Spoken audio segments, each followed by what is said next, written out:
man in the saddle is angular and long-legged.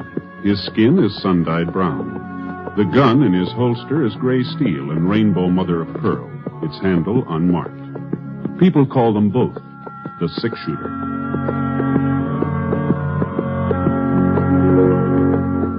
Coleman, America's leader in modern automatic home heating equipment, and the National Broadcasting Company present James Stewart as the Six-Shooter, a transcribed series of dramas based on the life of Britt Ponset, the Texas plainsman who wandered through the Western Territories, leaving behind a trail of still-remembered legends.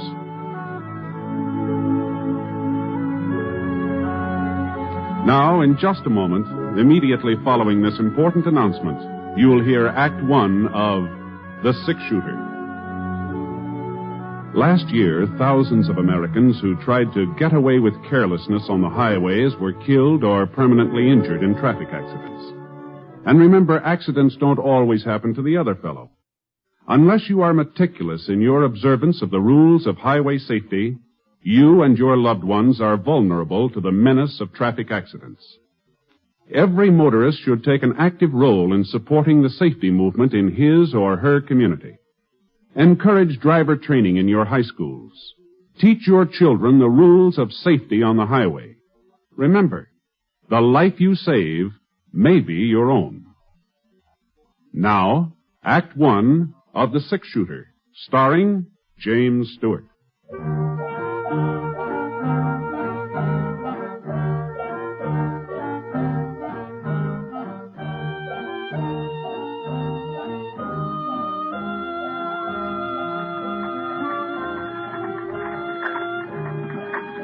I had a grandstand seat, a rocking chair on the front porch of the Temple City Hotel. Not that there was much to watch. A couple of women looking at the bonnets in the windows of Bradley's Mercantile, and some kids playing mummy peg over in the alley next to the bank, and the checker game in the shadow of a big elm across the street. But it was a couple of days before I was due to pick up some cattle in Atterbury for Mrs. Pritchard, and, well, Temple City seemed as good a place as any to stop over. I was considering taking a little nap when I saw Will. At least that's who I thought it was. He was coming out of the general store carrying a box of groceries. I couldn't be sure, though, because just as he started to climb into a wagon, another man rode up alongside and shut off my view. Well, look who's in town. You doing the marketing, Will? Thought the women usually did that. But I guess in your case, it ain't such a bad idea to switch things around. I was hoping I'd run into you, Temple. 2 of my cows have been killed this week. You mean your wife's cows, don't you, Will? It wasn't 2, 3. The boys found another one grazing on my side of the creek this morning. You're going to have to do something about that fence of yours. You won't have no stock left at all. That fence was all right yesterday. Maybe. But this is today. Now, you listen to me, Temple. I figure it's about time you done the listening, Will. I want your wife's ranch. Ain't made no bones about it. She was willing to sell until you came along. She ain't willing now. I'll give you $2 an acre. That's more than a fair price. Anybody will tell you that. We're not going to be shoved off that land, not for $2 an acre or 20. Then maybe I'd better talk to Sarah, seeing as how it's her property. No! I'm warning you. You stay away from our ranch and our cattle, or I'll... Well, go on. Tell me what you'll do, Will. I'd be real interested to find out. Come on, Bill. If it was Sarah giving him the warning, I might take it seriously, seeing as how she wears the pants in the family. The wagon moved in closer where I was sitting. I got a good look at him now. He was older. There were a couple of those squint wrinkles between his eyes. Even so, he still could have been more than 23 or 4, seeing as how he was only about 20 when we worked on the West Star Roundup together. Hey, Will! Hey, Will! I thought he'd recognize me, but I guess I'd changed some, too. I wasn't getting aged or nothing like that, but I'd ripened up a bit, I guess. Anyway, Will kind of glanced my way and then drove on. And from the way he was holding those reins, I had a pretty good idea of what he was thinking. This Temple fella, he pushed him too far. And if I knew Will, he was getting ready to do something about it. Well, there was no point in trying to run him down now. We'd probably meet up later. So I went into the hotel and looked around for a place to sit down. The clerk behind the desk was playing a game of solitaire. Howdy, Mr. Ponset. Something I can do for you? No, don't think so. Room all right? Yeah, it's fine. Room's fine. Real pleasure having you staying with us. Anything you'd like, will you? The Black Queen. Huh? That plays on the King of Diamonds. Oh, thank you. Like to look at the Denver paper? Just came in on the stage. No, thanks. Just the same. I was sort of figuring on a little snooze. A little too much racket outside. I know what you mean. Noah Temple's got a voice that carries all right. I could hear him and Will arguing clear in here. Yeah. Don't amount to nothing now, Mr. Poncett. They've been squaring off like that ever since Will moved to town and married Sarah Blake. Oh? Oh, looks like I'm stuck. Good thing I'm not playing at the gambling hall. I'd be out $50. You see, Noah's got the idea of buying Sarah's ranch, and there ain't going to be no stopping him until he buys it. Will he need her land for any reason? Sure thinks he does. Now, if I can just get me the ace of spades. 40 years ago, Noah's grandfather started this town. He owned all the acres between the foothills and the creek out south. Old Temple City was named for him, as a matter of fact. Is that so? But the old man's son, Fred, well, he wasn't much good. First thing you know, he'd sold off nearly everything his dad had left him. When Noah took over, he swore he'd get all the Temple property back again. Guess it sort of stuck in his craw that Temple's wasn't the biggest outfit in the valley no more. Doggone that Black Seven. How's Noah Temple been doing? Well, first folks didn't take him serious. They thought he was just a talker like his father, but he sure fooled them. Yeah, today he's got more acres than his granddaddy ever had. There's only one piece of the original Temple setup he ain't been able to buy back. That land of Sarah. Oh? Sure was a surprise when Will wouldn't let her sell it. Nobody ever figured he'd stand up to Noah. A man like him. Why, is there something wrong with him? 7, 8, 9. What's that? Oh, well, you see, Mr. Ponset, Will's a coward. You see, as he's yellow clear through. He won't ever wear a gun. If there's a posse being formed, but he don't go along. And if there's a fight, he lays low. You can call him names, you can insult him. The way Noah Temple did, he just takes it. Gee, that sure don't sound like him to me. You know Will, Mr. Ponset? Used to. A couple of years ago, we worked around up together. Oh, that must have been before he moved to Temple City. Yeah, it's down in Texas. Back there, Willie Techman wasn't afraid of nobody or nothing. And for a youngster, he's mighty fancy with a gun. Techman? That's right, yeah. Oh, but that ain't his name, Mr. Poncett. Will's name is Fetter. Oh? Yeah, Will Fetter. Oh, no wonder you were surprised about him being yellow. You got the wrong man. Uh-huh. Well, they must look alike. This friend of yours and Will Fetter. Yeah. Yeah, I guess I do, yeah.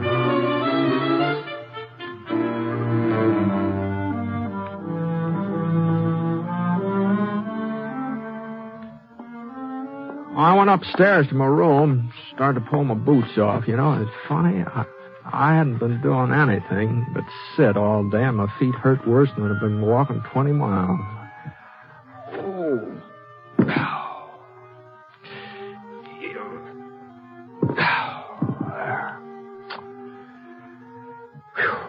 I looked out the window. The sun was just about even with the church steeple.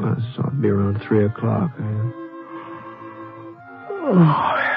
I had a couple hours before supper, so I let myself down in a bed.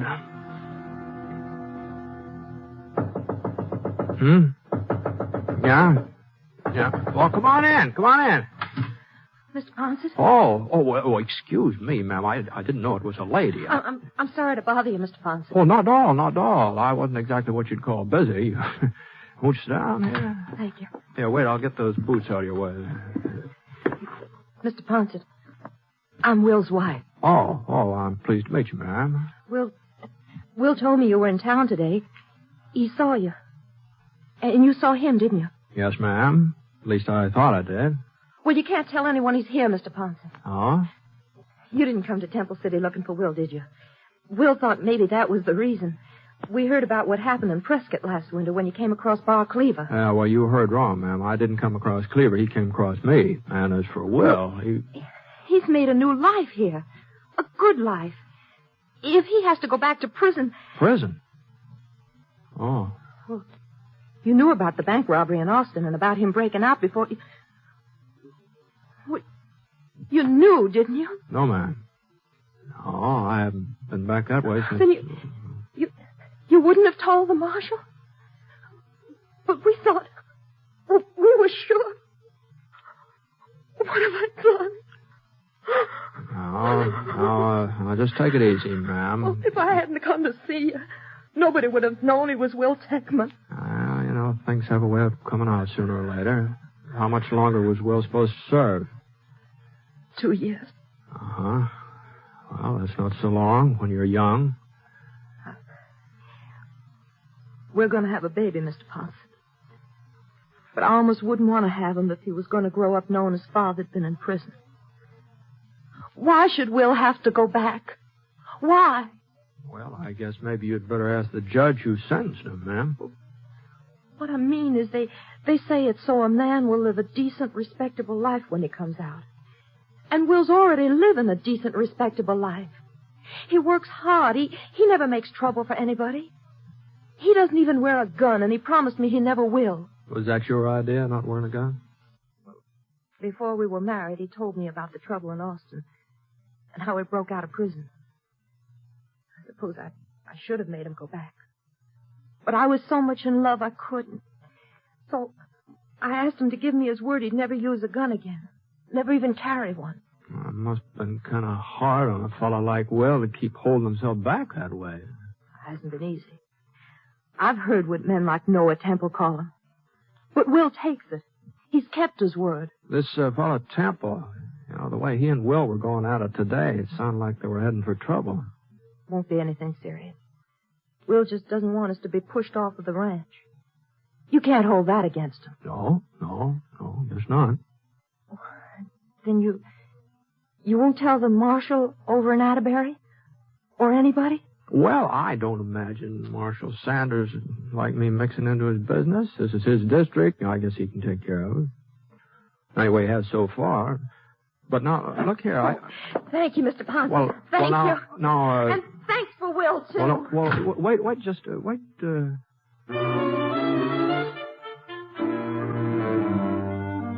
after all, most of what she said was true. Sending Will back to prison might do more harm than good.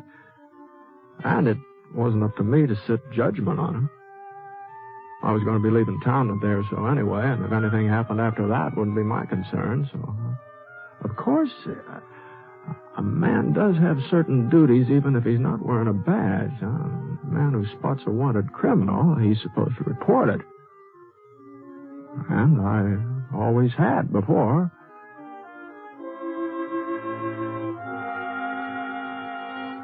I scraped some of the mud off my boots and washed my face, put on a clean shirt, and went downstairs into the lobby. The clerk was still playing solitaire. Just beat myself again, Mr. Ponset. I was playing in the gambling hall out there, had about $140. Pretty good for one afternoon, eh? Yeah, real good. About time for supper? Yeah, go right on in. Molly will fix you up. Got baked ham tonight. Fine. Oh, say, Mr. Ponset. Yeah? Remember us talking about Will Fetter and him being afraid to carry a gun? Uh-huh. Well, the darndest thing just happened. Oh, it wasn't any more than 15 minutes ago. I guess everybody's talking about it. He went into Bradley's mercantile and he bought himself a carbine. Oh? Of course, he's just trying to bluff Noah Temple. Folks are giving 10 to 1. Will don't even know how to load a rifle. Where you going, Mr. Poncett? Dining room's over there. I guess maybe I'm not hungry yet. Say, whereabouts is Will's ranch? I think maybe I'll take a little ride. Maybe work up an appetite.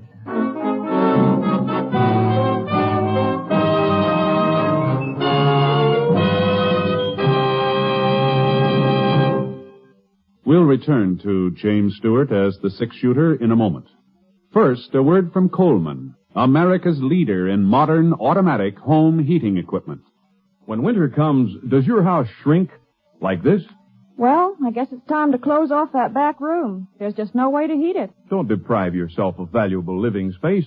Get a Coleman automatic heater and enjoy new warmth in the hardest-to-heat room. Get your Coleman oil or gas heater now during Coleman's big bonus sale. You'll get 3 bonuses. A new low price. Yes, now you can get a dependable Coleman oil or gas heater at a new low price. A new low operating cost. Coleman saves you up to 25% on heating bills because Coleman gives you maximum heat from your fuel. And a 32-piece set of Libby Safe Edge glassware worth $14. It's free with your new Coleman heater. Get 3 big bonuses during Coleman's big bonus sale.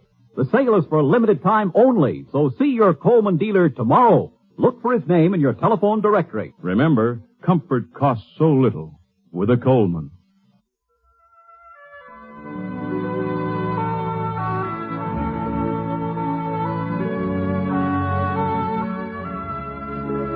Now, Act 2 of The Six-Shooter, starring James Stewart as Britt Ponset.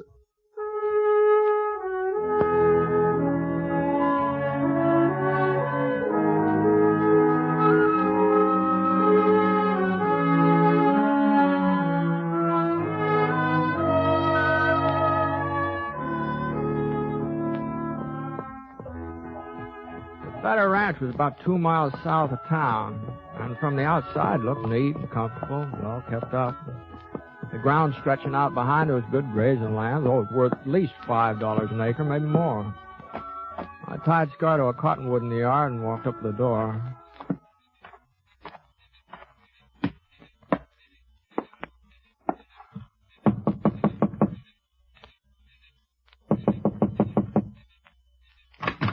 About time you got home, Will. That was... Oh, Mr. Ponset. Evening, ma'am. Come on in. Will's not here? No, he was gone when I came back. He must be out tending the stock. Uh-huh. What's wrong, Mr. Ponset?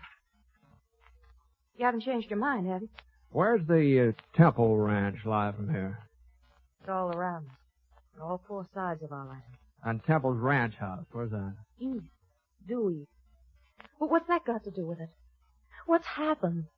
Will was in town this evening. He bought a rifle. I don't believe it. He promised me. You're wrong, Mr. Poncett. Will isn't gunning for Noah Temple. He's out tending stock. Well, he'll be home any minute. You'll see. Maybe. Where are you going? I hear Temple's got quite an outfit. Worth paying a visit. You won't find Will there. He gave me his word he'd never use a gun again. You won't find him.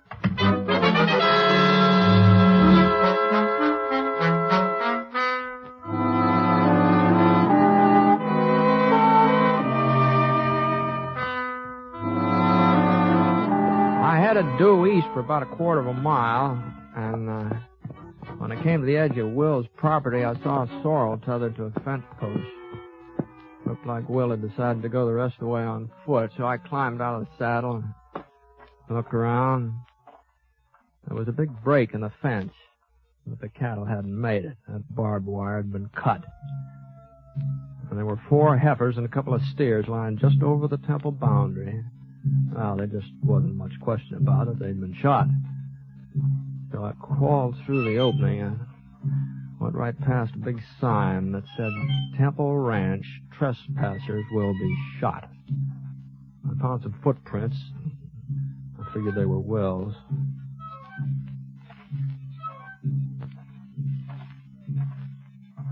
About 30 minutes later, I caught sight of the ranch house. It was built about halfway up the side of a pretty steep hill, big, sprawling building. There was a light inside, and I could just barely make out Noah sitting at a desk working on some papers. But where was Will? He had plenty of time to get here. And I heard a step and swung around. There was one of Temple's hands pacing up and down near the stable alongside the house. The way he was holding the rifle, it looked like an army sentry instead of a cowhand. All of a sudden, he gave a little gasp. I saw a shadow tighten around his throat. The sentry went down, and there was a struggle. Not very noisy, though. Not noisy enough for Temple to hear it. And then everything was quiet. The shadow stood up. It was Will Tackman. He was inching his way toward the house, toward the window where Temple was sitting. I came up behind him. I pulled out my gun. He was starting to aim his rifle. Will, Drop it, Will. Yeah. I might have known you'd turn up. Give me your rifle, Will. Could get off a shot. At me, but not at Temple. Temple gets our ranch and I go to prison, is that it? We'll talk all about that as soon as we get back to your place. Now, come on.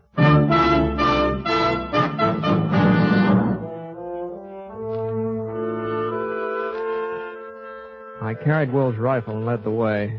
About 20 minutes later, we passed another one of Temple's guards. He was dozing, didn't notice it. Still had a couple of miles to go before we'd reached the fence where we'd left the horses.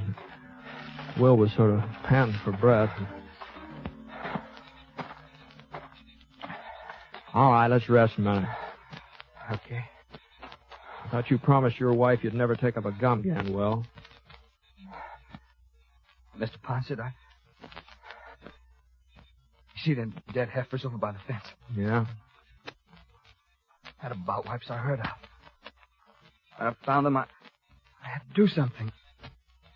As long as you knew who I was anyway, as long as I was going back to prison, I had to fix it so Sarah wouldn't have the ranch taken away from her. You wouldn't think a piece of land would be worth everybody getting so excited about. I've been shoved around, Britt. Ever since I was a kid, I've been shoved around. Even when I held up the Austin Bank, I wasn't the one who... The one who what? Nothing. Since I married Sarah, well, I've had to take a lot that other men wouldn't put up with because of her and because of her knowing what I was. This thing with Temple got under my skin. I made up my mind to stand up to him. A man's got to take a stand sometime, somewhere. Oh, I'm sorry, Will, but... Hey, what's that? Get down, Will. Yep. We've got you dead to rights, Fetter. Trespassing. I ain't alone, Temple. Britt Ponset's with me. Poncett. That's right, Temple. I might have known Fetter wouldn't come alone. Well, I guess 4 of us can take care of 2 of you. He won't be much use to you, Poncett. Not enough fight. Okay, boys, move in.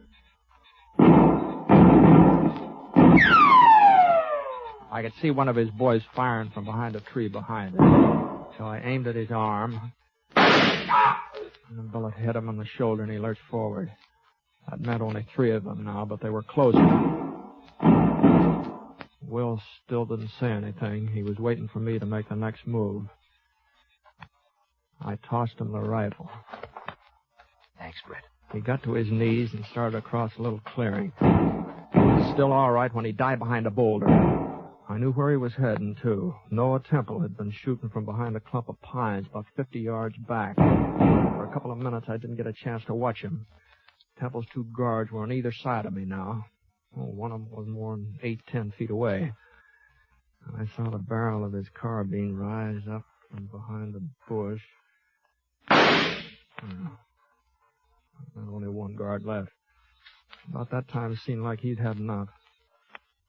Anyway, I moved across the clearing toward the pine trees where Will had disappeared. Pulled up behind a rock. Well, there was Noah Temple. Crouched down low, his gun ready. A little bit of movement in the brush caught my eye. It was Will. He was right behind Temple. Temple didn't know it. He was looking my way. Will had a perfect shot. I saw Will's finger curl around the trigger. But Will didn't fire. I couldn't figure out what had gotten into him.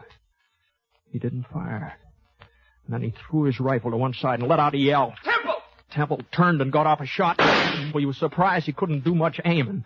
And then Will was on top of him, twisting the gun out of his hands. And after that, I saw a fight the like of which I'd never seen before in my life. There, Will hit Temple across the face, and he went over backwards.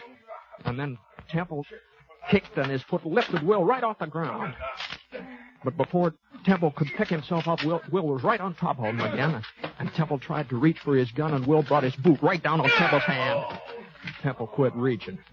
And then Will backed away and let Temple up again. And as soon as Temple was steady again, Will drove his fist right into Temple's stomach. And Temple's hand flew apart, and he was wide open. Will hit him again, and hit him again, and again. And finally, Temple managed to send his fist into Will's face, and Will looked like maybe he was going to go down, but he still had a fight left to land a right that snapped Temple's head right back. And it was Temple that toppled over, and then I knew he wasn't going to get up again, not for quite a while.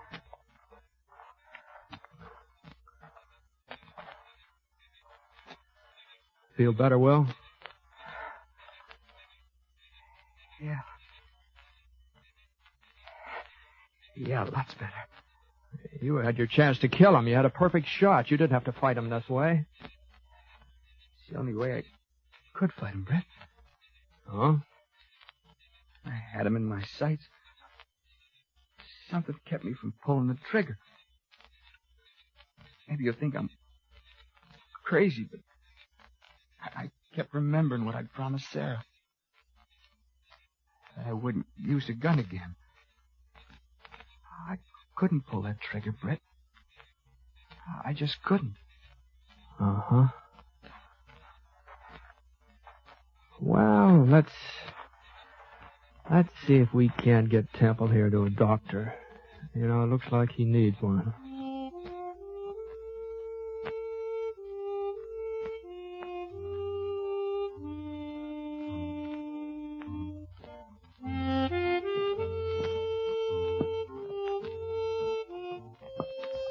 We left Noel with the doc in Temple City, and I started off for Atterbury.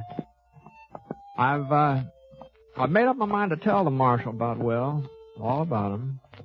Sarah and Will, they agreed. They think I should, too. But then again, the way I see it right now, the state of Texas is looking for a gun-toting bank robber named Will Techman, and I just don't think Marshal Sanders would be very much interested in a law-abiding rancher who's called Will Fetter.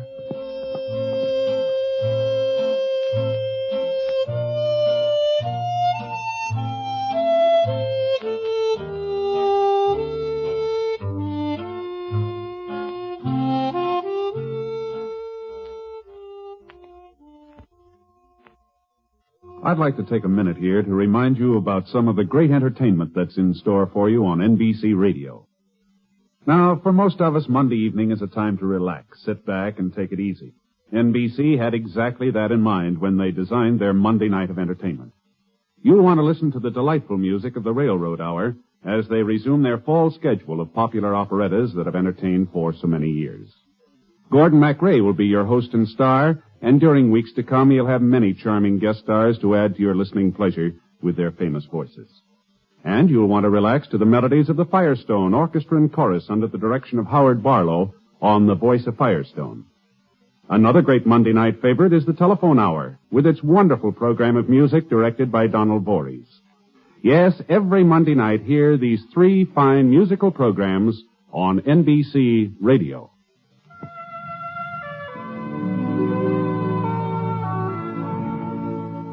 Coleman, America's leader in modern automatic home heating equipment, and the National Broadcasting Company have presented James Stewart as the Six-Shooter.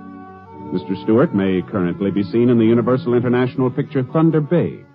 Others in the cast were Michael Ann Barrett, Herb Ellis, Howard McNear, and Will Wright. The Six-Shooter is an NBC Radio Network production in association with Review Productions, and it is based on a character created by Frank Burt, and today's transcribed story was written by him. Special music was by Basil Aslam, and the entire production is under the direction of Jack Johnstone. All characters and incidents were fictitious, and any resemblance to actual characters or incidents is purely coincidental. Hal Gibney speaking.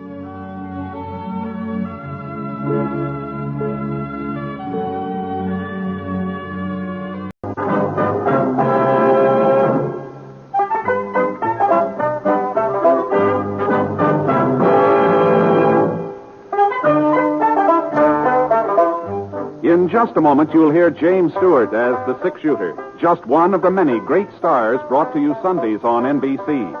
Every Sunday, hear Hume Cronin and Jessica Tandy in The Marriage, Sir Laurence Olivier on Theatre Royal, Lawrence Tibbett with the Golden Voices, Helen Hayes, Frederick March, Rex Harrison, and Lily Palmer on the NBC Star Playhouse. All of them heard only On NBC, James Stewart as the six-shooter.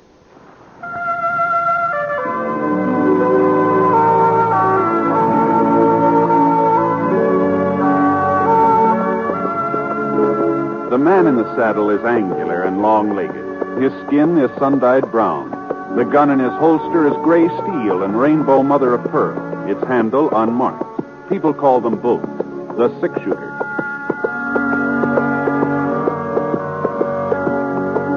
The NBC Radio Network presents James Stewart as the six-shooter, a transcribed series of radio dramas based on the life of Britt Ponset, the Texas plainsman who wandered through the Western Territories, leaving behind a trail of still-remembered legends.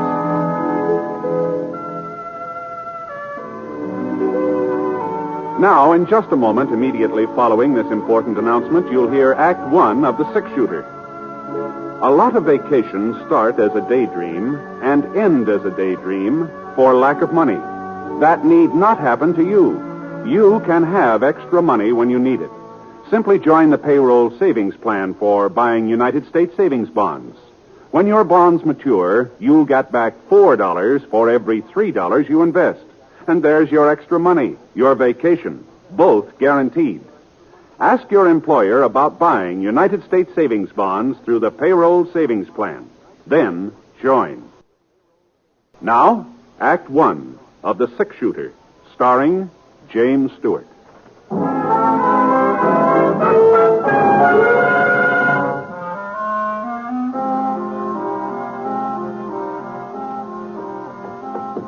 The rain had stopped, but the wind still carried slivers of moisture that cut into the boy's face as he rode along the edge of the creek. When he saw the yellow light from the back of the office, he pulled up and slid out of the saddle. Then tied a wet bandana under his eyes and walked slowly, quietly to the door. All right. Put them up over your heads. Reach. What's that? Way up, both of you. Stay away from that shotgun. Now, look here, young fella. You, get over to the safe. Better hurry it up, mister. Open it. I said open it. That's better. Now, toss me that sack. Okay. Don't try to follow. Thanks a lot. I see you. Dirty young. I'll show you. I'll show you. Rotten little.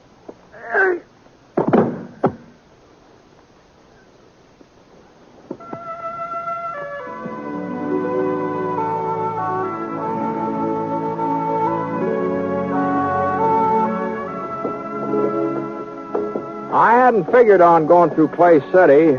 It was an hour out of my way, and I was already a day late to the Jefferson Ranch where I'd signed up for the roundup, but scars started limping from a loose shoe, and I didn't have much choice. So we had to head to the nearest blacksmith shop, so we turned north.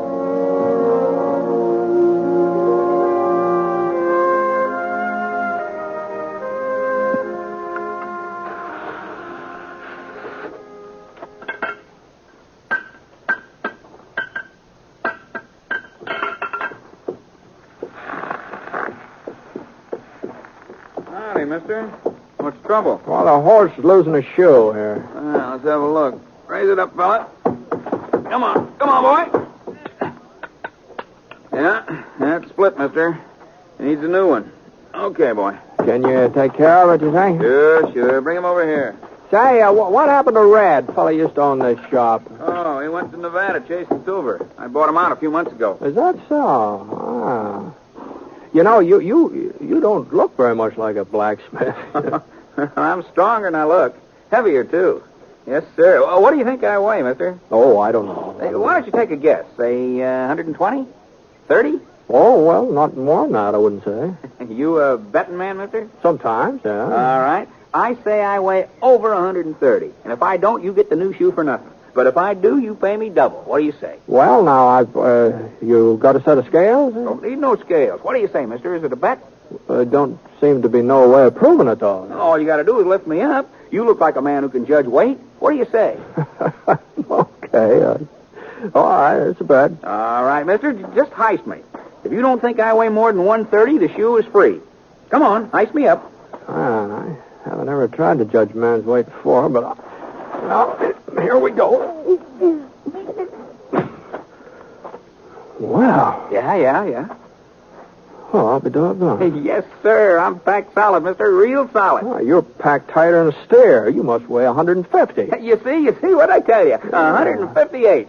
Horseshoe's going to cost you money, mister. But you ain't the only one. Ever since I bought the shop, there ain't been a stranger come through Clay City but what he paid double for his first horseshoe. You ain't sore, mister? Oh, no, I'm not. That's a fair bet. Sure it was. I told you I was heavier than I look. That's what folks call me, Heavy Norton. My real name's George, but everybody calls me Heavy. What's your name, mister? Ponset, Britt Ponset. Fellow they call a six-shooter? Well, doggone it, I've heard about you, mister. I sure heard about you. Well, I sure have. Would have recognized you, too, if I'd have noticed your gun. Sure is fancy, ain't it?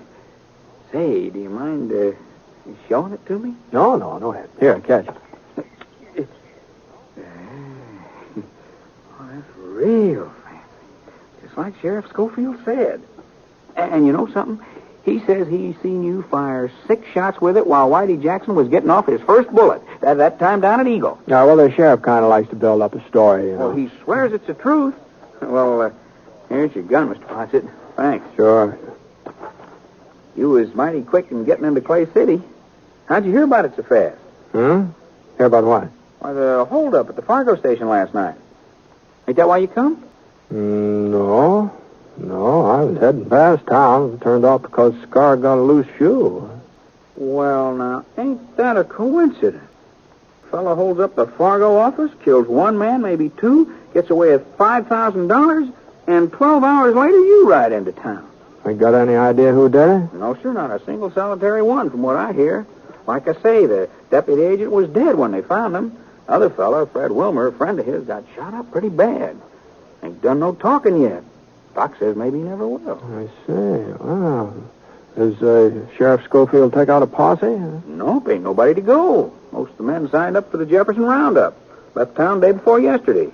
Here's the Jefferson Ranch paying good money this year. You seen the sheriff this morning? No, not lately. He might be over to his office. You could try there. Yeah, I think I'll walk down there while you're fixing up Scar. Sure, Mr. Poncett. Darn good idea. Sheriff Scofield will be real glad to see you.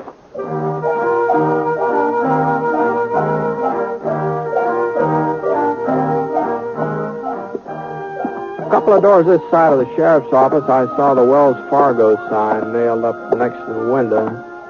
The place wasn't locked, so I went inside. One of the chairs was upset, and there were some damp stains on the floor. The cast iron safe against the wall was standing wide open, so I kicked it shut. And then I went out in the back stoop. There was some more blood on the steps, and then just red mud. Right at the edge, I saw the hoof prints. They trailed off the side of the creek, and whoever made them had headed west. I let one knee down into the mud and looked at the prints real close. The horse had been wearing one shoe different from the other 3. A sharp rock must have cut into it somewhere or another. Not enough to split it, but just enough so that the print left a sort of a jagged line, like fancy handwriting. You find something, Britt? Huh? Oh, hello, Sheriff. I was just heading out your way. Yeah, I just saw Heavy. He told me he was in town. Did you find something? I don't know. Did you see these hoof prints? Yeah. Well, don't mean nothing. Trail gives out a mile or so down the creek at the fork. Has Clay City had any other trouble lately, Ed? No, not a bit. I guess any town's got to expect a hold-up once in a while. Well, I heard it was more than that. Yeah, that's right. Fred Wilmer able to talk yet? I'm afraid not. Doc said he'd let me know first time he come around. Took him out to his ranch on the other side of town. You been out to see him since last night? There wasn't no reason. Well, it might be a good idea to be there just in case. I thought maybe I ought to stick in town. Well, it don't look like anything more is going to happen here. Why don't I'll get Scar and meet you out at Fred's place, huh? I can handle this alone, Britt. Well, sure. I was just offering to keep you company, Ed. I'll meet you there.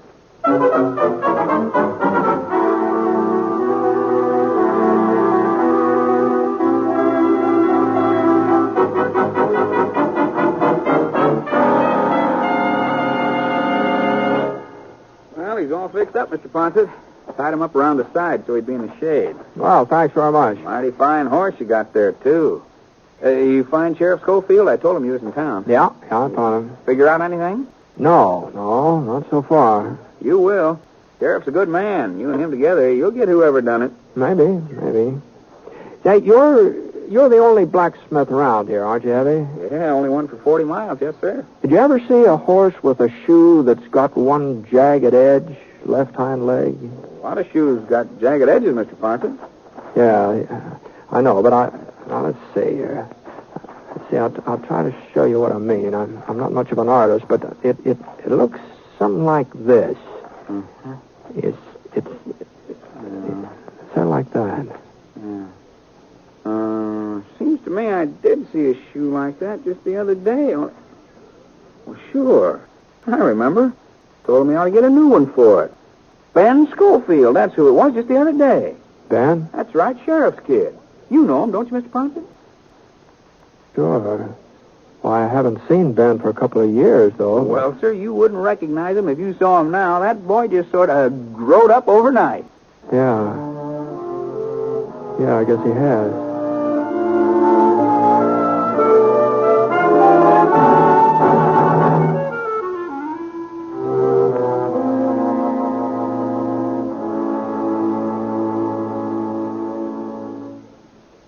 We'll return to James Stewart as the six-shooter in just a moment. Here's a reminder about some of the wonderful entertainment that's yours for the listening each Wednesday evening on the NBC radio network. There's comedy for everyone when you set your dial to NBC for such programs as You Bet Your Life with Groucho Marx and The Great Gildersleeve starring Willard Waterman. The Great Gildersleeve provides 30 minutes of top-flight entertainment that your whole family will enjoy. Then, when it's time for Groucho Marx, watch out. Groucho throws a mean ad lib, and there's a barb at the end of every one of them. Listen and laugh as this Marksman trades quips with his contestants from the studio audience. It's a riot of fun from top to bottom when Groucho Marx plays You Bet Your Life. Also on Wednesdays, listen to more quiz fun on Walk a Mile with your genial quizmaster, Bill Cullen. That's Wednesday night on the NBC Radio Network. Be sure to listen.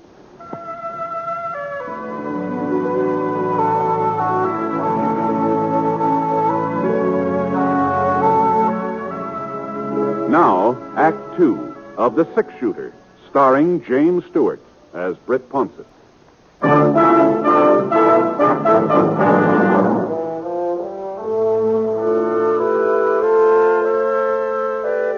Wasn't much of a ride, and Sheriff Scofield was sitting on Fred Wilmer's porch swing when I got there. He told me Doc was inside with Fred, so I squatted down on the stoop and waited. About half an hour later, Doc came out, told us we could go inside and see Fred.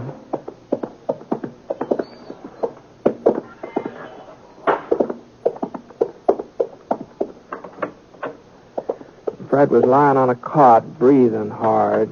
The white cloth across his chest was stained pink, and his voice sounded like it was full of air.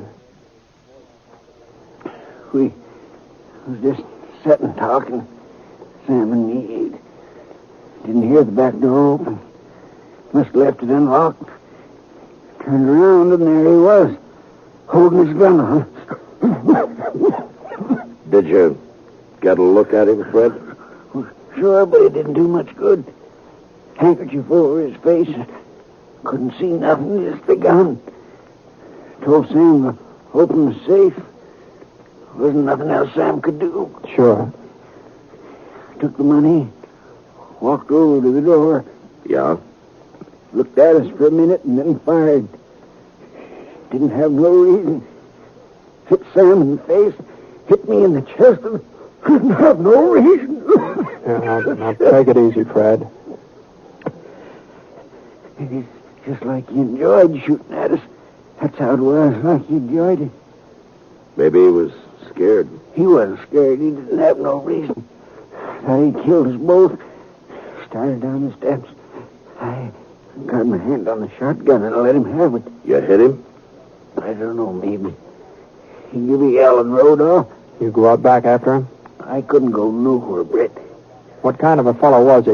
Young? Old? I couldn't see his face. He's a young fellow, I'd say, though. How young? Oh, 17, 18. He was full grown. You sure? He sounded young. He moved young. Tall? Short? Medium. About the size of your kid, Ed. About that size. That enough for you, Ed? Yeah, that's enough. You think you get him, Britt? Sure, Fred. Sure, we'll get him. Come on, Ed. Didn't have no reason to shoot. Hurry.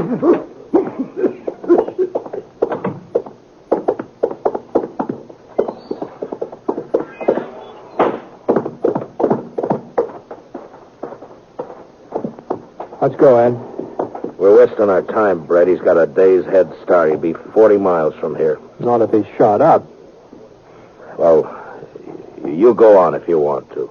Well, you're the sheriff. You've got to make the arrest. You ain't never been so particular before. Maybe not. This time I am particular. You coming?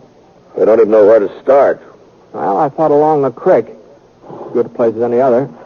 It's a waste of time, Brett. We picked up the trail along the creek and headed west. Wasn't hard to follow.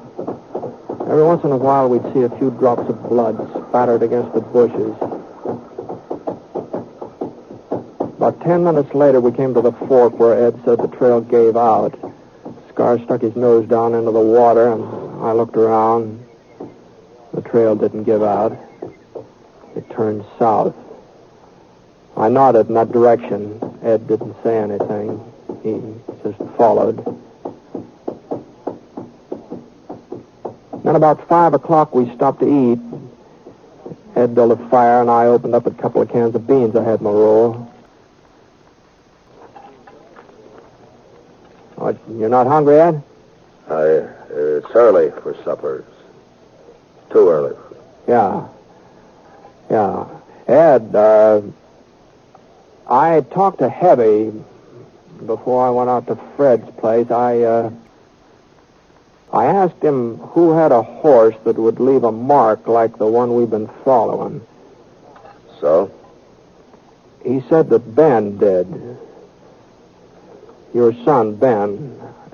I thought you ought to know that. A lot of horseshoes leave the same kind of mark. Fred said it was a young fellow. It wasn't Ben. Where is he, Ed? He's at the Jefferson Ranch. He's working on a roundup. He left Clay City day before yesterday.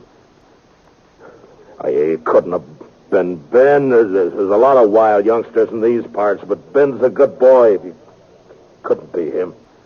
You sure? That mark don't mean nothing. Plenty of horseshoes leave the same kind of mark. You know that, Britt. You got enough to eat? Yeah. All right, let's go.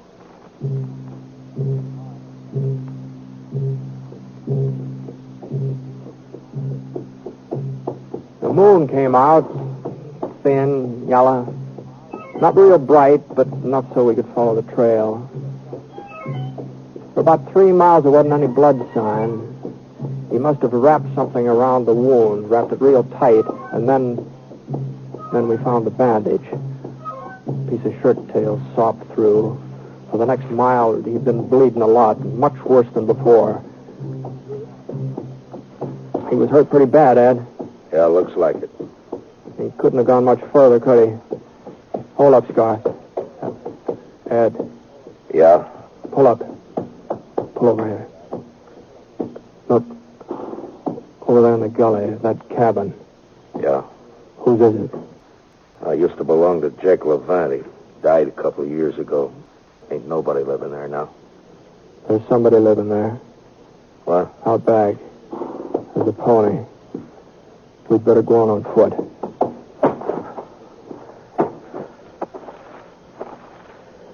Britt? Yeah? We're gonna take him alive, ain't we? If we can. We gotta take him alive, Britt. It's Ben, isn't it? I don't know, not for sure. It could be Ben? It could be. Where's he been the last couple of days? I don't know that either. I had an argument with him 2 nights ago. He needed some money. He'd been playing poker. He lost a lot. Now, the $5,000 that was taken out of that safe is a lot. I wouldn't give him none. He got mad. He said he'd get it. Said he'd get it himself. And I hit him. I hit him hard across the face. Hit him twice. He started to hit me back, and then he walked out of the house, and I ain't seen him since. I wish he had hit me back. Now, we've got to get across this clearing, Ed. Over to that clump of trees. They may see us. We'll have to take that chance. You ready? Yeah.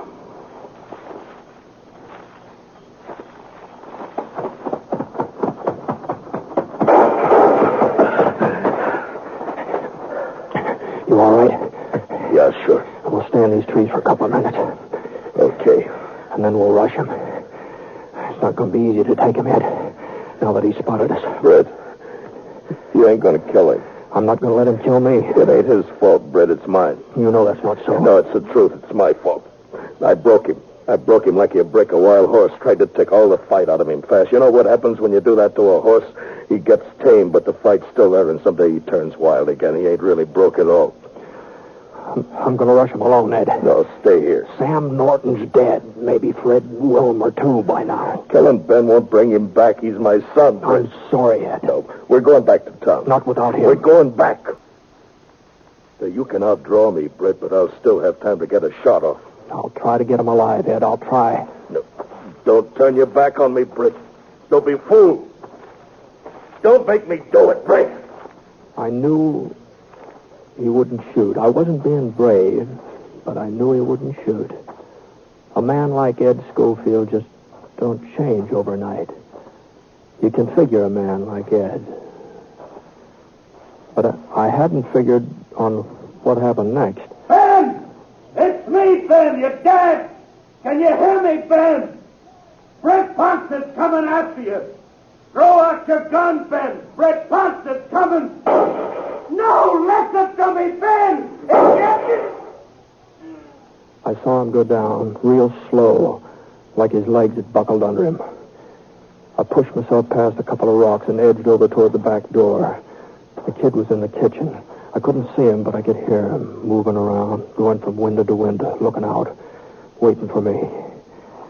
I slid past another rock. I could run for the door now or wait. The kid made up my mind for me. He knew right where I was. I took out my gun and waited. I knew he'd get nervous first. Young fellas always do. I wasn't so young. I could wait. It wasn't more than 5 minutes before the door started to open. His pony knew he was coming, too. He started for his horse. I aimed at his leg. For a second, he just stopped moving, just hung there in midair like a hawk. And then he sprawled forward out of sight behind a log. Everything was quiet now. Even his pony. And then the moon went behind a thick cloud. And I came around the corner of the cabin. And then suddenly the moon came out again, and just in time for me to see his .45 coming up over the top of the log. His revolver slipped out of his fingers, and I saw him try to reach for it. But he couldn't make it. I stood up and I walked over to the log. I turned him over with my foot, and I looked at his face.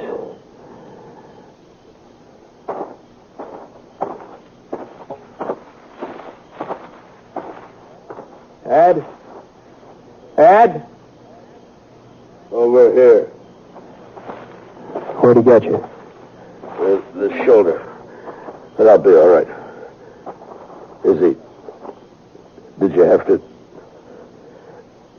Britt? No, he's not dead. Oh, thanks. I guess he didn't hear me calling to him. Didn't know who I was. It isn't Ben. What? It isn't Ben, Ed. You sure, Britt? Yeah. This kid's got red hair. There ain't no reason to lie to me, Britt. I ain't shot up bad. I'm not lying. Ed. I knew it wasn't Ben. While I was going up there after him, I knew it. What are you talking about? Well, it just came to me. I don't know. A man don't change overnight, and neither does a boy. Well, if it ain't Ben, Oh, there's a lot of tough kids in these parts. You said so yourself. Where do you suppose Ben is? Where you said he is. Jefferson's Ranch, working on the roundup. The pay's good. Boy, don't change overnight, Ed. Yeah. You able to ride back to town? Yeah, sure. Hey, I may have to take it a little slow. Sure, fine. We'll take it slow. Yeah. Well, I'll get the kid. Britt? Yeah? You know something, Britt?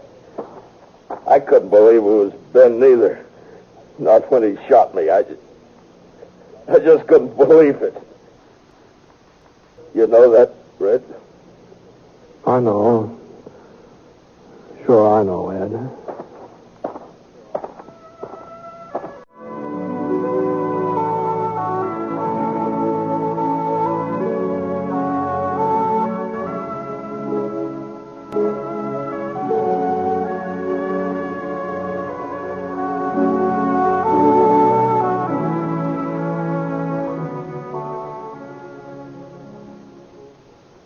Picture the most extravagant vacation imaginable. Then picture yourself going on that vacation. Sounds like a daydream? Well, it isn't. It's completely possible. But it does take a bit of planning, such as the regular purchase of United States savings bonds. Now, the best way to do that is through the payroll savings plan. That's the best way because it's the sure way to buy your savings bonds regularly. The payroll savings plan works like a charm because it's completely automatic. Your employer does everything for you. It's especially easy on you because money is saved from your paychecks before you have a chance to miss it. And when those bonds mature, you can pack your bags for that extravagant vacation because United States savings bonds pay back $4 for every $3 you put in. Join the payroll savings plan where you work. That's the way to save money regularly. Earn extra money regularly through United States savings bonds.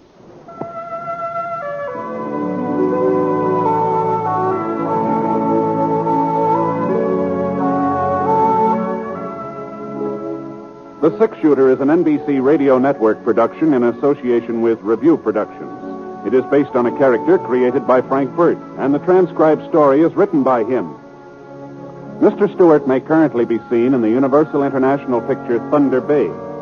Others in the cast were Parley Bear, Jimmy McCallion, Herb Vigran, and Bill Conrad. Special music for this program was by Basil Adlam, and the entire production is under the direction of Jack Johnstone. All characters and incidents were fictitious, and any resemblance to actual characters or incidents is purely coincidental. Hal Gibney speaking. Hear Exciting Stroke of Fate tonight on the NBC Radio.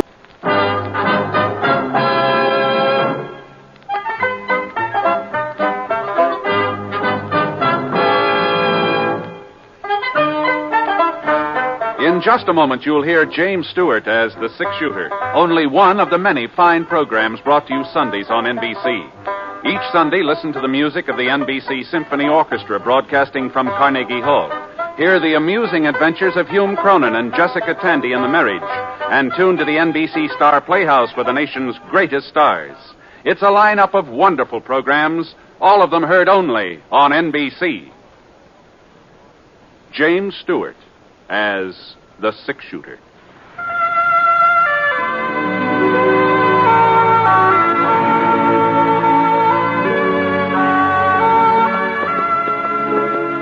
The man in the saddle is angular and long-legged. His skin is sun-dyed brown.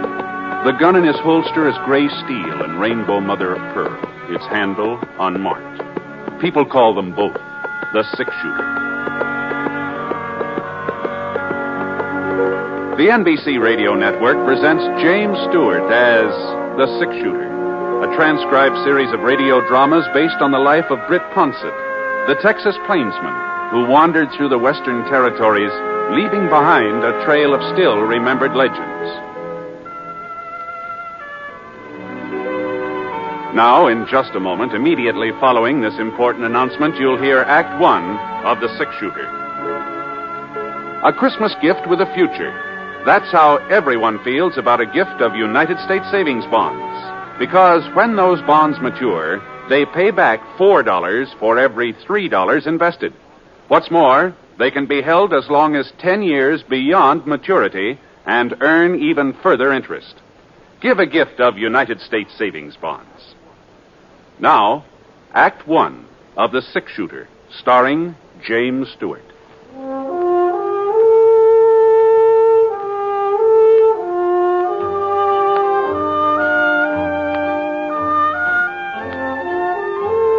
Expected to stay over in Smoke Falls, but when I stopped off to see old Dad Somerset and found him all crippled up with lumbago, well, of course, he didn't ask me to look after his stock, but I could see he sure wanted me to, so...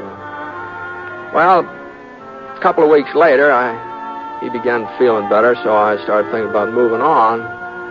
It was nearly 5 o'clock in the afternoon that day. The sun just spilled over the top of Eagle Mountain when the buckboard pulled into the yard. Mr. Ponset?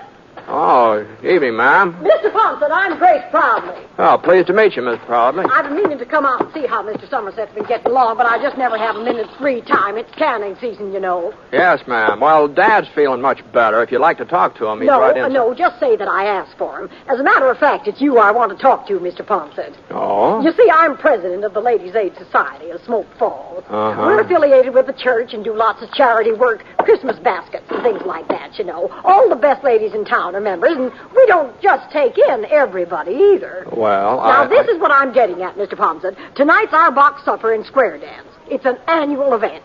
Mr. Simpling always loans us his barn for the occasion. I've spent the whole afternoon helping with the decorations. Now, Polly Sullivan, that's Wade Sullivan's wife, she's chairman of the decorating committee, but since I'm president, I felt it was my duty to give her a hand. That's what made me so late coming out here to ask you. To ask me? About attending the supper. Oh. No, well, I'm not going to take no for an answer. Oh, but Miss Proudly... To tell you the truth, I've already told folks you were planning to come. Oh, but you shouldn't have done that. Now, after all, you're practically the first celebrity we've ever had in Smoke Falls. The auction starts at 7:30. You won't be late, will you, Mr. Poncett? Oh, but... And one more thing, would you mind wearing your gun? The men folks are especially interested in that. Get up, Sheba. Come on, someone. Oh, but, wait a minute, Miss Proudly. Say there, Miss Proudly. Oh, dear.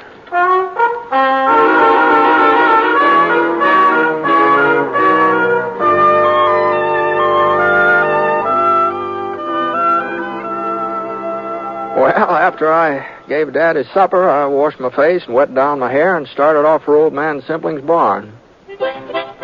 When I got there, Miss Proudly met me at the door and introduced me around. The only name that sank in was her daughter, Ellen. Pretty girl. I figured that when the box supper sheet pack was put up for sale, the bidding would be mighty serious. All right, everybody, we're ready to begin the auction. We don't want the music now, Wilbur. Now, just gather around the table here so you can get a good look at what you're buying. But remember, you can't judge a book by its cover. Now, which one shall we start with? Oh, my, look at this one. Pretty pink ribbon and white tissue paper. Why, I'll just bet you there's a whole fried chicken inside this box. Now, who's going to make the first bid? $1.50. Don't forget, gentlemen, a pretty lady's company goes with the supper. I'll give a nickel. Now, Spud Hooker, you stop joshing. You know we don't take any bid less than a quarter. Now, who things underway. Look at this lovely box. Just think some nice young lady spent the whole day fixing it up. Then she'll be too tired to dance. Come on, somebody. 25 cents. Why, it costs more than that. The auction was kind of slow in picking up momentum. But when Mrs. Proudly started in to make the third sale, well, there wasn't much doubt whose supper she was selling. Ellen Proudly sort of reddened in the cheeks and tried to look unconcerned. I saw her give somebody a glance on the other side of the room, almost like a signal. Couldn't tell who it was intended for, but there were two fellas standing over there. Spud Hooker is one, tall, husky, about 25. He'd been cracking jokes and acting sort of like he owned the place. The other boy was kind of a different sort. He's thinner, shorter. He hadn't opened his mouth since I got there. Now, let's see if you can't do a little better this time, gentlemen. Here's the next supper. Oh, boy. My, it looks familiar. Oh, I guess I shouldn't have said anything, should I? Ellen will just about murder me when I get home. Oh! Well, as long as the cat's out of the bag, I might as well go ahead with the sale. 50 cents. Bud Hooker bids 50 cents. A supper like this ought to be worth more than $50. A little bird told me there's a chocolate cake inside. 75 cents, ma'am. I've got 75. Now, what about it, Spud? You're not going to let Tom Leverett outbid you? $1. $1. I'm bid $1 silver dollar. Who'll give $1.25? $1.25. Don't forget, gentlemen, it's all for charity. $1.50. Now we're getting somewhere. I'm bid $1.50. Spud Hooker offers $1.50. Are there any more bids? $2. You're bidding $2, Tom? Yes, ma'am. $3. Oh, $3? That's what I said. Well, now we all appreciate your enthusiasm, boys. But remember, this isn't the only supper you can buy. It's the only one I'm buying, and I'll take it right. $4. Huh? Well, all right. Going once, going twice, and it's sold. $5. Now, Spud, are you sure? $6, Miss Proudly. You're making a fool of yourself, Leverett. Ellen wants to eat with me. My bid's $6. $7. Now, boys. 10. Oh, now you don't mean that, Tom. You can't afford $10. No, I mean it. Well, all right. I'm bid $10. Are there any more bids? Going once, going twice? Go ahead, sell it to him. It ain't going to do him no good. Now, we don't want any trouble, Spud. Ellen's my girl, and she's eating with me. I'll take that box, Miss Proudly. Here's your money. Didn't you hear what I said? She's eating with me. Get out of the way, Spud. You're not man enough to make me move. Now, give me that box or I'll take it away from you. Okay, Tom, you hurt me. Hold on there. Now, just a minute here. Now, hold on. Don't concern you, Poncett. No, maybe it doesn't. Maybe it doesn't concern me. It just seems to me that there ought to be a better place for settling things, that's all. Mr. Ponset's right, Spud. Let's go out. Hey, where's Britt Ponset? Dad Somerset said he was over here. Yeah, I'm Poncett. Oh, Mr. Poncett, Sheriff Tinsmith told me to find you. What's the matter, Jake? Dink Falk just broke out of jail. Yes. He shot the sheriff in the back while he was getting away. Oh, he did? Yeah, well, we took him over to Doc Foster's, and he's bleeding pretty bad. He wants to talk to Mr. Poncett before he... I'll get my horse.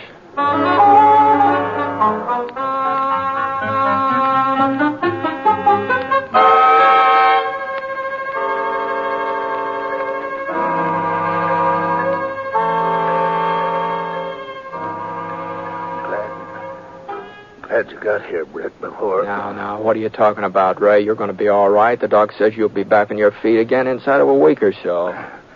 Don't know what I was thinking of. Letting Dink Falk get hold of my gun while I was serving his supper.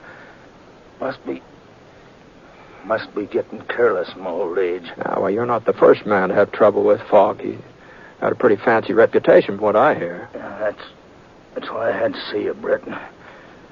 My fault he got loose, and I don't want other folks to pay for my mistakes. Well, what do you mean? I know this town, Britt.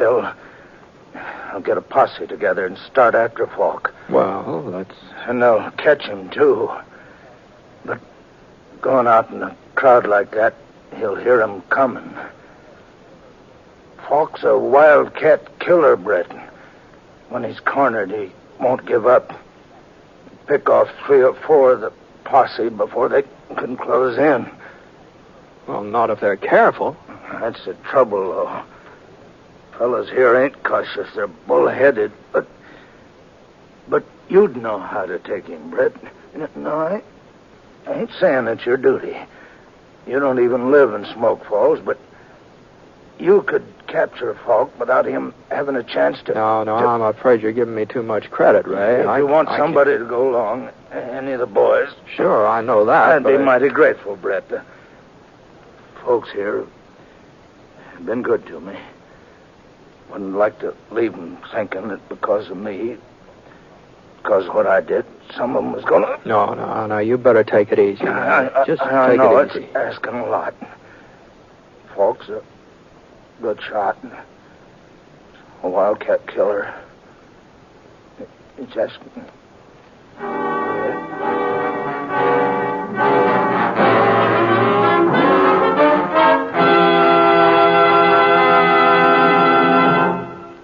We'll return to James Stewart as the six-shooter in just a moment. Recently, the American Red Cross was called on for immediate and dramatic expansion of its part in the National Blood Program, was asked to make available all the gamma globulin possible for the prevention of paralysis from polio. Experiments conducted over the past 2 years have demonstrated the effectiveness of this treatment. It takes approximately 1 pint of blood to make an average dose of gamma globulin as used for polio. And 1 injection protects a child for a period of 1 to 5 weeks. Therefore, there is a tremendous need for blood donations now, so that we may be able to do our utmost to safeguard our children during the epidemic period next summer. At the same time, there has been no let-up in the need for blood for use overseas and for the thousands of wounded men in our military hospitals who are still fighting for a chance to live. If you are an adult, call your local Red Cross chapter right away. Get an appointment to make a donation of your blood for the National Blood Program, which aims to supply the total blood needs of the country. Join the thousands of Americans who are rolling up their sleeves. Take pride in having helped save a life.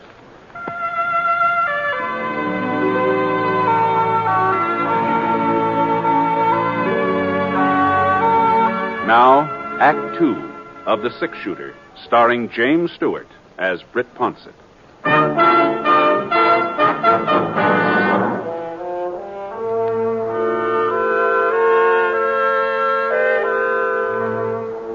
Sheriff Tinsmith had been right about the town foreman of Posse. They hadn't lost any time.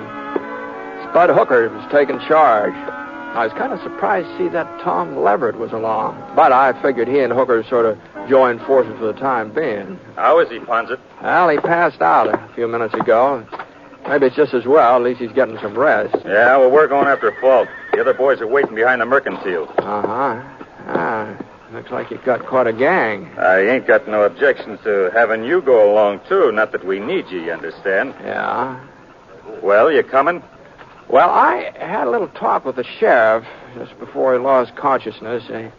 He seemed to think that taking out a posse after Falk wasn't such a good idea. What's he want us to do? Let him go scot-free? No. Sheriff Tinsmith sort of suggested maybe 1 or 2 men would have a better chance of catching him. They can make faster time, maybe sneak up on Falk unaware. Oh, yeah? Yeah. Well, it's okay with me. You going to be one of the boys who goes after him, Poncett? Well, I hadn't exactly made up my mind. You better make it up faster. I'll take somebody else. Oh, I see. Well, in that case, Whoa. Say, your name's Leverett, isn't it? That's right, Mr. Poncett. Tom Leverett. Mm-hmm. You want to ride along with me? Why, sure. Wait a minute here. I thought you said 1 or 2 men. Mm-hmm, I did. Well, we don't need Leverett then. Well, I tell you, I sort of figured maybe you ought to stay in town, Hooker. So if Tom and I get into trouble, well, you could bring the posse out later. You're trying to make a fool out of me, Poncett? No, I'm not. Everybody knows I'm twice the man Leverett is. I can ride better and shoot faster, and I'll fight him 2 to 1. Mm-hmm. You want the credit for catching Falk yourself, don't you? Well, it ain't going to work out that way. Come on, boy. I'll find Falk myself, and I'll bring him in alone. That's how Hey! Well, Tom, let's go, huh?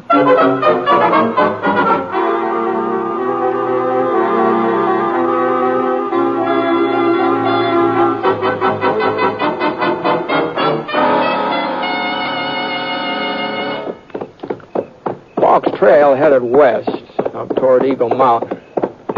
And the moon was out, sort of a half moon, but it gave us enough light so we could follow the hoof prints Falk's horse had left.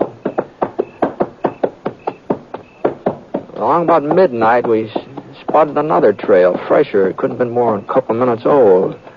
It cut in from one side and then went on ahead in the same direction Falk was riding. You see that, Tom? Yeah. Looks like Spud Hooker took a shortcut. Yeah. You reckon he'll beat us to him? Oh, you never know. Never know. If he does, he might save us some grief, wouldn't he, huh? You're not anxious to tangle with Falk, are you, Mr. Ponset? No. No, I'm not anxious to tangle with anybody, Tom.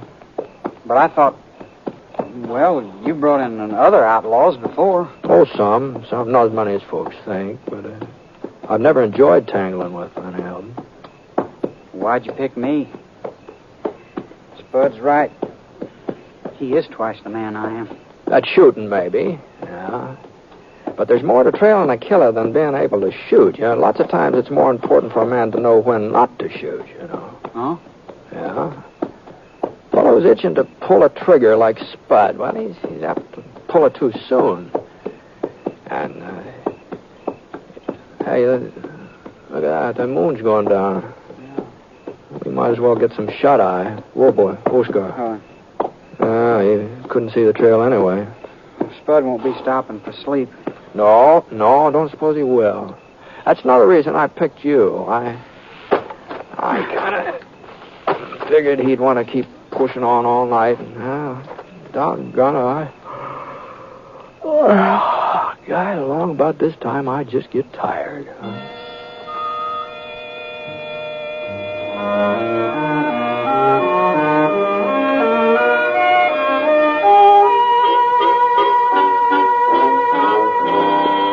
As soon as the morning sun began graying the sky, we started off again.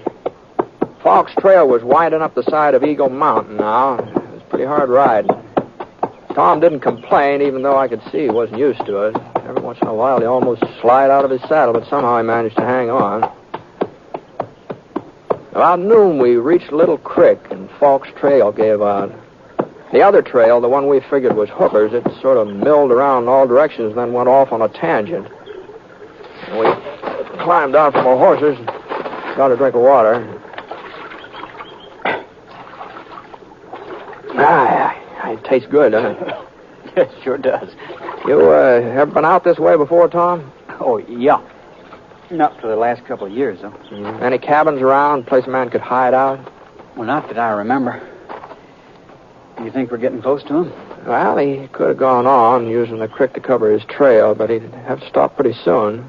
Oh? Oh, yeah. A man can't keep riding forever. Even Dink Falk. So far, we haven't seen any signs that he made camp, you see. That's so. Giant cave. Hmm? Well, he might be there, Britt. It's not more than a mile away, due south. Giant cave? Well, you've heard of it, ain't you? No, I don't think I have.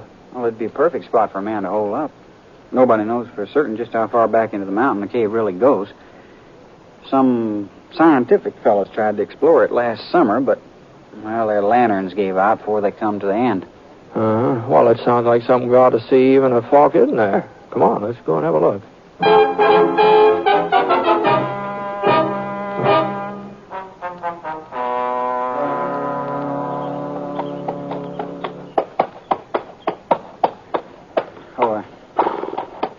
That's the entrance there, Britt. Beside that slab of yellow rock. Uh-huh. I don't see any sign of Falk's trail. I guess he could have come up from the other side, though. Yeah, that's what he must have done. Huh? That pony over yonder. That clump of bushes grazing. Oh, yeah, I see him. Easy, Scar. Easy, whoa, boy. You know, Jake Watson said Falk stole a sorrel when he made his getaway. Mm-hmm. Now, we'd better close in on foot.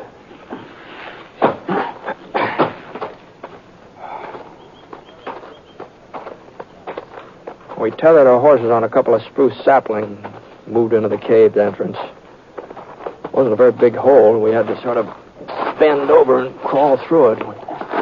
But the room on the other side, It must have been 100 feet long, 50 feet wide.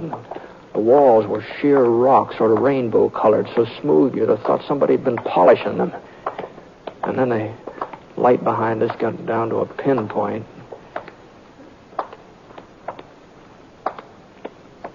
He wouldn't be hiding here in the dark, would he, Britt? Maybe. He heard us coming.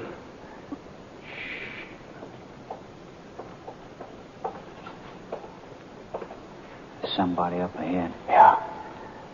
You got your gun ready? Uh-huh. Now, don't use it unless you're pretty sure of hitting something. If we start shooting, it'll just help his aim. Okay. All right, now back up against the wall here behind you.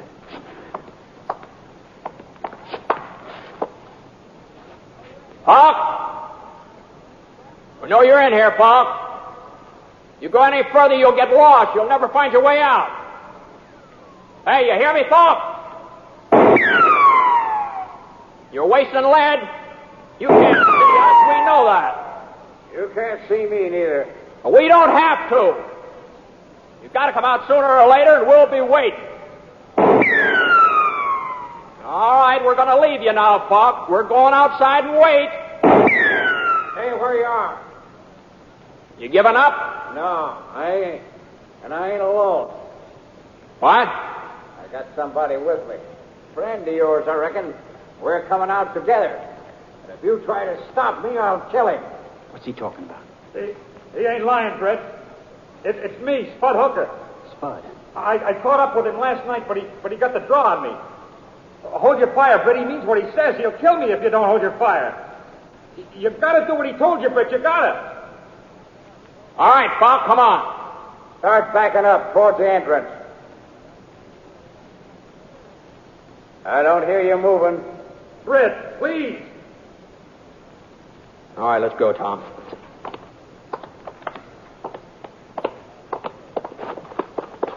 We backed out into the daylight, Tom and me, and waited for them. About a minute later, Spud Hooker marched through the mouth of the cave, half scared to death. Dink Falk was right behind him, holding a .45 aimed at the small of Spud's back. I was pretty sure he wouldn't hesitate to pull the trigger either. Sheriff Tinsmith was right. He's just a wildcat killer. He had that stampede look in his eyes as he stood there blinking against the sun. Same kind of a look you see in a steer when the herd's shoving him along. You can't stop or be trampled to death. Hang off your guns. Both of you. Take them off or I'll fix your friend here. Falk gave Spud a shove with his gun and he jumped forward. There was an opening now between him and Falk. The next thing I knew, Tom dived forward. Get out, Spud! Tom tackled Spud and he rolled over. The bullet missed him, but Tom was in range and he took it. Falk aimed to fire again, and I managed to get my gun out. Bullet hit his thigh and spun him around. Then his leg buckled and he fell face down. He hadn't let go of the pistol yet. He started to bring it up. Drop it, Falk! For a second, his finger went right on squeezing the trigger, but no, he just didn't have the strength. Tom? Tom, you all right? Sure. Yeah, it's hardly bleeding. I should have let Falk alone. I should have let you handle him, Britt. Well, I don't know. Looks to me like Tom did most of the handling around here. I mean, if it hadn't been for him, you know, I guess I had you figured wrong, Tom. I never thought you'd be the one to save me, but... I wasn't saving you, Spud. Huh? I don't like you. I never did. And nothing's going to change that. Then why? I like Ellen. I like her a lot, but... Well, she's in love with you. If you got yourself killed, it would just hurt her and wouldn't do me no good. Ellen, tell you she's in love with me? She didn't have to. When she finds out what happened today... She ain't gonna find out. I'm gonna tell her. I'm gonna tell her myself. I don't want her to know. It's for me to decide. Now listen here, Spud Hooker. You do the listening for a change. No, I thought you I taught you a lesson loud last night, but it looks like... No, hold on now. Now, I think we ought to get Tom to a doctor, don't you? If we don't, Ellen won't have no way of choosing him even if she wanted to. Now, come on, Spud. Come on, give me a hand.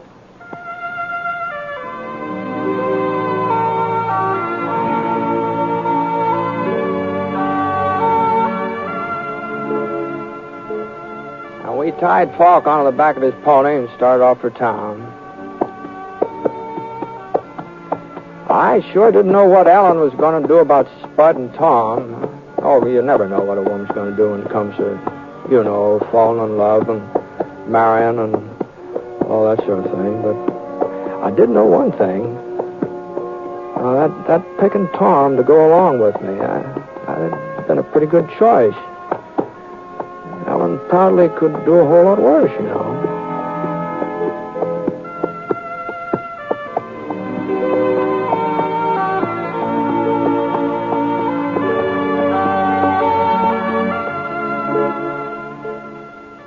Ladies and gentlemen, the tradition of religious freedom and of religious worship in America goes back to the very founding of our country. So, in these days of world crisis, when our nation and all its citizens need spiritual strength and guidance, all of us should think again of what religion means to us and to our country. For it's religious faith that makes our way of life possible. During November, people of many faiths are joining in a great Religion in American Life campaign. So, whatever your faith may be, you are asked to join in this campaign. Be sure to attend and support the church or synagogue of your choice.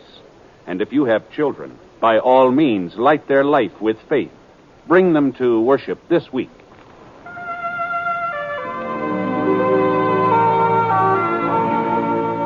The Six Shooter is an NBC Radio Network production in association with Review Productions.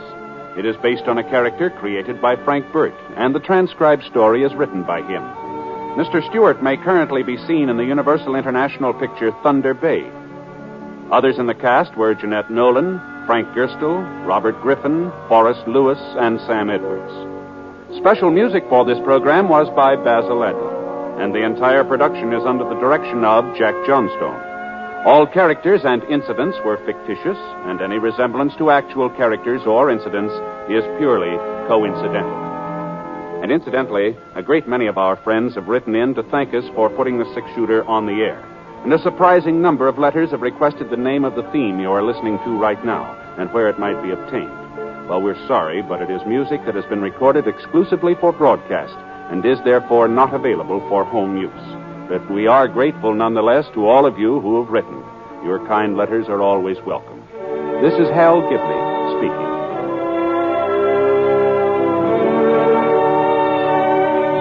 Tonight, here's Celeste Holm in the NBC Star Playhouse on the NBC Radio.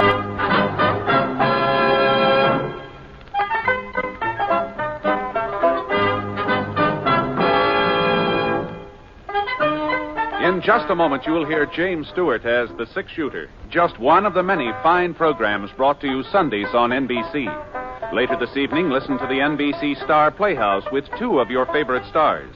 Hear Stroke of Fate and the story of what might have happened if fate had reversed historical facts.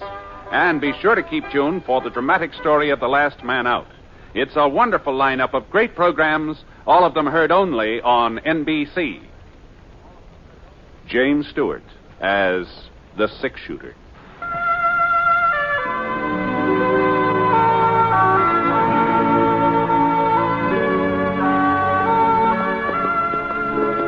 The man in the saddle is angular and long-legged. His skin is sun-dyed brown. The gun in his holster is gray steel and rainbow mother of pearl, its handle unmarked. People call them both the Six Shooter. The NBC Radio Network presents James Stewart as the Six Shooter, a transcribed series of radio dramas based on the life of Britt Ponset, the Texas plainsman who wandered through the Western Territories, leaving behind a trail of still remembered legends.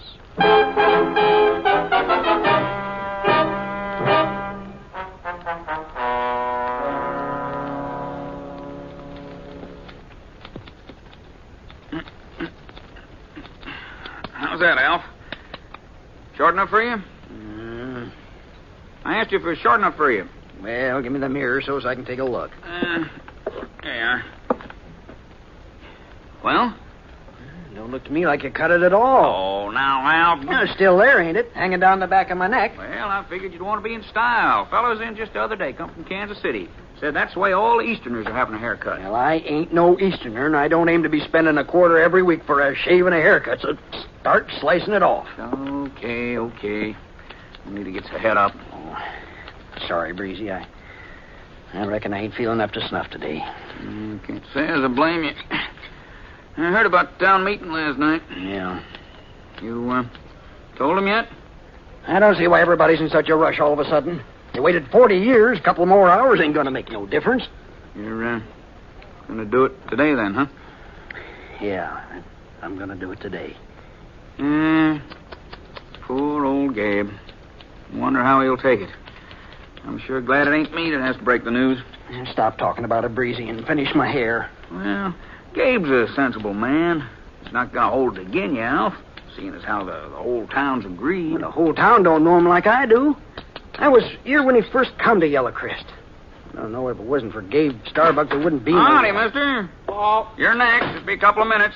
Dodge City papers there if you'd like to read it while you're waiting. Thank you. Thanks. Britt! Now, you sit still. Britt Ponset! Huh? Don't you remember me, Britt? Why, Alf Crandall? Alf? Alf Crandall? Oh, sure, I remember you. Well, what happened to your beard? Breezy here shaved it off 3 years ago. Oh, he did?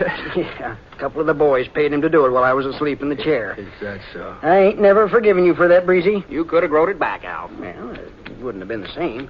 Took me 25 years to get that stand of whiskers. Besides, once Maddie seen me without 'em, folks do say I look younger. Well, you look so young I hardly recognize you. Well, what about you, Britt? How's the world been treating you? Oh, first rate. Just hit town. Yeah. I've been out on the Square Moon Ranch last month or so. I ran into a flock of sheep yesterday, and they gave me such a brotherly look, I decided it's high time I get a haircut. Be right pleased to take care of you, Mr. Poncett. There. That ought to be short enough, Alf. Well, feels like you got some of it off anyhow.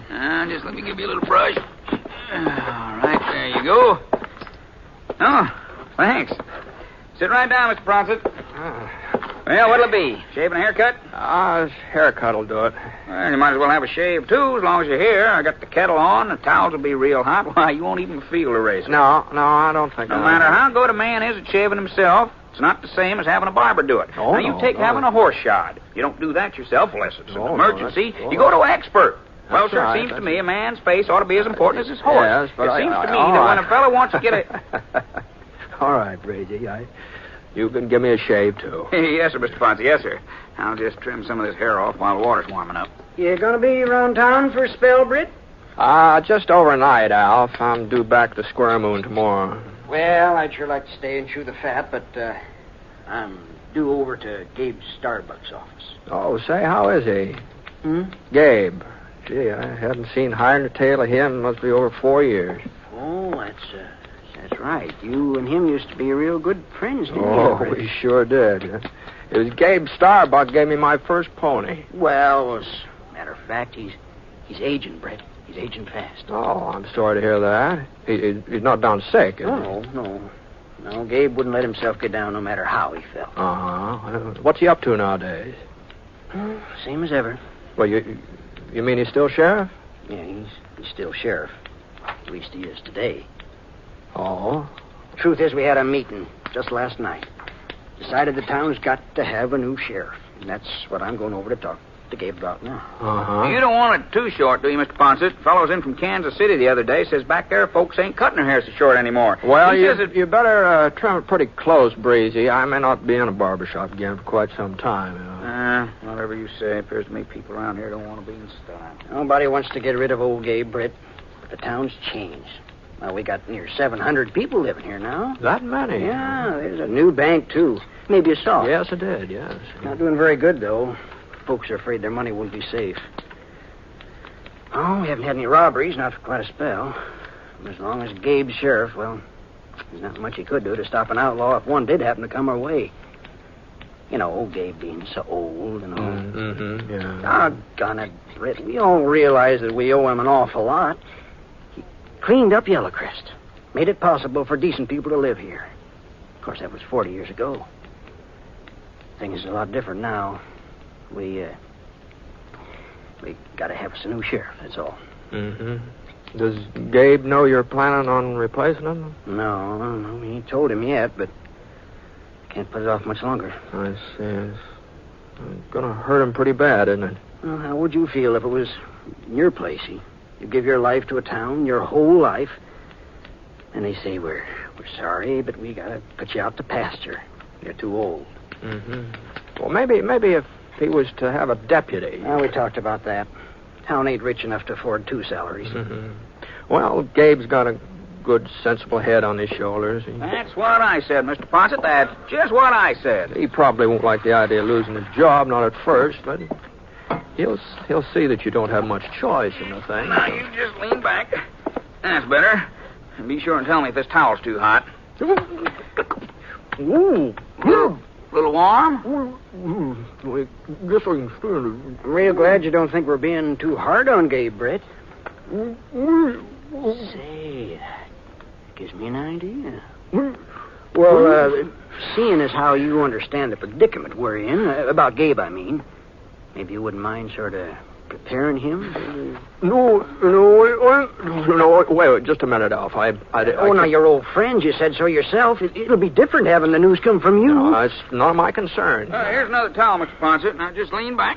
You're going to be seeing him anyway, Britt. Now, all you have to do is kind of lead the conversation around to him retiring, lay the foundation, and then later on, when everything's getting...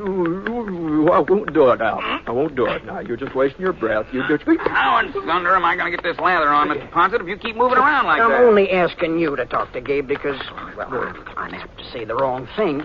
You know me, Britt, always putting my foot in my mouth. Hold still. Now, Al, I tell you, you're not going to put... Ouch. Your own fault, Mr. Poncett. Now, I told you to keep quiet. Please, he's right. Just sort of take it easy, Britt, while I sort of explain what I had in mind. And then if you still aren't willing...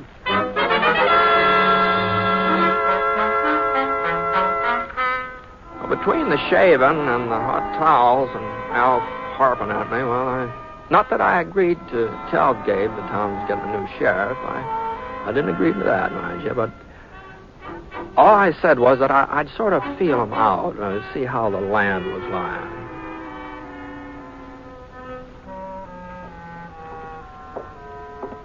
Anyway, about 20 minutes later, I was coming along the boardwalk heading for Gabe's office. Huh. Well, it sure sounded like shooting to me. When I looked around, nobody seemed to be paying any attention. What's that? The fellows arguing politics over the post office steps. They didn't even stop to take a breath. And the ladies in Johnson's Mercantile, they went right on measuring yardage like they hadn't even heard it. Well, I was pretty sure where it was coming from now. It was right behind the sheriff's office. I opened the front door. No sign of Gabe. No sign of anybody, for that matter. And, then I saw him. Right through the back window. And I saw why folks hadn't been very upset about the gunfire. Gabe was having himself a little target practice out there, aiming at a tin can sitting on a pile of lumber. It had just been 4 years since I'd seen him last, but, he looked good 10 years older. Smaller, too. He kind of shrunk and bent over with thin yellow-gray hair and long, bony arms that didn't seem to have much meat on them. Yeah, he sure wasn't having much luck hitting that tin can, either. Hello, Gabe. Who? No, it's Britt Ponset. I'll be doggone. Well, it's sure good to see you. For a second there, I didn't recognize you. The sun got my eyes. I blinded me, the sun. Sure. How are you, Gabe? Well, never better. Never felt better in my life. Glad to hear it. Well, I was just doing a little shooting. Yeah, I saw you. Oh, not that I need any practice, you understand, Britt. But I was worried about one of my guns. I think it throws a little to the left. I say. Yeah, that's why I missed my last shot. I guess you saw me miss it. Oh, well, a man can't hit anything if his gun's not working. Yeah. Well, let's go inside where we can sit down and have us a talk. Fine. Yeah. Well, you're looking good, Britt. Real good. Oh, well, a little older, maybe. But I guess that happens to all of us, doesn't it? Oh, I don't know. Man's only as old as he feels. Uh-huh. Yeah. Just take that chair, Britt, over there. Oh, thanks. Yeah. I'll sit by the window here, where I can keep an eye out on the street. Yeah, I was kind of surprised to hear that you're still sheriff, Gabe. Don't see why it should have surprised you. Well, you know, you must be getting along, Gabe. Oh, I'm 64, Britt. 64 last spring. Now, Gabe. Well, might be 65. The family never kept no records. But I ain't no older than that. No. Don't look no older. No. Do I? Oh, no. No. Huh. You still living alone? Well, of course I'm still living alone. You think I need a keeper or something? Oh, no. I was just wondering if you ever got a hold of that ranch you used to talk about. That's all. You remember? Ranch? Yeah, don't you remember that? When I was a kid, you always said someday you're going to have a ranch. After you'd retired from being sheriff, of course. Oh, I still aim to do it. When the time comes. Of course, there ain't no sense in thinking about it now. Oh? No. Yellow Crest is growing, Britt. Growing fast. That's when the town needs law and order the most. When it's busting its britches. And seeing as how I'm the only experienced lawman in these parts, well, it's my duty to stay on the job. I owe it to the folks here. Why, if I was even to think about retiring, well, they just wouldn't know what to do. They'd be plumb helpless. Well, I ain't got no choice, Britt. You know how it is. Sure, Gabe. I know.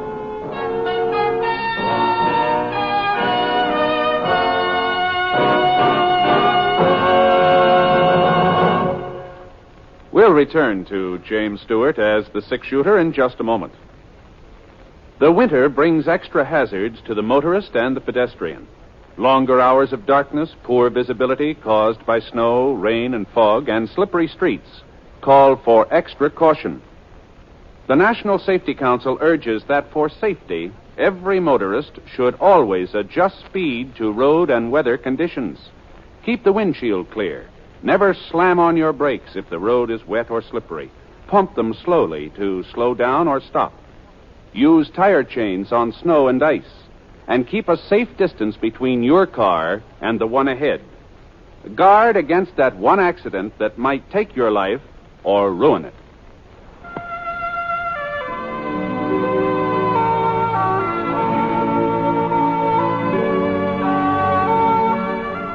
Now, Act 2 of The Six-Shooter, starring James Stewart as Britt Ponset.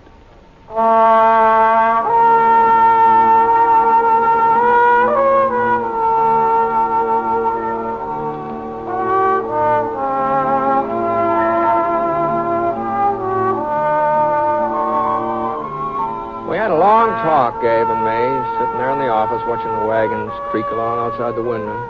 I guess we about covered everything. Folks we'd known, old times. The only thing we didn't discuss was Gabe's retiring from sheriff.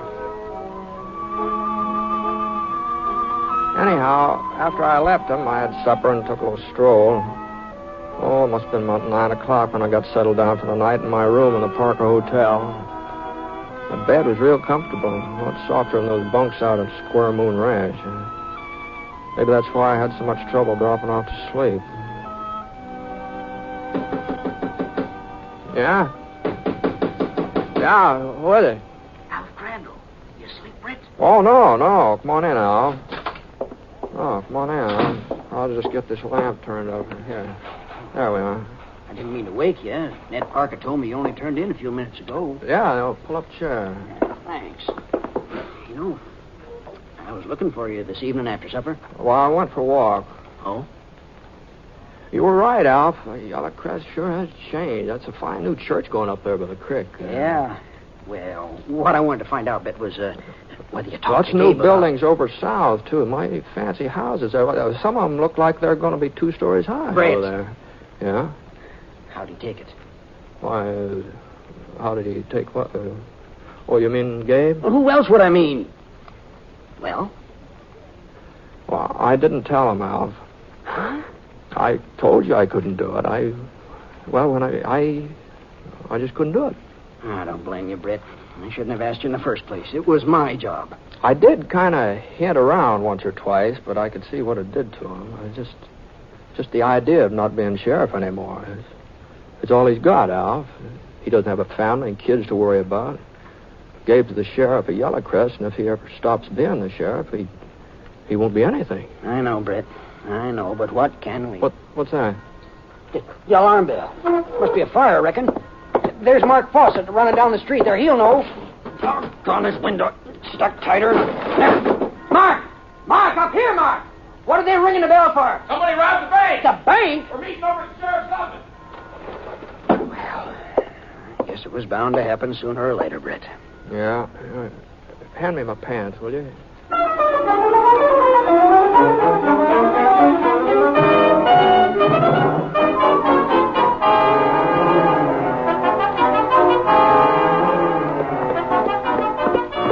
bell was still ringing when Alf and I rode up to Gabe's office.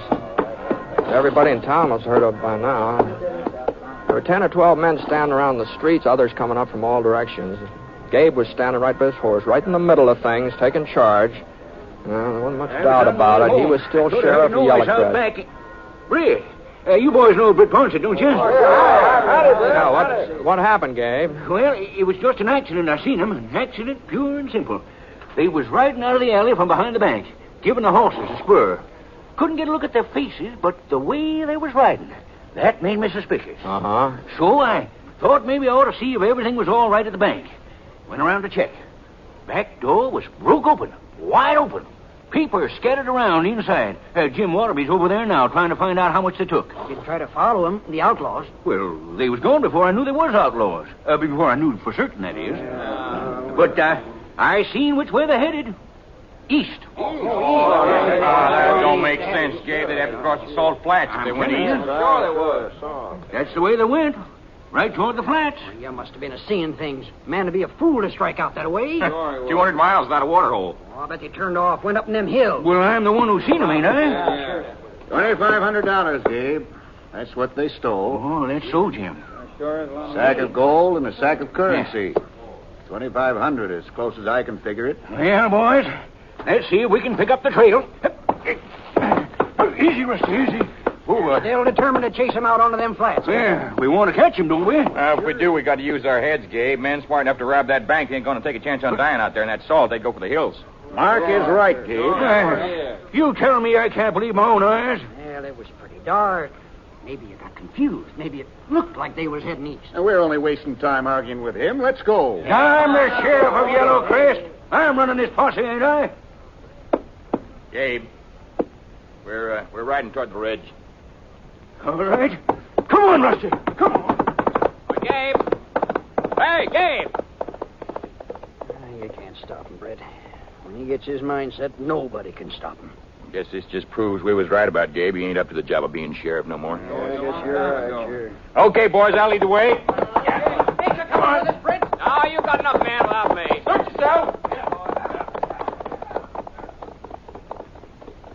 I watched them winding along toward the rise of the purple hills west of town. After a couple of minutes, the night swallowed them up, and the hoofbeats trickled off into silence. All right, Scar, come on. I turned Scar east. It wasn't like Gabe to be stubborn about something as important as a bank robbery. Oh, I'll grant you, it didn't seem very sensible for a couple of bandits to take off across the salt flats. And Gabe's eyesight wasn't what it had been once, of course, but I just couldn't believe he'd be dead wrong. Scar threw up his head when the smell of salt hit his nose. He sure didn't like the idea of walking out into it. Easy, boy, easy now. We're not going very far. Come on now.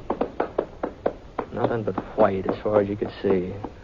Stretched out taut like a cavalry blanket. White salt picking up the moonlight and bouncing along ahead of us. The funny thing, though, there was only one set of hoof prints out there on the flats. Well, about 10 minutes later, I spotted Gabe. Oh, boy. He wasn't riding very fast, so I slowed up. I figured it was just as well Gabe didn't see me. I didn't want him to think that I'd tagged along because I was worried about him, you know. And then the darndest thing happened. He swung his horse around and started backtracking. Here, boy, come on. I eased Scar over behind a couple of gray boulders so we'd be out of sight, and Gabe came right toward us. At first, I thought he knew where we were. Then he turned his horse again and walked him out in the salt. For a couple of minutes, I couldn't figure out what he was up to. It seemed to me like he was just wandering around, no purpose at all. And then the next thing that happened was even stranger yet. Gabe jerked his gun out of his holster and he began firing. And he wasn't aiming at anything. As far as I could see, he was just shooting up into the sky. Yeah, he left off 2 or 3 more shots and wheeled around and galloped past me on his way back to town. And I saw him reach in his saddlebags and bring out a couple of cloth sacks and hook them over his saddle horn. They were the kind of sacks banks used for carrying money. Well, there just wasn't any doubt about it now. The story of that bank robbery was something Gabe had made up out of whole cloth. Oh, somebody had broken into the bank, all right. Well, it wasn't an outlaw, though. It was Gabe. Well, I waited, maybe 15 minutes. Then I heard the alarm bell start off again.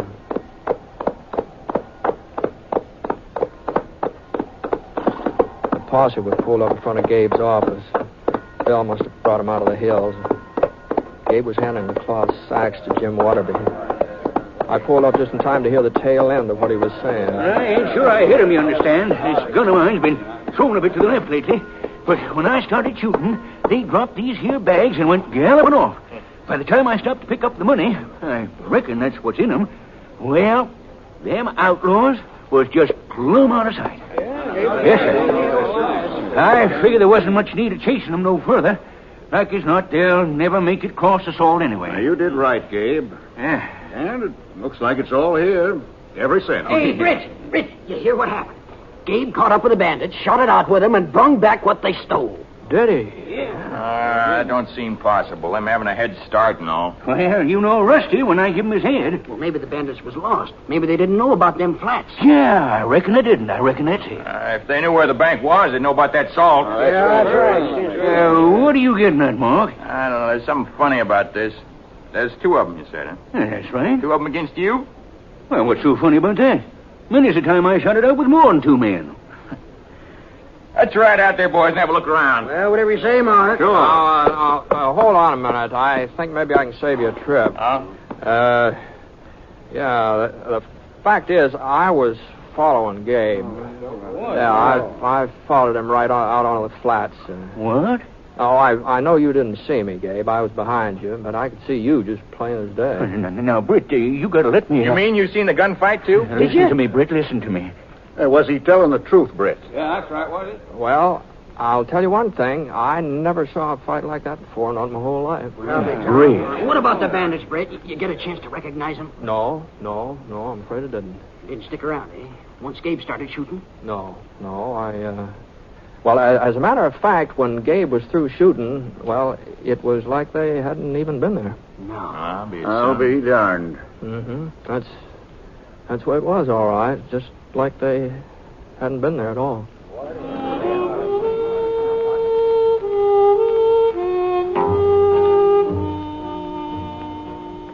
I don't know how Gabe had found out that the town was talking about having a new sheriff. I guess he sort of sensed it, the way folks have been acting. Of course, after this hold-up, well, they figured out maybe they could afford giving him a deputy. Jim Waterby, that's the banker. He put up part of the money, and then they didn't have much trouble raising the rest. I had a little talk with Gabe just before I left town. We didn't mention that night out on the flats, neither one of us. But he did give me his word that the next time there's any trouble, well, he'd let his deputy do a good share of the taking care of it. But the way things worked out, though, there haven't been any more robberies in Yellow Crest. Not one single solitary robbery. They say it's because of Sheriff Gabe. Outlaws just don't want to tangle with him. They all must have heard about what happened that time a couple of them tried to hold up the Yellowcrest Bank.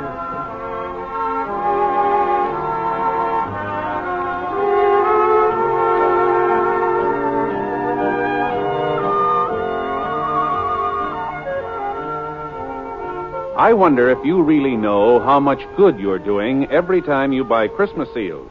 Well, let me tell you something. Something I think will amaze you. It's simply this. Over 6 million lives have been saved in the fight against tuberculosis since the first Christmas seal was sold. In other words, what you actually buy when you buy Christmas seals is priceless protection for yourself, your family, and your community. So, please answer your Christmas seal letter today.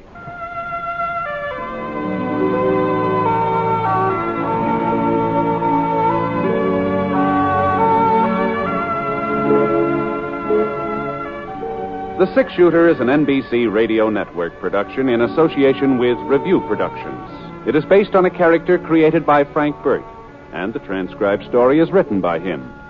Mr. Stewart may currently be seen in the Universal International picture, The Glenn Miller Story. Others in the cast were Herb Vigran, John Stevenson, Lamont Johnson, Dal McKinnon, and Old Gabe was played by Bill Johnstone. Special music for this program was by Basil Adlam, and the entire production is under the direction of Jack Johnstone. All characters and incidents were fictitious, and any resemblance to actual characters or incidents is purely coincidental. And now, from all of us who each week bring you the Six Shooter, a special salute to NBC-affiliated station WGBF, Evansville, Indiana, on the occasion of their 30th anniversary. Happy anniversary, WGBF, and best wishes to all of your listeners. This is Hal Gibney speaking.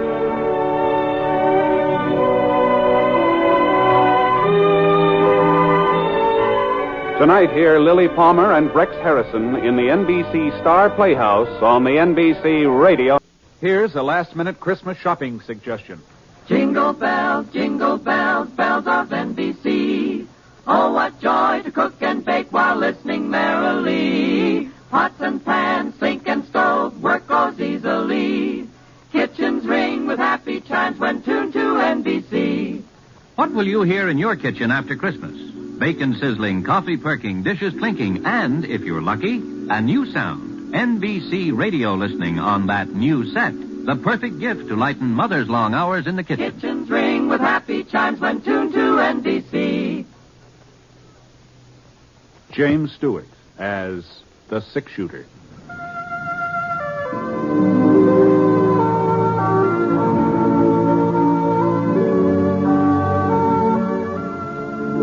The man in the saddle is angular and long-legged. His skin is sun-dyed brown. The gun in his holster is gray steel and rainbow mother of pearl, its handle unmarked. People call them both the Six Shooter. The NBC Radio Network presents James Stewart as the Six Shooter, a transcribed series of radio dramas based on the life of Britt Ponset, the Texas plainsman who wandered through the Western Territories, leaving behind a trail of still-remembered legends.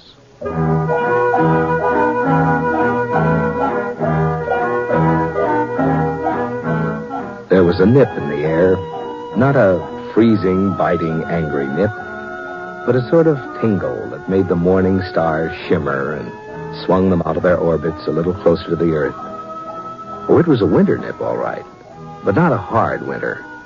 Not a winter when the cattle would come down from the high places, poking their noses into the ice-encrusted ground. It was a mild winter nip. Mild enough so that the breath of the boy on the Pinto turned only a faint gray as he rode toward the campfire where the man was sitting. Howdy. Hello, mister. I see your fire. I thought maybe you wouldn't mind if I gave my pony a chance to warm up. Sure. Make yourself home.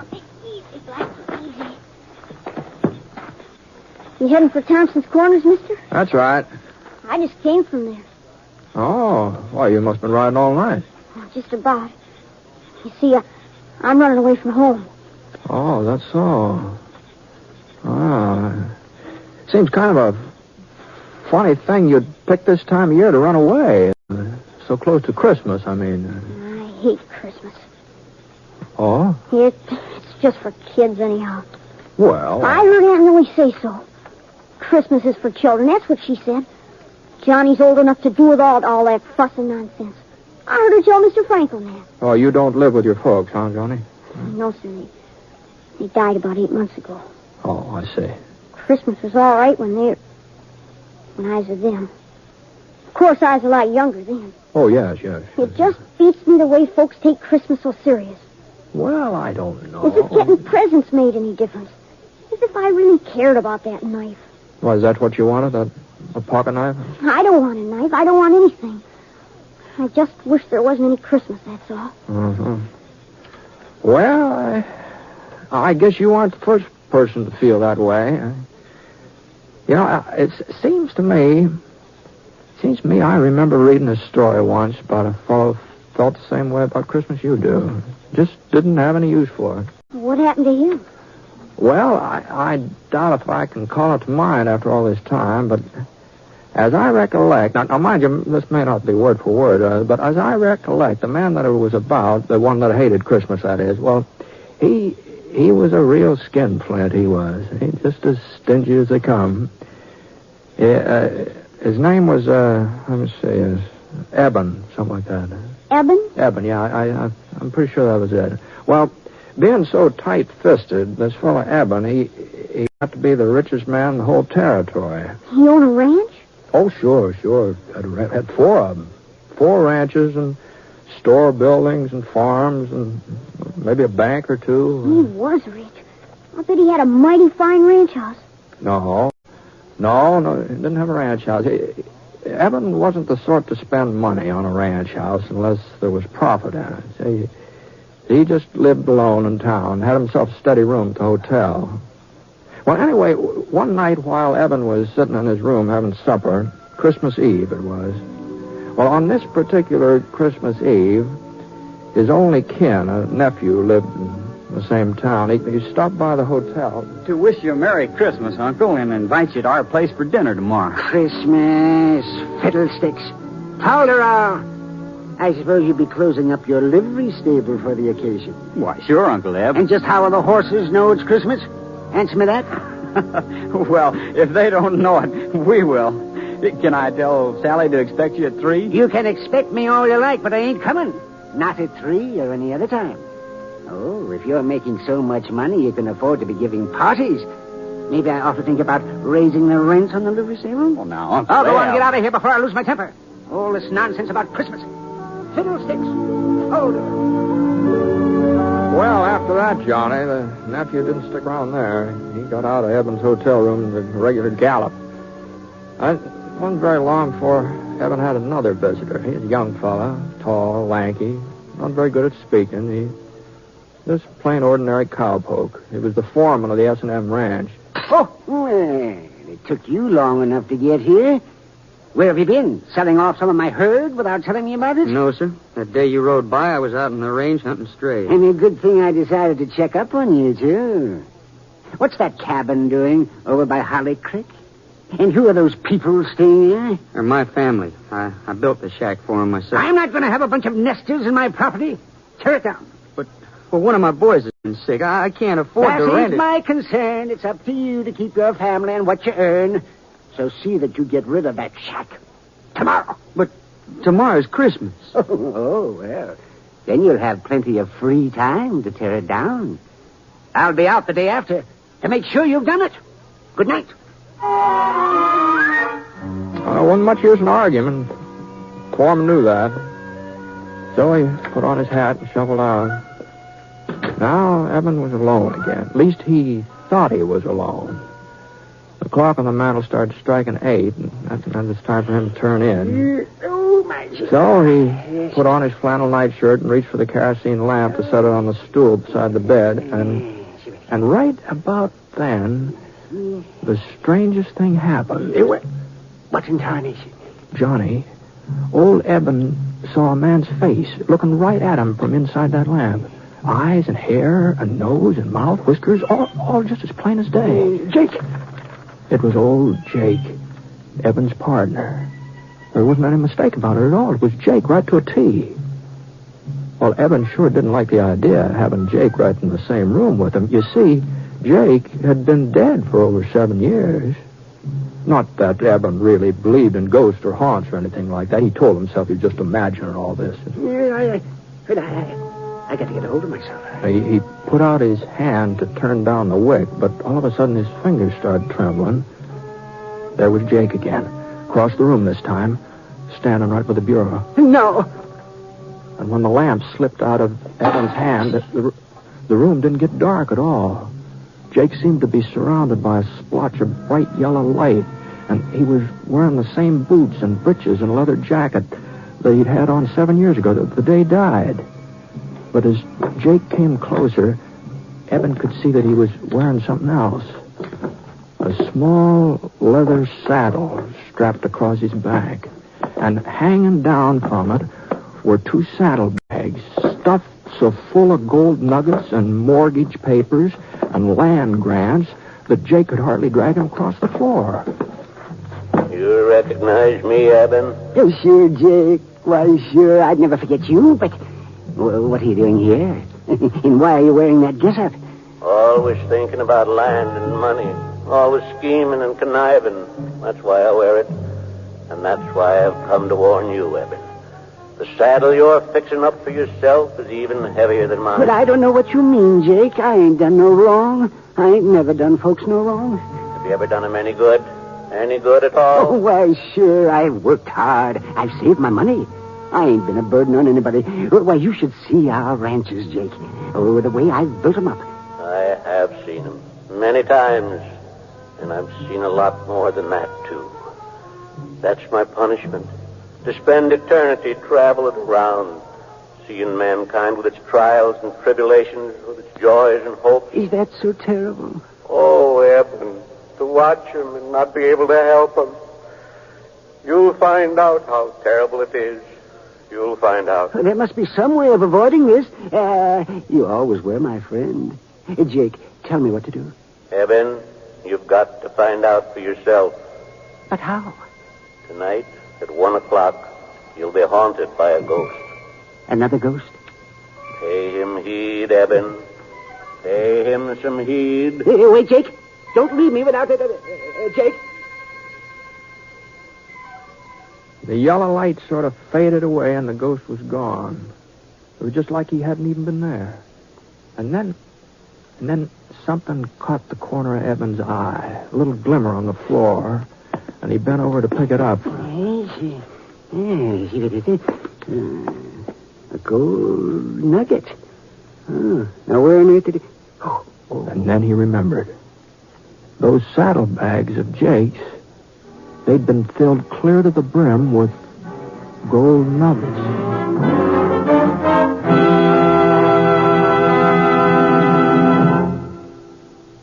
We're interrupting our story for only a moment, and only to tell you, our unseen audience, that you have helped more than you may realize to make this a very Merry Christmas for all of us on this program.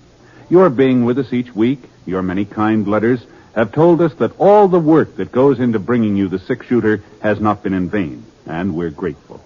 So, friends, from all of us, Jimmy Stewart and the cast, our writer, our director, engineers, and sound technicians, our best wishes for a happy holiday season. Oh, yes, and before I forget it, beginning December 31st, the 6-shooter will be on the air on Thursdays instead of Sundays. That's beginning Thursday the 31st. The time of broadcast will be listed in your local newspaper. Thank you. Now, Act 2 of The 6-Shooter, starring James Stewart as Britt Ponset.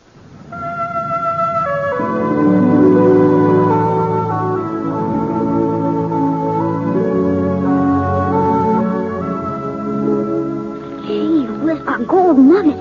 Then Jake's ghost really had been there, huh, mister? Yeah, there just wasn't any doubt about it, Johnny. Oh, what happened then? Did the other spook turn up? The one Jake said was coming to see Eben? Oh, sure, Johnny, sure, yeah. And he was right on time, too. Eben was lying in bed, wide awake, of course. He hadn't been able to do much sleeping. He was too scared. It was kind of peculiar. Eben was half scared the ghost would come and half scared he wouldn't, you see. But before the sound of the clock had died away, there he was, he's sitting in Eben's rocking chair like he'd been there all night long.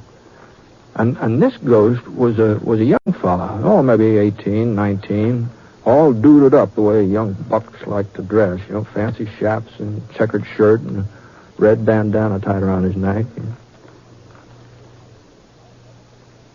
Howdy, Eben. Reckon you've been expecting me. Yeah, well, I guess so. You ready to take a little trip? Where to? Back. Way back through the years. Oh, but how can I go with you? It's real easy. You see, I'm the ghost of Christmas past. You're past, Eben. Let's shove on. Well, the next thing Eben knew, he and that ghost were standing out on a snow-covered prairie. There was a circle of covered wagons in front of them, and the people from the wagons were gathered together and listening to a tall, white-bearded man. Behold, I bring you good He was reading the Bible. Great joy, which shall be to all people. For unto you is born this day in the city of David a Savior, which is Christ the Lord. And this shall be a sign unto you. You shall find a baby. The ghost turned and pointed to a boy sitting away from the others on the tailboard of one of the wagons. Small boy, about 10 years old, with hollow cheeks and his eyes all red from crying. Oh, no. It was Eben himself. On a Christmas day, a long, long time ago. Not a very happy Christmas either. It was only a week since the oxen had stampeded and his ma had been killed when she fell from the wagon. His pa had died with an Apache arrow in his chest. No, I don't want to look at him anymore. Can't you show me another Christmas? Well, it was no sooner said than done. Now Eben and the ghost were in a bunkhouse. And Eben saw himself again. He's 10 years older than the boy on the prairie, but he was lying on a blanket staring up at the ceiling. And then his pal Jay came running in, all out of breath. Come on, Eb. Get a clean shirt on. We got us an invite to a party. Huh? Yeah, the boss is throwing a big shindig. He says he'll fire us if we don't show up. Eben couldn't help remembering that party. All the roast beef and the baked ham and square dancing and the pretty girls in their calico. He couldn't help saying out loud to the ghost. Oh, dear. How I wish I... What was that, Eben? Nothing, Mr. Spurs. Nothing. I was just remembering how I treated my foreman today. That's all. After that, the ghost took Eben to 3 or 4 more of his old Christmases. And none of them were very happy. Especially that Christmas when the young schoolmarm, sitting on the horsehair sofa, had unwrapped a tiny box Eben gave her and then handed it back to him. It's a lovely ring, Eben. But I can't wear it. Well, you're not courting somebody else. No, Eben. But you are. You're courting something else. Bill. Land and money, cattle, profits. They mean more to you than I ever would. I'm sorry. Mr. Ghost, no more of the past. Please, I've seen enough. A man wants to forget. Sure, Eben. Whatever you say. And before Eben could blink his eyes, he was right back in the hotel room. But once he got there, he blinked real hard because all of a sudden the ghost was becoming a different person. He was getting fatter, and his stomach popped out 2 or 3 inches, and a few wrinkles creased his cheeks, and finally his chaps turned into a shiny blue serge suit with a heavy gold chain dangling across the vest. Hey, well, what's happened to you? Why are you so different now? You seem to be getting tired of the past, so I thought we might take a gander at the present, if you've got no objections. Well, the hotel room just melted away, and Eben was looking at that cabin his foreman had built on Holly Creek. Well, that cabin sure was crowded. Oh, there must have been 5 or 6 children, all helping their mother get the Christmas dinner, all laughing and talking, as busy as summer colts. But when their father came in, he had a long face and a tired mouth, and his wife looked up and wanted to know what was troubling him. Oh, I was thinking about old Eben. That's not a very pleasant thought for Christmas, Bob. By the way, what did you want with you yesterday? Was it about this cabin? Yeah. Oh, no, of course not. Well, let's get on with dinner. Sit down, everybody. Now, where's my Tim, huh? Well, I guess we're just going to have to eat. And Bob looked all around the room. He was pretending he didn't see the little fellow in the corner. The boy with an iron brace on his leg and a wooden crutch propped up against the wall. But little Tim, he wasn't going to be ignored. So, Bob picked him up and carried him over to the table. God bless this food, this house, and us and our friends. Even old Eben. Amen. The family found that part about Eben a little hard to swallow, but they finally managed, and Tim was the last one to chime in. God bless us, everyone. Eben didn't want to watch what was going on in that cabin any longer, but the next place the ghost showed him wasn't much easier on him. There was a big party going on at his nephew's house back in the livery stable. And one of the ladies was blindfolded, you see, and she was trying to pin the tail onto a donkey. But there was something peculiar about this donkey, about the way it was drawn. It looked more like a person than an animal. Well, Eben recognized who it was supposed to be right off. You see, folks, I invited Uncle Eb to be with us, but he turned me down flat. So I figured we'd have him here in spirit, if not in the flesh.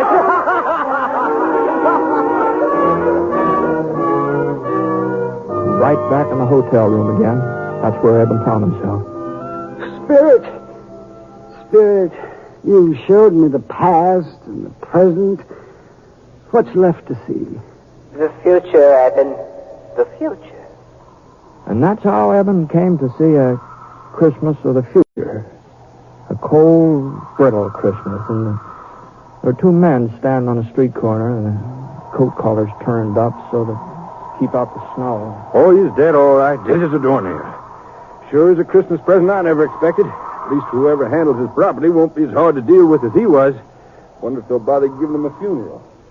And in a frame house over on the side street in the edge of town, a woman was speaking to her husband. Funny. To me, he's been dead for years. Well, I haven't even thought of him since I don't know when. And yet, you know, once I was real fond of him. Funny, isn't it? Ghost. Who are they talking about? Those men on the street. That woman I used to know. Who is it that's dead? Tell me. And the ghost slowly turned and stretched out a long, thin, bony finger. And there, right at the end of that finger, was a tombstone, all covered with weeds. Eben could barely make out the name that was carved on it. Ebenezer Scrooge. No. What's this? Where am I? And you know what? He was right in his own bed, in his own nightshirt, and the sun was streaming through the frosted windows. But Eben didn't stay there very long, not for very long. He got into his boots and trousers as fast as he could, and he dashed down the stairs, out into the street. Well, you see, the stores being closed gave Eben quite a problem.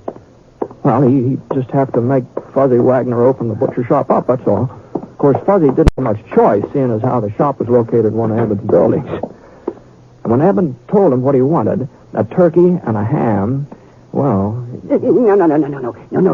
Better make it 2 hams and send them out to the cabin on the S&M ranch. And they're not to know that I ordered them. You understand, Fuzzy? Here's the money and a little extra for your trouble.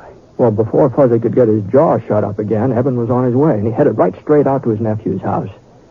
And Eben was the life of the party, too. Well, the way he carried on, he's laughing and making jokes and telling stories on himself, and he insisted that they use that donkey with his face on it when they played games, you know. Yes, because that's what I've been all these years. A real 4-footed, long-eared donkey. And the next morning, though, that's what Eben enjoyed the most. He was up bright and early and hitched the team to the buckboard and drove out to the S&M, hurrying the horses all the way. Come on, Bess. Come on, Martha. Step a little lively. If he could just get out there before his foreman started tearing down that cabin. Whoa! Whoa, my head. Whoa. Whoa. Yeah. Well, Robert? Yes, sir? I see you ain't carried out my orders. Well, it was Christmas. I just couldn't tell him I'll do it today. Oh! This is the last straw. I'm not putting up with your shenanigans any longer, young fella. Oh, but please... That cabin's coming down and no buts about it. And then we're building a new ranch house in its place. Big enough for you and your whole family. What? Oh, yes. I'm also doubling your wages as of last week. Merry Christmas, Bob. Even if I am a day late. No, not a day. More like half a lifetime. But Merry Christmas anyway. And as your son says, God blesses everyone.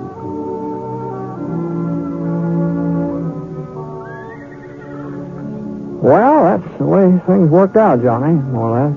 Well, that's a fine story, Mister. Real fine. I reckon I know why you told it to me. How's that?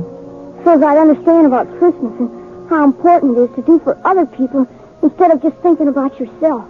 Well, no. I didn't have that in mind especially. The story just happened to come into my head, that's all. Well, maybe if I had to give Aunt Millie something, a present maybe. Oh, shucks, what could I give her? I don't have no money. Well, of course, there are lots of things that don't cost a penny, not a single red cent, you know. Hmm? Well, now, let's see. Take that little spruce over there. It'd be real easy to cut that down with a little fixing and maybe a few doodads from around the house.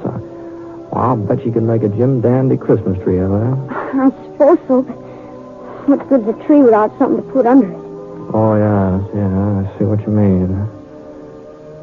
Johnny, you don't happen to know Jim Bender, do you? In Thompson's Corner and his 3 daughters? He's only got 2, mister, Sarah and Emily. Oh, that's so. That's so. I was spending Christmas with them. It looks like I'm carrying an extra present. It's a real pretty little red bonnet with feathers on it. I couldn't take it, mister. Oh, no. I wasn't thinking of giving it to you, Johnny. But I was sort of hoping that you'd show me the trail from here on in. Of course, it would mean you're turning around going back home, but if I was to cause you changing your plans, I'd feel obligated to pay you back some way, you know. Well, it would be only fair. Trouble is, I haven't got much money, so if you wouldn't mind accepting the bonnet instead, you'd be doing me a real favor, Johnny.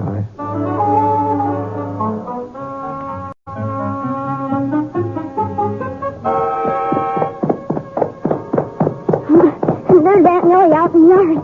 Oh, she looks mad in a wet hen. Oh, there is a resemblance. I'll have to admit that. Where in tarnation have you been, John Cartville? I've been looking high and low for you since dawn. Well, I just went for a little ride, Aunt Millie, to get us a Christmas tree, see? Christmas tree? Fiddlesticks. This gentleman won't cut it down. I'll just take it inside. Be right back, mister. If we had any use for a Christmas tree. I suppose he's figuring there'll be a whole lot of presents under it. No, don't think so. But just between you and me, I got a hunch there'll be at least one person waiting for somebody. What are you talking about? Oh, no. It wouldn't be fair for me to speak out before Christmas. You know that.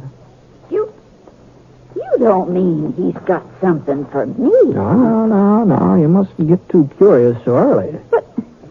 But I thought he didn't like me. I thought he just hated having to live here with an old maid. I guess I just don't know nothing about kids. Nothing at all. I don't deserve to get... Well, I think I'd better get moving along. Say goodbye to Johnny for him, will you? And I wonder if you'd give this to him. Yeah, tell him the little blade on it's kind of dull, but... A pocket knife? Yeah. Now, how did you know? Hold on a minute. Oh, God bless you, mister. And Merry Christmas. Merry Christmas.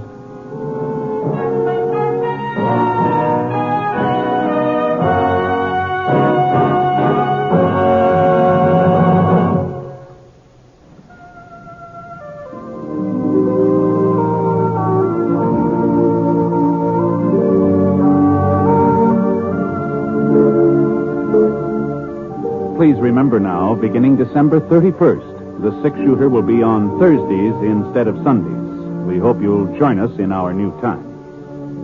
The Six-Shooter is an NBC Radio Network production in association with Review Productions. The transcribed story was written by Frank Burt in collaboration with Charles Dickens. Mr. Stewart may soon be seen in the Universal International picture The Glenn Miller Story. Howard McNear played Scrooge, and special music was by Basil Adlam. The entire production is under the direction of Jack Johnstone. All characters and incidents are fictitious, and any resemblance to actual characters or incidents is purely coincidental. And now, until Thursday the 31st, this is Hal Gibney speaking. Merry Christmas.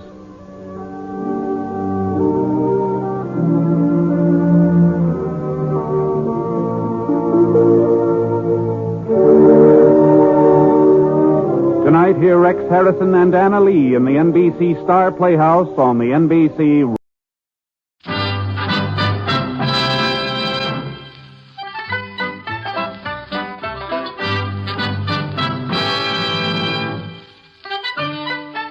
In a moment, you will hear James Stewart as the six-shooter, just one of the many fine programs brought to you Sundays on NBC. Later this evening, listen to the NBC Star Playhouse with one of your favorite stars. Here, Meet the Press, America's #1 newsmaking program, and be sure to keep tuned for the dramatic story of communism in America on Last Man Out. It's a wonderful lineup of great programs, all of them heard only on NBC. James Stewart as the six-shooter.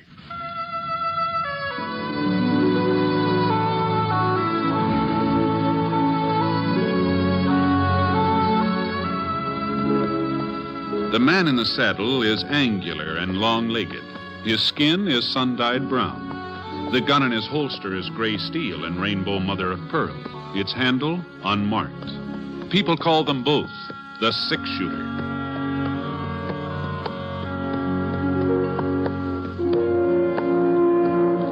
The NBC Radio Network presents James Stewart as the six-shooter, a transcribed series of radio dramas based on the life of Britt Ponset, the Texas plainsman who wandered through the Western Territories, leaving behind a trail of still-remembered legends.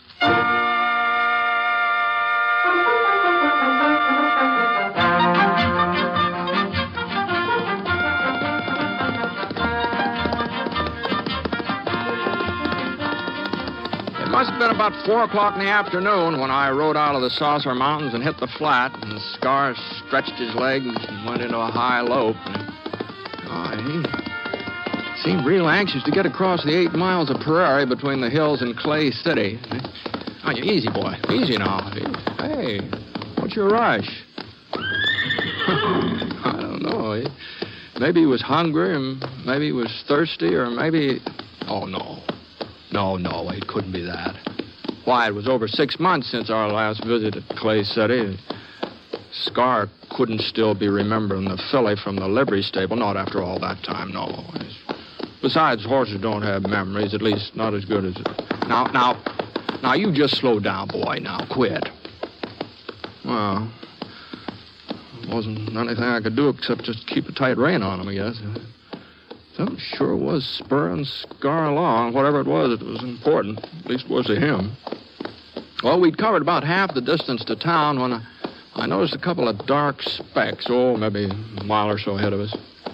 And the way they were shaped and the way they were barely moving, well, they just about had to be pack burros. But it wasn't until we almost caught up that I spotted Hiram. And he was beating one of those burros with a cottonwood switch and giving it such a cuss, and he didn't even hear us riding up toward him. Easy, Scar. Right, you easy now. rat-haired desert canary. You start traveling, I'll set fire to you. And I don't... I'm not fooling. I'm warning you. I'll give you such a burning that you won't be able to... Hello, Hiram. Where'd you come... Oh, Britt, for a second there, you kind of startled me. I didn't know you was on my tail. The burros been acting up, Hiram? Oh, they're just being themselves, Britt. No. That's the trouble, they're just being themselves. Yeah, I sure know what you mean. Where you heading, Clay City? That's right. I heard you was riding herd for the Circle G. Last time I was in getting some supplies, it told me.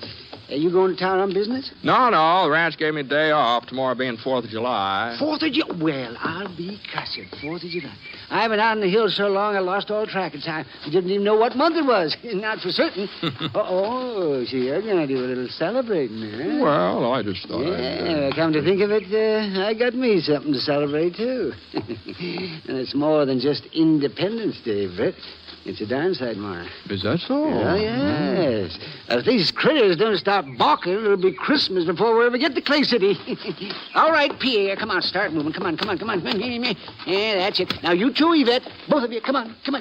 Hey, what was that you called them, Hiram? What's that? Well, it sounded like Pierre. Oh, sure. Yeah, that's their name, Pierre and Yvette. Oh, no. Well, what's the matter? They're perfectly respectable names. I seen a show once in Denver called the Paris Review. That was the title of it, from Paris, France. And there was a couple of dancers. Well, sir, if they didn't put on a jig. I'm telling you, Britt, it sure was something. The fella, he just picked up this girl and he threw her every which way. I thought she was going to land right in my lap. Oh, you did? Yes, that's the truth, every word. And this here girl dancing with him, she kept coming back for more, like she enjoyed being used for a lasso. Yes, Pierre and Yvette. That's what they was called. It was on a sign out in front of the Tabor Grand Opera House. Those names always kind of stuck with me. So when I bought these burrs, well...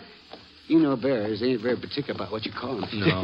Now, you just keep moving, Pierre. Come on, keep moving. That's it. That's quite a load you're carrying there, Hiram. It sure is. Well, I guess I'll ride on. Maybe see you in town, huh? Hold up a minute, Britt. Ain't you going to ask me what's in them bags? Well, no, I just figured it wasn't any of my business. Well, I'm going to tell you anyhow. Oh? If I don't tell somebody, I'll bust. Besides, I know I can trust you. Yeah, whoa, Pierre. Whoa there. Britt, I've struck it. I've made a strike the like of which I never even dreamed of. Oh? Easy, Scar. Now, you see this here sack right here? Yeah. This one right here? If it don't assay out to over $1,000... $1,000? That ain't the half of it. There's plenty more where this come from. Well, that sure sounds good, It is good. Well, I'll just bet the vein I find delivers more gold in a year than they ever took out of California. Is that so? Well, you sure are entitled to a strike, Hiram. You've been prospecting for quite a spell. I sure have. 45 years, but Yeah. 45 years, come winter. But I ain't got no regrets. Not now, I ain't. I told them in Clay City. I told them all there was gold in the Saucer Mountains. Oh, I could smell it. Just the way my birds sniff water. But they wouldn't listen, no. They said old Hiram was touched, that I'd never find nothing but yellow-colored rocks. Yeah. Well, start singing a different song now. Oh, you're sure it's gold you found? Oh, you think I don't know it when I see it? You mark my words. Old Hiram has turned up the real thing. Of course, you mustn't let the news out. Oh. Not until after I get my assay report and file my claim. Oh, sure. But I just wish there was some other assay office around here. What's that? Well, that Enoch Wilson. He wouldn't know a gold nugget from a tea kettle. And what's more, I don't trust him. I don't trust him a bit. Well, no, Hiram, you know... Some of the samples I brought him in before looked mighty good to me, but not to Enoch. I don't think he even tested him. Well, just let him try to say that this batch is worth it. Yeah, just let him try to say that. I don't know what's the matter with Scar. He sure is restless. Well, then you go on ahead, Britt. Just go on ahead. Well, I guess I might as well. Easy, boy, easy. I hope everything works out the way you expect, Hiram. Don't you worry yourself about that. Yeah, nice run into you. Mutual, Britt, mutual. All righty, Britt. Come on. You can't eat that cactus. Get your nose out of there. I'll give you a taste of something worse than that spicy.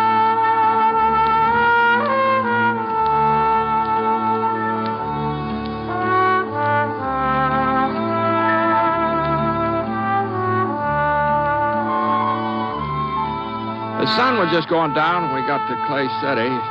I figured on stopping at the hotel first, making sure of a bed, but Scar had other ideas. He headed right straight for the livery stable. There just wasn't any doubt about it. He'd remembered that filly. Yes, sir. And mind you, I'm not saying that a horse can really get a disappointed expression on his face, but I'll tell you this much. Scar gave a pretty good imitation of it when he saw a big roan stallion occupying what had been that filly's stall. Well, I left him there anyway, and I got myself supper in a room. And about 9 o'clock, I started feeling sleepy, you know. I pulled off my boots. Yeah, doggone it, man. Sure does get tired and he stays up late. Holy smokes, what's that? Well, those shots right outside my window. I grabbed my gun and and then I saw I wouldn't be needing the gun. A couple of kids shooting off Chinese firecrackers. I'd heard. Well, it didn't look like I was going to get much sleep that night. And the way things worked out, I sure didn't. Well, yeah? Who is it? Hiram, Britt. I got to talk to you. It's important. Well, come on in. Oh, thanks, Britt. Thank you. What's the matter? What's the matter? You look like you're getting ready for a real hard winter or something. Enoch Wilson. That's what's the matter. Remember, Britt, I told you I didn't trust him? Do you remember that one yesterday? Yes, well, I got me some proof. What's in carnation? It's just some firecrackers, Hiram. And Enoch, he says you haven't found gold. No. He ain't said nothing one way or the other. But by the time I got the burrs into town tonight, it was almost 7 o'clock. Enoch was just closing up the assay office. Uh-huh. Well, I give him them sacks of gold, you see, and I said I wanted a report as soon as possible. And you know what he told me? Oh, I can't say as I do, no. Friday. He says I couldn't have no word before late Friday. Why, Britt, that's 2 days off. Well, tomorrow being a holiday. Well, that's the excuse he tried to hand me to. Oh, that lying skunk. Oh, no. You know, the 4th of July is a pretty important occasion. Well, that don't give him the right to tell me a whole pack of lies, does it? No. Well, No, of course not. No. Anyhow, I had to leave my gold with him. I didn't have no choice.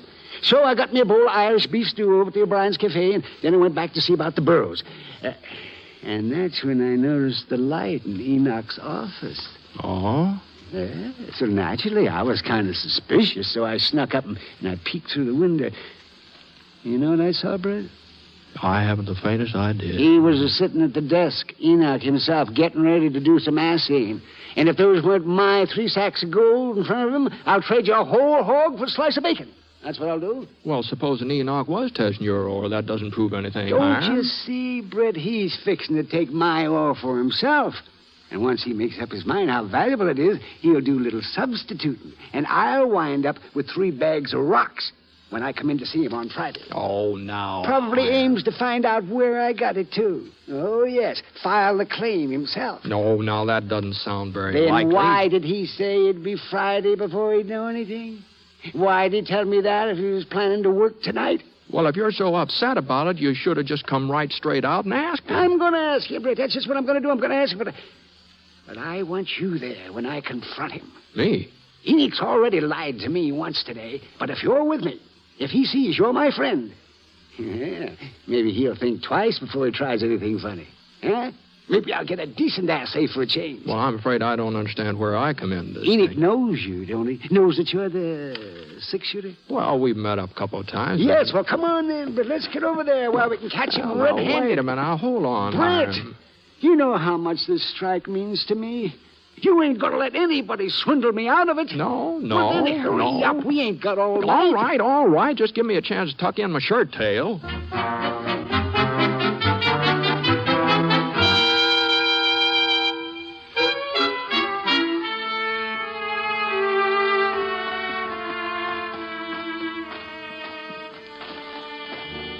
You see the light, Britt? He's still here. Now, you just remember one thing, Hiram. This wasn't my idea. Sure. I remember I remember that. Who is it? What do you want? Hiram Garver. That's who it is. And Britt Ponset with me, too. So you better get this door open. Now, Hiram, you just remember. Howdy, Britt. What's the trouble? Well, There you are, over Britt. here with... There you are. There. You see right there? See? Them are my sacks. Of course they're your sacks, Hiram. You see, he ain't denied it, either.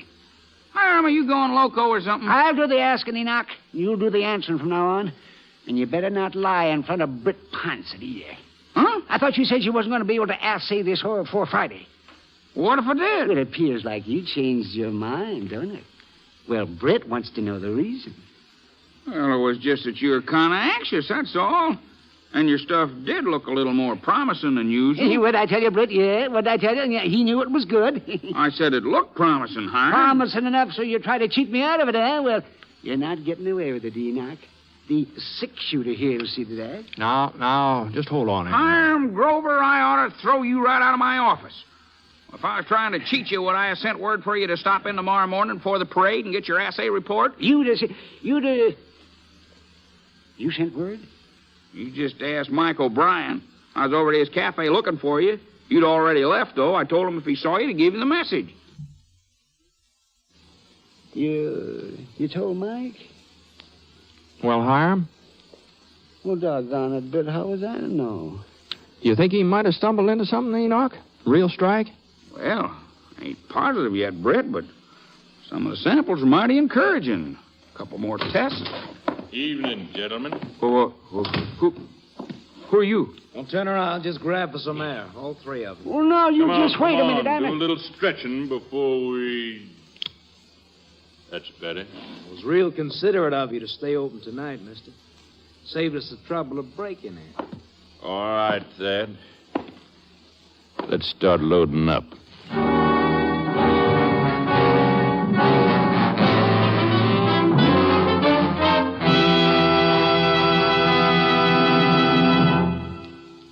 We'll return to James Stewart as the six-shooter in just a moment. Our religious institutions are strongholds of the American way of life. Our country was founded by men who had faith in God and who were willing to endure hardship and sacrifice for the sake of that faith. Today, the religious institutions in your community need your interest and support, so take an active part in religious affairs. Your pastor, rabbi, or priest will give you invaluable family counsel and aid if you are a newcomer to the community.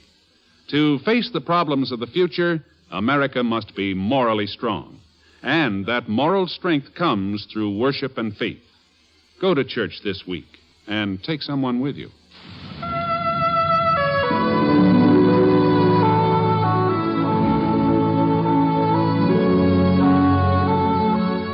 Now, Act 2 of The Six-Shooter, starring James Stewart as Britt Ponset.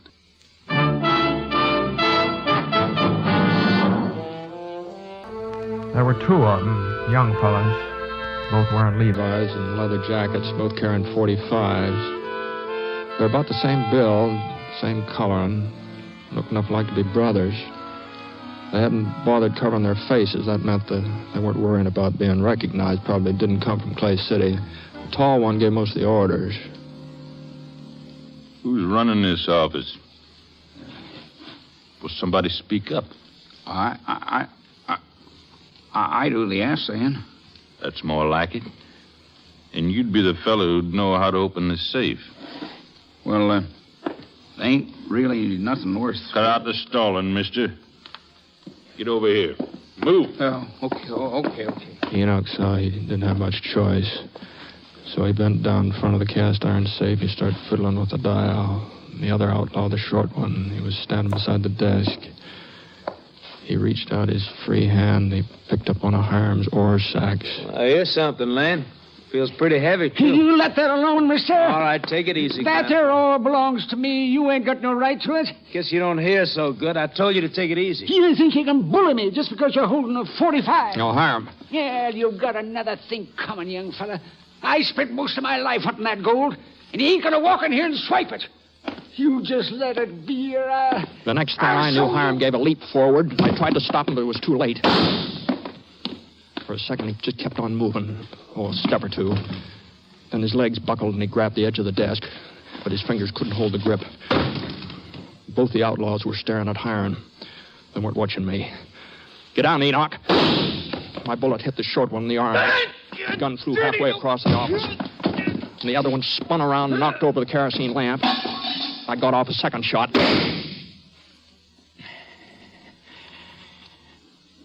It was so dark, I wasn't sure I'd hit anything or not. couple of minutes, there wasn't a sound. Nothing but heavy breathing. I stretched out my hand, and I felt a chair. I waited a second, and then I gave it a good hard push.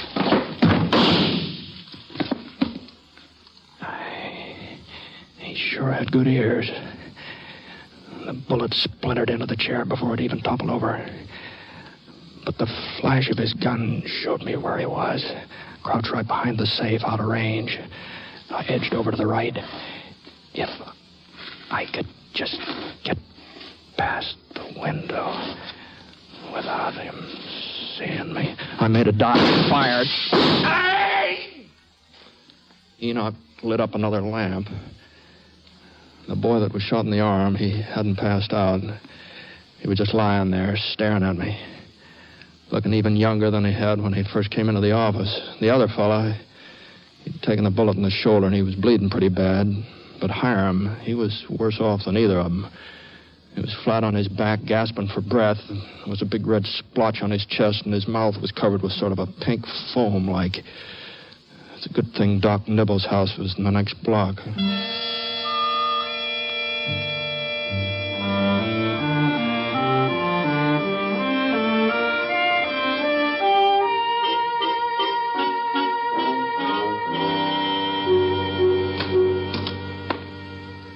Well, Doc? Oh. It's too early to tell anything yet, Britt. I got the bullet out, and it's still hemorrhaging. I see. And them other two, they'll be as good as ever in a week or so. Good enough for a hanging if Hiram don't pull through. Oh, no, he's just got to pull through, Doc. He's an old man, Britt. I've seen fellas a lot younger. Yeah? Well, you better get yourself some rest. It's almost 4 a.m. Well, I thought maybe there's nothing you can do here. Ain't a chance of him coming to before morning. I was standing right beside him when it happened. I could have drawn, maybe, and then... Maybe then you'd both be shut up. And I'll see you in the morning, Britt. I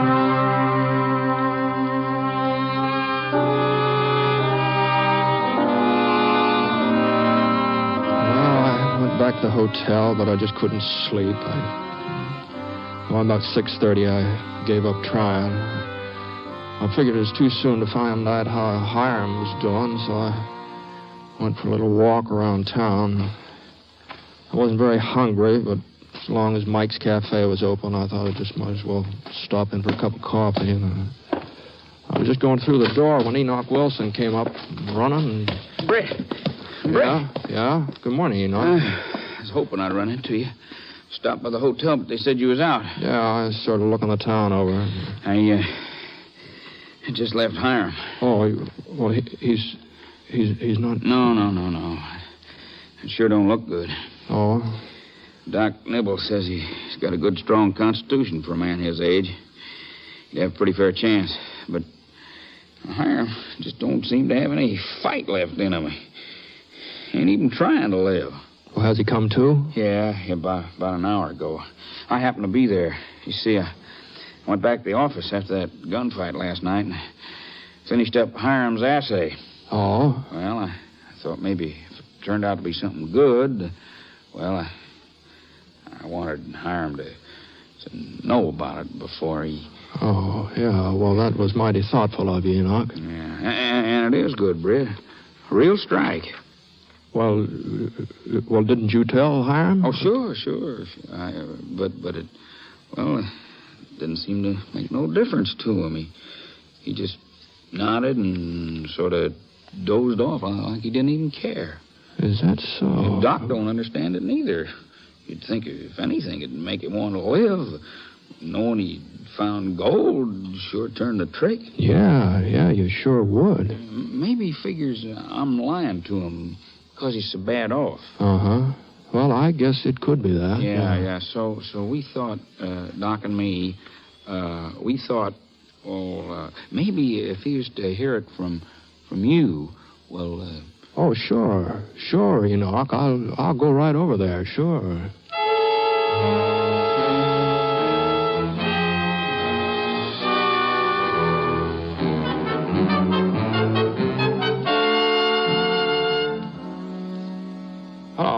how you feeling? Oh, pretty good, Britt. I'm pretty good. Oh, well, the doc says you're going to be all right real soon, too. Yes. Sure. Of course, you got to help him along some, you know. He can't cure you single-handed, you know. Oh, it don't matter, Britt. Just don't matter. Oh, now, what are you talking about, Hiram? Well, I figured you'd be jumping up and down, fighting your way out of bed when you heard the news. You mean about the gold? Sure. Enoch said he told you. Yes. He told me. Well, you believe him, don't you, Hiram? Well, I shouldn't have believed him. I knew it was the real thing when I first found it. I knew it was real. Still, maybe that was the sign. The sign? What? That my life's over. Well, 45 years I spent looking for that yellow stuff. Well, now I finally found it. I ain't got no reason to go on looking. No reason at all. I found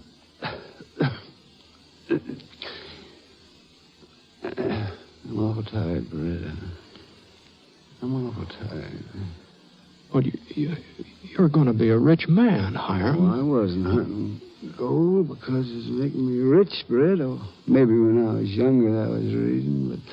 But lately, these past few years, I just wanted to prove to folks that I knew what I was talking about. So that I wasn't touched like they thought. No, of course you are. And those ore samples prove it, Britt, so it ain't going to be too hard to die. Ain't going to be hard at all. I've done what I set out to do, so I reckon I'm luckier than most men.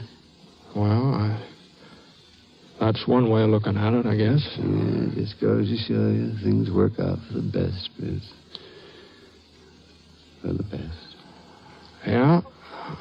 Well, maybe Enoch did the right thing after all, so... What's that? Oh, nothing, Hiram, nothing. No, you better get some rest. She started to say something about Enoch.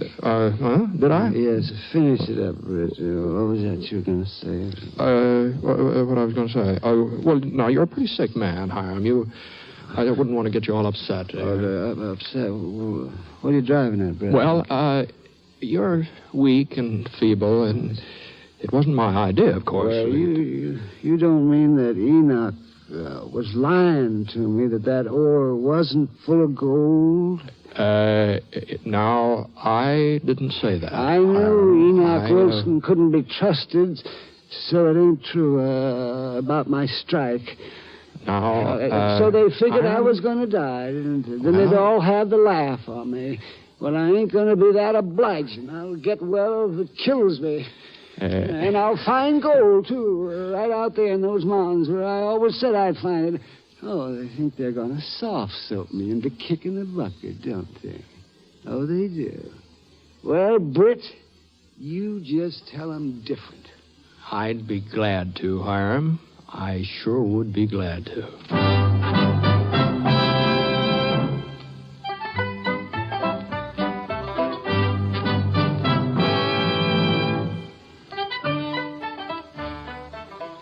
Well, by the time Hiram got well and found out he was responsible for a genuine gold rush, there just wasn't much he could do about it.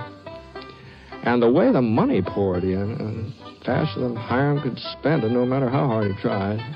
He sure went in for some fly-by-night schemes, too. Like that with that organizing a prospecting expedition to go up to Alaska, someplace called the Klondike, I think it was, something like that.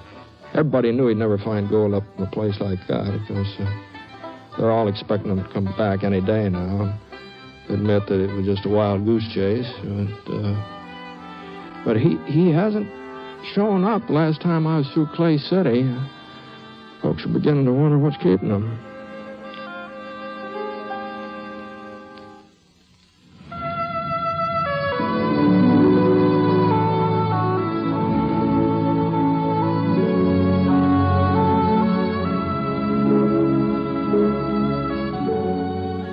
The Six Shooter is a transcribed NBC Radio Network production in association with Review Productions. It is based on a character created by Frank Burt and is written by him. Mr. Stewart may soon be seen in the Universal International picture, The Glenn Miller Story. Others in the cast were Herb Vigran, Bill Johnstone, Barney Phillips, Tony Barrett, and Howard McNear, who played Hiram. Special music for this program was by Basil Adlam, and the entire production is under the direction of Jack Johnstone. All characters and incidents were fictitious, and any resemblance to actual characters or incidents is purely coincidental. This is Hal Gibney speaking.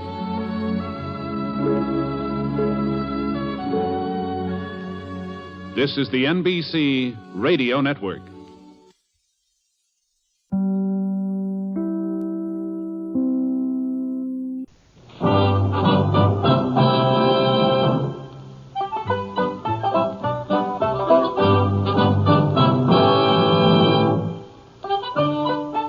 In a moment, you'll hear James Stewart as the Six Shooter. Just one of the many fine programs brought to you Sundays on NBC. Later this evening, listen to the NBC Star Playhouse with your favorite stars. Hear Meet the Press with guest Roy Cohn in a newsworthy broadcast.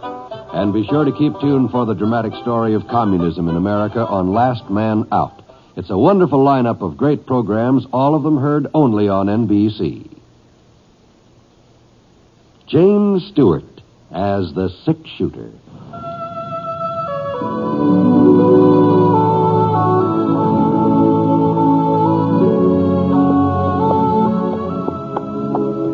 The man in the saddle is angular and long-legged. His skin is sun-dyed brown. The gun in his holster is gray steel and rainbow mother of pearl. Its handle unmarked. People call them both the Six Shooter.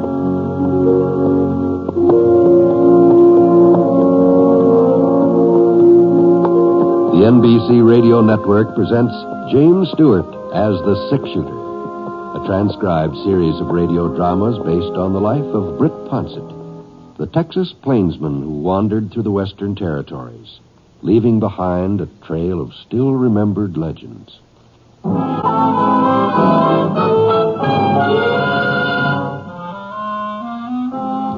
I could tell he was a big man from the sound of his steps as he plowed through the trees toward where I was squatted by the fire eating my lunch.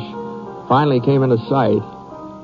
He's almost as broad as he was tall, with bright red hair and a great big thick mustache that kind of curled up at the corners. Well, he sure wasn't any cowhand. Not with those duds he was wearing. Long black coat and light yellow breeches. Looked like he'd been wearing them for quite a spell, too, though. Mud all over the pants and a tear in one of the coat sleeves. He seemed cheerful enough, though. At least the grin he gave me was so broad it showed off practically every tooth in his head. Lots of gold there, too. Howdy, mister. Hello. Mind if I warm myself for a spell? No. Go right ahead. That sun just don't give off much heat. What time you make it, mister? About noon. Maybe a little later. Hey, that grub sure smells good, don't it? Are you hungry? Well, not hungry exactly. Starved would be more like it. Well, you help yourself to what's left of the beans over there. Well, thanks, mister. Thanks a lot. Worked up quite an appetite since breakfast. You traveling on foot, huh? Yep. Not from choice, understand? Not sure. from choice. Oh, yeah. Had me pony. Finest little roan you ever saw. I lost him, though. Oh, by George, those beans are tasty. Well, you lost your horse? Yep. Last night. Poker game over to Jackson. Oh, poker. Oh, yeah. Well, you're a gambler, huh? Well, the way the card's been running lately, I ain't so sure. I see.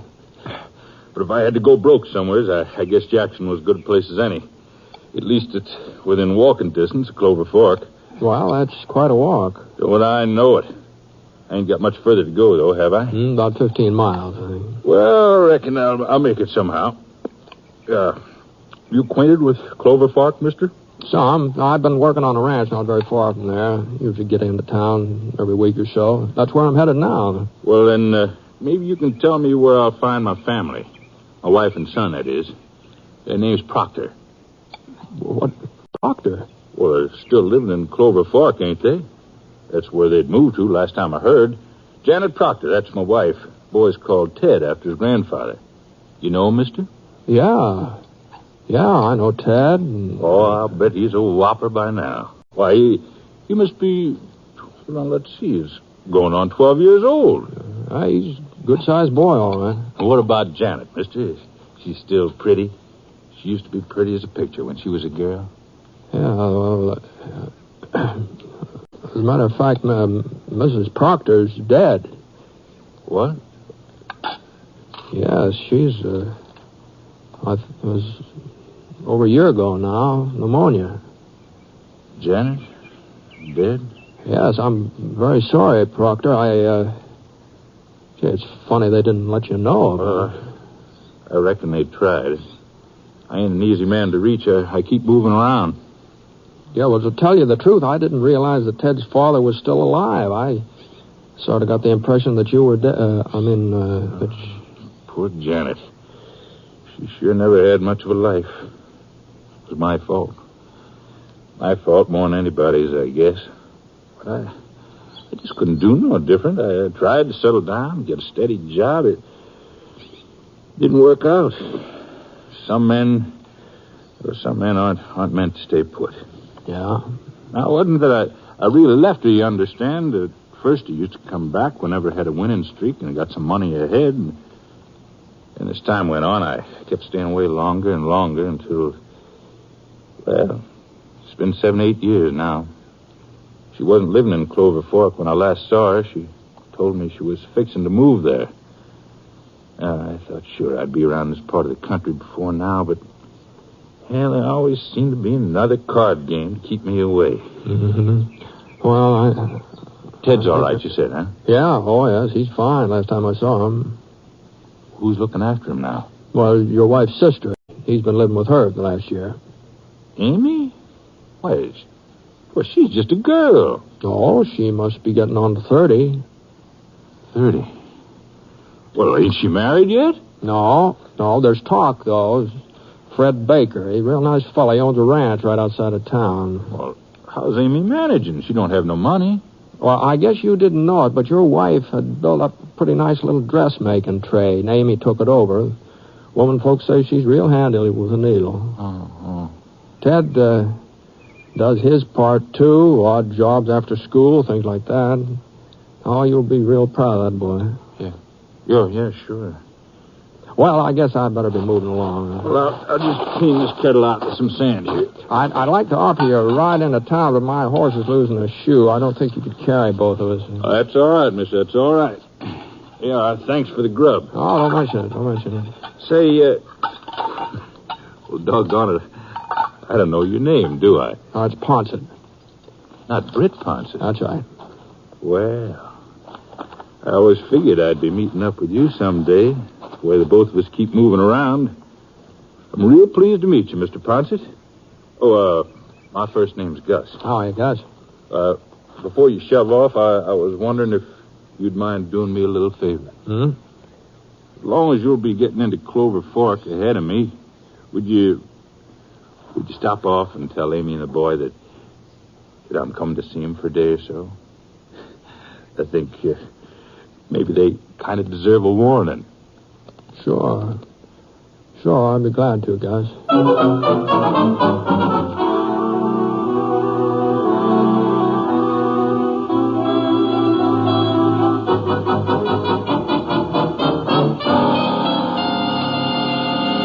Fred, it isn't fair. He's got no right to come here. Not after all this time. Well, Amy, he's Ted's father. He was Janet's husband, too. But that didn't make any difference to him. Nobody else ever made any difference. Now, all of a sudden, he remembers that he's got a son. Why didn't he ever think about Ted before? No, don't get yourself all upset over it. He's only passing through. He'll just be here a day or so. That's what he said. What will it do to Ted? He thinks his father's dead. He would. Oh. I had to tell him something, Britt. When Janet was so sick, he got the idea that if his pa was here, she'd get better. I could hear little Teddy praying. Every night he prayed that his father would come home. And when he didn't, and Janet died, well, told him Gus was dead. I said that was why he hadn't come. And for all I knew, it was true. For all I knew, he was dead. Well, I'm not saying I blame you, Amy, but Proctor's on his way into town, so if you want to explain to Ted, why... He isn't even here. He had some errands he was going to do for me on his way home from school. I imagine he'll... Oh, that'll be Mrs. Peters. I promised her I'd have a dress ready for tonight, and it's barely started. Oh. Hello, Amy. But Gus. You were expecting me, weren't you? Yes, but not yet. Not so soon. Britt said you wouldn't be here until later. Well, made better time than I expected. Sodbuster give me riding in his wagon. Oh. Well, come in. Howdy, Mr. Poncett. Nice seeing you again. Hi, Gus. My. You turned out real pretty, Amy. Have I?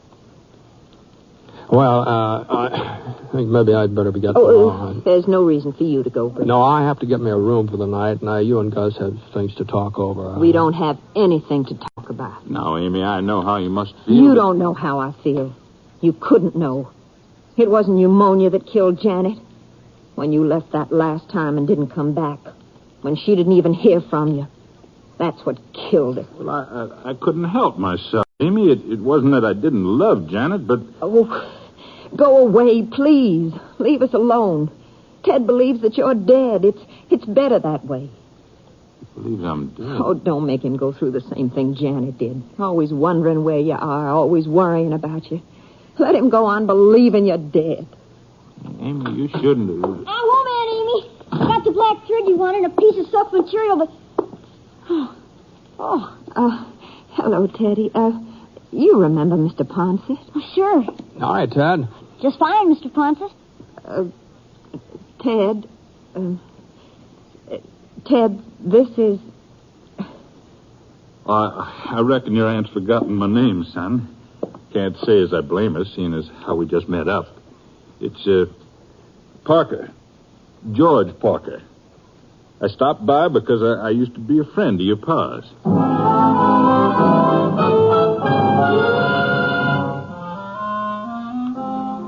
Well, Gus Proctor carried it off pretty well, too. Sounded real convincing. The only mistake he made was saying that he'd known Ted's father. Well, sir, that youngster cut loose with a whole passel of questions. And from then on, Gus had a pretty hard time keeping up the pretending. He kept trying to leave, but it seemed that he just had to stay for supper. Ted wouldn't take no for an answer, and Amy, well, she had to go along with him. Finally, Gus agreed, but he made it plain that he wouldn't be staying in Clover Fork overnight. Well, I went over to the hotel and got myself a meal and my room. Oh, Amy had invited me to supper, too, but I told her to make it some other time. After I'd eaten, I settled down in the lobby. The usual poker game was going on over in the corner. So I sat around for a while. And just as I was getting ready to go upstairs, I saw Gus come strolling in. Good evening, Britt. I was hoping you'd not gone to bed yet. Yeah, well, I sure was thinking about it, Gus. How was the supper? Oh, it's first rate. Amy's a real fine cook. She's a fine woman, too, Britt. She's done a good job with the boy. Well, I never heard anybody say otherwise. You went on playing dead, huh? I must say I wrote myself a mighty pretty obituary. You did? Yeah. As far as Ted's concerned, he had just about the greatest father that ever lived. Mm-hmm. Why did you change your mind, Gus? Why didn't you tell him who you really were? Well, Amy was so set against it, and, I don't know, I figured maybe she was right. Ain't as if I was going to be with him or be hanging around town, but, Yeah? I did sort of promise to stay over another day. Oh? Well, the boy wants to go hunting tomorrow. It's Saturday. He don't have no school, and he ain't never been hunting with a man, Britt. I guess I owe him that much. Yeah, sure. The only thing is, if I'm going to stay over, well, I'll need me a little steak. Now, Now, I'm not asking for a loan, you understand? Well, not without offering security, anyhow. You noticed my stick pin, didn't you? Yeah, I noticed it. Wow, it sure looks like a genuine diamond, don't it? Oh, it ain't, of course. It's just glass, but I've moved fire. I really fooled more than one jeweler with that pin. So if I wasn't to claim it back, well, you could always get more than $5 for it. You wouldn't be out nothing. No, I don't know, because $5 is a lot of money, you know. You'll have it back before morning? I will, huh? Sure. You see that game over there in the corner? Yeah. Well, not one of them fellas knows the first thing about poker. You can tell from the way they're holding their cards. Maybe so. I thought you said you were in a losing streak. Well, I was until tonight. Now I got the doggonedest feeling my luck has changed. Ted sure had his heart set on going hunting. All right. Here you are. Here's the money. Thank you, Britt. Thank you. Here's the pin. Oh, you don't have to. No, sir. A business transaction is a business transaction. Now, here, you take it. Say, by the way, what did you tell Ted about yourself? I mean, about this George Parker you're claiming to be. Oh, I said I was a no-good, no-count, roving gambler. Oh, I see you did, huh? Well, I had to tell him some truth, didn't I? Yeah, I guess you did.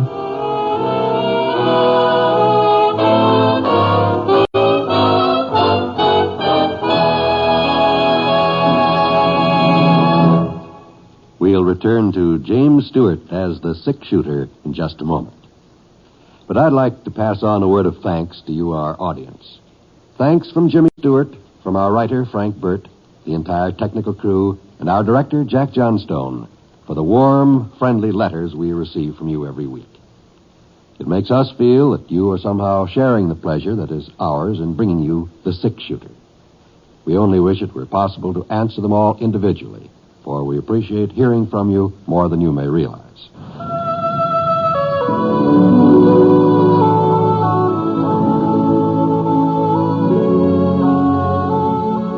Now, Act 2 of The Six-Shooter, starring James Stewart as Britt Ponset.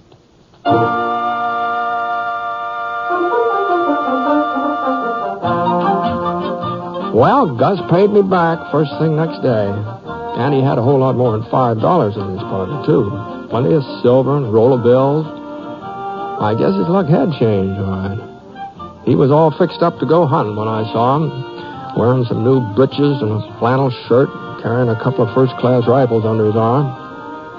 I went about my business, picked up some parts for the pump on the Eagle J where I was working, and headed back to the ranch. And it was almost a week later before I came into town again. New harness for the mules this time. I was kind of surprised to see Gus playing poker in the hotel lobby when I registered. I figured he'd probably moved on by now. He waved to me and went on with the game, and it looked like to me he was still winning. Well, I went upstairs to my room and started to clean up for supper. Come in. Oh. Howdy, Mr. Poncett. Well, how are you? Well, what can I do for you, Ted? I stopped by the hotel to see Mr. Parker, but he's busy. He said you were back in town, so... Well, I'd like to talk to you, Mr. Poncett. Sure. Go ahead. You're a friend of Mr. Parker's, ain't you? Well, more or less, I reckon. Well, I think he's getting ready to leave Clover Fork, Mr. Poncett. Oh? He told me he never stays in one place very long. Not more than a few days, usually. Mm-hmm. I'm going with him, Mr. Poncett. When he leaves, I'm going along. Oh, he don't know it yet, but I've made up my mind.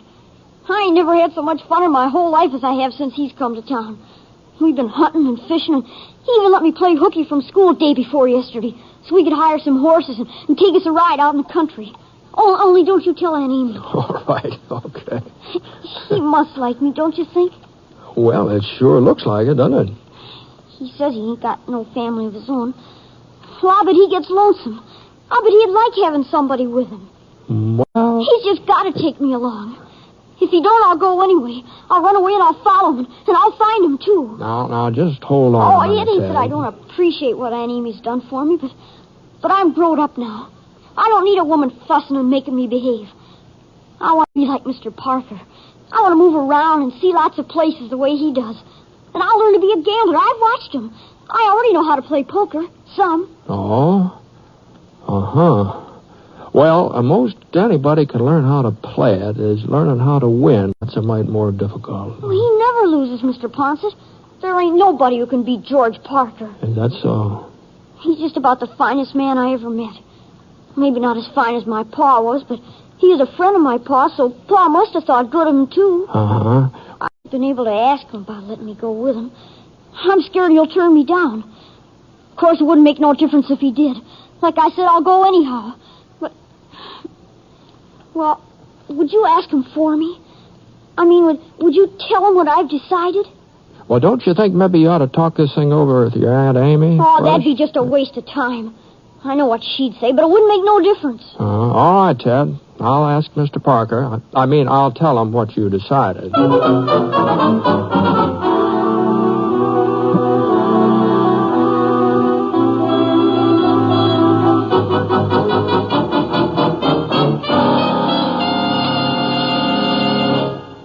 I'll be doggoned. So he wants to go off with me, huh? Well, I guess that proves something. Ted's my son, all right, and I guess maybe somewhere down deep inside, he knows it. Maybe so, Gus. Maybe so. I don't know why I never thought of it myself. Well, ain't no reason why I shouldn't take him. Oh, I sure don't know of any. Why not? When I was his age, I'd already left home. He'd just be following in my footsteps. Except in this way, I'd be around to look after him. Yeah, and he's a pretty big boy. He must have had some schooling by now, probably enough. More than likely enough. Oh, well, now, I don't know about that. Well, of course, it won't make much difference, Gus, as long as he's going to be a gambler. What? Oh, yes. That's what he's set his mind to being, a gambler. Well, he ain't going to be no gambler, Britt. You think I want Ted to have the kind of life I've had? You think I'm proud of myself? Man wants his son to do better than he's done. Any man wants that. Of course he does. I could settle down, get a job again, make a real home for him. And then later on, I could let him know who I really am, that I'm his pa. Yes, sir. Yes, sir. That's just what I'll do. Sure, yeah. What's use trying to fool myself? I couldn't work steady or stay put. I couldn't do it for his ma. I couldn't do it for Ted. I'd be moving on inside of 6 weeks. Well, I guess it's up to me to lay down the law to him. You know, he's a real determined youngster, Gus. He told me he'd run away and follow after you no matter what, and I believe him. Oh, he'd come back to Amy soon enough. You know, you didn't come back when you were his age and you ran away, did you? Well, he ain't me, and he ain't going to make the same mistakes I did. Well, maybe a good talking to will set him straight. But right now, you're his idol, Gus. Finest fellow that ever lived. Next to Dad, of course. He said that? That's what he said.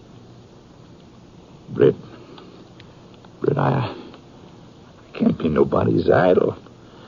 And I don't want nobody following my example. Least of all, my own boy. I'm getting out of town tonight. Right now. Now, you know, kids have pretty good memories, Gus. Some things they never forget. And some people, too.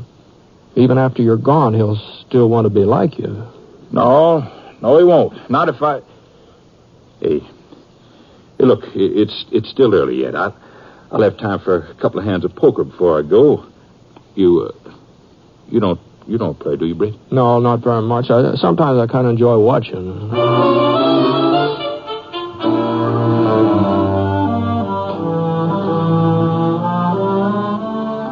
There was a seat open when we got downstairs, and Gus moved right in.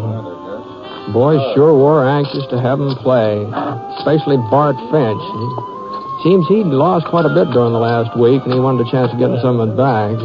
I stood by Gus's chair watching the play. He was just about holding his own the first few minutes. Then along about the fifth or sixth hand, I noticed he sort of tensed up. That wasn't like him, not from what I'd seen of his poker playing. Gus was the dealer, and Bart opened the pot. They raised each other a couple of times, and the other players dropped out.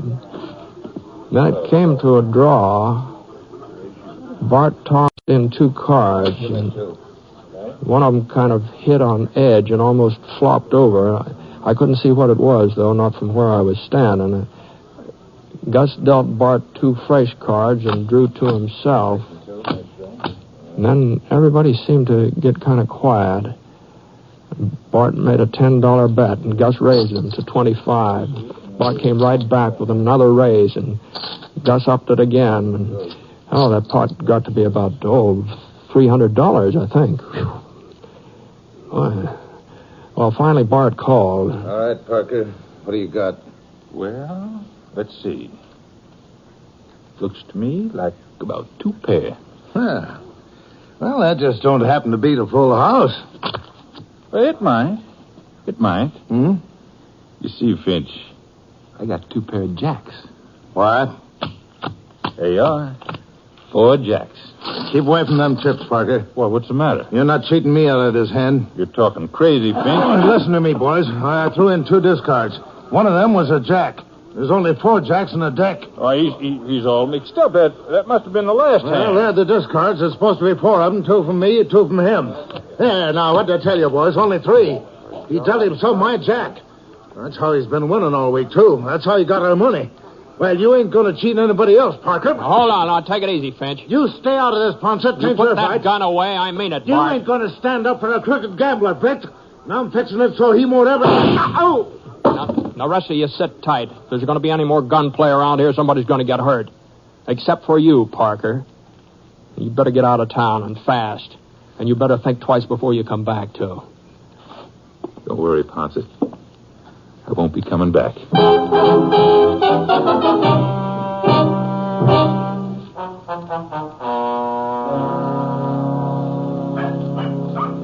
Mr. Poncett!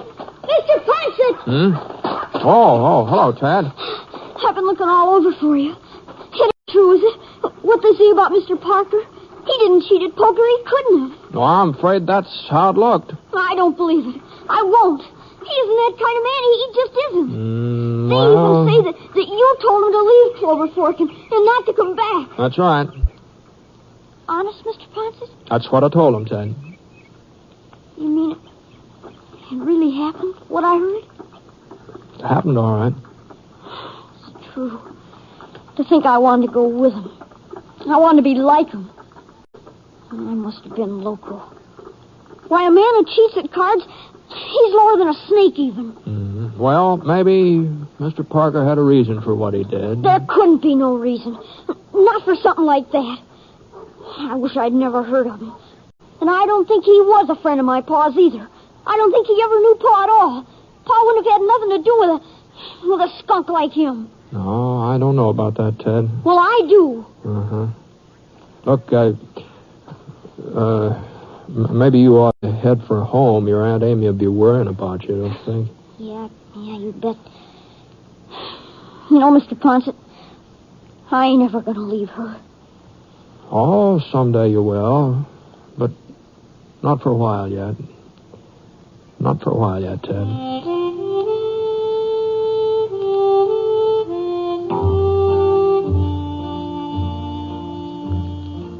Well, it was plain as day that pulling a stunt like Gus did in that poker game, he was bound to be found out. Any card player would know that much, let alone a man who makes his living gambling. Of course, I told Amy what he'd done and why he'd done it. You know, he wanted to tear down that idol Ted had built up. And even feeling the way she did, well, she had to admit that maybe there was some good in him. She and Fred Baker, they're married now. So Ted's got a father to take him hunting and fishing. Everybody says Fred's as good to him as if Ted was his own son. I never have run into Gus Proctor again. But like he mentioned, we're both on the move most of the time, so it's more likely we'll bump into each other someday. Anyway, I kind of hope so.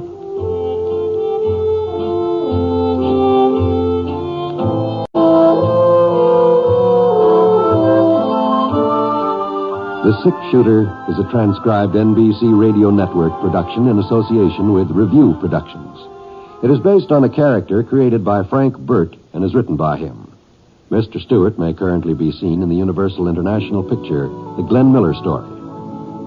Others in the cast were Shirley Mitchell, Dick Beals, Barney Phillips, and Robert Griffin. Special music for this program was by Basil Adlam, and the entire production is under the direction of Jack Johnstone. All characters and incidents were fictitious, and any resemblance to actual characters or incidents is purely coincidental. By the way, you'll be interested in knowing that the Six Shooter has been chosen for broadcast to our men overseas through the facilities of the Armed Forces Radio Services. This is John Wall speaking. Listen to Jan Murray in Sunday at Home on the NBC Radio Network.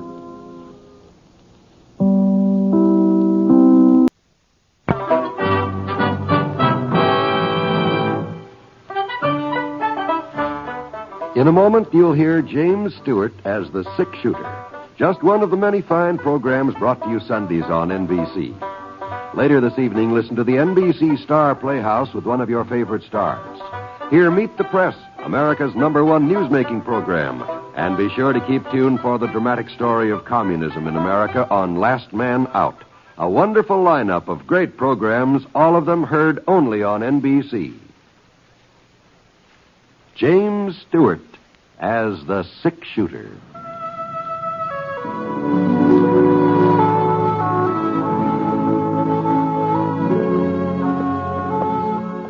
The man in the saddle is angular and long-legged. His skin is sun-dyed brown.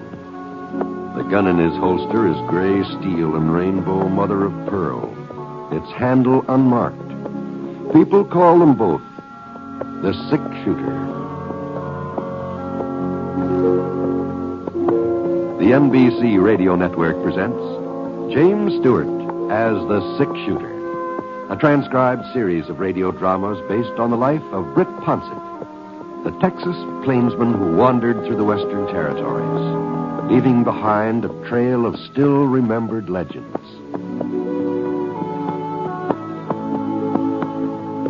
Now, in just a moment, you'll hear Act 1 of The Six Shooter. But first, I want to be sure that all of you know that beginning next week, we change our day and time of broadcast. Instead of Sundays, we'll be on the air Thursday evenings. In other words, our next Six Shooter program will be broadcast Thursday, April 1st, and every Thursday thereafter. For time of broadcast, please consult the listing in your local newspaper. We hope you like our new Thursday evening time. Now, Act 1 of The Six Shooter, starring James Stewart.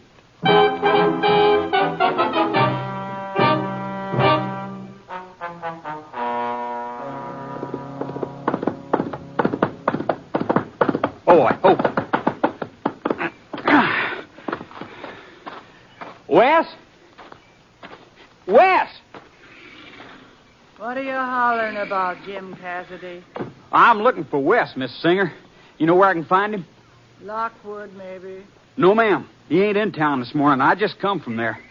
The jail in Lockwood. That's where he might be. Now, Miss Singer, Wes ain't in jail no more. That's all over now. All over? Sure. And nobody's apt to try arresting him again, either. They'll arrest him again, Jim, someday. Don't make no mistake about that. They'll arrest him or they'll kill him.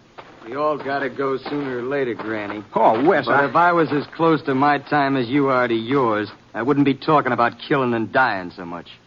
Your time's closer than you think, Wes. Maybe even closer than mine.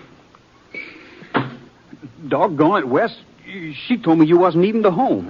Granny's getting cantankerous in her old age, that's all. Well, what do you want? Nothing special. Nothing special. I just thought maybe you'd like to know Britt Ponset's in Lockwood. Poncett? Yeah. He's staying at the hotel. Well, why didn't you say so before? Well, what's the difference? You wasn't serious the other day. Why, Wes, you couldn't have been. He's the Six Shooter. You'll find out whether I was serious or not. I'll be in Lockwood at 4 o'clock this afternoon. Maybe Poncett will be gone. He won't leave. Not if he hears I'm coming in to pay him a visit. You mean you want folks to know what you're aiming to do? Sure, why not? Well, Sheriff Hittleman ain't going to like the idea. Well, he made that plain enough last week. You think I'd let Ben Hittleman get in my way? Well, I'll grant you it wouldn't mean much, killing an old geezer who should have been put out to pasture 10 years ago. Wes, But if he asks for it, I reckon I'll have to oblige him. Now, go on, spread the word. We ought to draw a good-sized crowd. The six-shooter and me.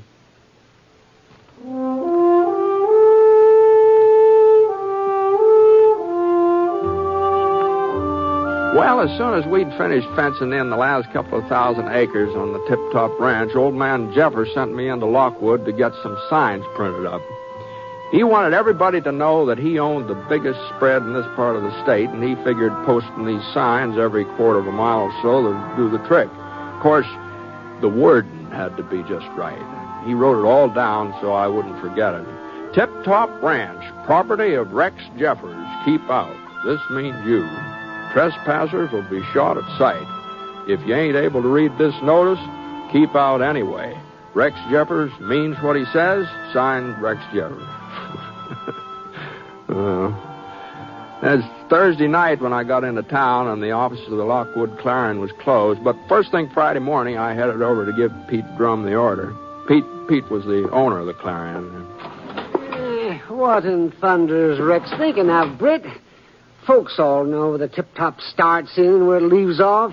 Besides, I thought he had a fence around it now. He has, but I guess maybe Rex feels that ain't enough. Oh, 2,000 posters, just so we can see his name in print.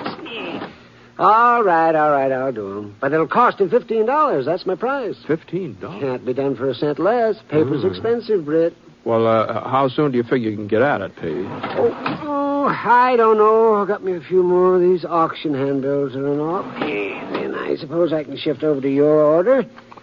Well, it's a good thing you're coming to town today, Wyatt. Oh? Monday, I start getting ready for next week's paper. That ties me up clear into Thursday morning. And the way things have been happening around here lately... Well, what do you mean, Pete? Now, don't tell me that you ain't heard. No, can't say I have. Well, sir, Lockwood's got a brand new gunfighter. Oh, gunfighter? Huh? Just a kid, but he's faster than greased lightning.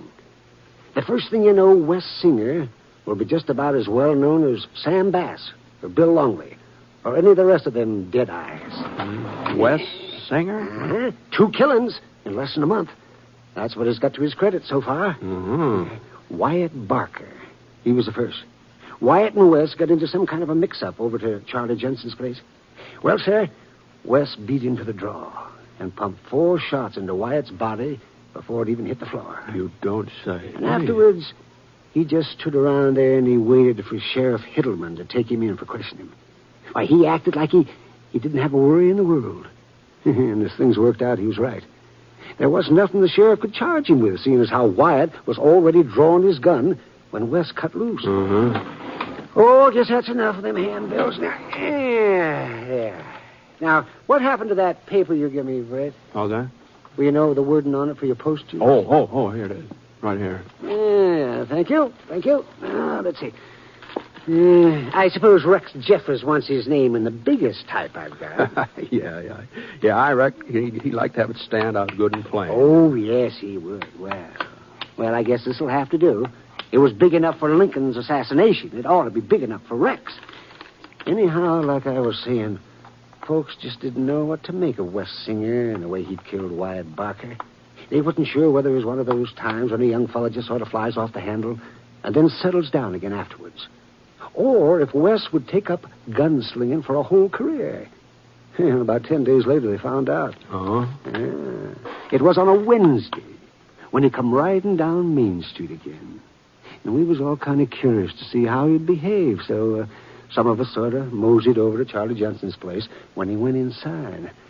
And we'd no more than got there before he was in a mix-up with Todd Apple. That's so. Britt, I tell you, if I hadn't seen it myself, I wouldn't have believed it.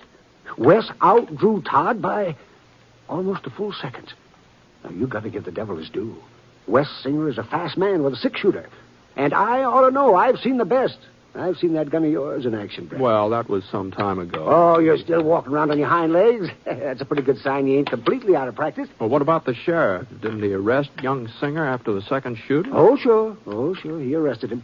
Take a look at last week's Clarion. Let's see. Oh, it's right there on the counter behind you there. Oh, is it Wes Singer acquitted? Jury finds Todd Apple killing was self-defense. Huh. Well, I guess they had to rule it that way since both men was armed, but Sheriff Hiddleman, he sure didn't like it. He told Wes the next time he come into town stirring up trouble, he wouldn't be alive for no trial afterwards. Well, Ben Hiddleman's a man of his word. Singer ought to know that. Sheriff ain't as young as he used to be, Britt, and he's slowed down some these last few years. He slowed down a lot. Well, you take last winter when he went after Jake Gordon. If Jake's gun hadn't jammed, Ben wouldn't be here now. And believe me, Jake couldn't hold a candle to young Singer. No, not a candle. Doggone it, what happened to that other cave?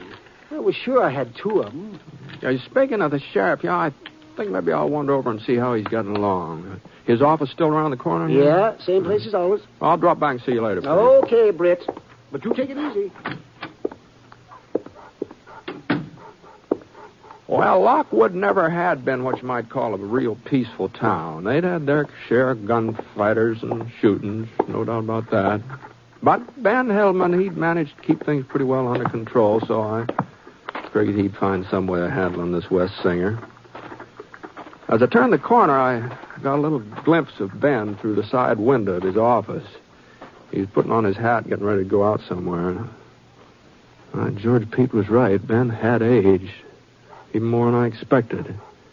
He was carrying some extra weight around his middle, too. Maybe that's what made him look shorter than I remembered him. His mustache had turned to kind of a brownish gray. Well, I opened the door and stepped inside, and for a minute or so, Ben didn't say anything. He just sort of stared at me, frowning. And then he sighed and took off his Stetson. Hello, Britt. Hi, Ben. I heard you was in town. I'm just going to start looking for you. Oh, well, I guess I saved you the trouble, huh? Yeah. How long you figured on staying in Lockwood, Britt? Oh, the rest of the day, maybe part of tomorrow. Depends on how fast Pete Drum finishes up some printing he's doing for me. What's the matter? You anxious to get rid of me? No. If you was to run off now, that'd turn him into a holy terror for certain. You'd say you left because you was scared of him. Holding him back after that. Well, now, just what the Sam Hill are you talking about, Ben?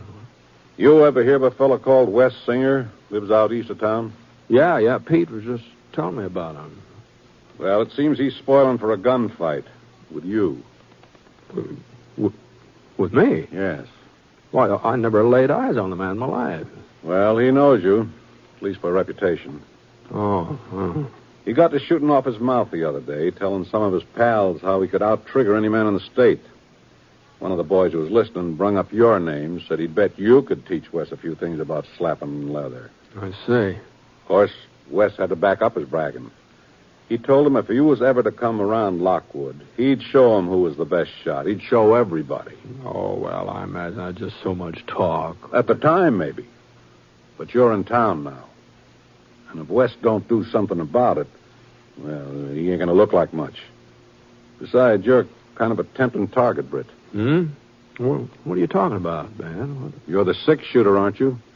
Any young gunfighter who put a bullet into you, well, that'd give him a real claim to fame. Oh, well, it's crazy, Ben. He doesn't have any cause to pick a fight with me. They're all crazy, Britt. Gunslingers like Wes. The idea of getting killed themselves, it don't even enter their heads. If it did, they wouldn't be gunslingers. Well, you better get over to the hotel. The word is Singer will get to town around 4 o'clock. I want you out of the way until I've finished with him. Until you finish with him? I warned him the next time he come into Lockwood on the prod, he'd have to answer to me. Oh. You going to shoot it out with him? If I have to. You sure you can handle him, Ben? Of course I can. No, Britt. No, I ain't sure. He's young. He's awful fast. Yeah, that's what Pete said. But I gotta try. And if it turns out that I ain't still man enough, well, Always knew that sooner or later one of them would come along who was younger and faster. Now, listen, Ben, you know, he's gunning for me, not you.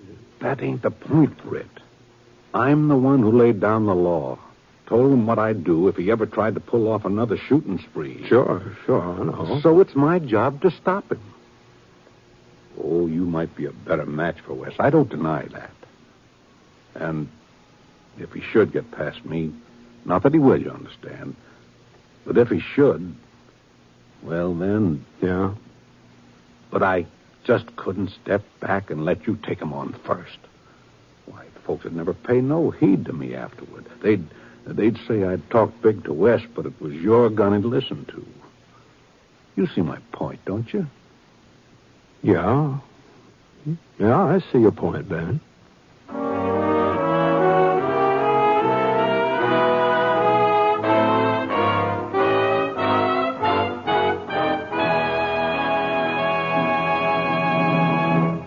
We'll return to James Stewart as the six-shooter in just a moment. Be sure you're tuned to NBC Radio Thursday evening, March 25th, for the Academy Awards. At that time, you'll hear the entire Academy Award ceremonies direct from the Hollywood Pantages Theater, where the finest artists in the motion picture industry will be assembled. Donald O'Connor will be your host, and during the evening, some 25 Academy Award Oscars will be handed to their new owners. It's Hollywood's most thrilling night of the year, jam-packed with glamour from beginning to end. And you can hear every moment of it when you tune to NBC. Right now, of course, the names of the Oscar winners are a highly guarded secret. A secret that any number of Hollywood actors, actresses, writers, musicians, and directors would love to know. Remember, it's a date with NBC Radio this coming Thursday evening. And that means be tuned to the station to which you're now listening for the Motion Picture Academy Award ceremonies directly from the stage of the Hollywood Pantages Theater.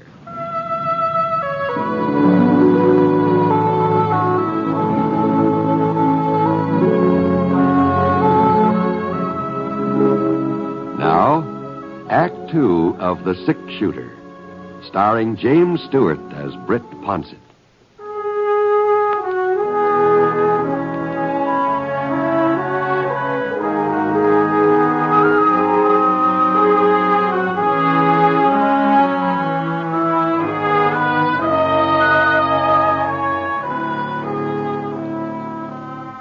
You sure couldn't blame Ben for feeling the way he did. He was the sheriff, and if Wes Singer came into Lockwood bound and determined to have another gunfight, well, Ben would just have to take a stand, that's all.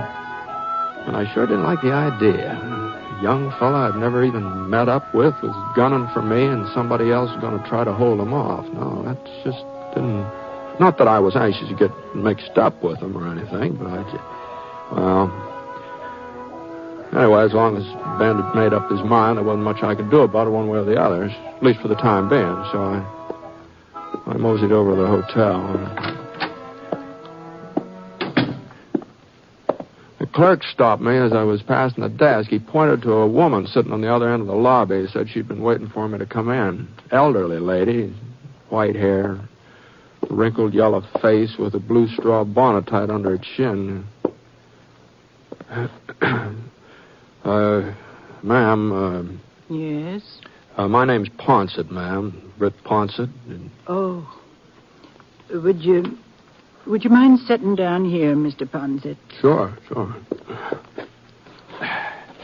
It's about Wes. Oh, yes. Wes Singer, that is. I'm his grandma. I see. Uh-huh. You know what he aims to do this afternoon, Mr. Ponset? Well, I'd heard some talk about it, yes, ma'am. It ain't just talk. He means it. He means to kill you. No, don't get too upset about him, Miss Singer. There's probably won't be any trouble between me and Wes. What do you mean? Well, Sheriff Heddleman will be waiting for him, and if Wes starts anything, he'll more likely land in jail. There ain't no jail could hold him anymore. And Ben Hittleman won't be able to arrest him again, neither. He'll shoot Ben without batting an eye. I'm afraid I don't understand you, Miss Singer. I figured you were worried about Wes. I thought that's why you wanted to talk to me. Worried about him? Well, I'm worried about all the men he's going to murder if somebody don't stop him.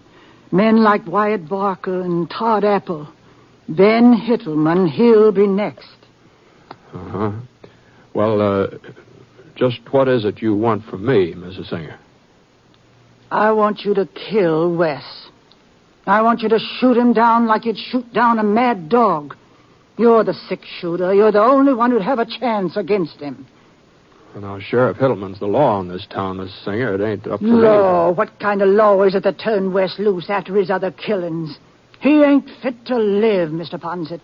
Maybe it's my fault he turned out the way he did. Maybe if his ma and pa had been here to raise him. But they wasn't. I done my best. Of course you did, Miss Singer. Of course. He couldn't have been born mean. The meanness wasn't in his blood. I don't know how it got into him. Uh-huh. Well, sometimes it's pretty hard to explain a thing like that. There's only one way he can end up. He'll be killed, sooner or later. I'd even thought about doing it myself. Maybe it's my duty. No, you shouldn't be talking like this, ma'am. You've got to kill him, Mr. Poncett. Today, this afternoon, before anybody else's blood is on his hands. Well, now, I understand how you feel, Miss Singer, but my trying to kill Wes wouldn't... I just don't see how that'd be the answer. Then what is the answer? I've racked my brain, asked God's help, done everything I could think of. What is the answer? Well, I'm sorry, ma'am. I'm afraid I just don't know.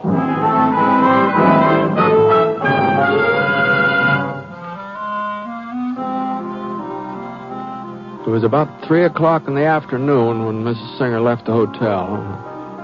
I watched her get into her buggy and drive off. She sat there stiff, tall, her eyes straight ahead, not looking one way or the other. And I waited until she dwindled down to just a little speck, and then I walked outside.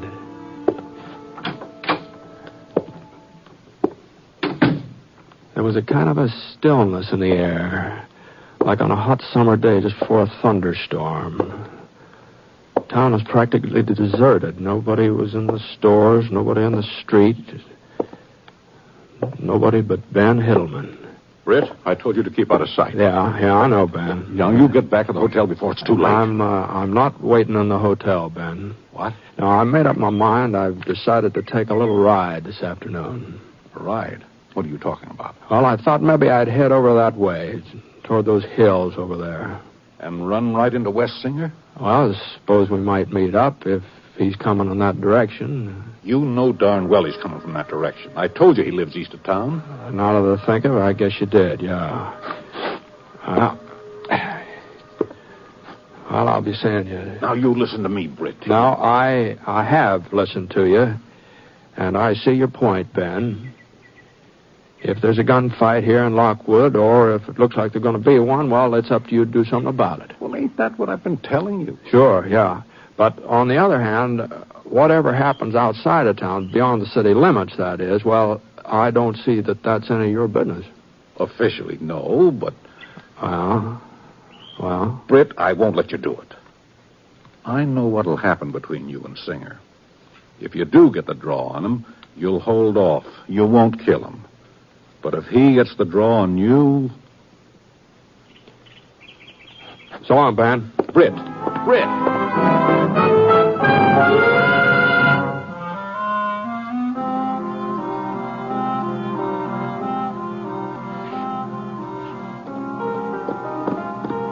I didn't ride very far, just a couple of miles. Then I reined up near a clump of spruce. Whoa, boy. Wolf, Scar.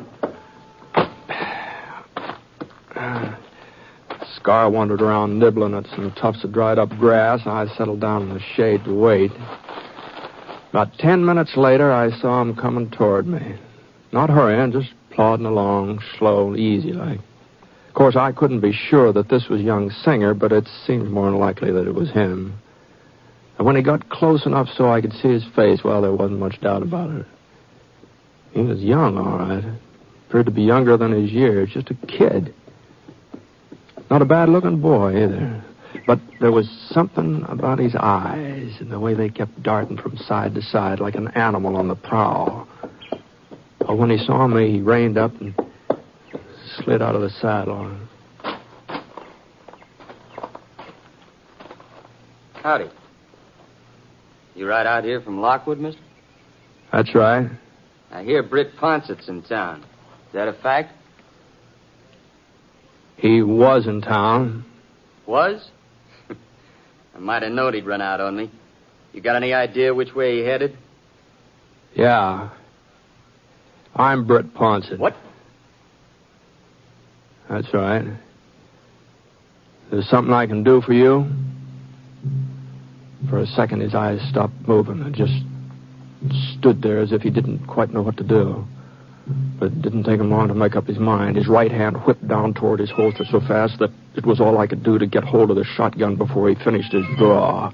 And even then, it looked like he might just go ahead and squeeze the trigger, but he managed to hold himself back.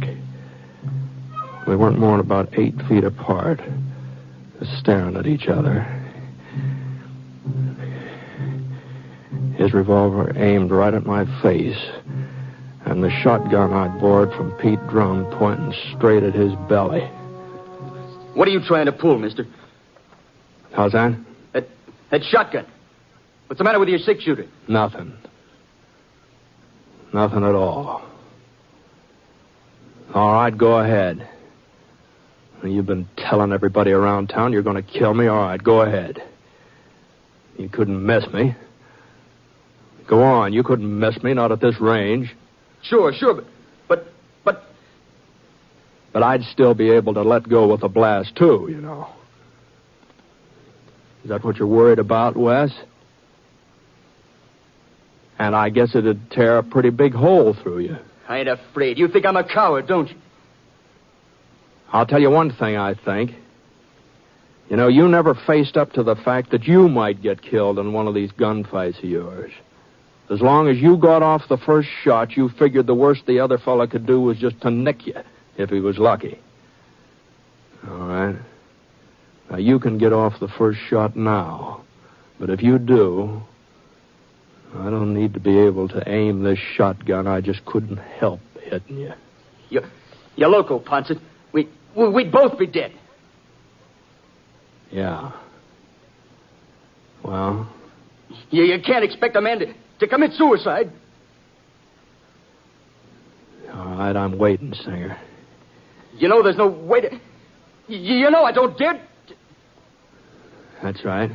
But what do you expect me to do? I expect you to put your gun away and get out of here. And you'd better not come into Lockwood again looking for trouble, because this isn't the only shotgun in town.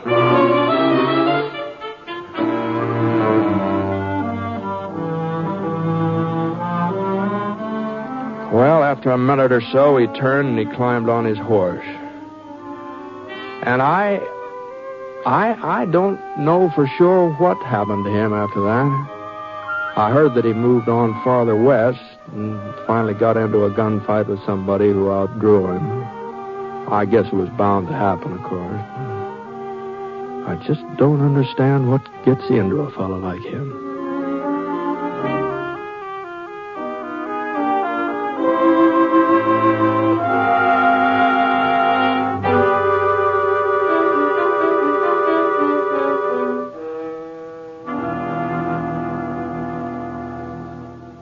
During this month before Easter, crippled children are making their annual appeal to you. They are appealing to you to continue to support the medical, therapeutic, educational, recreational, and vocational services which are indispensable to them. The services which are given by the Easter Seal Society in your community. Won't you answer the appeal of crippled children by giving generously to your Easter Seal Society? You may be assured that your gift will be used to provide services that would not otherwise be available to crippled children. Mail your gift today. You may send it to your local Easter Seal Society or to crippled children in care of your local postmaster.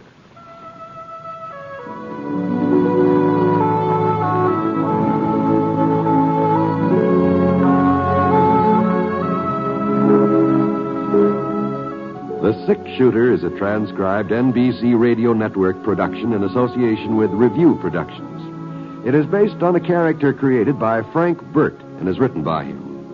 Mr. Stewart may currently be seen in the Universal International picture, The Glenn Miller Story. Others in the cast were Elvia Allman, Sam Edwards, Will Wright, Howard McNear, and Bert Holland. Special music for this program was by Basil Adlam, and the entire production is under the direction of Jack Johnstone. All characters and incidents were fictitious, and any resemblance to actual characters or incidents is purely coincidental. By the way, you'll be interested in knowing that the six-shooter has been chosen for broadcast to our men overseas through the facilities of the Armed Forces Radio Services. This is John Wall speaking, and reminding you once more that next week, beginning April 1st, the six-shooter will be heard on Thursday evening.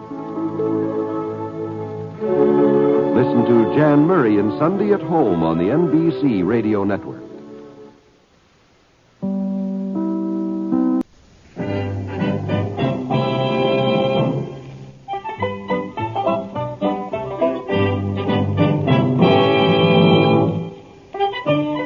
In a moment, you'll hear James Stewart as the six-shooter, just one of many fine programs brought to you each week on NBC. Tomorrow night, there's top comedy entertainment with the Bob Hope Show, the Phil Harris, Alice Faye Show, and Can You Top This with Senator Ford.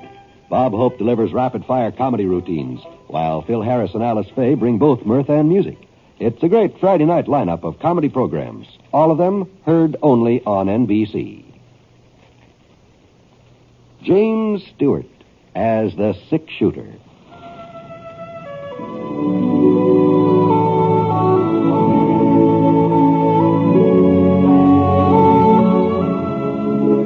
The man in the saddle is angular and long-legged.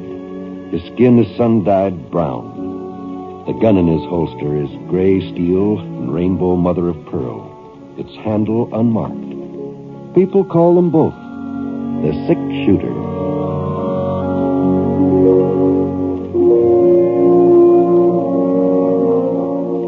The NBC Radio Network presents James Stewart as the Six-Shooter, a transcribed series of radio dramas based on the life of Britt Ponset, the Texas plainsman who wandered through the Western Territories, leaving behind a trail of still-remembered legends.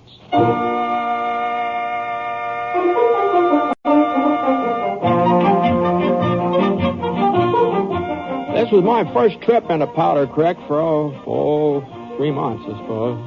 Working the spring roundup for Bar Y had been keeping me pretty busy, and there hadn't been any special reason for coming to town. But I figured it was about time to make an appearance.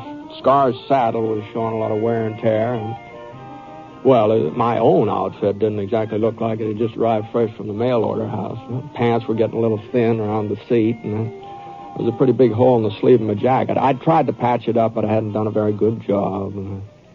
So I left Scar at the livery stable and headed over to Ethan Green River's general store.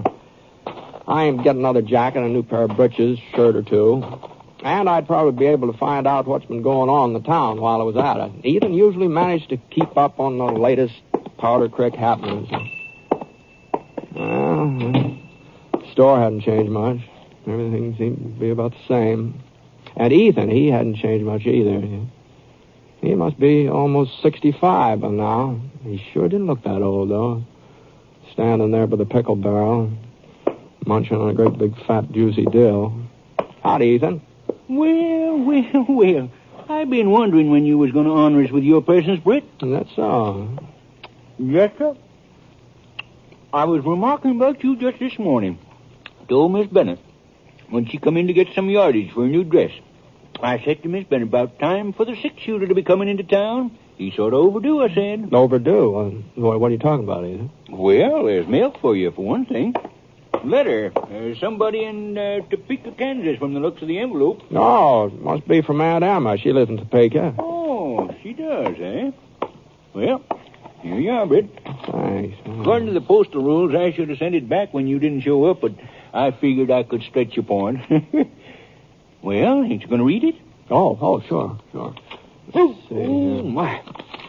Oh, that pickle sure is bitter. Good. Must have got too much vinegar in this batch. You know, to this, I ain't very fond of dills anyhow. Don't know why I keep on eating them. Holy smoke. Was something the matter, Britt? Holy. It's a letter from Aunt Emma. She She's coming out here to Powder Creek. Oh, going to pay you a little visit, huh? Now, ain't that nice? No, it's more than just a visit, Ethan. Oh? No, she's figuring on settling down here. Well. She aims to make this her home, look. Uh-huh. Well, there's lots worse places a body can live. No, but she expects me to live with her. She says she's going to keep house for me. Well, Holy now, smoke. that's real considerate of her. Real considerate. No, but I appreciate her wanting to look after me, but, well, doggone it, Ethan. Now, you know I couldn't settle down, not permanently. I'm used to traveling around and living alone and bunking wherever my fancy strikes. You know that. Sure. But maybe it's good for you to take root someplace, huh? You know what they say, Britt? Rolling stone gathers no moss.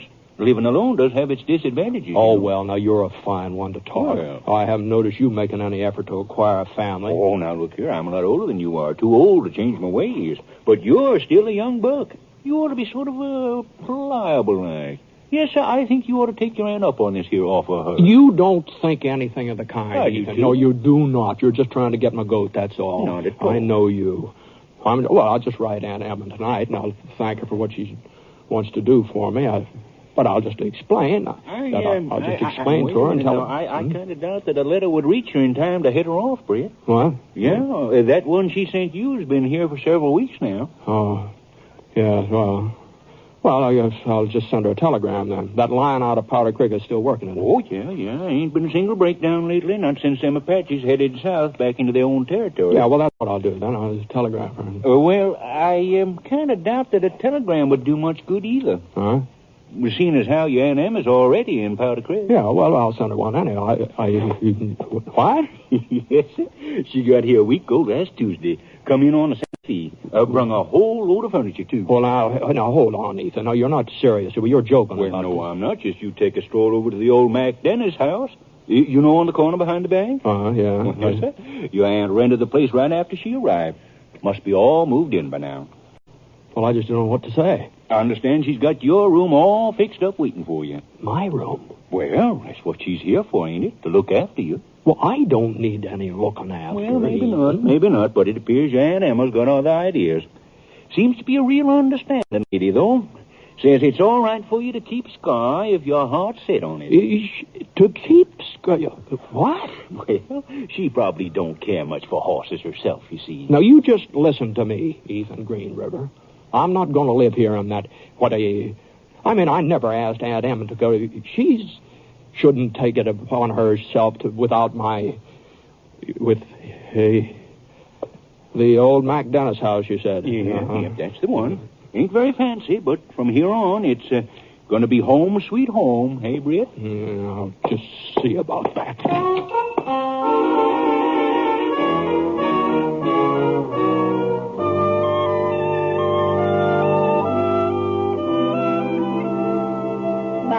Goodness sakes, how you've grown, Britt. Oh, no, Aunt Em, no. I had my full growth the last time you saw me. I was 25 years old. Well, now it seems to me you've shot up some since then.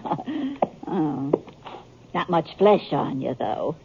Fact is, you're just plain skinny. Yeah, well, I reckon being so tall would make me a little thinner than I really am, sort of appear to be. Your father was just as tall as you are, but he must have been a good 20 pounds heavier. Yes, ma'am. Yes. Well, we'll put some flesh on those bones of yours. A couple of good home-cooked meals, and you'll start filling in. Yes. You like the house, Britt? Yes.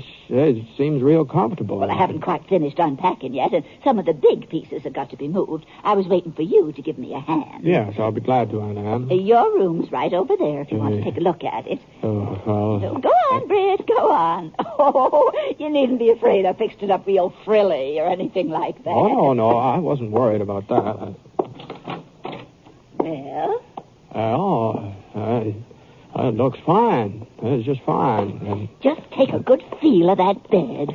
Yeah, I bet you don't get a soft mattress like that in the bunkhouse where you've been sleeping. No, we sure don't. I'm working on a patch quilt for it. Started before I left Kansas. Expect I'll have it finished up in a week or so. Well... Aunt Em, before you go too much trouble... Yes, Britt? You see, I didn't know you were coming to Powder Creek. Yes, Mr. Green River told me you hadn't been in to pick up my letter. You must have been kind of surprised to find out I was already here. I was practically flabbergasted, yes. Whatever made you decide to come west? I'll tell you all about it while I'm fixing supper. Come on out in the kitchen. Yes, ma'am. Oh, shucks. I was going to have a real fancy meal for you first night in your new home, but you didn't give me enough warning. So I'll just have to warm up yesterday's pot roast, if that's all right. Oh, there's nothing I like better. Oh, there's some potatoes in that sack. Would you mind peeling a couple of them for me? No, not bad. Here, now use this pan. The knife's in the drawer beside you. Oh, I see. Oh, This one? no, not the butcher knife, Britt. Here, now, this one. Oh, I see. That'll be better. Well, now, about my coming to Powder Creek, Britt. I just felt it was my bounden duty. You, ma'am? Well, you see, Carrie got married last February. Carrie? My youngest girl, your cousin Carrie. Cousin Carrie. She was almost 30, and I was beginning to wonder whether she'd ever get a... Well, she finally found herself a real nice man. Yes, he works for the Santa Fe Railroad Company. Got me a train ticket at half price. Is that so? Well, anyway, after she left home, that meant my family was all taken care of. My immediate family, that is. And then I got to thinking about you, my only brother's son. All alone with nobody to look after you. Well, I've been getting along all right, Aunt Em. Now, don't you try to tell me that. If ever I saw a man that needed a woman to take a hold of him, why, those clothes you're wearing are a disgrace. Oh, yes, these are. Well, I was going to buy some new ones today. Well, if they was washed and ironed and mended proper, you wouldn't be needing new clothes all the time. A wife, that's what you really ought to have. But I suppose you're like the rest of the Ponsetts. Put off everything until the last minute. I don't know. Going it alone is expensive, Britt. Oh, I'm not saying the two can live as cheap as one. And I don't want you to get the idea that I expect you to support me. Well, it's never even crossed my mind. No, indeed. I've still got some of the money your Uncle George left. And my boys both send me a little bit from time to time. I don't imagine we'll have any finance problems, Britt. Well, you see, Aunt Em, I'm signed up with the Bar Y, and I'm sorry, but I just can't very well stay on here in town with you. Well, there are other jobs besides ranching. Well, it's about all I'm good for. Oh, fiddlesticks. I've had a talk with Mr. Allington at the bank. He says he'll give you a position the minute you say the word. Oh, for Pete's sake. Me? What, me work in a bank? Oh, no, Aunt Em, in a bank? I wouldn't know the first thing about it. Oh, well, now that don't seem to bother Mr. Allington. He was real pleased at the idea. Said it would probably cut down some of his losses, having you as an employee. Ooh, what's the matter, Britt? Oh, God. Sort of nicked my finger a little bit. Nothing serious. Here, you can use this piece of rag for a bandage. It's clean. Oh, no, Aunt Em. You don't want to get blood poisoning, do you? No, but Go ahead now, tie it on. All right. And you'd better let me finish those potatoes. If you're peeling them, there wouldn't be enough left to cook. Well, you see, what I'm getting at, Aunt Em, is, well, I'm not the stay-and-put type of man. I'm sort of used to being on the move. Understand? Britt Ponset, it's high time you lit someplace. Oh, I've heard about you and that gun of yours all the way back to Kansas. It's a wonder to me you haven't been shot up half a dozen times by now. At least if those stories folks tell are true. Well, the stories probably did some growing on their way east. I'll bet I know one thing you don't. They've even got a title for you back there. Oh? Mm-hmm. The six-shooter. That's what they call you. No. As if the name of Poncett wasn't good enough. Huh. Well, don't you feel too bad about it, dear. After we live here in peace and quiet for a spell, everybody will forget all about those escapades of yours. Uh-huh. Now, Aunt Emma, there's just something I've got to explain to you, and I want you to understand that Chris, I know what you're trying to say. You think I'm making a big sacrifice in coming here and setting up a home for you. No, not exactly. No sacrifice, Britt. No, indeed. And it's not just a feeling of duty, either. The plain truth is I wanted to come. Oh? kind of hard to put into words, but, well, after George died, I still had the children to keep me busy. But now there's no one. No one but you. I guess I'm the kind of person that just has to have somebody to worry over. Must be my nature. And I'm only 60, Britt. I ought to be able to run a house for a good 10 years yet. The Ponsetts are long-lived as a rule. Oh, sure. So I just don't know what I'd have done if there hadn't been somebody I could be of use to. I guess you're kind of a godsend, Britt. It looks like I need you more than you need me. Mm-hmm. Well, I reckon we both need each other, Aunt Em.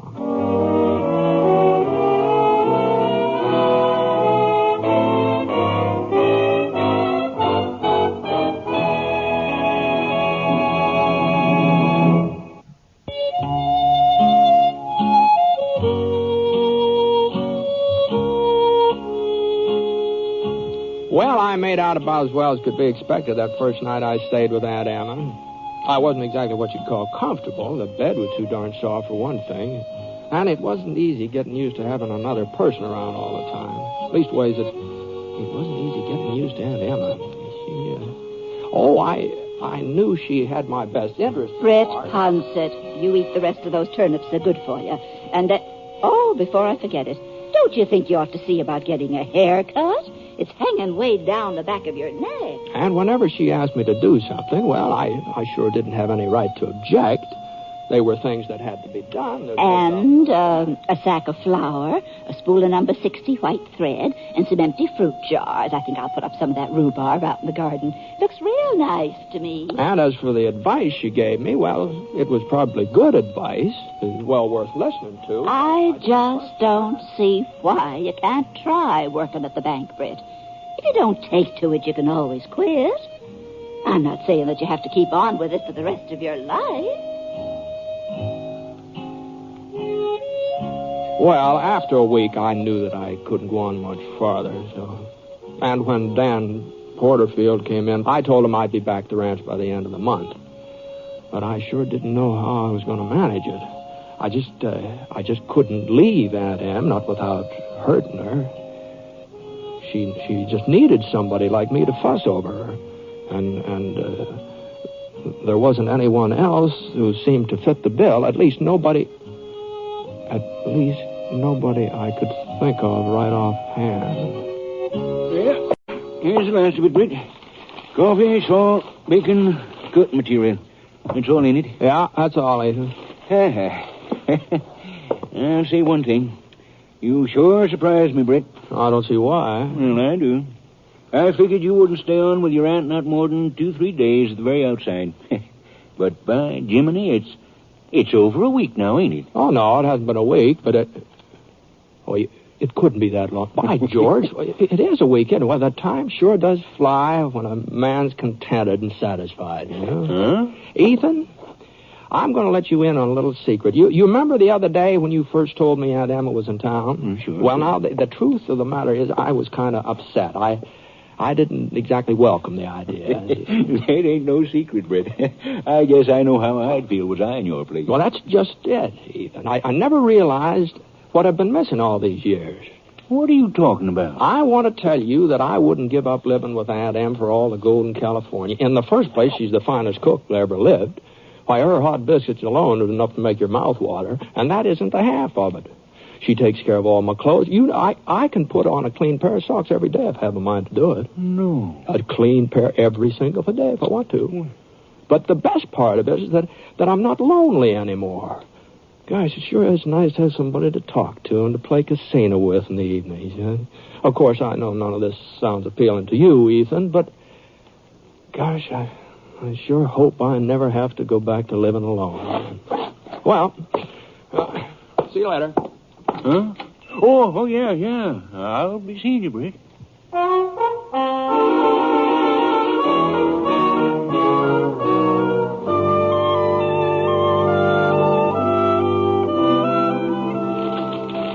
Britt, you forgot to get a wick for the lamp. Oh, yes, guess it did. Well, it sort of slipped my mind. You sure aren't much good at remembering things. Oh, well, I'll go back uptown and pick one up. It'll only take a minute. Never mind. We can do without until tomorrow.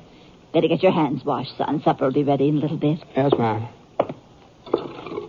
By the way, I had a little chat with Ethan Green River this afternoon. That's nice. You know, I kind of feel sorry for him. He's living alone. Nobody'd care whether he comes or goes and all that. Well, by his own choice, I'm sure. Yeah, it is. Well, I was just thinking maybe we could have him over to supper one night. Oh. Well, now, Britt, I'm not as young as I used to be, and getting on food for company, that's kind of an effort. Oh, but it wouldn't have to be anything special. And besides, it might be nice for you and Ethan to sort of get together, to sort of get a little better acquainted. You don't think I'd so much as look at another man after your Uncle George, do you? I'm surprised. Oh, no, I didn't mean anything like that. Well, I should hope not. Oh, no. No, the fact is, Ethan is kind of spoken for in a way. You don't say. Oh, yes. Maud Hinsdale. She's got her eye on him. Hinsdale? Hinsdale, yes. You know, the soprano in the church choir, the screechy one. Oh. Oh, yes. And come to think of it, somebody was telling me Maud was sort of worried about you when you first showed up, and she was afraid another widow might give her some competition for Ethan. And she's been having trouble enough landing him as it is, you know. Well, she needn't have concerned herself. Oh, she's not concerned now. Not since she's seen you. What? No, at least that's the story I got. Well, for Maud Hinsdale's information, I've had plenty of chances to remarry since your uncle passed on. Oh, sure you have, Annie. I'm sure you have. And now that you mention it, tomorrow night might be a very good time to have Mr. Green River over for supper. I was planning on chicken and dumplings, and there'll be plenty for 3. Well, now, you're sure it won't mean too much work for you? Oh, what's little work, Britt? This is your home as much as it is mine. Your friends are always welcome. Oh, fine, Anna. That's real generous of you.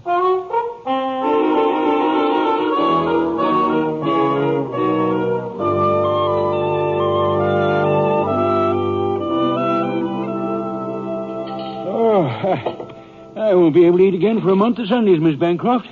That's all there is to it. Oh, now, Mr. Green River, there's another whole apple pie we haven't even touched. I thought with 2 strong, healthy men like you, 1 pie wouldn't be near enough. Oh, no, please, not another mouthful. Well, if you're absolutely certain I can't tempt you to more of anything, I guess I might as well clear off the table. Can I help you, Aunt Em? Why, Britt, you know I don't like anybody in my kitchen. You two just go in the parlor and enjoy yourselves. I'll be along in a minute. Yes, Sir Britt. You wasn't exaggerating one little bit. That aunt of yours just about the finest cook I ever come across. It's mighty nice of you to say that, Ethan, considering that this is just a sort of a plain, ordinary, run-of-the-mill supper. It's about like what we get every night. No. Oh, yes. It's Sunday dinner. Now, there. That's when she really puts herself out. Oh, dear. Oh, yes, that's Sunday. Well, say, you don't suppose you can manage to get me an invite to one of her Sunday meals, do you, Britt? I don't know. Oh, no, look, Britt, I'd sure appreciate it. I can't promise anything, but I'll do my best.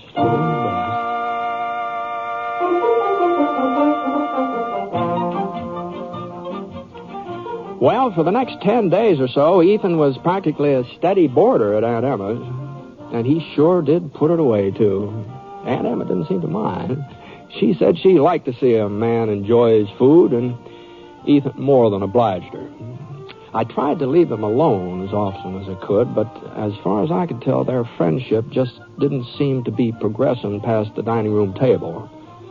Looked like I just have to sort of give Ethan a little touch of spur.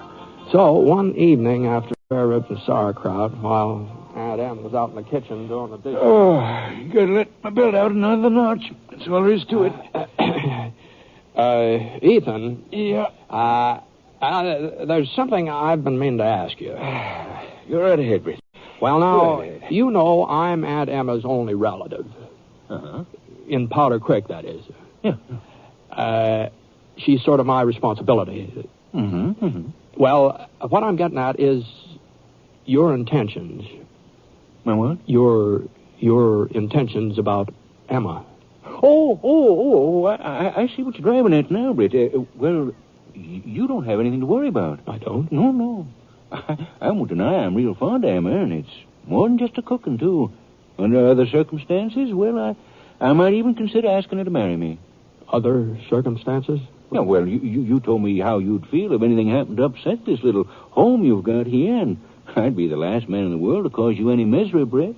Why, you're one of my closest friends. Now, just hold on here a minute. Now, Ethan. look, but you can take my word for it. You and Emma can live on here together just as long as you've a mind to, and I won't do a thing to interfere. But I'd like you to interfere. Huh?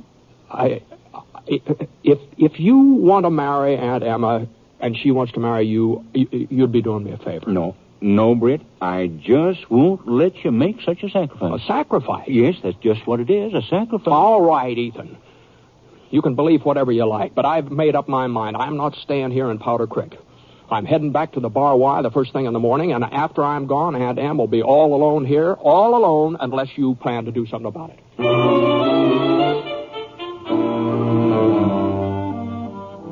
Well, I guess I really wouldn't have gone through with it, leaving Aunt Em, I mean.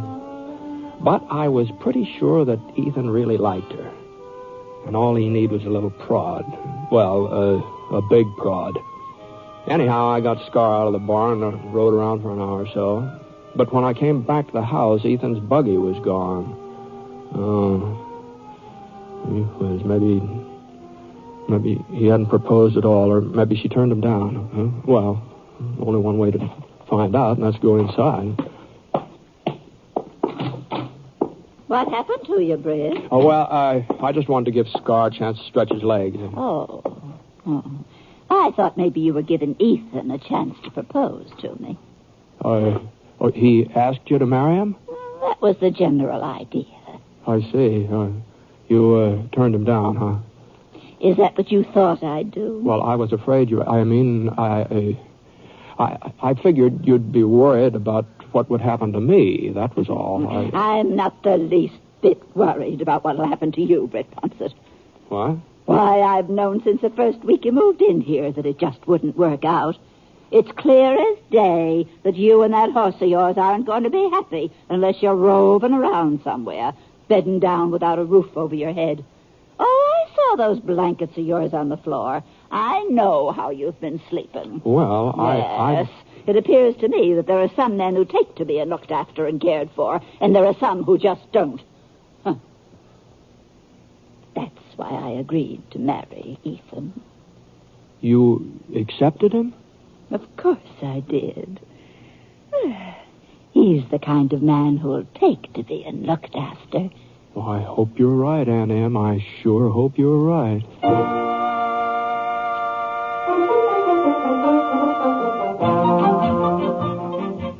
And you know she was? She was 100% right. Why, the next time I came through Powder Creek to visit Aunt Em and Uncle Ethan, well, sir, he was just about the most married man I ever saw. And so help me, he seemed to enjoy it, too. Of course, maybe when I'm his age, I guess I don't need to start worrying about it now.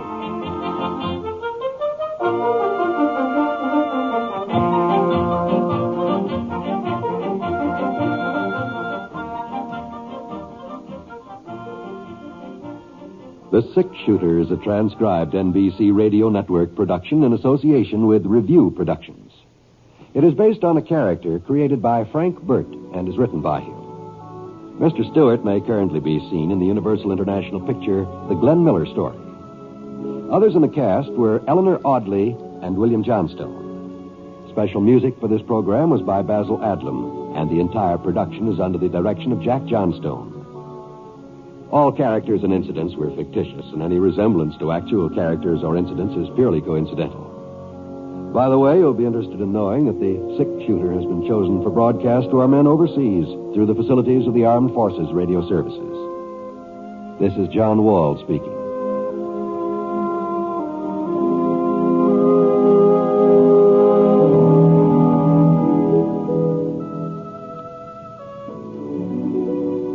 Tonight, play Truth or Consequences with Ralph Edwards on the NBC Radio Network.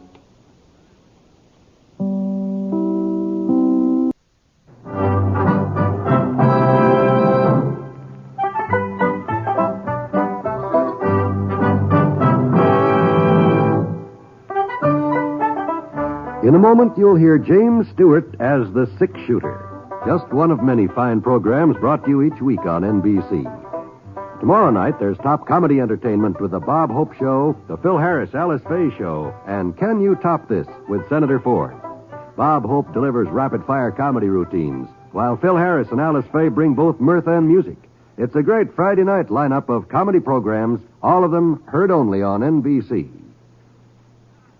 James Stewart as the Six Shooter.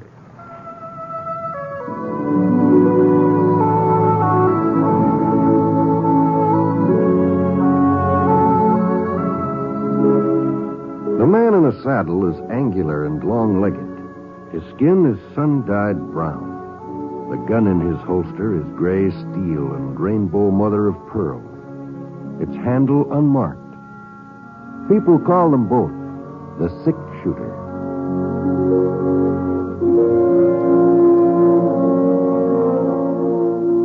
The NBC Radio Network presents James Stewart as the Six Shooter, a transcribed series of radio dramas based on the life of Britt Ponset, the Texas plainsman who wandered through the Western Territories, leaving behind a trail of still remembered legends.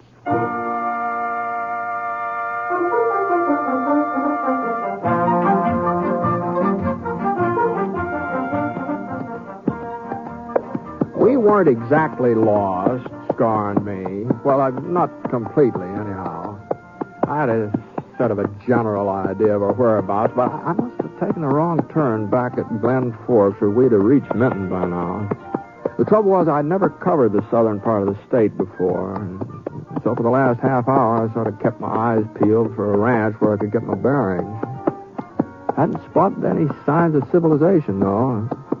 There didn't seem to be any settlers along the trail. And when I finally did come within sight of a house, I almost missed it. And Scar, he didn't. He was thirsty and he could smell water. What's the matter, boy? What's the matter? What? Oh, there it is. Oh. It was about a quarter of a mile east, nearly hidden in a clump of cottonwoods, and large, rambling, two-story building, sort of gray-colored, like it had been white once and needed a coat of paint. I began to wonder whether anybody still lived here. Easy, boy. Easy now. The steps leading up to the porch were cracked and broken, and a hole in the side window was stuffed with newspaper to keep the wind out. Hello? Anybody home? Who is it? What do you want? Well, just some directions, ma'am. I'm looking for a trail to Minton. Oh, just a minute. Trail to Minton, you said? Yes, ma'am. You should have turned east at Glen Forks. Oh, Trail I see. past here's the old one. It's 4 miles longer and nobody uses it anymore. I see. Well, as long as it goes to Minton anyway. 4 miles longer and nobody uses it nowadays. Yes, ma'am. Still, it'd be shorter than going all the way back to Glen Forks, wouldn't it? I guess so. Yes. Well, thanks, ma'am. Oh, ma'am. Yes? You don't have to have some extra water, do you, from a horse? There's a pump out and back. I'll show you. Oh, no need for you to trouble yourself. I'll find it. Come on, Scar. It's no trouble, Mr. Ponset, ma'am. Britt Ponset. Poncett? I think I've heard my husband speak of you. Oh. You can use that bucket. Oh, here it is. Thanks. We've had a dry summer. Very dry. It may take a while for it to start drawing. Sure. Britt Ponset. Yes, I'm certain the general mentioned your name. The general? I'm Hannah Guilford. General Guilford's wife. Oh. Oh, well, I'm very pleased to meet you, Mrs. Guilford. Then you do know William? I knew him, yes. Yes, ma'am. I knew him when he was in command of Fort Clark. That was a couple of years before Fort Clark. I wasn't with him there. William thought it would be too dangerous. Indians. The general will be very pleased when I tell him to stop by. He's taking a nap now, and I'd hate to wake him. But if you're going to be in Menton, well, perhaps some other day. But I don't quite understand, ma'am. I thought that I mean. You don't believe me, do you? You're like all the others. You think he's dead. You think the Cheyennes killed him. No, Mrs. Guilford. I tell you, he's alive. General William Guilford's still alive. Well, Hannah Guilford wasn't the first woman to get rocked off balance by the shock of her husband's death. I was kind of surprised that she wasn't over it by now. It's been 5 years since the massacre at Red Hills. 5 years since William Guilford and his cavalry regiment have been wiped out, the last man. Easy, boy. Easy. Oh, you had enough? All right, come on. Anyway, I led Scar away from the pump, and I started to climb into the saddle. Just then, the front door opened again. She looked different now, somehow. Clear-eyed, calm, sensible. Mr. Poncett? Yes, ma'am? I wonder if you'd do me a favor. Well, I'd be happy to, Miss Guilford. I've made a list of some supplies I need from Traylor's General Store in Menton. Would you ask Mr. Traylor to bring them out first thing in the morning? Oh, certainly, ma'am. Here. My husband and I were planning to take the buckboard into town this afternoon, but I don't think he's up to the drive. This way you'll save us the trip. You sure you don't mind? No, not a bit. Not a bit. Bye, Miss Guilford. Bye. Don't forget to tell Mr. Traylor first thing in the morning. That's when I want them.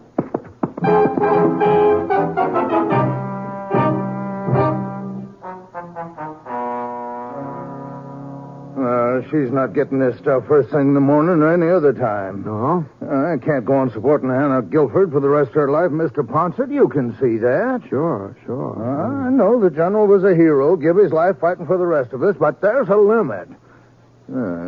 Feeding her ain't enough. I have to send food for him, too. Yeah, well, I'm afraid I don't understand, Mr. Traylor. Well, look at this here list of hers. Here, right here. 2 steaks for the general. You know how thick to cut them. Oh, I see. Well, I'm not saying don't feel sorry for her, living out there all alone, cooking meals for him. There's talk she even sets his place at the table. Well, But she's carrying on like this for 5 years, Mr. Ponset, refusing to believe that he's dead. Pretending that we're the ones who are crazy because we tell her the truth about him. Mm-hmm. Now, we all thought, the folks here in town, that is, we thought she'd come to her senses long before this, but she don't. She seems to get worse all the time. No, that's too bad, isn't it? Yeah. And it's not good for the town either. Well, how's that? Well, you know how kids are. Oh? They get ideas. Well, some of them have been sneaking out to the Guilford ranch, and they claim they've seen the general's ghost. Oh. Yeah. Next thing, it won't be just the kids who are talking that kind of foolishness. Mr. Poncett, I've heard her carry on a conversation with the general. Is that so? Yeah. Sometimes when I come up to the house with a load of food, she's chattering away like he was right there in the same room with her. Gives a man a peculiar feeling. That's all there is to it. Yeah, sure would. You don't think it's wrong of me not to give her the grub? No, it sounds like you've done about all you can for her, Mr. Traylor. Besides, it ain't just the food. It's a 6-mile ride out there. And I have to close up my store while I'm gone and lose all that trade. Why, what's the use? I keep saying I won't do it again. Keep telling myself I'll put my foot down for good and all, but I never do. I get to thinking about the general and how much we all owe him. Then I get to thinking about Hannah, too. How pretty she was when they got married. She was young and pretty. She was a lot younger than him, you know. Only about 20 at the time of the wedding. And see, that was 17. No, it was 18 years ago. 18? Well, you mean she... What did that make it? You mean she's only 38 now? Yeah, somewhere's in there. Not much older, anyway. You wouldn't think it to look at her, would you, Mr. Poncett? You wouldn't think she was once the prettiest girl in Minton, now would you? Oh, I guess she's been through a lot. Yeah, I guess she has. Well, I suppose I might as well start getting her order together. If I have it all ready to take out there in the morning, I won't miss much business. The fact of the matter is, I won't miss any business. Seems how I got the only general store here in Minton. Say, if it'd be of any help to you, Mr. Traylor, I could drive out to the Guilford Ranch tonight and deliver the supplies. No, I wouldn't want to put you out. No, I haven't got anything else to do. The cattle I'm waiting for haven't showed up yet. Probably won't be here before morning. Well, if you're sure it won't be an imposition. No, not at all. I'd take it myself, but after 7 before I close up, and then by the time I had supper, it makes it so darn late. Sure, I understand. It'll only take me a few minutes to fill her order. Why don't you just dip into that cookie barrel there while you wait?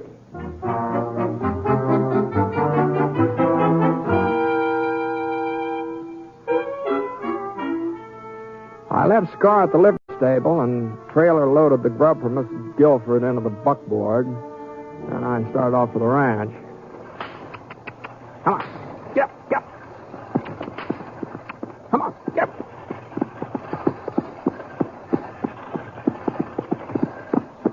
The sun had gone down by the time I got there. It wasn't dark yet, though. You could still see yellow and red over behind the mountains, but the evening star was getting brighter and brighter. Whoa now. I thought sure she must have heard me when I drove into the yard, but the front door hadn't opened yet, so I climbed off the seat, walked up those broken steps onto the porch, and the next thing You can't live on charity forever, will you? Got to do something about the ranch, sell it, or find some way of getting it in shape again. You got to have money. I figured it was one of those conversations Trailer had told me about, that Hannah was talking to herself, pretending her husband was with her. And I felt kind of peculiar, too, the way Trailer said he felt. And I raised my hand to knock, and then all of a sudden I heard something else. Something that told me I'd figured wrong. Well, it's been 5 years. Don't you think I know how long it's been? 5 years, you call it. To me, it's been 50. Well, there wasn't much doubt about who that voice belonged to, even though I hadn't heard it since Fort Clark. Hannah Guilford wasn't pretending. And she wasn't talking to herself either. She was talking to her husband.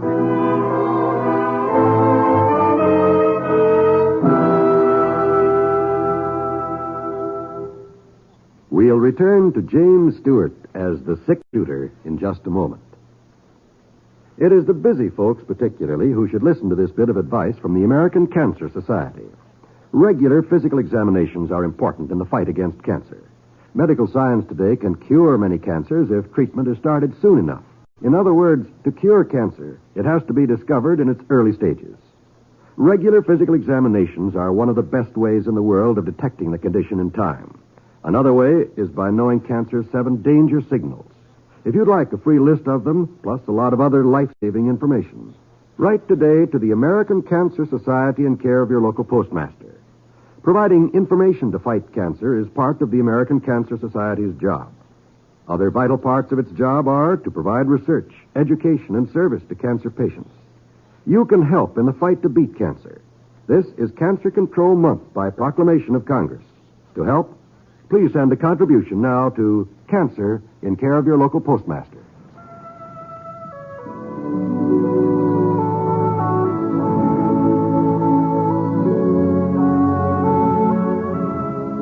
Now, Act 2 of The Six-Shooter, starring James Stewart as Britt Ponset.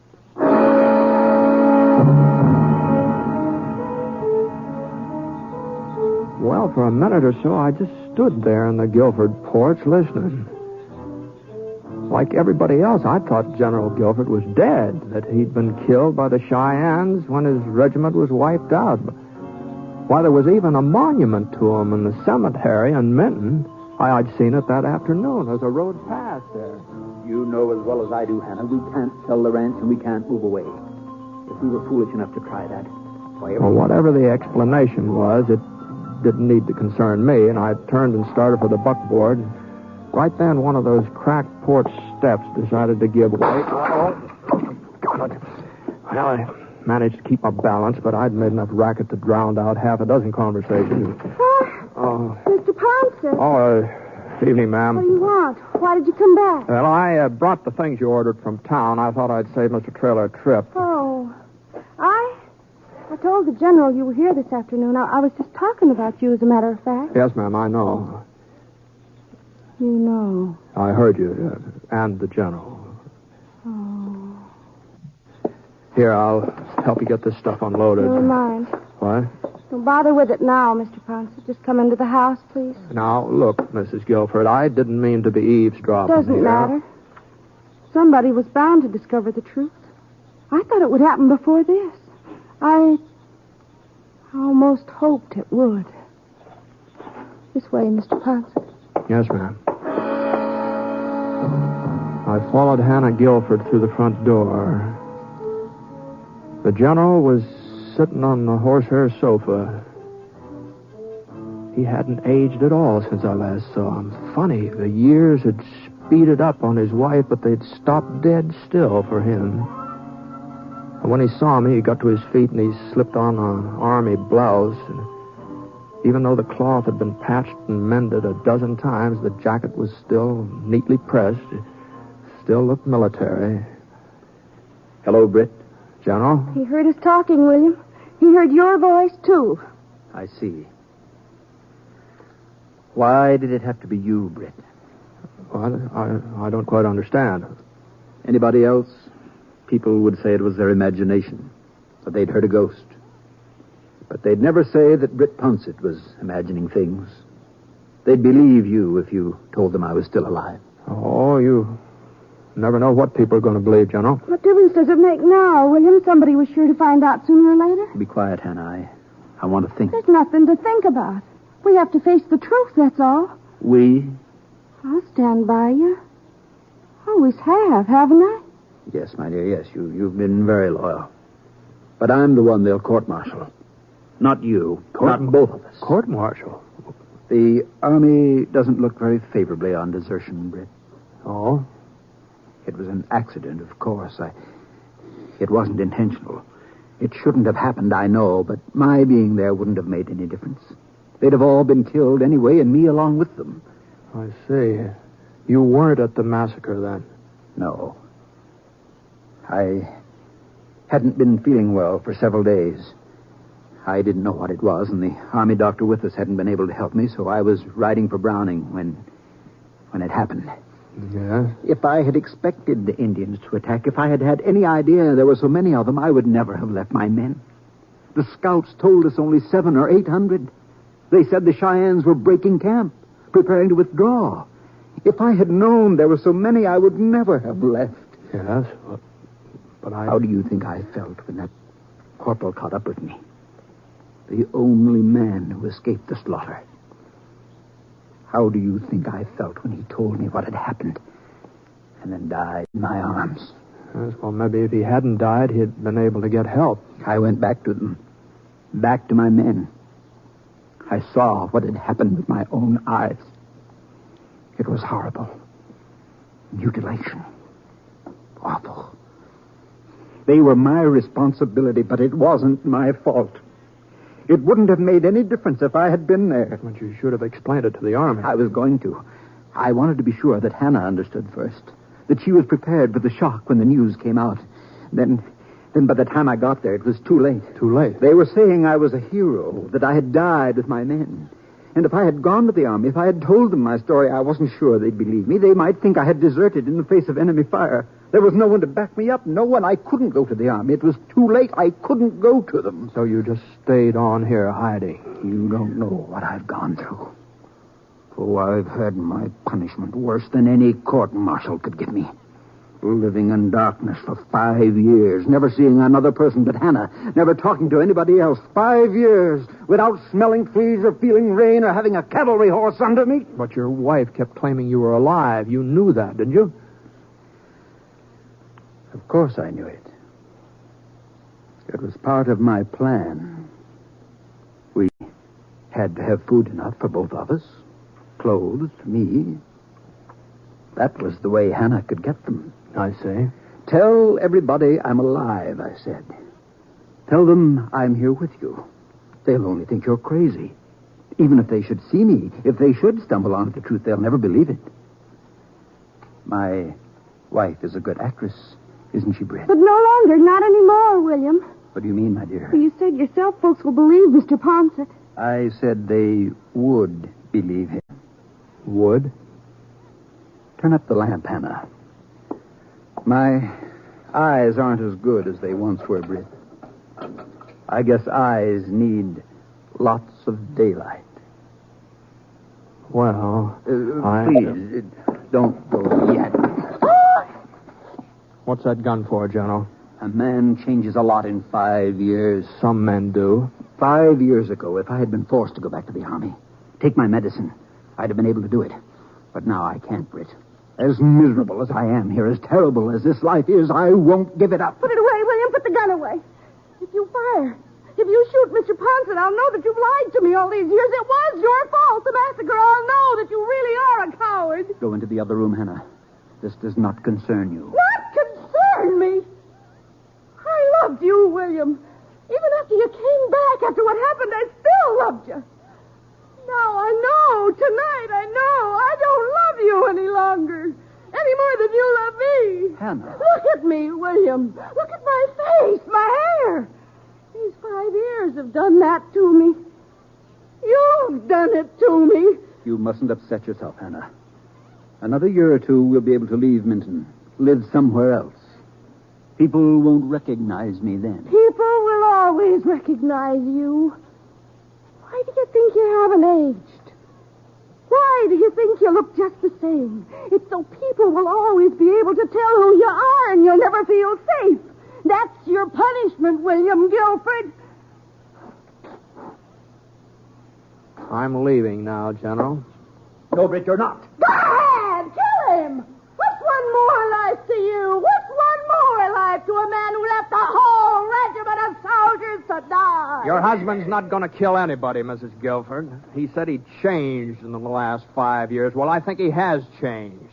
I think he's become such a coward that even the sound of a gunshot would scare him half to death. Britt!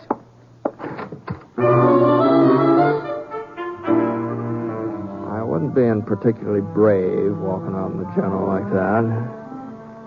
You can pretty much tell what a man's going to do when he's holding a gun. The way his eyes look at you. And Guilford's eyes weren't staring at me like he meant business. I started to close the front door, and I just glanced back over my shoulder as I did it. Guilford was walking up the stairs. He was almost at the top, and then all of a sudden he kind of stumbled. Guilford!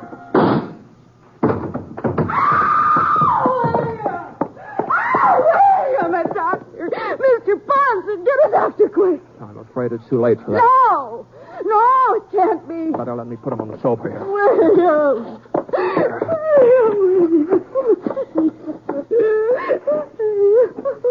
You have any brandy, Mrs. Guilford? Here now. Miss Guilford. Brandy? Yes, ma'am. I think so. On the sideboard. All right, I'll get it. Yes, give William some brandy and then he'll be all right. He will be all right, won't he, Mr. Poncett? Here, drink this. Me? But I'm not sick. It's William who's sick. It's William who needs the brandy. The General's dead, Mrs. Guilford. No, you're wrong. That's just what people think. That's what we want them to think. But he isn't dead. He's here with me. He lives here in this house. You've got to get a hold of yourself, Mrs. Guilford. Why do people keep saying the general is Now, dead? come on, get a hold of yourself here. Stop shaking me. Stop it. But I didn't stop. I went right on shaking her harder and harder and harder until I thought she was going to faint. And then, for a second, she went limp and let out a pitiful little moan. And then she straightened up and her expression changed. It was sort of like a window curtain being pulled back from in front of her eyes. I'm all right now, Mr. Poncett. Well, I'm sorry if I hurt you any. You had to do it. If you hadn't, I don't know what would happen. Well, you'd better ride back into town with me and spend the night in there, and we can send somebody back here to take care of the general. I can't, Mr. Poncett. I just can't let folks find out about it. Yeah, well, I'm afraid it's got to come out now. Everything? That he left his men to die at the massacre? That he was ashamed to admit it? That he's been hiding here ever since? Isn't there some way we can leave him as he was? Any way at all? Well, I don't know. Under the circumstances, it'd be Not for pretty myself. hard to... I don't care what happens to me, what they say about me, but the general, had been a good soldier once, a fine soldier. What good will it do to destroy that? Well, I know, but it's just...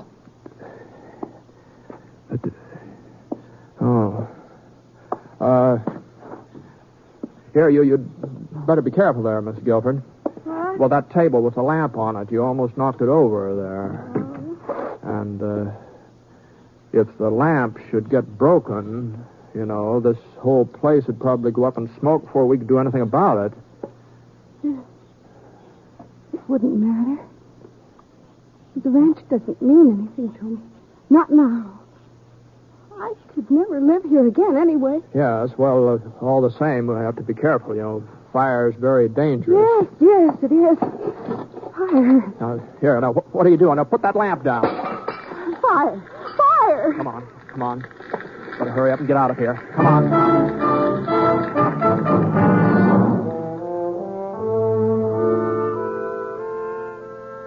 Of course, they found the general's body in the ruins, but they didn't know who it was. And the report got around that it was a tramp tried to force his way into the house, and she'd shot him. And the fire had been started during the scuffle. Everybody seemed satisfied by that, and as long as nobody asked me, I didn't feel obliged to volunteer any additional information.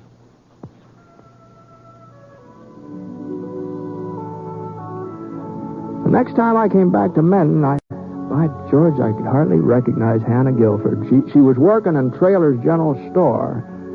And, she looked a good 8-10 years younger than she had before. There was even talk about her and Mr. Traylor getting married. Seems that after the fire, she sort of got a hold of herself, faced up to the fact that the general was dead. At least that's how Traylor explained it to me. He said that the tramp breaking in on her has done some good. He showed me the fellow's grave. It was right in the shadow of the monument to General William Guilford.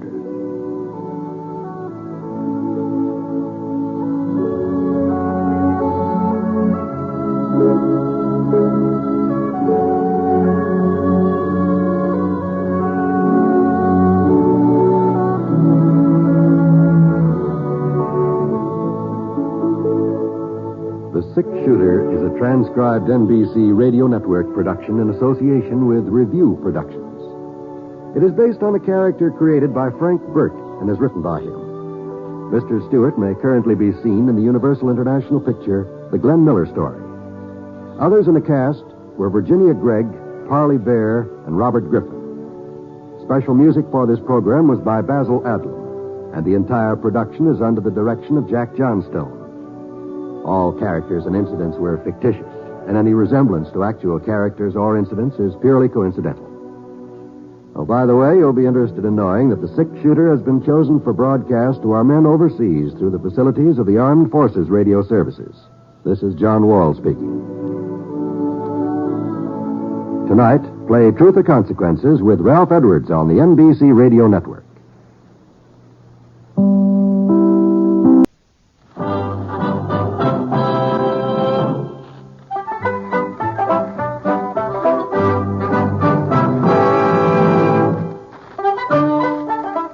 In a moment, you'll hear James Stewart as the six-shooter. Just one of many fine programs brought to you each week on NBC. Tomorrow night, there's top comedy entertainment with The Bob Hope Show, The Phil Harris-Alice Faye Show, and Can You Top This with Senator Ford. Bob Hope delivers rapid-fire comedy routines, while Phil Harris and Alice Faye bring both mirth and music. It's a great Friday night lineup of comedy programs, all of them heard only on NBC. James Stewart as the six-shooter.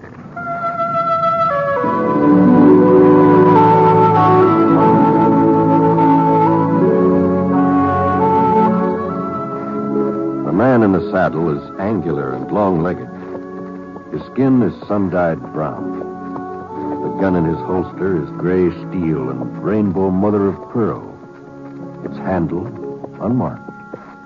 People call them both the six-shooter.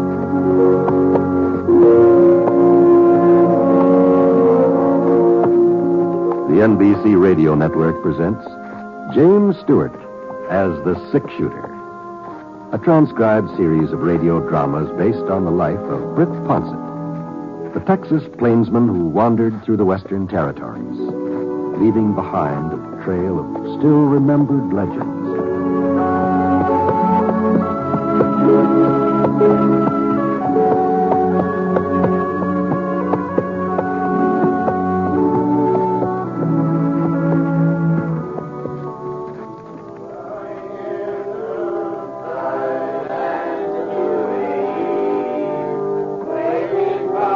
Attended a Tuesday evening choir practice in quite a spell, but when Reverend Broom stopped by the Tropster Ranch where I was working and asked me if I could manage to take part in this week's rehearsal, well, I sure couldn't see how to do any harm, so bringing in the sheaves, we shall come rejoicing, bringing in the sheaves. Anyhow, there we are.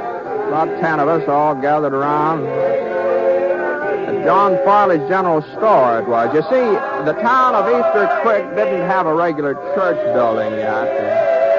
They held their services and social affairs in the Mercantile while they went ahead trying to raise money to put up a community church. It was during the second verse of Bringing in the Sheaves that things started sounding a little peculiar, sort of like the voices and the music were sort of traveling different trails. At first I thought it was me. I never had been exactly what you'd call melodious, but then the other folks were beginning to have their troubles too. And holy smokes, it just was getting terrible. And finally, Mrs. Peebles, she was the organist, she just threw up her hands and stopped even trying to play. I simply can't. No, Elvira. Heaven knows I've tried. I've done my best. But this organ just won't play anymore. Well, we'll have Mr. Farley take another look at it, Elvira. I'm sure he'll be able to get it back into shape. There's nothing Mr. Farley can do. Or anybody else. It's plain wore out. You can't expect a thing to last forever. Oh, no, of course not. Seems to me that after all this time, something could have been done about buying a new organ. When I donated this one to the congregation, I didn't suppose I'd have to go on playing it all the rest of my life. But apparently that's what's expected. No, there's no need to upset yourself, Elvira. Well, I can't help being upset. I say I can't help it. How do you think I feel every Sunday? All those sour notes, and that wheezing and whining. Folks are beginning to think that it's me, that it's my playing. Well, I've been humiliated for the last time, and I won't go through it again. But Elvira, we got to have music for Easter services. Music? Well, you certainly don't call that music, do you? Good night, Reverend Bruce. Somebody get back. All right, everybody. Give me your attention, please. Attention, folks. Quiet down now, please. Quiet down. It appears that matters have come to a serious crisis. It's bad enough for a town by the name of Easter Creek not to have a proper building for Easter services. But to be without an organ and an organist, well, it's a disgrace, a positive disgrace. Now, we mustn't blame Miss Peebles. That instrument has seen its best days, there's no doubt about it. So I propose that we take immediate steps to purchase a replacement. Just one thing, Reverend Broom. Yes, Sheriff. Where's the money coming from? Well, now I've given that matter serious thought, Sheriff Appleton, and there seems to be only one possible solution to the problem. We'll just have to borrow from the building fund. That's sort of like robbing Peter to pay Paul, isn't it? No, not exactly. Seeing as how we haven't reached our $1,000 goal anyway, well, the money's just sort of lying there. No, I don't know about that. Just how much do you figure a new organ will cost, Reverend Bruce? Well, I've done some investigating in the field, Mrs. Appleton. Last month, when Elvira's foot went through the pump pedal, it seemed like the situation was coming to head. The church over to Whitefield purchased a new organ just last Christmas, and they're willing to sell us their old one. It's used, of course, but it's still in excellent repair. And they're only asking $95. $95? No. I'm afraid that's a bit more than we can afford, Reverend. We must have at least $95 in the building fund. We've been putting money aside for the last year. No, we ain't. We got $42.50. That's the total. Up to and including $3.65 from the Cake Bazaar a month ago. $42.50? Yep. I just had no idea. We're shy over $50 from what it would take to buy the organ. And there just isn't any way we could raise it. Not between now and Easter. Now. We mustn't give up. After all, we only need $50. $52.50. Yes, exactly. Well, let's see. There was just someone who could take a firm grip of the situation. A man who... Mr. Ponset. Yes, Reverend. Mr. Ponset, I know you aren't a regular member of our congregation, and you've only been in our midst a few months. But... Well, I sure be glad to donate what I can to the cause, Reverend, but I'm afraid it'd only be a drop in the bucket. Oh, a donation wasn't exactly what I had in mind. Oh? I think perhaps you can be of more service in another fashion.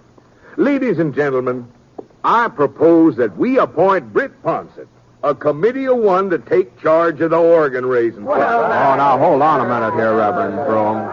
We all know that you're a man of strength and determination, Mr. Ponset, that you inspire confidence, and we trust generosity.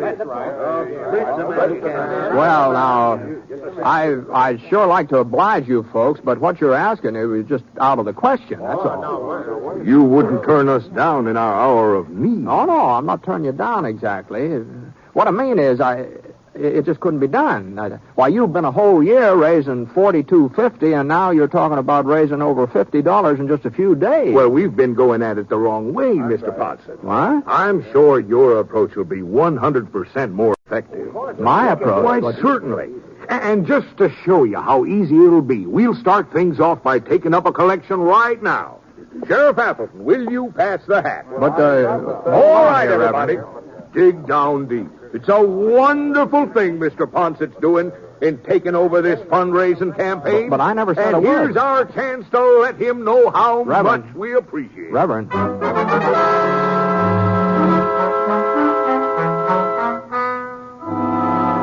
Well, the sheriff finished passing the hat and poured it out on the table, and Reverend Broom counted it. $2.50. And yet the Reverend was real pleased, too. He said that meant that I only had $50 to go. It's a nice round number. Well, not that I had any intention of taking this job of raising the money to get the new organ, you understand. I told the Reverend I couldn't do it. I told him just as plain as day that I couldn't do it, but somehow he got the idea that I had already agreed to do it, and no matter how hard I talked, he just kept... and the other folks, they were as bad as Reverend Broom. I was just outnumbered. That's all there was to it. So, early the next morning, I took my hat in my hand and started out. Must have been getting around noon when I finally came back to the sheriff's office. Oh, come in, Bet. Come in. Morning, Abner. Oh, how's everything going? You been out collecting? Yeah, I've been collecting. Well, $11. That's what I got so far. $11, huh? That's remarkable, Bet. Simply remarkable. But the trouble is I've already asked everybody in town. Uh-huh. Except you, that is. Oh, well, I suppose I could give you $1, but don't forget I was in on the collection at choir practice. You ain't serious, Britt. You don't mean you really ask everybody else? As a matter of fact, there is one area I sort of skipped over. Oh? Well, those cabins over east of the creek and the ranches out that way. I haven't visited them yet. Well, you'd just be wasting your time if you did. I would, Yeah, those folks wouldn't be very anxious to help out at church. Mess of thieves, cattle rustlers, every other kind of riffraff. Oh, is that what they are? Oh, well, now, that's just a general census of opinion. Of course, if I could know for certain that we had any actual outlaws living around Easter Creek, if I was positive, that is, well, it'd be my duty to arrest them. I see, uh-huh. But the fact is, they ain't caused any trouble here in town, none of them. I can't go around arresting people on rumors. Well, can I, Britt? Yeah. I understand Red Eye Kirk has a place somewhere east of town. Is that right? That's hearsay, Britt. Pure and simple hearsay. Oh, I see. Why, you don't think I'd let a notorious gunfighter like Red Eye live right here under my nose, do you? Well, it's too bad he's not in these parts. Oh? No, I was thinking I might like to pay him a little visit. Well, what on earth for? Well, as long as he's not in the neighborhood, I guess it doesn't matter. Kind of a shame, though. Oh, well, now, if you're really anxious to... what I mean is... Britt, they do say there's a fellow who somewhat resembles Red Eye. He's got himself a cabin just this side of Deer Mountain. Just this side of Deer Mountain, huh? Now, wait a minute, Britt. Wait a minute.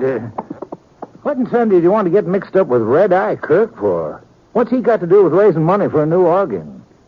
Well, he probably won't have anything to do with it, but it's just that I don't want to leave any stones unturned, you see.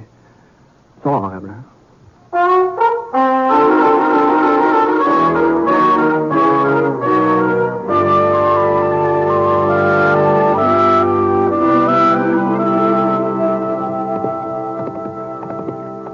It was about a half-hour's ride out to the cabin Sheriff Appleton told me about. Not much of a cabin, though. Just a shack at the foot of Deer Mountain with a corral off one side. There sure were a lot of different brands on the horses in that corral. Well, I pulled up in the yard about 15 feet from the cabin door. Whoa, Scott. Whoa. For a minute, it didn't seem like there was anybody at home. And then I heard the door start to creak open. The barrel of a .45 poked into sight. The man behind it was tall and square-shouldered and thick black beard and kind of reddish eyes. Howdy. What do you want, mister? I'm looking for Red Eye Kirk. Ain't nobody here by that name. Uh-huh. Well, maybe you'll do, then. What? My name's Poncett, Britt Ponset. Poncett? Now, hold on. I'll just take it easy with that gun. Get him up. Get him up high. Oh, sure. How's this? You alone? Yep, I'm alone. You must be plumb crazy thinking you can take me single-handed. No, I'm not interested in taking you, Red Eye. I told you that ain't who I am. Oh, that's right. Yeah, that's right. Yes, you did. Yes, that's right. You mind if I get off my horse? Well, just don't try nothing, that's all. And don't move toward your holster. Don't worry. That's close enough. Sure. Now, what are you doing out here, anyway? Well, the fact is, you see, Mr. What'd you say your name was? Jones. Bill Jones. Yeah. Well, Mr. Jones, I've been given the job of raising some money. What? Now, don't get me wrong. It wasn't my idea, but since it was for such a good cause, I just couldn't turn the folks down. Good cause? A new church organ. That's what I'm collecting for. What? You see, the one that Reverend Broom's congregation has been using, it sort of gave up the ghost last night, and what with Easter coming on, Are you joshing me, mister? No, of course I'm not. You mean you're out here trying to raise money so you can buy a church organ? That's right. Go on. Get moving before I take a shot at you. You won't give me a hand, huh? I wouldn't give you 5 cents for every church organ west of Mississippi River. Now, it wasn't your money I wanted. What? No, it wasn't that at all. And what the devil did you come around bothering me for? Well, I was thinking that you're a pretty influential man with some of the folks hereabouts. And they've told the mark if I tell them to. You can bet on that. Yeah, well, that's just the impression I got. So what? Well, it seemed to me that if I was to go moseying around these parts alone, some of your friends might not look too kindly on the idea of giving me donations. They sure wouldn't. But on the other hand, if we were to approach them together as a kind of a team, you might say. A team? That's the general idea, yeah. You want me to go along with you? I sure would appreciate it if you would. And help you raise money for a church organ? That's right. Well, I'll be... Me taking up a Sunday school collection. Well, that's the doggonedest notion anybody ever had. What do the boys think, huh? Jack Denton, Wisconsin Billy? Why, it'd be almost worth it just to see their faces. You sure got a sense of humor, Poncett. And you know something, this here crazy scheme of yours, I'm going to take you up on it. You know something, Mr. Jones? What? You know something? I kind of thought you would.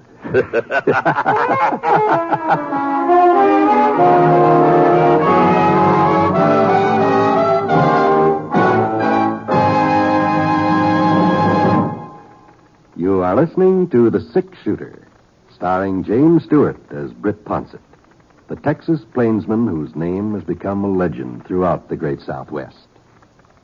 And now Act Two of the story called Crisis at Easter Creek.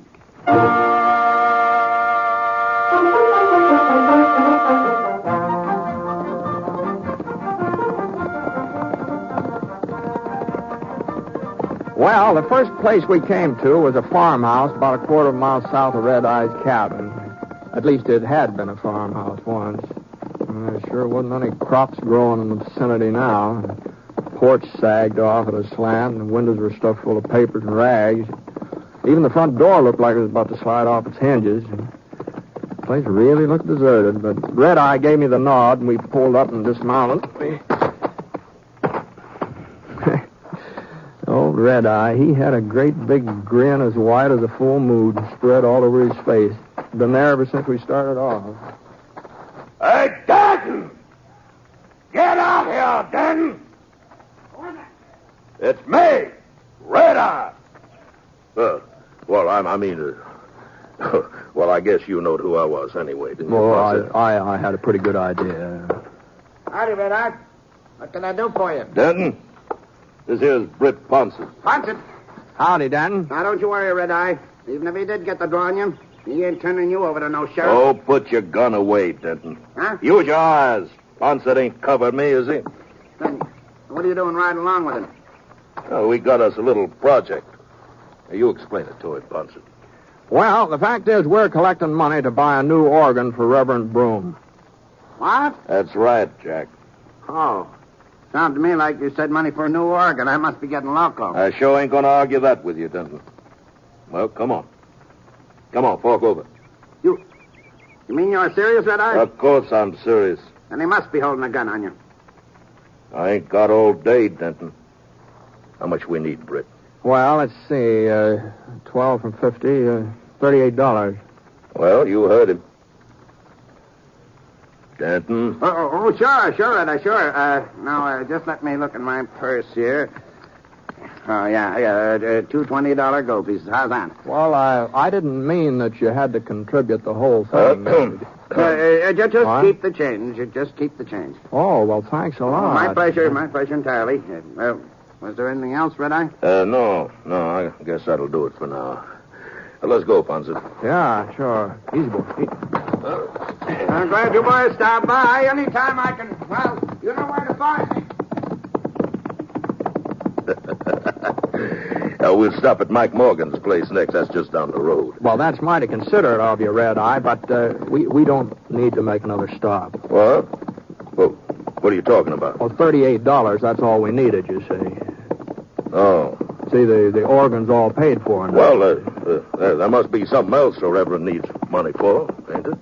Oh, I suppose. Doggone it, Poncett. I'm enjoying myself. And besides, it wouldn't be fair to the rest of the boys if Denton was the only one who got a chance to do a little contributing to charity.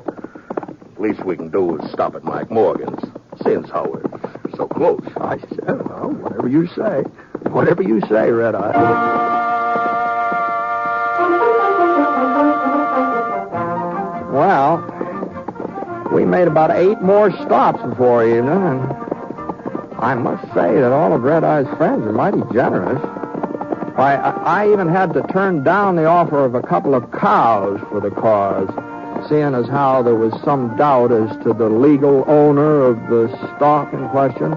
But the gold and the silver and the paper money, well, there just wasn't any way of telling how that was come by. At least, wasn't any way I could think of. So by sundown, I was carrying quite a load of cash. And we were riding away from Slick Wilson's place when Red Eye gave a little sigh and looked at me sort of disappointed. Well, guess I better head back home now. Sure, Red Eye, sure. What's the matter? I was just thinking about how Mike Morgan tripped over his shotgun when I told him what it was we wanted. Nearly blowed himself right over the barn. Yeah, it's kind of a close call, wasn't it? Doggone it, I don't see why Wisconsin Billy wasn't at home. Well, he'd have been fit to be tied. Well, we did all right without him. Easy. Say, Britt. Oh, why don't you come back tomorrow, huh? Oh, no. He'll probably be around there. Oh, no, thanks, Red Eye. I got a whole lot more than I ever expected. And I sure do appreciate your assistance. Oh, pleasure's all mine. Well, good luck. Same to you, Red Eye.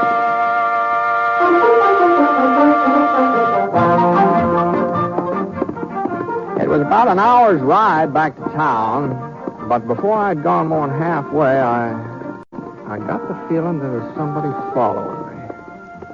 I sure didn't like it either. Not with all this money I had in the saddlebags. So I gave Scar a little touch of the spur. Come on, boy. Come on, let's go. When I heard the other horse pounding up the trail after me, let's go, boy. Come on, let's go. His first shot was over my head.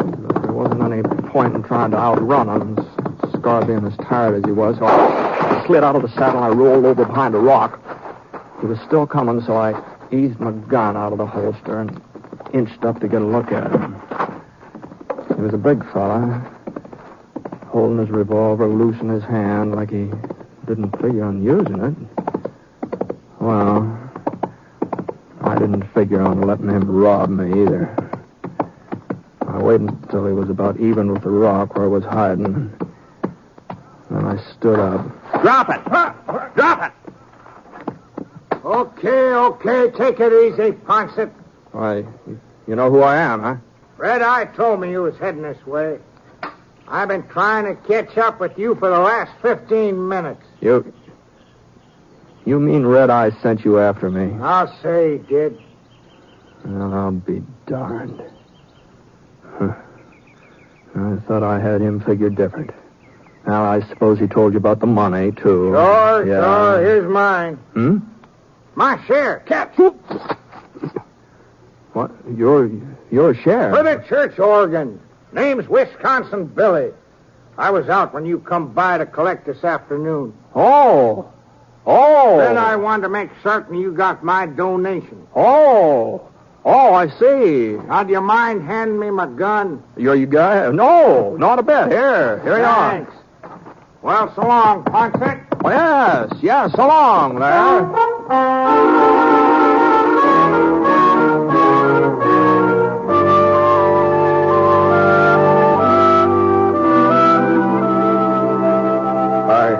I simply can't believe it, Mr. Ponset.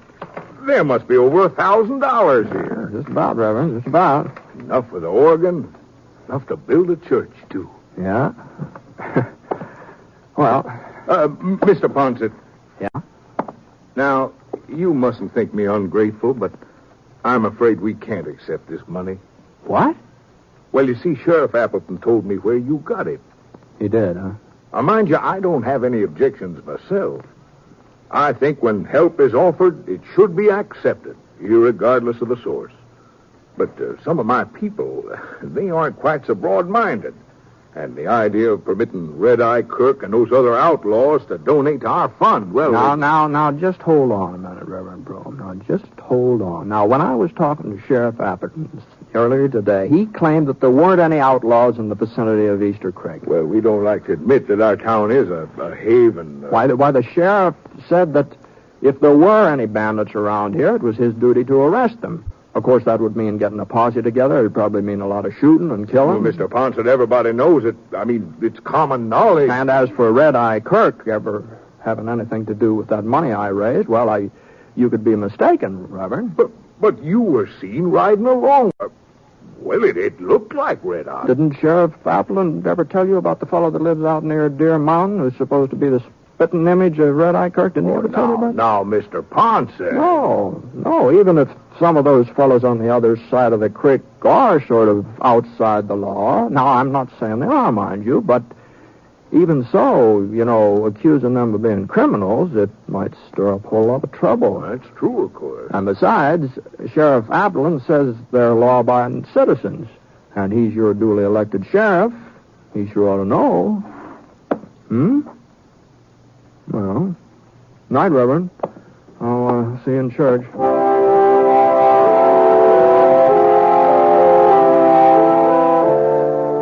Well, I guess there was a little argument about whether or not to accept the money, but Sheriff Appleton finally convinced folks that they didn't have any right to turn it down. So, by the following Sunday, Easter, the congregation had a new organ. And the service was real well attended, too. Now, some of the folks didn't look like regular churchgoers. But Red Eye, Mr. Jones, he explained to me afterwards that he and his friends just wanted to make sure their contributions had been put to a good use. I don't know if they've been back since, but you never can tell, Reverend Broom preached a real fine sermon that morning.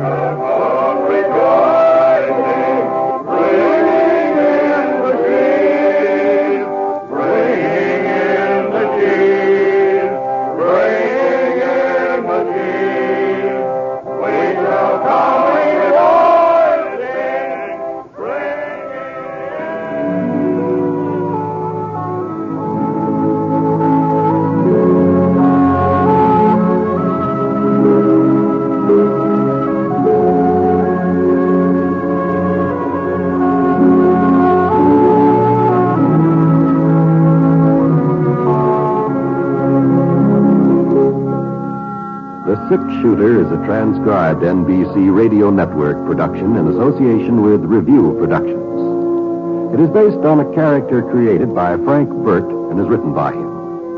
Mr. Stewart may currently be seen in the Universal International picture The Glenn Miller Story.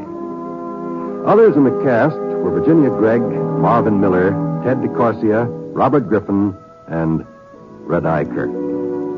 Special music for this program was by Basil Adlam, and the entire production is under the direction of Jack Johnstone. All characters and incidents were fictitious, and any resemblance to actual characters or incidents is purely coincidental.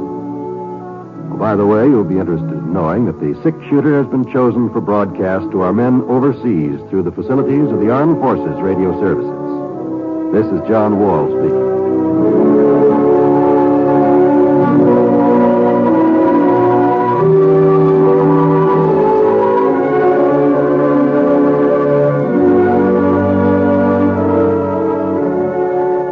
play Truth or Consequences with Ralph Edwards on the NBC Radio Network.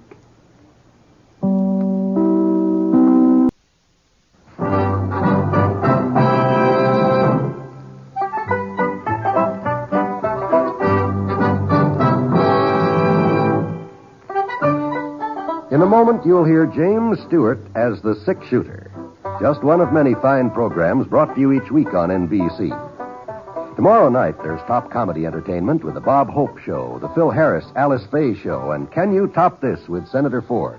Bob Hope delivers rapid-fire comedy routines, while Phil Harris and Alice Faye bring both mirth and music. It's a great Friday night lineup of comedy programs, all of them heard only on NBC. James Stewart as the Six Shooter.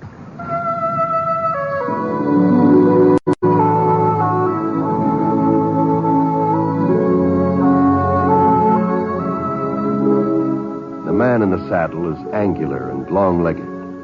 His skin is sun-dyed brown. The gun in his holster is gray steel and rainbow mother of pearl. Its handle unmarked. People call them both the Six Shooter.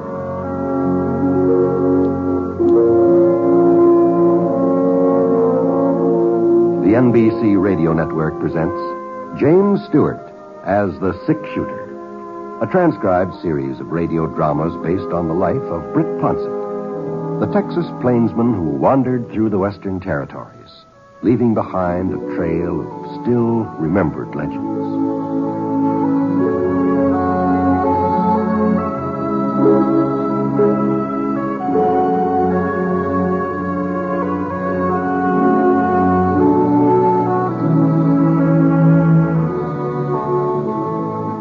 Sure didn't look like I was going to get much sleep that night. The Prospect Hotel was right in the middle of town, and from my room I could hear just about everything went on outside. Hold up a minute, George. And there wasn't much I could do about the noise either. It was too doggone hot to shut the window.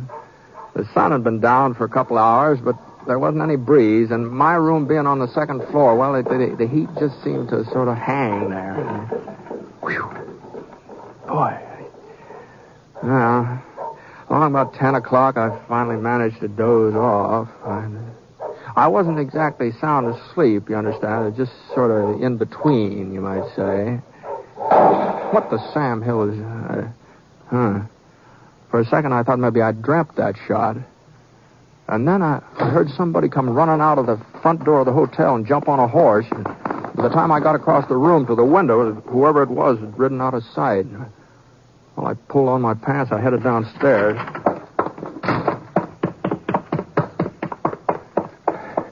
I was the first person to reach the lobby. Sid Tucker, he was the fellow who owned the hotel.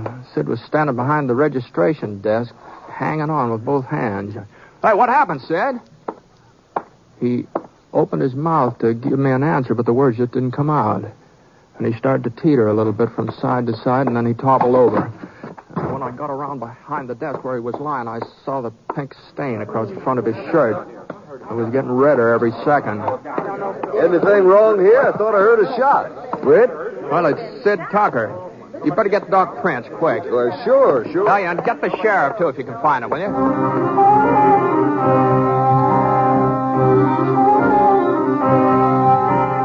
I managed to carry Sid into the dining room, laid him out on the table. I figured the doc might have to do some probing for that bullet in Sid's belly. And if Sid was in a good hard surface, he'd have a little easier time handling him. By this time, everybody in the hotel was crowding around seeing what was wrong. Maybe I can help, but I don't know what... Sid was still breathing, but there was a kind of a raspy noise with every breath he took, and the bleeding was worse than ever. Gee whiz, he was bad off, all right, no doubt about that. Well, it was about 10 minutes before Doc Prince got there. It seemed a lot longer, of course, but let me through. it was just about that time. Now, just go on back to bed, everybody. Go on now. There's nothing you can do here. You'd just be in my way. Please, go on now.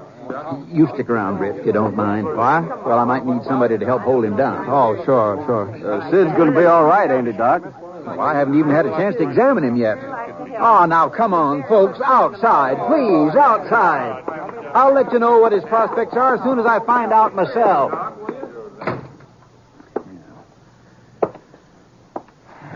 I'm afraid that's not much of a bandage, Doc, but it's the best I could do under the circumstances. Sure, Britt. Looks like the bullet may have hit a kidney. Now, I told you folks... Oh, hello, Sheriff. Howdy, Doc. Britt. Oh, Sam. How is he? Not good, Sam. Not good at all. He's lost a lot of blood, and he's hemorrhaging pretty bad. Mm-hmm. You around when it happened, Britt? No, I heard a shot, and I came downstairs as fast as I could, but he was alone when I got here. Stop him. Well, I'm not going to be able to do any digging for that bullet now. It's in too deep. Listen, it sounds like he's coming to. Yeah. Doc, is it all right for me to try and talk to him? Well, I reckon it won't make much difference one way or the other. Now, Sid. I got an awful pain in my belly. What? Here, now, you just lie there easy, Sid. Don't do no moving around. Hurts bad, Doc. Awful bad. Yeah, now, you've been shot, Sid. Shot? You remember anything about it? No, Sheriff. I'm afraid I don't. Oh, yeah, I recollect. Yeah? He told me to give him the box. A tin box with the money the folks asked me to keep for him. You know who it was? Your money, Britt. Your cash is in that box. 50. No, don't worry yourself about that. Did you recognize him, Sid? What? The fellow who shot you. Did you get a look at him? John Stringer. Stringer, huh? Must have been him. These ways, he sure resembled that fella on the wanted posters on the wall here. Sid? He's not going to answer no more questions, Sam. Yeah. You think it was Stringer, Sam? Well, could have been. I didn't know he was in these parts, but it's a kind of hold-up murder he's pulled before. Yeah? Guess there's only one way to find out for certain. Let's go, Britt. What? Pick up his trail if we can. Yeah, but... You'll come with me, won't you? Well, sure, Sam, if you think you need me, but there are plenty of local residents who make up a posse without... I'm not taking a posse, Britt. Might be morning before I could get one together, and by then his trail would be cold. Stringer rides alone, usually. I reckon the two of us can handle him. Your horse in the stable? Yeah. Well? All right, Sam. I'll get Scar and meet you out in front, huh?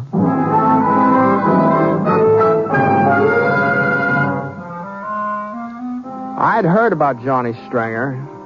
He'd killed his first man when he was only 14 years old, and they said he'd managed at least one more every year since. He's still young, though, 21, 22. Supposed to be a handsome boy with black curly hair, brown eyes, and a little scar on the side of his neck from a gunfight somewhere near Salt Lake City. I'd never met up with him in person. As a matter of fact, this was further south than he usually strayed. That is, if it was Stringer who'd killed Sid Tucker. Well, we got our horses, Sam and I, and started looking for the trail. The fellow I'd heard ride off just after the shooting had been heading east toward the Furnace Hills, so we rode out that way. There was a lot of moon, and after milling around 15, 20 minutes, we spotted some fresh tracks along the creek at the edge of town.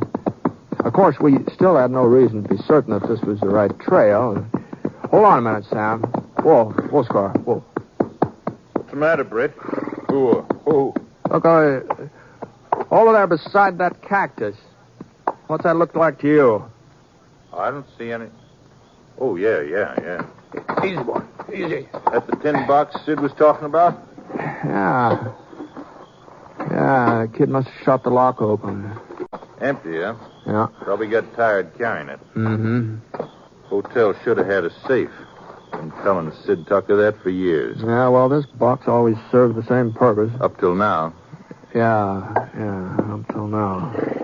Sid said he was keeping some of your money for you. Yeah, a couple of months' pay. That's too bad. Oh, well, I'll get over it. Sid won't. Well, no point hanging on to this anymore, I guess. At least we know we're on the right track, Britt. Yeah, that's something. All right, Scar, let's go.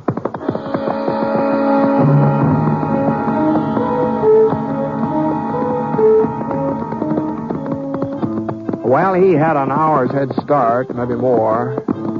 And we had to take it pretty slow to be sure we wouldn't lose the trail. So it didn't seem like we had much chance of catching up to him. Not very soon, anyhow. But then just about dawn, when the eastern skies started to show a few slivers of orange and yellow, those tracks we were following took on a different look. Britt? Uh-huh. You see now? Something must have happened to his horse. Yeah. Feels like maybe he went lame. Yeah, sure does, doesn't it? You see here, Britt? You see? Oh, boy. Oh. Must have stopped to rest for a spell. Mm-hmm. Come on, boy. Don't seem like it did much good, though. Horse was lamer than ever when they started up again. He couldn't have been making very much time from here on, that's for sure. Yeah.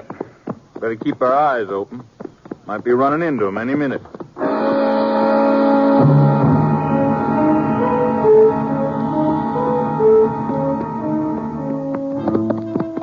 We were in the Furnace Mountains now, and the sun was coming up hot. Oh, this is going to be another scorcher, all right. You could feel everything start to warm up already.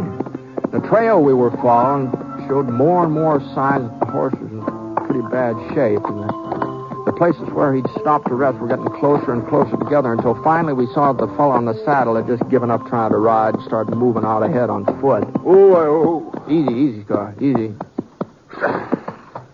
Might as well leave the horses here, Britt. You can't be much further now. Yeah.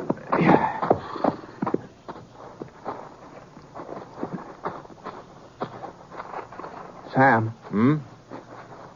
Hey, over there in the cabin on the side of the ravine there. Uh-huh. Know whose it is? No, I ain't never been on this slope before. Well, somebody's living there. From the looks of that smoke, I'd say they're cooking breakfast. Let's close in. We started up the side of the ravine, moving slow, keeping to the rocks for cover. It wasn't until we were about 20 yards away that I noticed the barn. Sitting in front of a clump of trees across a little clearing. We swung a little to our left. If we could just get over to the barn without anybody seeing us, then we could move into the cabin itself. But we were still in a place, and we had to get past that clearing first. He ain't spotted us, Britt. I guess not. If he's really here. Look at those tracks leading into the barn. It's the same horse we've been following. I'd stake my life on it. Yeah, they do look kind of familiar. Best thing we can do now is rush the back door to the cabin. If it's unlocked, we can be inside before he even knows what's happened. If it ain't, we'll have to shoot our way in. All right, Sam. You're calling the turn. It was about 30, 40 feet from the barn to the cabin itself. Sam rocked back on his heels, and he gave a lunge forward. He was a big man, but he sure couldn't move plenty fast. All I could do to keep up with him. The back door was unlocked, all right, and we charged inside like a couple of Texas steers. Get your hands up. Get them up quick. Mother, the chemist. Well, who are you? Who are you? What are you doing here?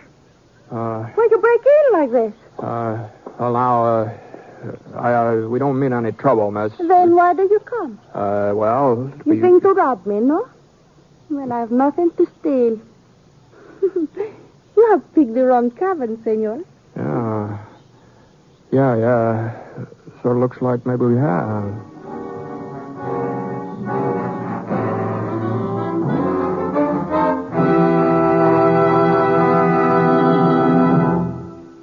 We'll return to James Stewart as the six-shooter in just a moment. Not all careless drivers have accidents, but many such careless drivers cause accidents. A woman driver who drives slowly down Main Street while doing a little window shopping is a menace.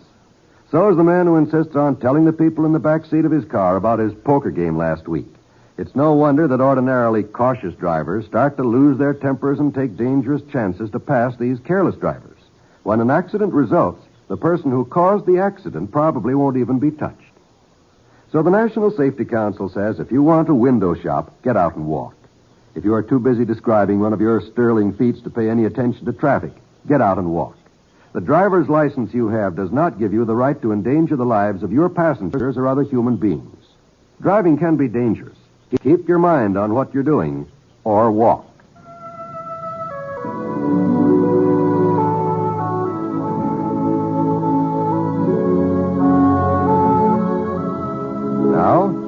Act Two of The Six Shooter, starring James Stewart as Britt Ponset.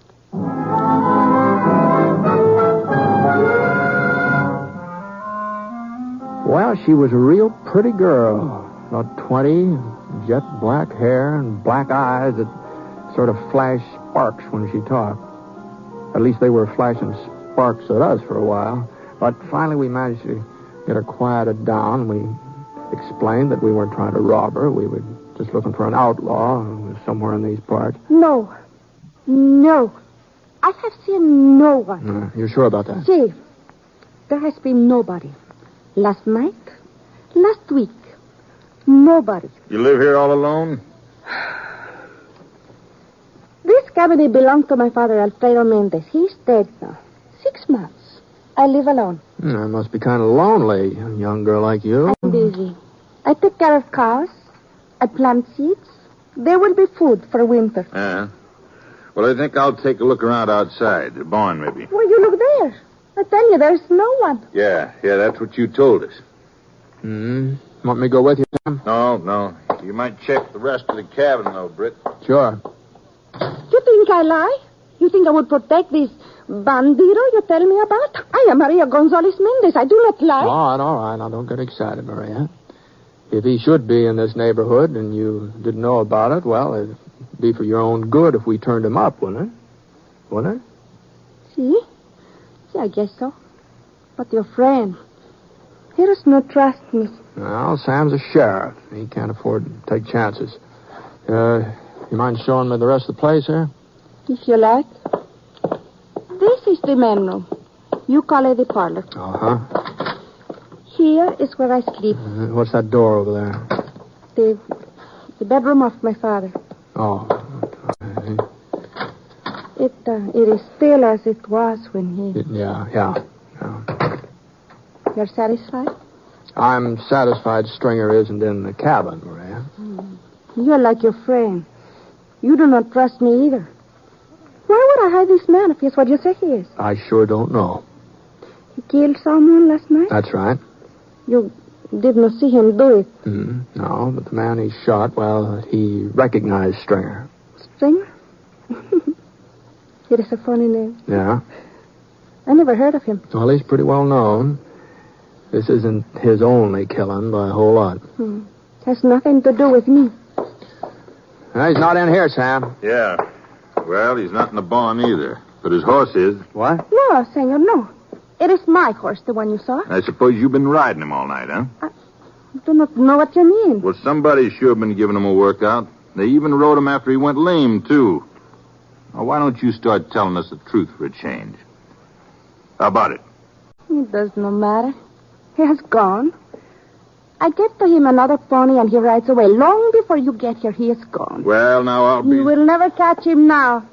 That is why I pretend I think you want to rob me when you come. Might have known. But he has killed no one. And his name, it is no Stringer. It is Johnny Davis. He tells me that you will look for him and that you will blame him for things he does not do. Sure, that's what he told you, and you had to believe him, didn't you? He would not lie to me. Well, I guess you ain't the first senorita that got taken in by Johnny Stringer. Even his wife. He's talked her into putting up with him on and off for the last 5 years, and she's supposed to be a pretty decent girl. His wife? That's right, Maria. Johnny's married. Has been since he was, 18 or so. It is not my concern, this Johnny Stringer. It isn't, huh? Your friend Davis, has he got black hair, curly black hair? Many men have black hair. And many men don't have a scar on their neck. Right here.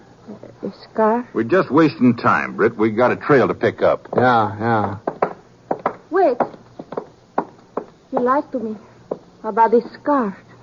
You tried to make me think that my Juanito is the same man you look for. You lie about him. I told you the truth, Maria. But he could not be married. No, it is not so.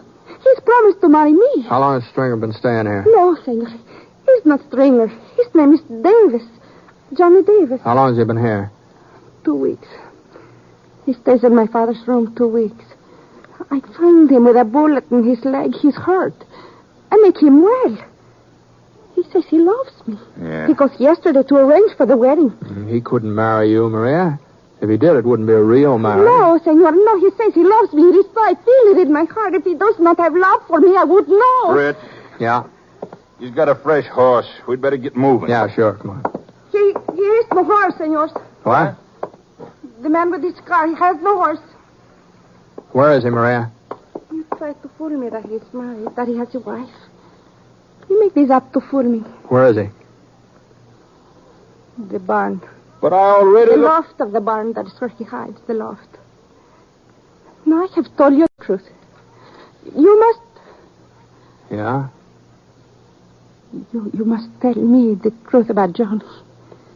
There's no reason to fool me any longer. You must tell me the truth. But it is the truth, Maria. All of it. And I'm sorry. You ready, Britt? Yeah, I'm ready. We walked outside. We didn't draw our guns. We just strode along as though we were going to go right past the barn. And when we got even with the door, Sam nodded, and we took a couple of quick steps and pressed flat against the building. Stringer? We know you're in there. Stringer! Sam waited a minute or so, and then we started inching toward the open door. I took my cue from him and started moving in the opposite direction.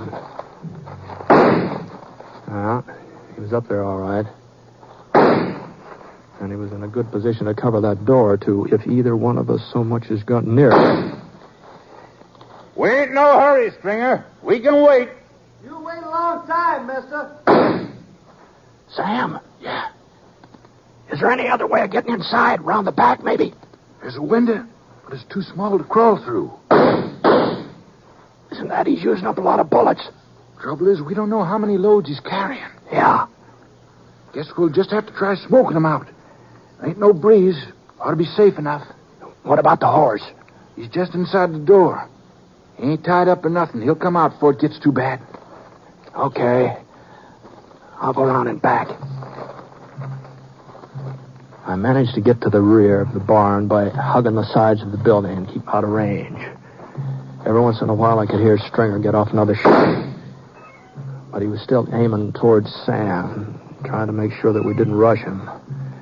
I found some dry brush and pushed it up against the barn.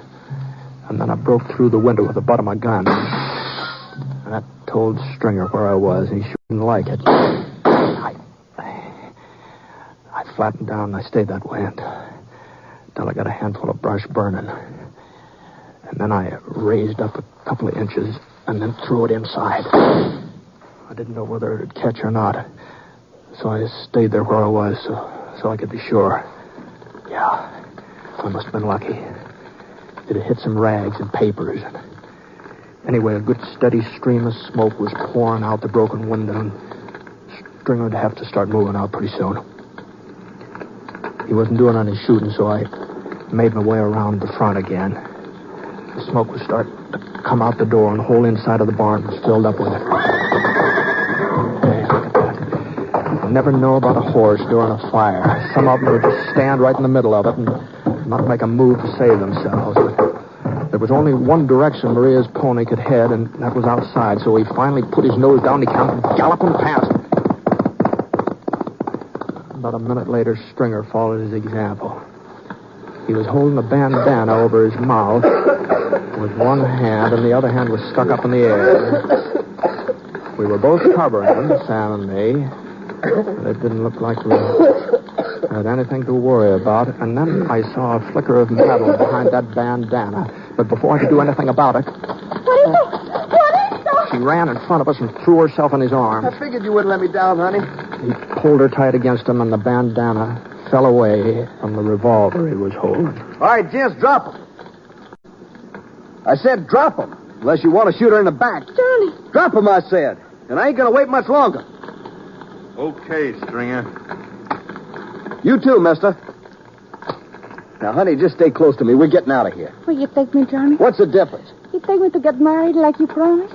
Remember, Johnny, you promised me this will be our wedding. Sure, I remember, but we got other things to think about now. Where'd they leave their horses, Maria? Did they tell you? I got on my mother's white dress. The dress she was married. Yeah. I'd brace it nice. The lace. I look very pretty, Johnny. Oh, shut up. What about the horses? Why don't you tell her you won't marry her, Stringer? That you can't, even if you wanted to. I wouldn't do a lot of talking if I was you, mister. Tell her about your wife in Utah and some of the other girls who helped you over a tight spot. You're not the first, Maria, not by a long shot. I warned you, mister. I told you. Says, why do you care, Johnny, if they are not true? But they are true. Aren't they, Johnny? I never said they was true. You don't have to say. I know. In my mother's white dress with the lace. I will not wear it today. What if I am married? That doesn't mean that we can't. Maria. For a second, I didn't realize what had happened. Stringer was staring at Maria like he'd never seen her before, and then he started to raise the revolver he was holding, his finger on the trigger, but he never finished squeezing it. He slid out of Maria's arms and fell face down on the dirt. It was a small knife with a fancy silver handle, buried deep in his back, right between his shoulder blades. You will want to take me with you now. Not Juanito. But I would like to change my dress first. I think I would like to wear the white one with the lace. After all.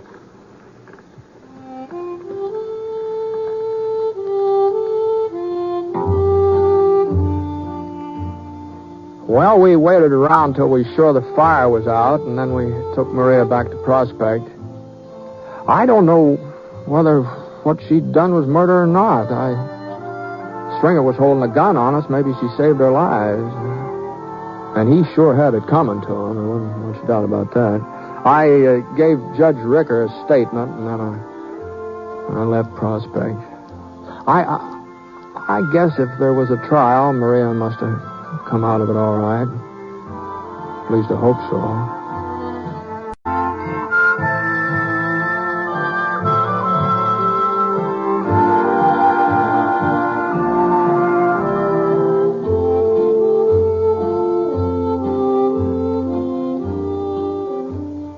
The word research has become pretty familiar to all of us in the last 10 years or so.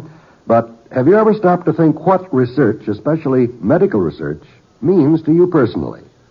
Without research, we would have no penicillin or any of the other wonder drugs.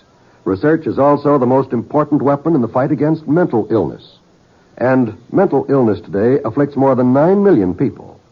Already, research has opened up leads for preventing many mental illnesses, and research has shown us speedier and more effective ways of helping mentally sick people to get well. Research scientists say we can be hopeful, but they need help from us. They need money to carry on research. If we help science, science can give us a much better chance to escape mental illness and to cure mental illness if it should strike. If you'd like to help, give to the Mental Health Fund in care of your local postmaster. Just address Mental Health Fund in care of your local postmaster. Don't wait. This worthwhile cause needs your support now.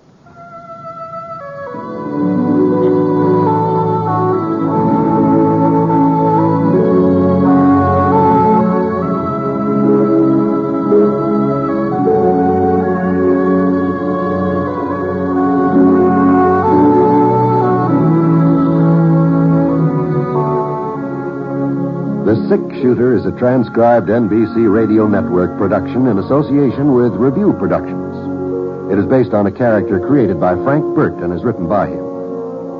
Mr. Stewart may currently be seen in the Universal International picture, The Glenn Miller Story. Others in the cast were Virginia Gregg, Harry Bartell, Harley Bear, Joel Cranston, and Barney Phillips. Special music for this program was by Basil Adlam, and the entire production is under the direction of Jack Johnstone. All characters and incidents were fictitious, and any resemblance to actual characters or incidents is purely coincidental. Well, by the way, you'll be interested in knowing that the Six Shooter has been chosen for broadcast to our men overseas through the facilities of the Armed Forces Radio Services. This is John Wall speaking. Here an address by President Eisenhower, next on the NBC Radio Network.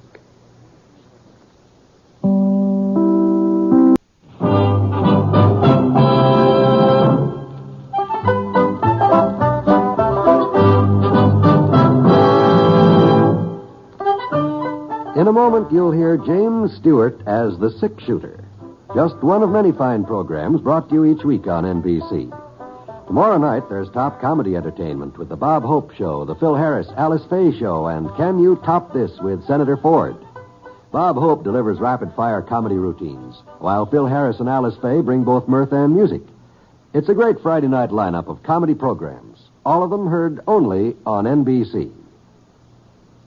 James Stewart as the six-shooter.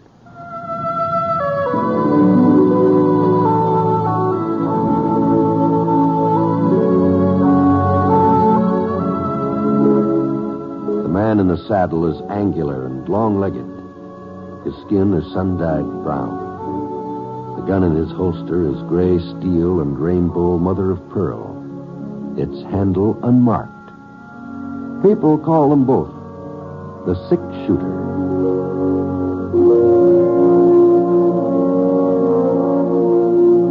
The NBC Radio Network presents James Stewart as the six-shooter, a transcribed series of radio dramas based on the life of Britt Ponset, the Texas plainsman who wandered through the Western Territories, leaving behind a trail of still-remembered legends.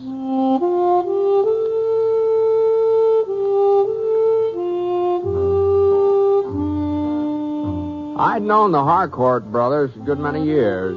First time I passed through Harness Creek, they were just youngsters. Of course, that was before their pa died. But Cash Harcourt, he was all of 26 now, and a great big star on his vest and a Colt 45 stuck in his belt. It seemed funny to think of him as the town sheriff. Well, not that he didn't look the part, but I couldn't help remembering him when his legs weren't long enough to reach the stirrups of a pony. Lex Harcourt, he wasn't quite so grown up. He must be about 20 or so. Now, he sure tried to appear older, though. A great big mustache sprawling across his upper lip and a kind of a swagger when he walked. But in spite of all his trying to be old and everything, he was still Cash Harcourt's kid brother, and everybody knew it. Well, anyway, the reason I came into Harness Creek was I was going to sign up for the Silver Spur cattle drive down in New Mexico. Only trouble was I hit town a week or so early. Silver Spur outfit is still out in the range. So while I was waiting, I stopped off with the Harcourt boys and their aunt, Mrs. Petrie. She kept house for them. There now. More fritters, Britt? Oh, no. Thanks, Miss Petrie. I've had my share. You, Cash? I'm full up too, Aunt Bess. No need to ask you, Lex. There you are. That's the last of them. Well, now, Aunt Bess, you know the only reason I take seconds is so you won't have to throw the food away. Seconds? Seems to me that's about his fourth helping the fritters, ain't it, Britt? Yeah, well, I don't know, Cash. I'm not for certain. I sort of lost count after the third time he stuck that plate out. Big growing boy like him. I guess he's bound to stow away a lot of grub. Well, now, I wouldn't josh about my growing so much if I was you, Cash. Just give me another inch or so, and I'll be ready to trim you down to size. No, hush, both of you. Britt here will think you two are serious. Oh, don't worry about that, Miss Petrie. They've been talking about fighting each other for the last 10 years, but whenever there's a real scrap, somehow the Harcourt brothers usually manage to wind up on the same side. Well, I wouldn't count on that, Britt. You know, Lex has been getting pretty feisty late here. I may have to take him down a peg or two. Yeah? Well, now, let me tell you that there's just one thing that's kept me from cleaning your plow long before this. Oh? The minute I was to start something, like as not, you'd throw me in jail. No, I guess I'd have to, wouldn't I? For your own safety.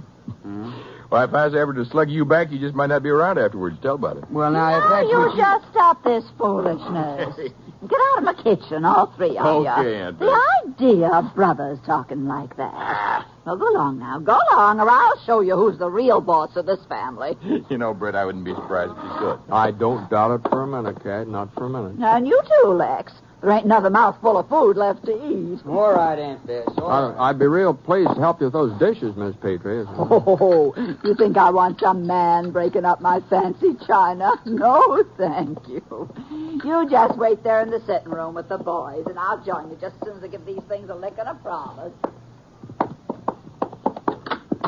Your aunt sure is a fine woman, Kay. Yeah. I don't know what we'd do without her, Britt. Lex don't even remember our ma. And, well, I just sort of recollect her real faint like. It was Aunt Bess who brung us up to all intents and purposes. Yeah. Well, sit down, Brett. You sit down? Yeah, thanks.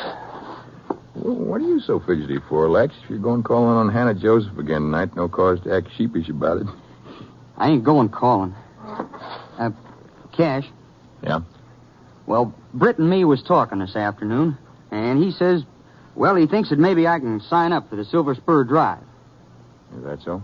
Well, now it stands to reason. They'll probably be needing all the extra hands they can get. Hey, ain't that how you figured, Britt? Yeah, it usually works out that way. Yeah, well, you ain't going on no cattle drive, Lex, so just get that idea out of your head. I don't see why not. Because I said so, that's why. Look, you may be the sheriff, but you ain't my boss. Cash, I'm not... Lex, look, you ain't got the foggiest notion of what a cattle drive means. You wouldn't last more than a week. Maybe I wouldn't. And maybe I would. And it ain't gonna do me no harm to try. Well, I said forget it. You're so anxious to get a job. There's work around here in town. Plenty of work. I'll speak to Mr. Crawford. I ain't interested in the store job. No, you ain't interested in anything you're fit for. I made up my mind, Cash. I'm signing on with the Silver Spur if they'll have me. Yeah, well, you just better start on making that mind of yours. You're staying right here. Where you can keep an eye on me? Yeah, that's right. Where I can keep an eye on you. You know, someday you and me are really going to tangle. And this might just be the day. All right, Lex, that's how you want it? Oh, now, hold on now. Wait a minute here. Now, don't worry, Brett. I whipped him before lots of times. He isn't likely to ask for it again. Are you, Lex? Well?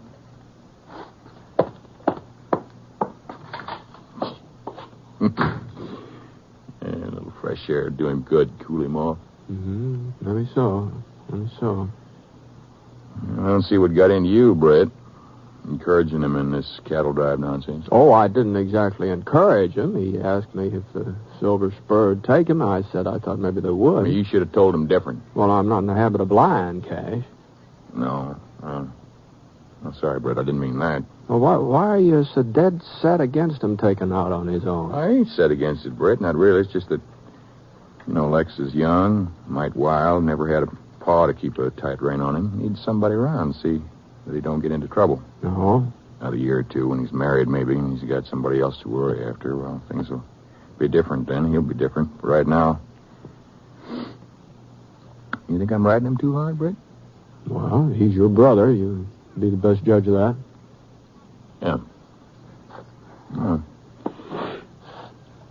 It's getting kind of late, ain't it? You must be pretty tired after that ride today. Yeah, well, I sure wouldn't object to a little sleep, I'll tell you that much. Well, come on.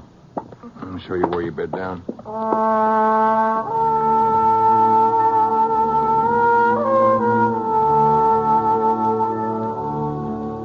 I was tired, too. I started sawing the wood the minute I hit that mattress. I guess I'd have slept through almost anything that night. Leastwise, I didn't completely wake up when somebody started pounding on the door along about 2 a.m. I sort of did remember hearing some talk afterwards, but it wasn't loud enough for me to get the gist of it. I figured there'd been some trouble in town, probably, and Cash would take care of it. So I turned over and shoved my face into the pillow. I would have gone right back to sleep again, except a couple of minutes later... Britt, are you awake? Why, oh, yeah, Miss Petrie, I'm awake. What's the trouble? It's Lex. He's been shot. Is what? It happened at Luke Fawcett's place. Cash has gone down there already, but I thought maybe you... Well, Britt... Sure. As soon as I get some clothes on.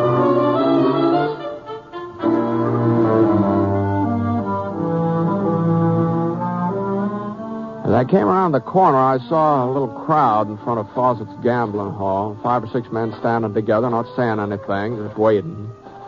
I started to push through them, but before I could get to the door, Cash Harcourt came outside. His jaw was set and his hat's pulled down tight. Eyes were staring straight ahead, but he wasn't looking at anybody. Marched right past me without even noticing where I was. How is he, Cash? Oh, Britt. How is he? Lex is dead. Oh. He was dead when I got here. Oh, I'm sorry, Cash. Yeah. You know who did it? Adam Roby. what the boys say. It was Roby, all right. Sure did. Yeah. Well, I ain't got no more time to waste here. So long, Britt. Well, you're going after him, huh? What do you think? Well, I just thought if you wanted some company, I guess I could go. I'll handle this alone, Britt. Sure. All right, Cash. Whatever you say. I'll tell you one thing, Britt. I wouldn't like to be in Roby's shoes when they meet up. Oh, sure, not me. Well, you fellas see the whole thing? Yeah, well, I was standing right there in the gambling hall when it happened. They was playing cards together, and Adam had been winning, and Lex had been drinking. If you ask me, Lex was just plain... Yeah? Nothing, Mr. Poncett. Nothing. No, go on. What are you going to say? I guess Sheriff Harcourt wouldn't appreciate my opinion, and besides, it's late. I've got to be getting home. Yeah, I think I'll be going along. Yeah, so long.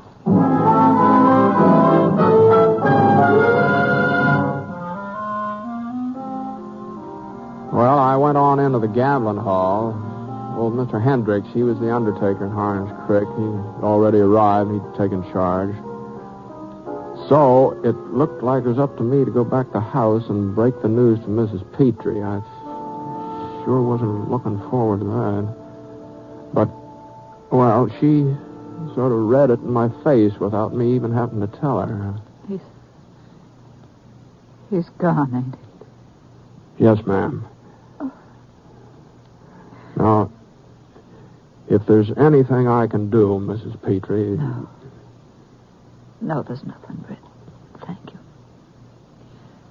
How did Cash take it? Well, he didn't say much. He just went looking for the man who shot Lex. Roby, that was his name. Adam Roby? I believe so, yes. You know him? No, not well. He has a farm out south, and a wife and children. I've seen him at church and places.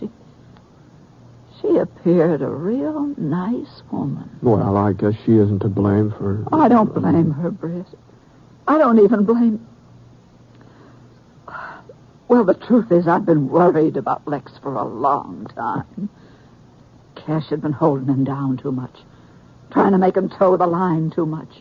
Well, I guess he was doing what he thought best. But it wasn't best, not for Lex. You see, he resented it. Being bossed by his brother, he resented it a whole lot. I knew he couldn't keep it in much longer, but I hoped that when the trouble come, it would be between him and Cash.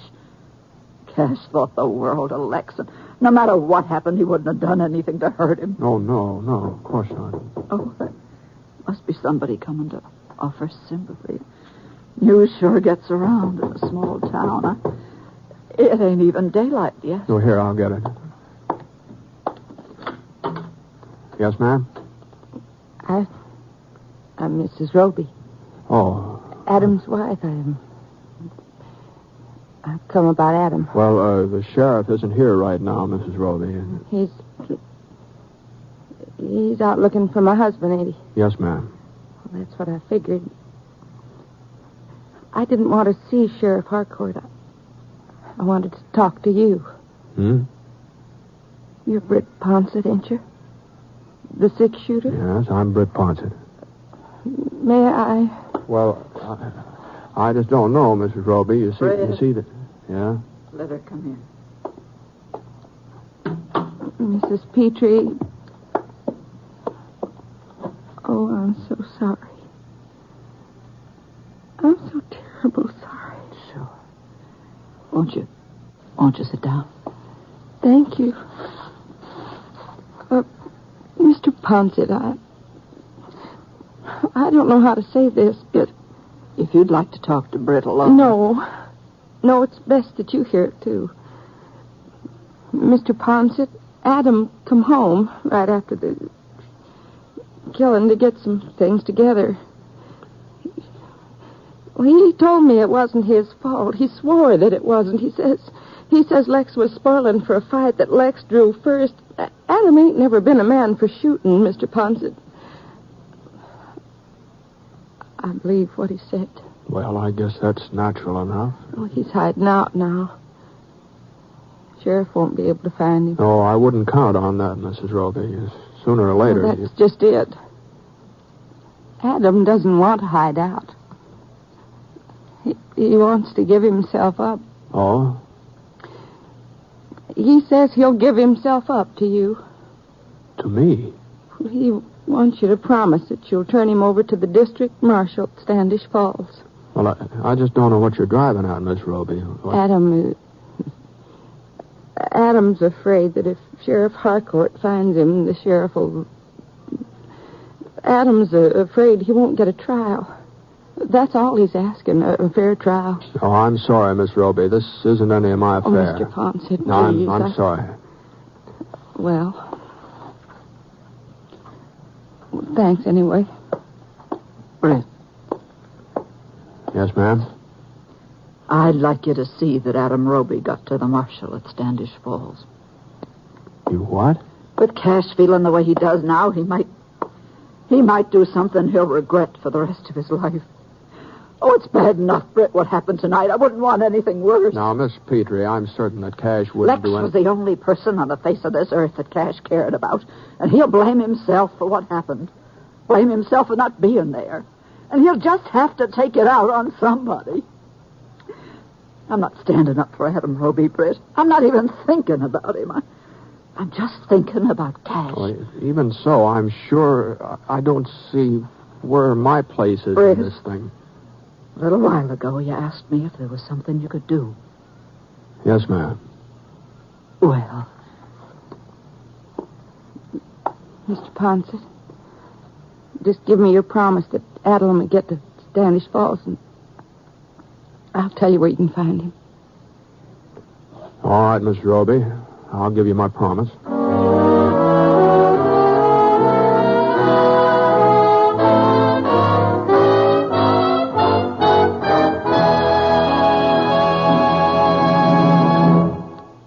We'll return to James Stewart as the six-shooter in just a moment.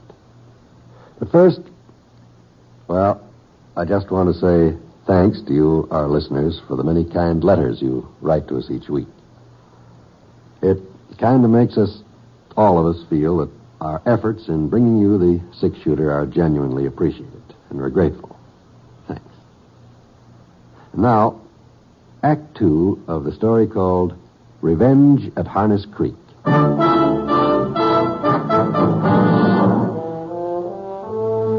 Well, it was getting on towards 6 o'clock in the morning by the time I left Harness Creek. According to his wife, Adam Roby was hiding in a cabin in Moon Canyon about 20 miles east, so I started off in that direction. Well, about 7:30, I passed the north boundary of the Silver Spur, and I swung up the wedge trail that wound through a yellow outcrop of rock.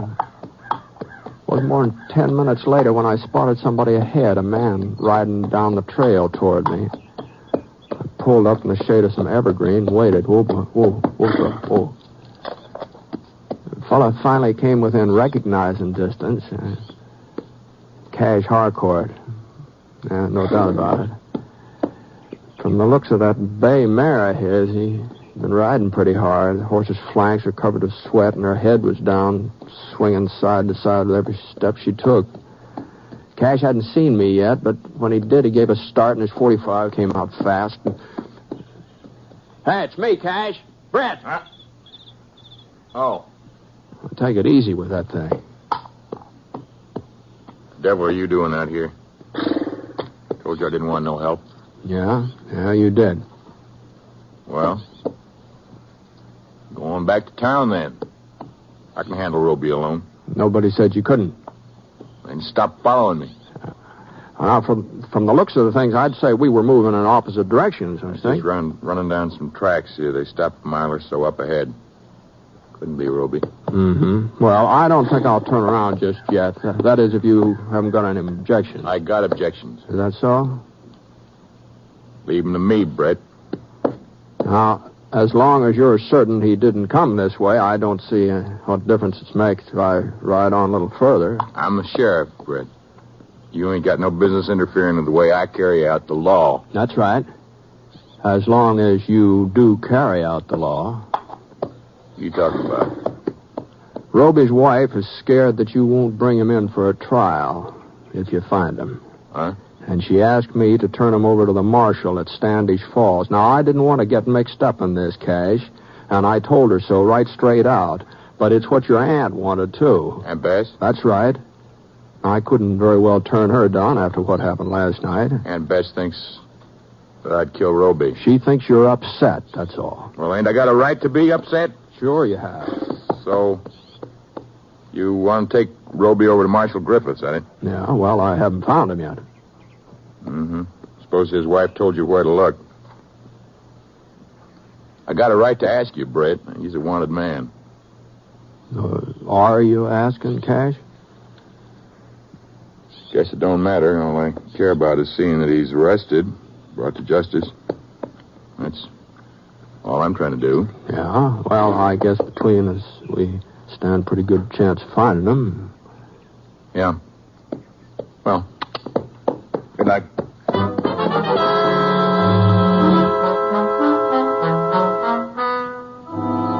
I watched Cash over my shoulder until he was out of sight, and then I started off again. Let's go, Wyatt. Come on. Come on.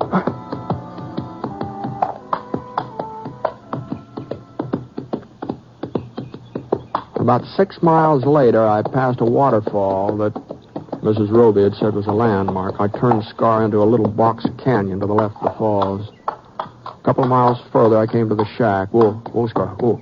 Well,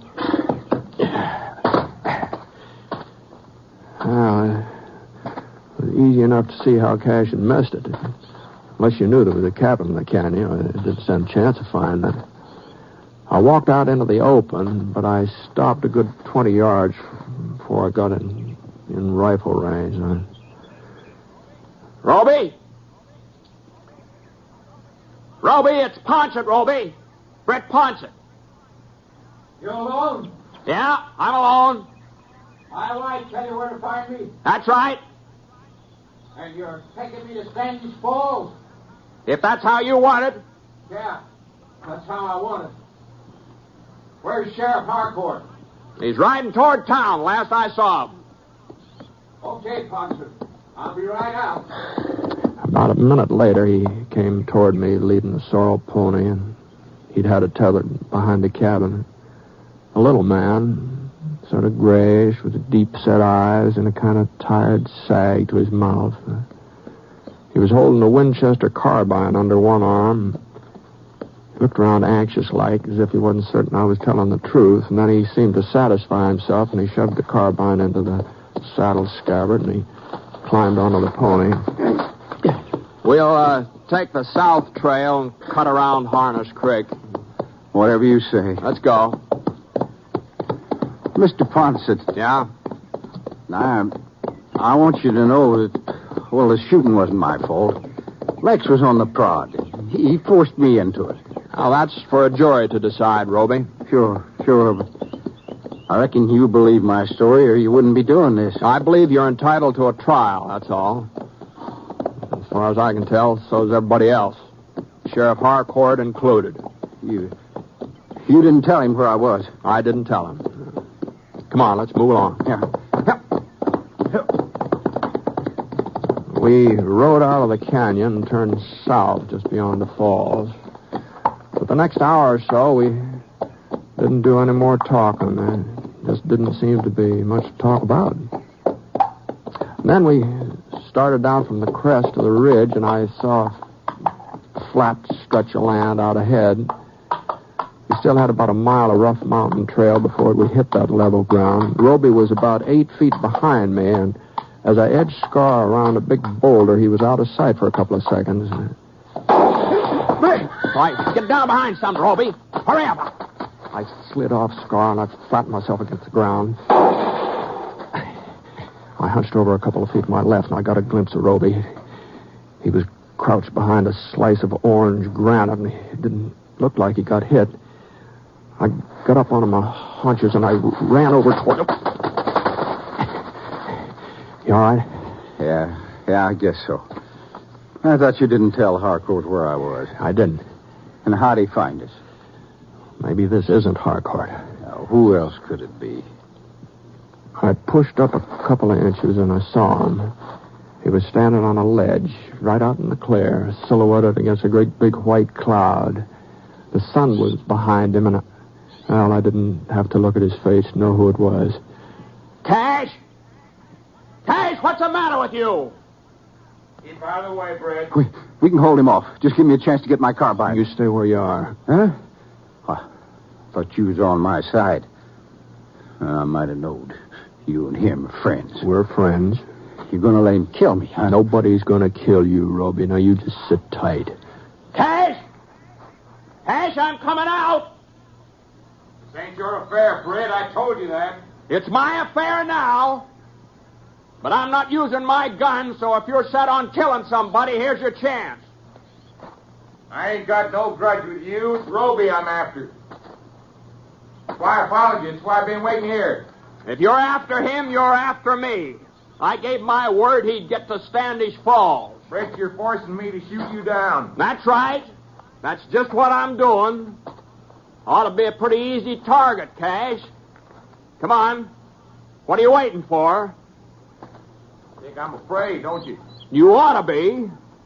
Man ought to be afraid to kill another man. Well, I ain't. You're not afraid to kill Roby because you feel you're justified. How about me? How about me? You ready to kill me? On, Britt, draw. I'm not drawing, Cash. Don't you understand? Lex is dead and Roby shot him. Yeah? Gotta make it up for that kid. Roby will get out of it somehow. You say it was Lex's fault. Probably. You're still standing up for him? Give me your gun, Cash.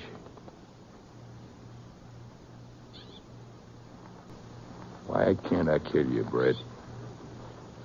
Give me your gun. I want to pull the trigger, but I can't. Why? I don't know. I don't know, but I was pretty sure you wouldn't.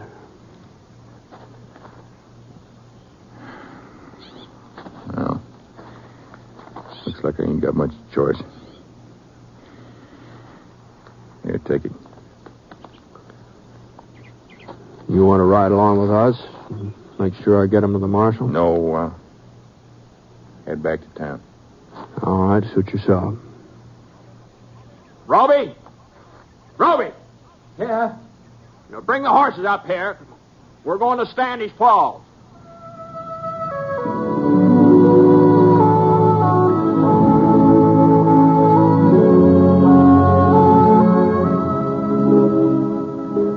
Well, by the time I got back from turning Roby over to the marshal, the Silver Spur Ranch was all ready to start driving its herd north.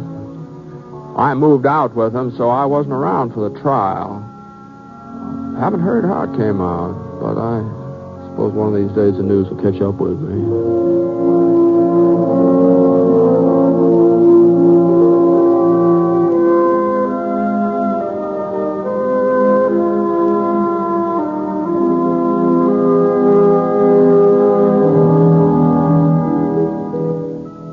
The Six-Shooter is a transcribed NBC Radio Network production in association with Review Productions.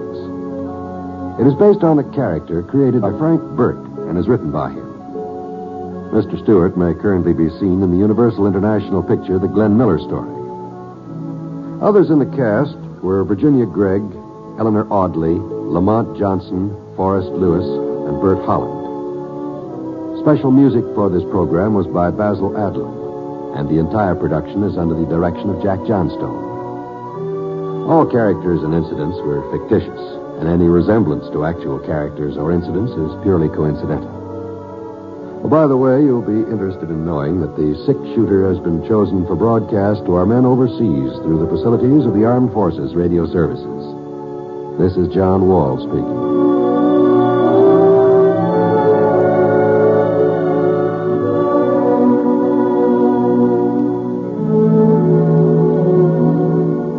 Jason and the Golden Fleece tonight on the NBC Radio Network.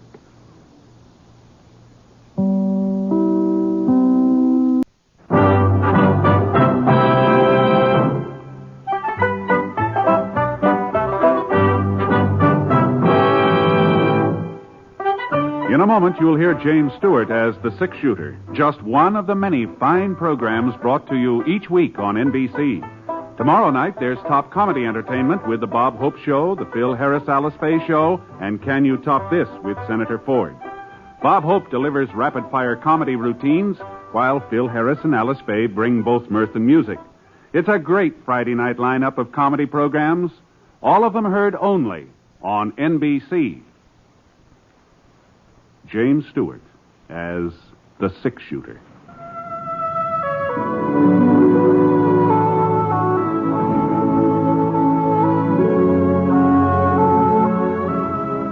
The man in the saddle is angular and long-legged. His skin is sun-dyed brown. The gun in his holster is gray steel and rainbow mother of pearl. Its handle unmarked. People call them both the six-shooter. The NBC Radio Network presents James Stewart as the six-shooter, a transcribed series of radio dramas based on the life of Britt Ponset, the Texas plainsman who wandered through the Western Territories, leaving behind a trail of still-remembered legends.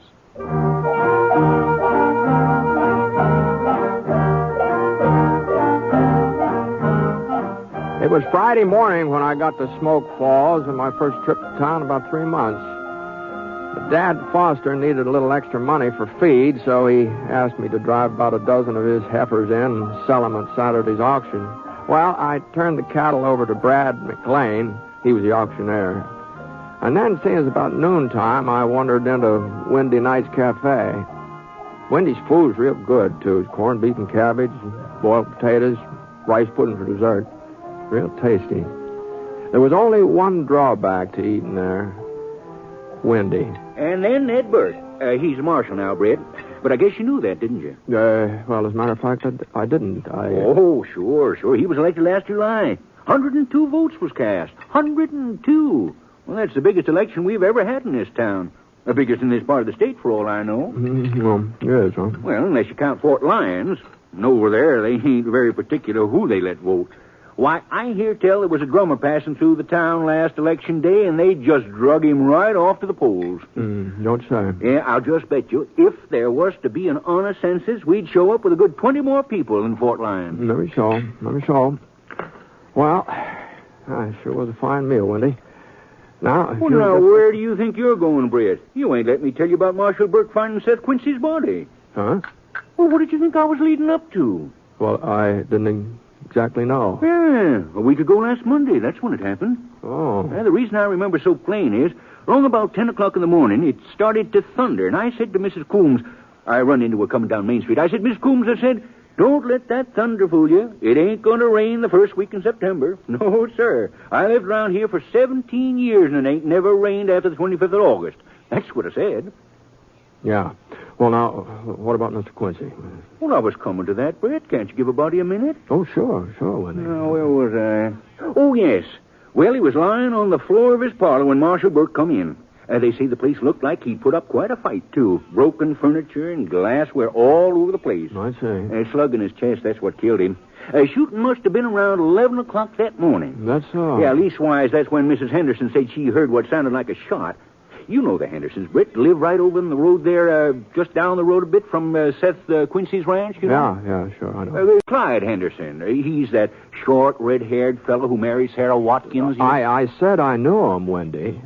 Well, there's no need to take my head off. I'm just trying to give you the facts. Oh, I'm sorry. You go ahead. Give me the facts. Well, let's see. Where was I? Well, that's the trouble. Somebody interrupts you, and you lose your whole train of thought. Oh, yeah. About Seth Quincy. Well, I guess that's all there is to tell. A trial was last Monday. A trial? Sure. Pete Kellgren, the fellow that killed him. Pete Kellgren? What's the matter with you, Britt? Ain't you listening to me? What? Well, you kind of neglected to mention Pete Kellgren before, Wendy, I did? Yes. Oh. Well, there wasn't any doubt but that he was guilty. When Marshal Burke arrested him, Kellgren still had the $400 in his pocket. $400, huh? The money he stole from Seth. Oh, uh-huh. That's funny. Pete Kellgren never struck me as the type to... I guess you just never can tell about people, can you? Oh, I didn't know you was a friend of Pete's, Britt. Well, we weren't exactly friends, but we met up a couple of times. He always seemed like a nice young fellow to me. Well, he even admitted robbing Seth. Of course, he says that when he come in, Seth was already dead, and the strongbox was just sitting right there, real inviting. He sure must think we're a bunch of ignoramuses expecting us to believe a yarn like that. Well, I suppose it could be true. The jury didn't see it that way. Hanging is scheduled for next Monday. The hanging? Well, I reckon I owe you a quarter, huh? Well, now, just a minute. I'll get you your change. Well, I'll be doggone. She's still there. Hmm? Well, that girl over in front of the depot. Been standing there since 9 a.m. this morning. Come in on the express from Fort Lyon. Oh. I guess she's waiting for somebody to meet her. Funny. I ain't heard of nobody expecting visitors. And I usually get wind of a thing like that. Yeah, I imagine you do. Yeah. Well, here's your change, Britt. Thanks a lot. No mention. I'll be seeing you, Wendy. You're going to be in town for a while, ain't you? No, I'm heading back to Foster Ranch tomorrow. Oh, that's a shame. You'll miss the hanging. Mm-hmm. Well, I reckon I can do without it. So long.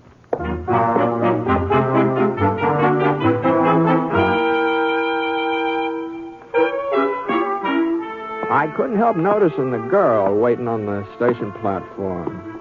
She's young, not more than 20 or so. Pretty, too. With straw-colored hair that was sort of fixed up in braids across the top of her head. Real pretty. And it sure looked like she intended to stay around Smoke Falls for a spell. Leastwise, she had plenty of luggage with her. 2 great big canvas suitcases and a wicker basket packed to overflowing. I started to cross over toward her, and she gave a little turn. She was frowning, kind of anxious-like. She seemed to be studying me as if she was trying to make up her mind about something. Excuse me for bothering you, miss, but is there anything I can do for you? You come to meet me, mister? Oh, no. Oh, yeah, I see now. You could not be him. How's that? He's shorter feller. He sent me picture. He's different-looking man. Then you're waiting for somebody. Oh, sure. Well, maybe if you told me who it is, maybe I'd be able to find him for you. It is man I came to marry. Oh, I see. He write letter over 2 years now. He have family in same part of Sweden where I live. Be Swedish, mister. Yes. I sort of figured you might be. Then he send me money. I come to America. I think he must be a rich feller. Send me so much money. $200. Yes. Well, that's a good sum of money, all right. He tell me stay with my sister in Wisconsin till he makes some more. I stayed there 6 months over, but I get tired of waiting. I still have $50 left, so I take train west. Uh-huh. Well, maybe he didn't know you were getting in today. Maybe that's why he's not here yet. Well, I write him letter from Wisconsin. My sister helped me. I'm not so good at English language. No, you're doing all right. Doing fine. He must be busy working, and that is why he's late. But he will come. I do not worry. Well, whatever you say. Go on. Mister? Yeah? You're a friend of his? Well, I don't know. You didn't tell me his name. Oh, I am a very foolish person. I not use my brains. It is a Peter. Peter? Yeah, Peter Kelgren. You have heard of him? Why, yeah. Yes, I've heard of him. You do not see him anywhere today? No, I haven't seen him. Thank you, just the same. Yeah, mister? I didn't tell you my name either. It's Ponset. Britt Ponset. I am very pleased to meet you, Mr. Poncett. Anna Norquist. Oh, how do you do, Anna? Why you look at me like that, mister? Well... Something is the matter? Yeah, I'm afraid there is. Peter, he is not sick. No, it isn't that. Well? You said you'd come to America to marry Pete? Yeah, sure. But you don't know him very well, do you? Over 2 years, we write letters. Oh, yes, but I mean, with you letters... think I cannot love a man I never meet? No, not necessarily. I know Peter just the same as if we meet 100 times. We tell each other everything in letters. Maybe so, but Yeah, I see what it is you think. Oh? You tell yourself I only marry Peter because he sent me so much money, because he is such a rich fellow. No, of course not. Well, I tell you truth, mister. I marry him because I love him. I never see him. But I love him. There's no other reason. Uh-huh. Yeah, well, of course, Anna. So why don't you come over to the cafe and have a cup of coffee? Oh, huh? it's very kind of you, but I must be here when Peter comes. Well, I'm afraid Pete isn't coming. I do not understand. No, I'm awful sorry to tell you about this, but, well, he's in jail. In jail? Yeah. You mean police arrest him? Well, it was the marshal, and that's about the same thing. What did Peter do? Oh, sure, and no. He's scared to meet me, so he has too much to drink, yeah? No, Anna, it's a lot more serious than that. Tell me, mister. Well, the folks say that he killed a man last week. Peter killed a man? Yeah, it sure looks that way. No, it could not be. He's fine, good feller. Yes, well, I guess you're bound to think that, Anna, but... They make big mistake. I tell them so. They let my Peter go.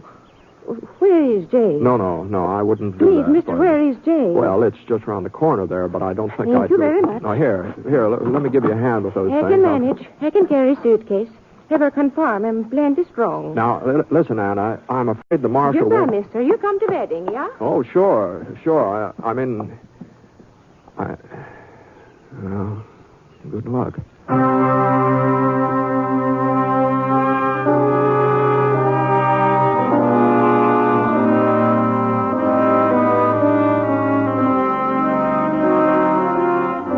Well, I didn't see where it was up to me to give Anna all the details about the hanging Monday and everything. She'd find out soon enough.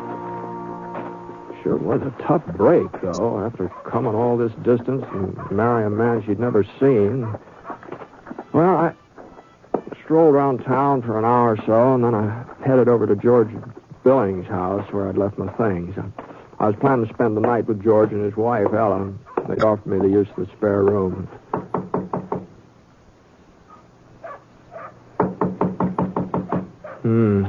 Nobody home.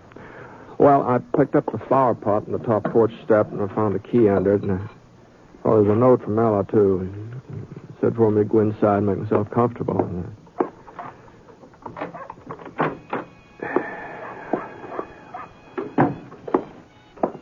There was a copy of the Smoke Falls Weekly Gazette on the hall table. I skimmed through it for a couple of minutes. The main article was about the Quincy shooting, Pete Kilgren's trial. Oh, who that is? Oh, hello. They tell me I will find you here. I must talk to you. It's important. Yes, well, come in, Anna. Thank you very much. Won't you sit down? I would rather stand. I get too nervous if I sit. Mr. Poncett. Yeah? What is wrong with Marshal Burke? Oh, nothing as far as I know. He says Peter must be hanged. Yeah, I know. Well, that is not possible. They would not hang a man who is not guilty. Well, Anna, maybe Pete is guilty. No, he is not. The marshal let me talk to Peter. I asked him if he does this awful thing. He tells me no. Well, now, Anna... It is no lie. I can tell a man who lies. It is the truth what Peter says. Well... He is fine feller. Better even than I hope. My sister warned me I should not expect too much. I will be disappointed. But Peter, he is good and kind and handsome. Oh, he's a nice-looking boy, all right. No doubt about that. And he did not kill any man. He could not be the one. Well, he's admitted stealing Seth Quincy's money. For me. That is why he takes it, so we can get married. It is very wrong to steal, and he must be punished for it. Well, if he was willing to steal... To steal is not to kill. And that is why they hang him, yeah? That's right, yeah. Then you must keep them from it. Yeah. I tell Peter that we meet, that you are very nice to me. He says you be a famous person with the funny name, Six Shooter. Oh, yes. He says you will prove he is not guilty. You will talk to Marshal for him. Well, I don't see what talking to Marshal Burke would do. Please, Mr. Poncett. I tell you something now. Before I say I come to marry Peter because I'm in love with him because of letters what he writes. Well, maybe I not speak the truth. Maybe I just want to come to America. I think I get no other chance. But now it is the truth. I meet him and I talk to him. And I am in love. I love him very much. You must believe me, Mr. Poncett. Oh, sure, Anna. Sure, I believe you. Then you will talk to Marshall. Yeah. Well, all right.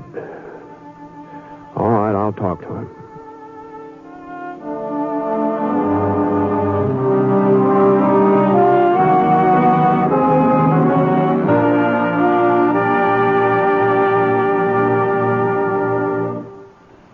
You are listening to The Six-Shooter, starring James Stewart as Britt Ponset, the Texas cowpoke whose name has become legend throughout the West. Now, Act 2 of the story Anna Norquist.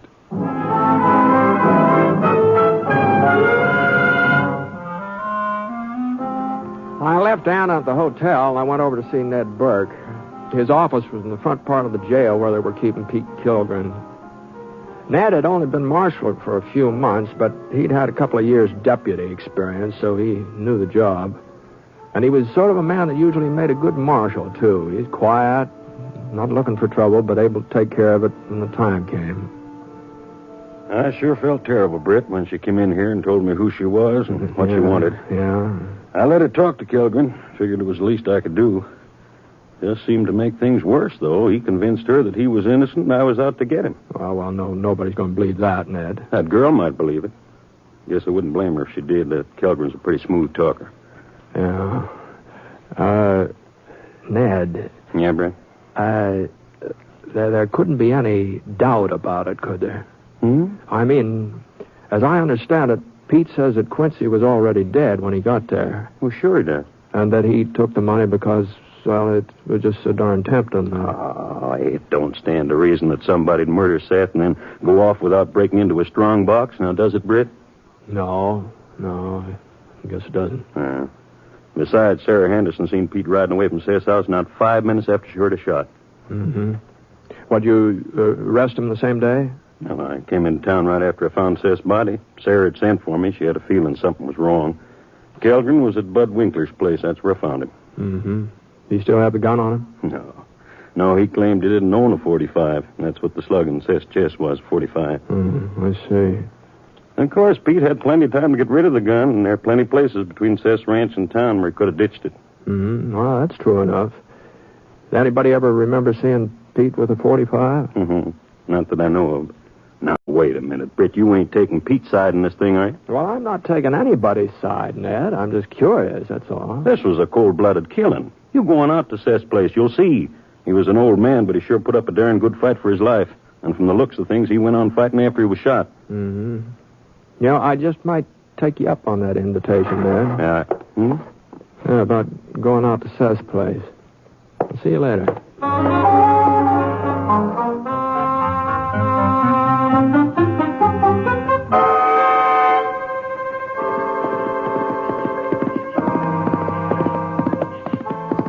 It was getting on toward dusk when I reached Seth Quincy's ranch.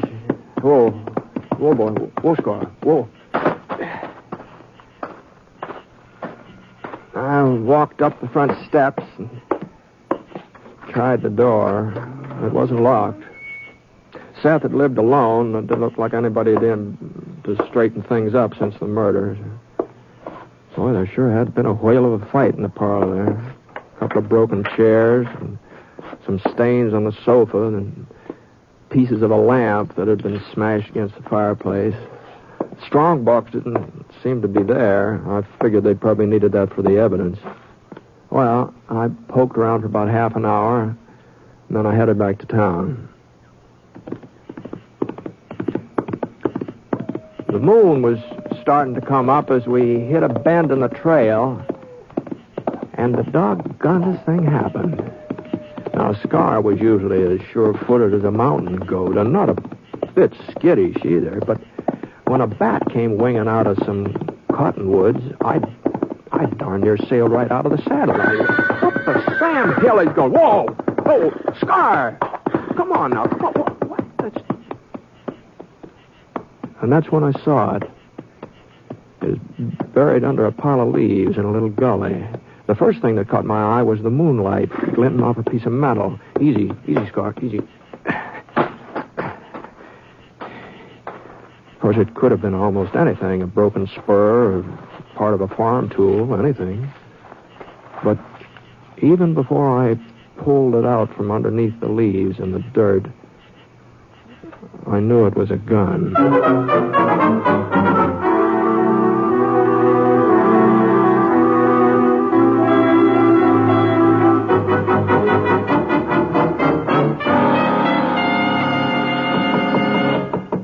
Yeah, who's there? It's me, Britt Ponset. Oh, just a minute. I think you never come, Mr. Poncett. I get so worried. Well, I'm sorry it took me so long. Well, it does not matter now that you're here. You talked to Marshal Burke. Yeah, I talked to him. And you tell him Peter did not kill this man. You tell him Peter is not guilty. No, Anna, I couldn't tell him that. What are you saying? Pete is guilty. I found his gun. The gun he used to kill Seth Quincy. No. It was hidden in a gully about a mile from the farmhouse. I do not believe you. I gave it to Marshal Burke. Now, you can see it for yourself. You want to go over there. Pete's initials right on the handle. Only one bullet had been fired. It's the right gun. There's no doubt about it. No, it could not be. Now, Anna, now listen to me. The only reason I'm telling you this is, well, after Monday, there won't be anything you can do about Pete. It'll be better if you just forget him. I will not forget him. Ever. Oh, it won't be easy. I know that. But as long as you know he's guilty, as long as there isn't any doubt in your mind, well, maybe it's for the best that you found out before... Why you try to tell me lies? Anna, this is the truth. No, you say you will show me gun. You say it belongs to Peter. Well, what does Peter say? Well, of course, he denies it. Then I deny it, too. All right, Anna. I guess there's nothing more I can do about it. You lie to me? You and Marshall? You try to make me think that the man I love is a criminal. I do not understand. In old country, they talk about America. They say it's the best country in the world. But this is lie, too. Where is justice? Where is freedom? They hang a man for what he does not do. Now, Anna, This listen. terrible, terrible country. I wish I never come here. I wish I never leave my home. I have no friend, no husband. I be alone in country that I hate. No, I'm sorry. And if there's any way I can help you, if you need some money... I want no help from American. Well, good night, Anna.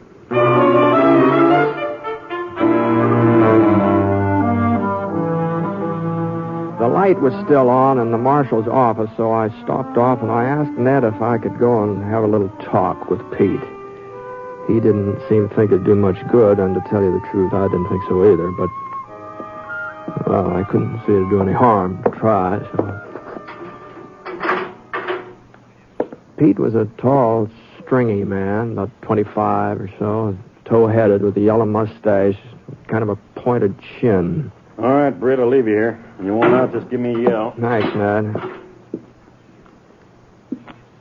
Sure am popular today, ain't I, Britt? Yeah, I guess you might call it that, Pete. Well? Well, I thought maybe by now you'd feel like coming out with the truth. I told you the truth before. I've never seen that gun my whole life. I ain't the only man with those initials, am I? Besides, what's the difference if I'm going to be hung anyway? Well, the difference is Anna. Anna? She believes you, Pete. She believes you're innocent. And as long as you go on saying so, she's going to keep on believing it. Even after... It's kind of nice to have somebody believe in you, Britt. Nobody else does. Now, Pete, you weren't railroaded. You had a fair judge and a fair trial, but Anna doesn't realize that. She's young, she's upset, and she's in a strange country. She wanted to come here pretty bad. Had a lot of dreams about this country, and now those dreams are turning sour. Maybe it's a good thing she woke up. Well, I just don't happen to agree with you on that. I think this is a pretty good place to live.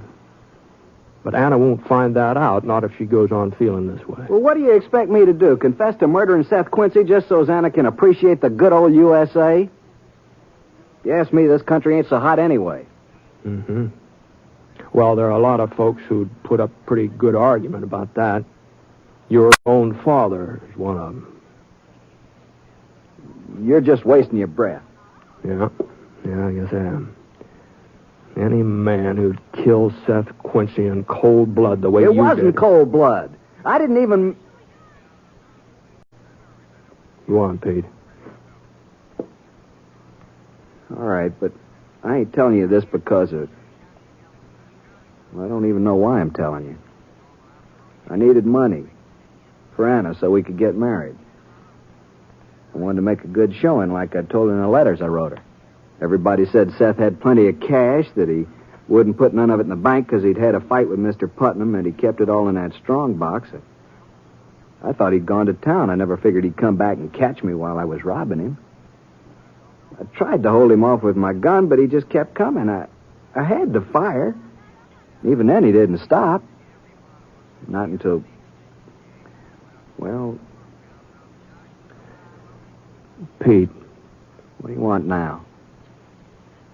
I want you to tell this to Anna. You can tell her. I'm afraid that wouldn't do any good. She's real pretty, ain't she? I never figured on her being so pretty. Sure was surprised. Yeah? I've been writing her for the last 2 years. It's Pa's idea. He knew her Ken back in Sweden. There wasn't any girl around here that... Well, leastways none I was interested in. Uh-huh. Well, Pete? I'll tell her. But it wasn't cold blood, Britt. Not the way you think. Yeah. Ned, I'm all done here.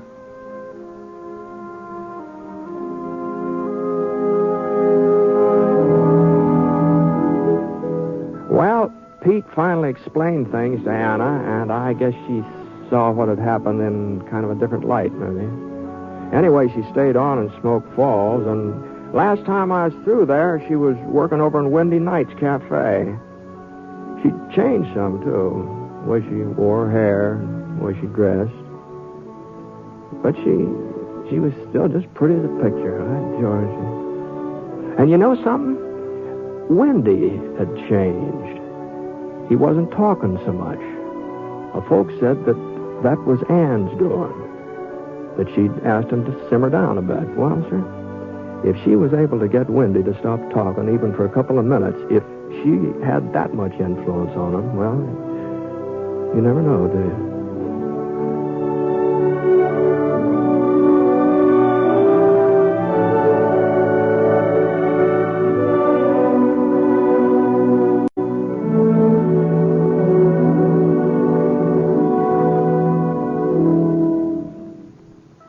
The Six-Shooter is a transcribed NBC Radio Network production in association with Review Productions. It is written by Frank Burt and is based on a character created by him. Mr. Stewart may currently be seen in the Universal International picture The Glenn Miller Story. Others in the cast were Lillian Byeth, Bill Johnstone, Lou Merrill, and Harry Killer Bartell. Special music for this program was by Basil Adlam, and the entire production is under the direction of Jack Johnstone. All characters and incidents were fictitious, and any resemblance to actual characters or incidents is purely coincidental. Oh, yes, and by the way, you'll be interested in knowing that the Six-Shooter has been chosen for broadcast to our men overseas through the facilities of the Armed Forces Radio Service. This is Hal Gibney speaking. Hearing Time brings you the Senate committee hearings tonight on the NBC Radio Network.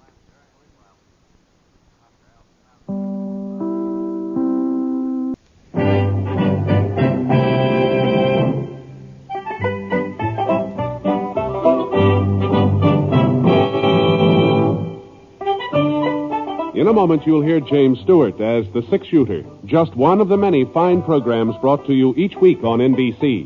Tomorrow night, there's top comedy entertainment with the Bob Hope Show, the Phil Harris-Alice Faye Show, and Can You Top This with Senator Ford.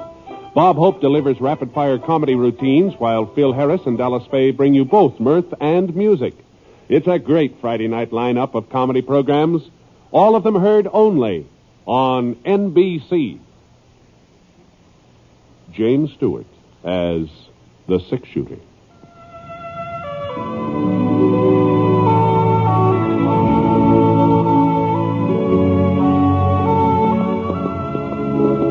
The man in the saddle is angular and long-legged. His skin is sun-dyed brown. The gun in his holster is gray steel and rainbow mother of pearl. Its handle, unmarked. People call them both the six-shooter.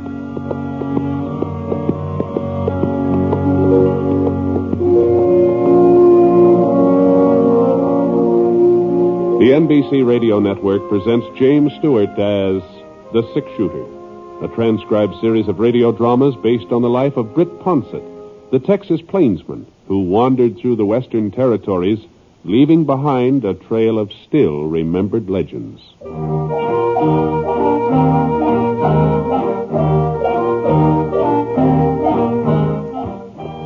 Halfway Creek sure wasn't much of a town. Oh, that was a general store and cafe, rooming house, and a blacksmith shop. That's about all there was to it. And I'd never figured out where the place got its name, either. It didn't seem to be halfway to anything. As a matter of fact, it was right at the end of the trail from Santa Fe. The only thing further west was a couple of small farms and Gid Bascom's 7 Ranch. That's where I was heading, to 7, to see if I could sign on with Gid for the spring roundup. Oh. Wow, it didn't look like I was going to have to ride out all the way. Oh, boy. Oh. Yeah. Well, there was Gid himself pounding down the main street, 5 or 6 fellows behind him. Well, if he had that many men working for him already, he probably wouldn't have much use for me. Hey, Britt Ponset. Howdy, Gid. Where in the name of Moses you come from, Britt? Oh, no place special. I was laying some railroad track out of Denver for a spell, but then I thought it was about time for me to hit the saddle again. Well, if you're looking for a job, we can always use an extra hand, can't we, boys? Well, it's mighty nice of you, Gid. To tell you the truth, I was sort of hoping that you had room for another. Well, go on, Britt. Oh.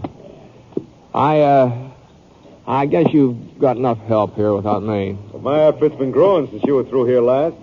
But we're stretched clear over to Apache Hill. You don't say. It takes a lot of riders to cover that much ground. Yeah, I guess it does. Oh, come on then, let's go. We're on our way back to the 7 right now. Mm-hmm. Well, maybe next roundup, Gid. Well, what's the matter with you, Britt? You said you were looking for work. I reckon I'm what changed Ponset's mind, Gid. I reckon he's a little too fancy to ride alongside me. Huh? How about it, six-shooter? You boys know each other? We met up. Yeah. Well, take it easy, Gid. I'll be seeing you. Now, hold up a minute, Britt. You go ahead, boys. I'll catch up with you. I want to talk to Poncett. You're wasting your breath. I'm still boss of the 7, Clint. I don't need no advice from you. Sure, Gid, sure.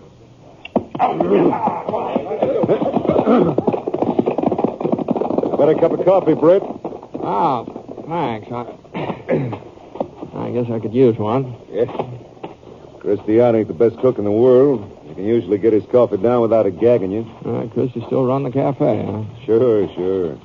Town ain't changed much, Britt. On the surface, that is. Oh? Oh, well, come on in, Mr. Bascom. Come on in. Hello, Christy. You remember Britt Ponset? Britt, well, for goodness sakes, when did you get back to town? Oh, just a little while ago, Christy. You're sure looking well. Fit as a fiddle, Mr. Poncett. Fit as a fiddle. Now, you both sit down at that table over there, and I'll bring you some of my special for today.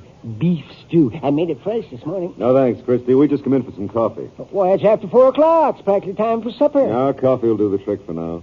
Oh. Well, what about you, Mr. Poncett? A little taste of my stew? No. I think I'll just stick to coffee, too. Oh, okay. Well, the pot's on the stove out and back. I'll get it. No hurry. Well, Britt? Hmm? Is Clint right? Is it on account of him you don't want to work for me? I never said that, kid. You sure acted it. Well, to tell you the truth, I was sort of surprised that you'd hire a man like Clint Sutton. Britt, I just didn't have no choice. Oh? Like I told you, the 77's been growing. When a ranch gets big, well, I guess a man's bound to make enemies. He needs somebody who's handy with a gun around. Mm-hmm. You never had any enemies before, kid. Yeah, well, times are different now, Britt. What do you mean by that? Well, you remember those sod busters down by the creek, Perry Waddell and Fred Garver? Sure. Well, there's been some new ones move in the last year or so. Well, that isn't your land along the creek, is it? No. Yeah. Never claimed it was. I always figured there was plenty of space around here. Room enough for me and them nesters, too. Well, I ain't been like some of the other ranches. You know that, Britt. I ain't never tried to run the sod busters off or burn them out. Live and let live. That's what I always said. I try to practice my preaching, too. Here's your coffee, Jen. Right off the stove. There we are. You sure you won't have nothing else? Oh, thanks, Christy. Here you go. No, hold Keep on. your hands Hold away on. from your pockets, Britt. I guess I can afford a couple of cups of coffee. Oh, well, thank you, Mr. Vasquez. I say, I've got some bread in the oven, so if you want anything more, you just holler. Boy. Better saucer it for a spell. Let it cool off some, huh? Wow. It's not the heat, it's the taste. Gee whiz, that stuff's... Well, it's as bad as the coffee I make myself. Worse. Yeah, I guess it's a good thing we didn't order none of Christie's, too. Yeah, it is. Anyway, Britt, about Clint Sutton. Now, there was a good reason for hiring him. They've been stealing my cattle. What? Yeah, them nesters. Now, there ain't any doubt about it. My tallies are short. After the roundup, I'll know for certain how many they got away with. Oh, now, Gid, it doesn't stand to reason that men like Waddell and Garver would rustle your animals. They're in a rough spot as it is when they're living right next to the edge of your ranch.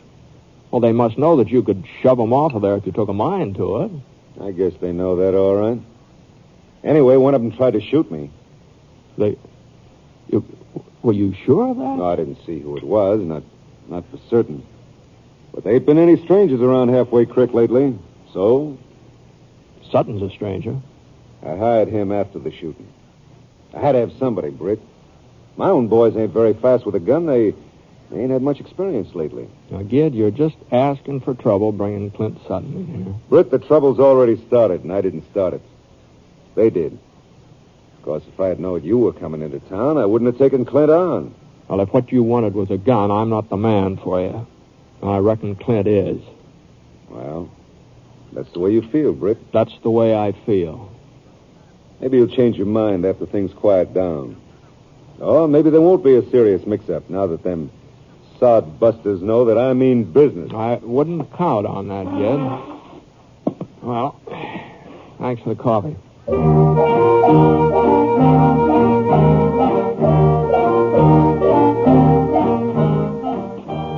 Well, it was getting on toward evening now, and I was beginning to feel some hunger pains down the pit of my stomach. Oh, I sure didn't like the idea of sampling Christy Ott's stew, though. I figured I'd be better off to buy some cold grub at the general store, so I headed across the street. Just as I started to go in the front door, I saw somebody staring at me from behind a wagon over to the blacksmith shop. The sun was directly behind him, so I couldn't tell who it was exactly. Not until it came around into the shade. Britt? That you, Britt? Huh? Yeah. Well, don't you recognize me? Perry Waddell? Oh, sure, Perry. Oh, the sun was in my eyes. I couldn't see you. You busy, Britt? No, not especially. Well, I'd like to talk to you if you got a minute spare. Busted one of my wagon wheels this morning. I'm waiting for Sam Todd to see if he can put it together. Mm-hmm. Well, how have things been going with you, Perry? Not so good, Britt. Not so good. Yeah, I was just talking to Gid Bascom. What's behind the trouble, anyway? Same old story, I reckon. Big ranch, small farms, there just ain't room for 'em both. There's always plenty of room before. Perry, Gid tells me that some of his cattle are missing. Oh, that's just his excuse to get rid of us. Uh-huh. And I ain't no thief, Britt. Oh, of course not, Perry.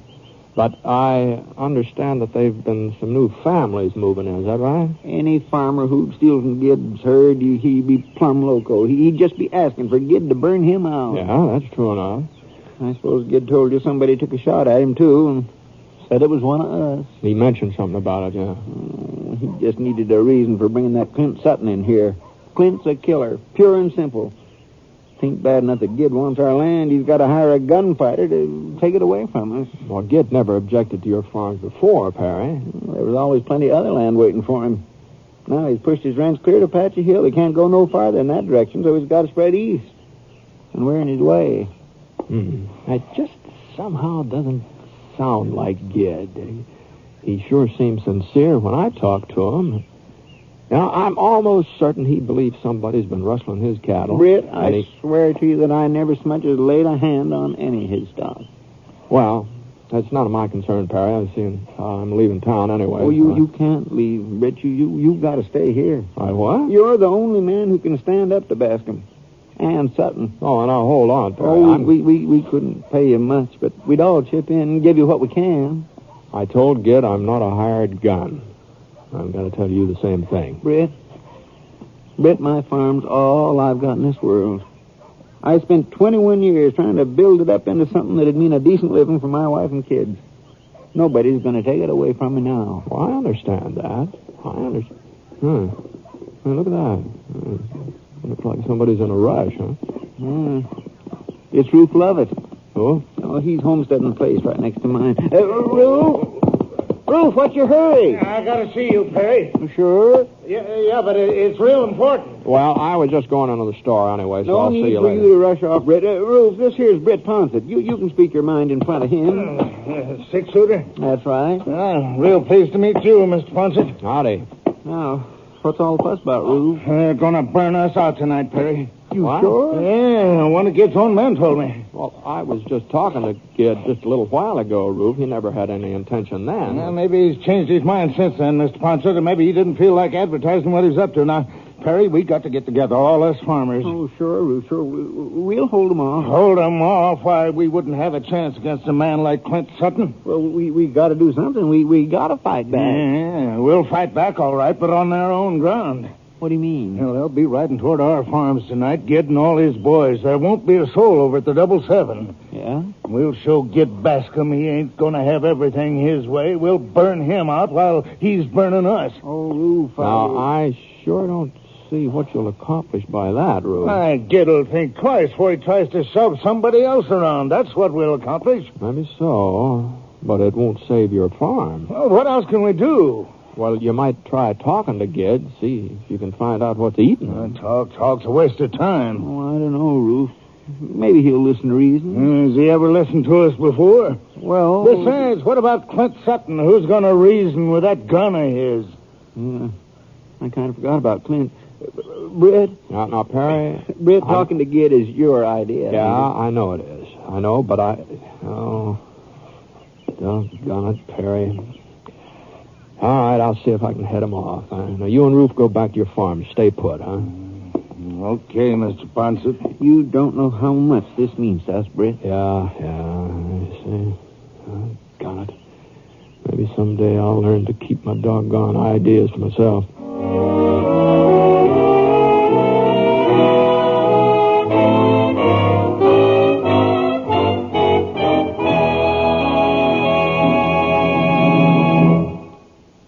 We'll return to James Stewart as the six-shooter in just a moment. If you're of teenage or up, a loyal American, male or female, your country needs you in the Civilian Ground Observer Corps. You've heard the radio broadcasts, seen the television pictures. You know the facts. You know what a single H-bomb dropped in any metropolitan area could do. And today's long-range bombers have made intercontinental war possible. Enemy planes based on the other side of the world could reach the United States in a matter of hours. Radar can help detect them, but there are dangerous gaps through which low-flying planes can penetrate without detection. To fill out our detection system, civilian personnel is needed, particularly along the east and west coasts and in the northern states. Sky watching is not a game, it's a necessary precaution. The Ground Observer Corps is now operating on a 24-hour-a-day basis and needs at least 200,000 volunteers to contribute a few hours of their spare time to this vital work. Will you volunteer? Get in touch with your local Civilian Defense Center at once.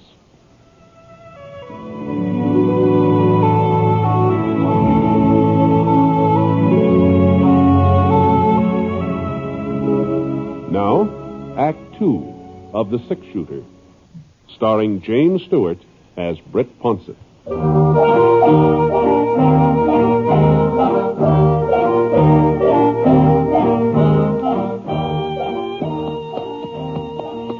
Ged Bascom's ranch house is about a 3-hour ride from town, so around about 8 o'clock I figure I was halfway there. The moon was just beginning to silver up the top of Apache Hill. I hadn't been too sure of the trail, but now that things were lightening up some, I gave Scarlett a nudge. Come on, let's go. It was real sandy country. A clump of purple sage every now and then, once in a while a pine tree or two. We must have covered about 4 miles, and then we came to a little creek. From there on, the trail started to wind into a kind of a jagged ravine with a couple of tall yellow rocks at the mouth, sort of sticking up straight in the air like a couple of fingers. We were just getting past those rocks when I heard what sounded like about a half a dozen horses coming toward me. Whoa, whoa, whoa. Whoa, Scar. I pulled up and waited. Oh. Howdy, Ged. What are you doing out here, Britt? Oh, I just thought I might come out and take a look at the 777. Some other time. You, in a hurry to go somewhere? That's right, we're in a hurry. Oh, hello, Clint. Come on, Gid, we ain't got all night. Right. You mind telling me where you're heading, Ged? Now, look, I offered you a job this afternoon. You turned me down. I don't see where anything I do from here on in is your concern. No, it sure isn't. But I was just noticing, and it looks to me like you've got the whole crew with you. What if I have? Well, it must be something kind of important to take you all the way out here, away from the ranch this time of night. We're going to burn out a bunch of Stephen rustlers. Is that important enough for you, Poncett? Thanks. Well, you might as well know it. You can't do nothing to stop us. What happened, Ged? You weren't planning anything like this when I talked to you a little while ago. Clint found 5 of my steers over in a canyon behind one of them farms. Well, maybe your steers got lost. Maybe they just strayed over that way. And hobbled themselves? Well, even so, it seems to me like this is a matter for the law. There ain't no sheriff in Halfway Creek. You know that, Britt. Well, there's a sheriff at Bixby Falls. Somebody go over and get him. You get him if you want him, Poncett. We got other things to do. No. Come on, Gid. No, I wouldn't let Clint hurry me if I was you, Gid. What difference does it make? It might make a lot of difference. Seeing as how those farmers were talking about paying you back if you go after them. I'd sure like to know what they could do. Well, they sort of had an idea that they could burn down the 777. What do you mean? Well, they sure must want to get themselves killed. Uh-huh. It doesn't look to me like there'd be anybody there to kill him, Sutton. Look, he's lying. He's just trying to stall us. Do you think I'm lying, Gid? Turn around, boys. We're going back to the ranch. Well, you're crazy, Gid. Them nesters wouldn't be fooling us. Turn around. Now, let's go.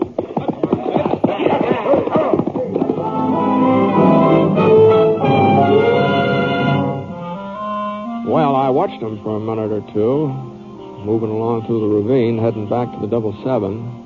I could hear Clint arguing with Gid, and Gid didn't seem to be paying much attention to him.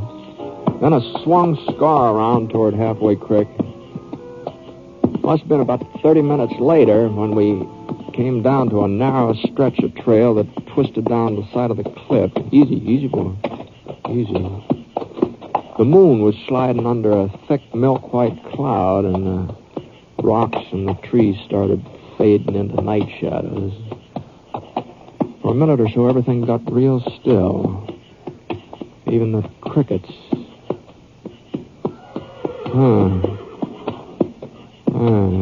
Somebody else was taking the same trail. Sounded like he was following me. I got a kind of a prickly feeling across the back of my neck. I started wondering maybe Clint Sutton. I twisted around to see if I could get a look. I had to squint my eyes, but finally I made out the shape of a horse about 40 feet back. He was just standing there nibbling on a couple of tufts of grass. Wasn't anybody in the saddle. And right then the cloud over the moon started skidding away and the trees began coming back to size. I was just about to give Scar a touch of the spur when I saw him, crouching low behind a clump of pines. I saw something else, too, a little glint of metal. Whoever it was had a gun. I jerked out of the saddle and hit the ground. Looked around for cover. His aim was close. It was too darn close. Well, it couldn't be sudden. I knew Clint's style of gunplay. He might miss one shot, and he wouldn't miss twice. And then I spotted a little gully a few feet to my left, and I crawled toward it, keeping as low as I could. I was almost there before he had a chance to fire again. When he did, I started rolling, and I tumbled down into the draw. I took out my gun. I was hoping he'd think he'd hit me, that his bullet had sent me over the side. And I couldn't hear him move. I pressed flat, and I pulled up behind a couple of big tumbleweeds. I sort of cut down my chance of him spotting me. He was coming now. He was going to be at the edge of the gully in a couple more steps. I shoved my gun up and sort of gauged where I thought he'd show. Then a leg came into sight. Not more than 6 feet away. Then his body swung up into view. And just before he fired, he went down on his knees fast. I swung out of the way, and his bullet cut through one of the tumbleweeds.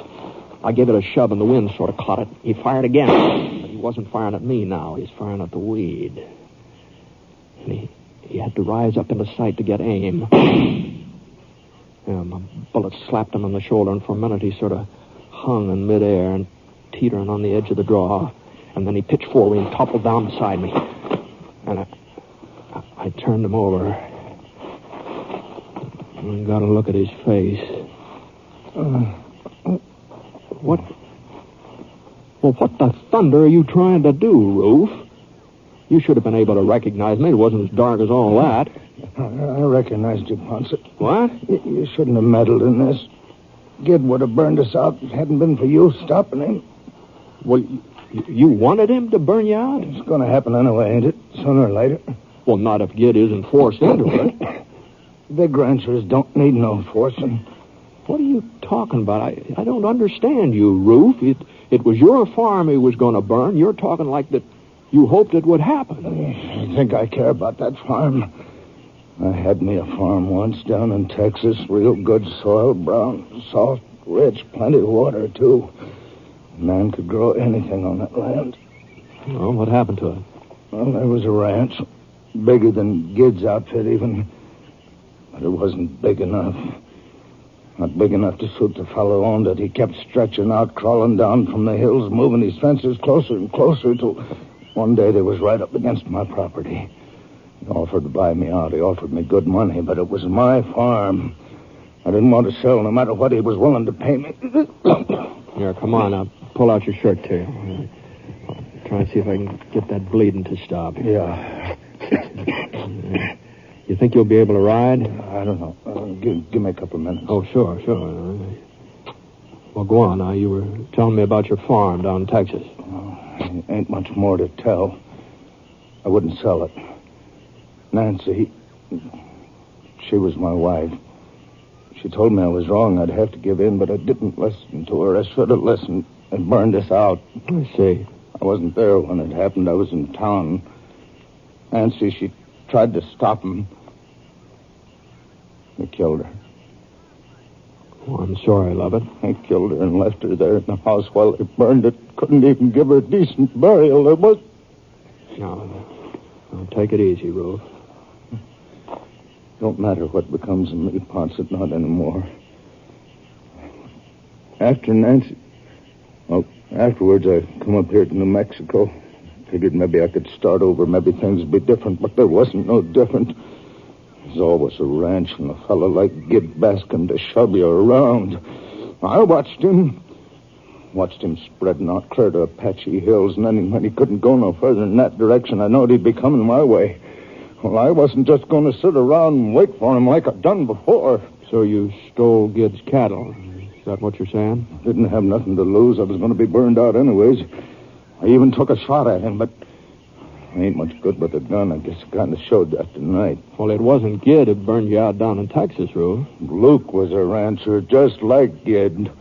They're all the same, Poncett, with their grabbing, burning, and killing. I figured if I stirred up enough trouble to force Gid out in the open, maybe then some of the other farmers would come along with me and we'd burn him up. He'd get a taste of his own medicine. I'd be paying Gid back for what he'd done to Nancy. But, Rube, I can still see how it was that night. Smoke and ashes everywhere. First, I couldn't believe it that they'd killed her. I started to holler until my throat was so sore the sound just wouldn't come out no more. But she didn't answer me. I thought maybe she'd run off somewhere. They'd scared her and she'd run away.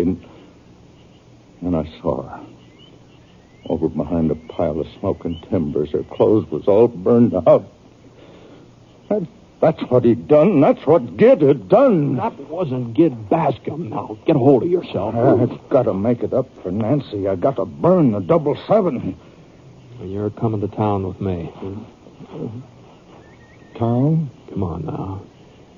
Can you stand up? I guess so.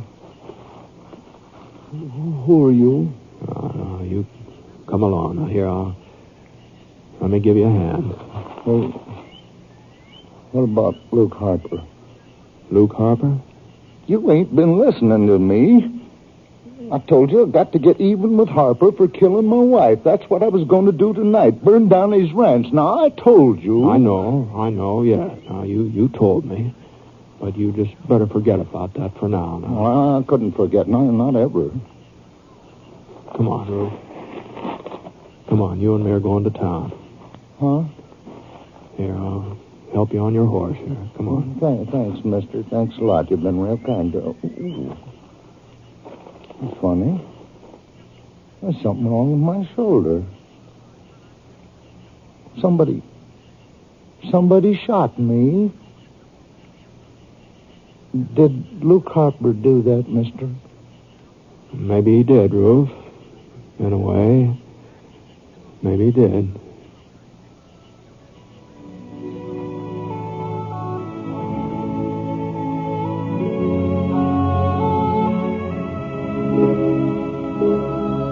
I took Roof as far as Perry Waddell's house before I went in to get the doc.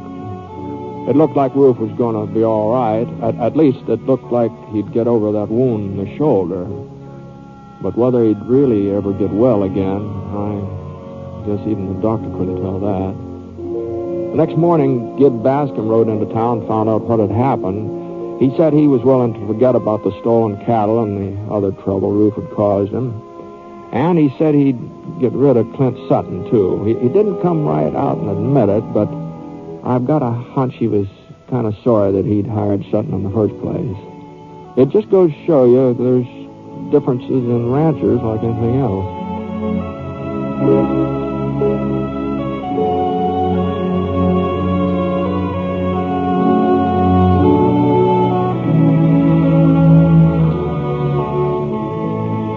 The Six Shooter is a transcribed NBC Radio Network production in association with Review Productions. It is written by Frank Burtz and is based on a character created by him. Mr. Stewart may currently be seen in the Universal International picture The Glenn Miller Story. Others in the cast were Lamont Johnson, Gerald Moore, Bob Griffin, Parley Bear, and Howard McNear. Special music for this program was by Basil Adlin, and the entire production is under the direction of Jack Johnstone.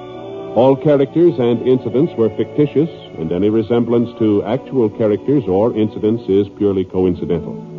Oh, by the way, you'll be interested in knowing that the Six Shooter has been chosen for broadcast to our men overseas through the facilities of the Armed Forces Radio Service. This is Hal Gibney speaking.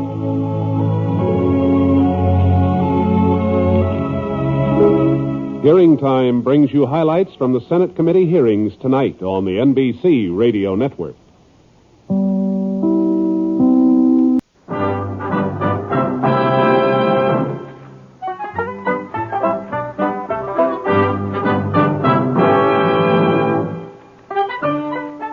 In a moment, you'll hear James Stewart as the Six Shooter. just one of many fine programs brought to you each week on NBC. Tomorrow night, there's top comedy entertainment with the Bob Hope Show, the Phil Harris Alice Faye Show, and Can You Top This with Senator Ford. Bob Hope delivers rapid-fire comedy routines, while Phil Harris and Alice Faye bring both mirth and music. A great Friday night lineup of comedy programs, all of them heard only on NBC. James Stewart as the six-shooter.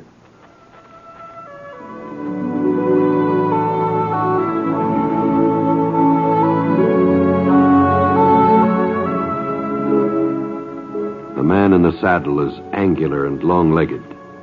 His skin is sun-dyed brown. The gun in his holster is gray steel and rainbow mother of pearl, its handle unmarked. People call them both the six-shooter.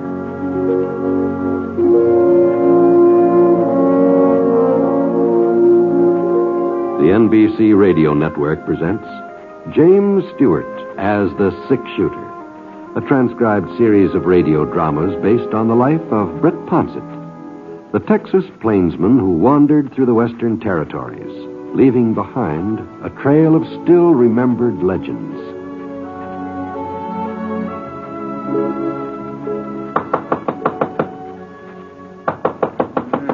Keep your shirt on. Keep your shirt on. Bank don't open till 9 a.m. You got 5 minutes to wait. It's me, Mac Hawkins. I got some news for you, Ollie. News? About Wyatt King. Oh. Yeah, what's happened, Mac? They got him.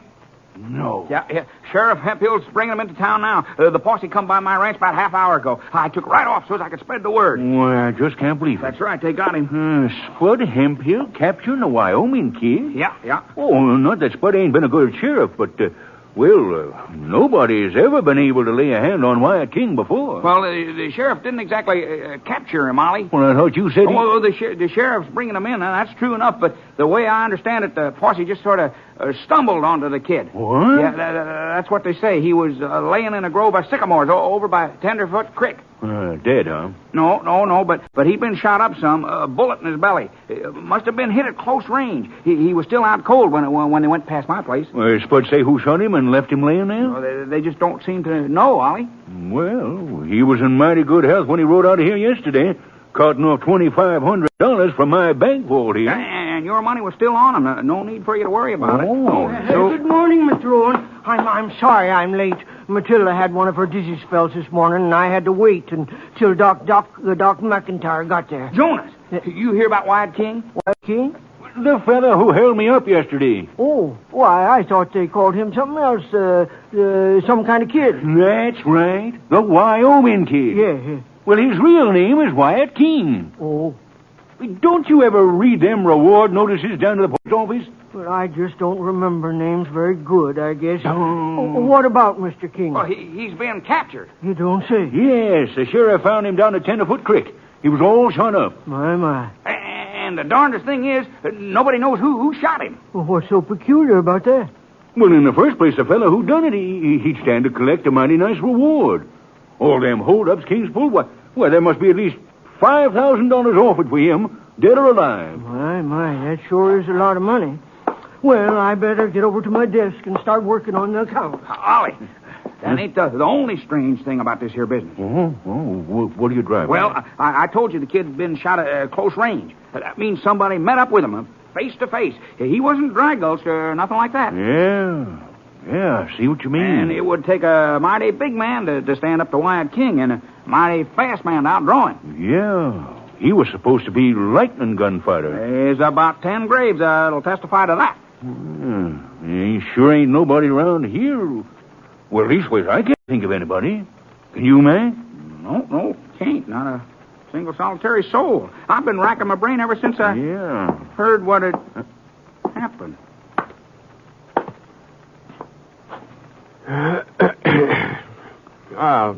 Morning, Judge. Yes, sir. What can I do for you?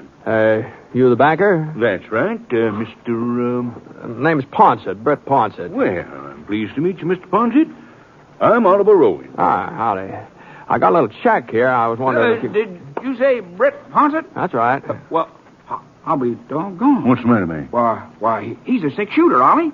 A six-shooter? Ain't that right, Mr. Poncett? Well, sometimes I guess folks call me. There. What did I tell you? Well, sir, I guess we don't have to do no more wondering about who shot up Wyatt King. What? Well, sir, we're all mighty grateful, Mr. Poncett. Oh, hold on. If we'd have known you was in these parts, we wouldn't have had no doubts in the first place. No, sir. I'm afraid I don't follow you. You're the fellow who shot it out with the King last night, ain't you? Well, it must have been you. It couldn't have been nobody else. Why, of course it was him, Ollie. There ain't no doubt about it. I said it would take a fast man to outdraw the kid. Well, the six-shooter's just about the fastest man west of the Mississippi from the way I hear it. Well, that's mighty flattering, but as far as outdrawing Wyatt King, well, I wouldn't know about that, seeing as how we never met up. Never met up? No. Oh, you mean you didn't recognize him last night? Last night? Well, whenever it was you shot him. Now, let's get this straight, gents. I didn't shoot Wyatt King last night or any other time. I've never laid eyes on him. Well, if it wasn't you, then who did do it? I sure wouldn't know. I rode down the trail from Fort Drexel. I didn't see any sign of Wyatt King or anybody else. Tenderfoot Creek's just off that trail. Is that so? Well, if Mr. Poncett says he didn't do it, I guess he didn't. Yeah. Wait a minute. Sure. Why didn't I think of it before? Yeah, think of what? Everybody knows that the six-shooter don't like to take credit for what he does. He's the sort of man who hides his lamp under a bushel. Well, you ain't going to get away with it here in Copper Springs, Mr. Poncett. No, you're absolutely right, man. Yeah. All right, shooting an outlaw like Wyatt King ain't nothing to be ashamed of. Well, Mr. Poncett, you ought to be proud of yourself. Well, maybe I would if I'd done it. Hey, the fact there's is, the posse now. Just wait till I tell Sheriff Hayfield about this. Here now. Wait a minute, Mac. Wait a minute. I'm coming with you. Listen to me, will you? You mind the bank? Yes, sir, Mr. Rowan. No, Mr. Rowan, hey, why do you... well, I'll be darned.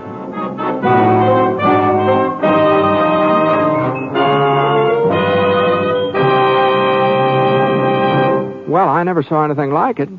For the next half hour, folks came up to me from all directions, all saying I'd shot Wyatt King, giving me their congratulations. I told them I hadn't had anything to do with it, but they just wouldn't be convinced.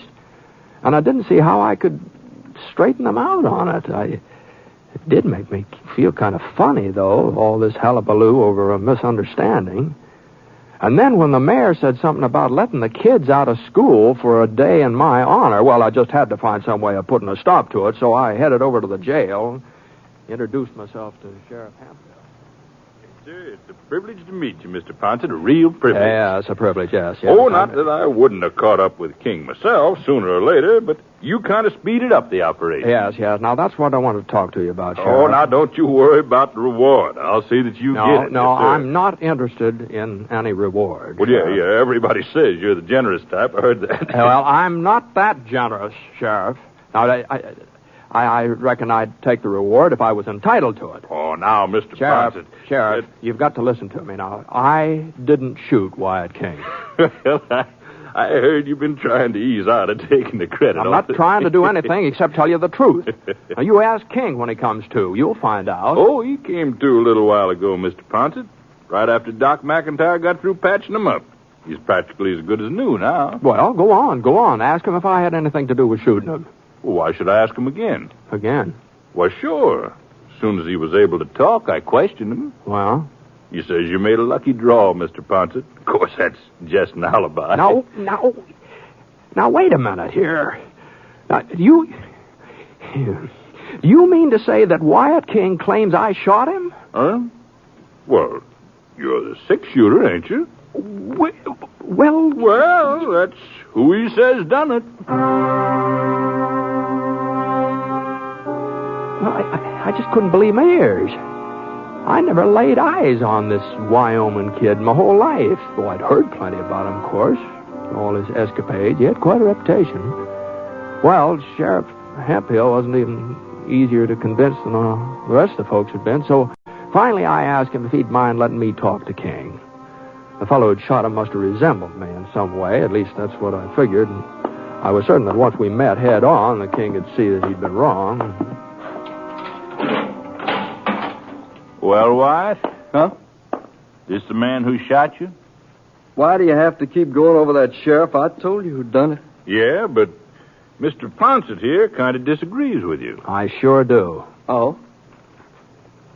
Now, let's just get this thing straightened out once and for all, and then we won't have What's the matter with you, Britt? You was ready enough to pull the trigger last night. Why are you trying to lie out of it now? To pull... Why, you know we've never run into each other before, last night or any other time. I got a bandage on my belly that says different. Now, take a good look at me, Wyatt. Now, maybe in the dark you sort of thought that the fellow, well, maybe there was a likeness. You got a twin brother. Of course I've got no twin brother. If you ain't got a twin brother, then it was you that shot me. And it wasn't very dark either. Don't you remember the way we were standing there in the moonlight and the way you went for your gun? The same gun you're wearing right now. I sure ain't likely to forget it. Well, now, look here, Sheriff. Now, you listen to me. Now, I don't know what's the matter with this King. You must have gone loco or something, but I give you my word. Mr. Poncett, we all know how you feel about accepting honors and having folks look up to you. But this is one time you just ain't going to be able to get away with it. As a matter of fact, I believe there's some kind of a doings planned over at the town hall later on this afternoon. After the parade, that is. The parade? Oh, now, you just hold on here. Now, before everybody starts tearing around in circles, I'd like to talk to Wyatt alone, if you don't mind. What for? Well, just give me a couple of minutes with him, Sheriff. All right, but I sure don't see what you hope to gain by it. I'll have to lock you in with him, though. Can't take no chances with a man like King. Give a holler when you want out. All right, King. I want the truth. Well, I ain't the one who's loco, Poncett. You are. That's a pretty big reward for me. There's a reward for the fellow who captured you. Well, as long as I keep saying you're the fella you can collect, I'm doing you a favor. Well, maybe I don't happen to want any favor from you. Well, don't look like you got much choice in the matter, does it? Of course, just between the two of us. Now seeing you right close like that, it might have been somebody else that shot me. You know doggone well it was. Well, even if it was, even if I was mistaken about it, I sure wouldn't admit it. I don't see why not. Oh, now, Mr. Poncett, you don't think I want folks to know I was outdrawed by a little fellow with gray hair and a pot belly? Oh, how's that? A man who nobody's heard of, a grocery clerk or a sodbuster. That's what he looked like to me. Why, he even had a ready-made suit on, a coat and pants cut out of the same cloth. Stiff collar. And a necktie. I never supposed a man like him would know how to use a gun. Otherwise, I'd been more careful. Well, at least we finally got down to the truth, huh? Now, all you got to do is tell the sheriff and we'll get... I'm not telling anybody else, Poncett. And I got an idea your telling them won't make much difference. What? Not as long as I keep saying it was you that shot me. And, of course, that's what I'm going to say. I ain't got no choice. Well, you haven't got any reason to lie about it. Well, now, look, it's one thing to be outshot by Britt Ponset. That ain't so hard to swallow. But the idea of being outdrawed by a nobody, well, I wouldn't be able to face my friends again after I break out of jail. They'd all have a laugh on me. Yes, sir. It sure was a lucky break when the sheriff come in and said you was in town. Asked if you was the one that shot me. You're not going to get away with this, King. Well, I'm sorry if it upset you, Poncett, but after all, I got my reputation to consider. Your reputation? Why, I never heard of such a thing. Sheriff, get me out of here.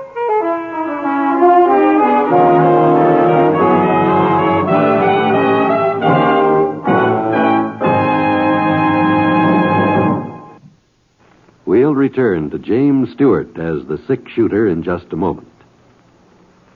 Each year, forest fires take a tragic toll, destroying the natural resources that are vital to our nation's strength. Remember, one moment of carelessness can destroy national beauty and wealth that can never be replaced. Forest fires have been called America's most shameful waste because they can be prevented. Don't fail to do your part in preventing them. Don't be guilty of starting one.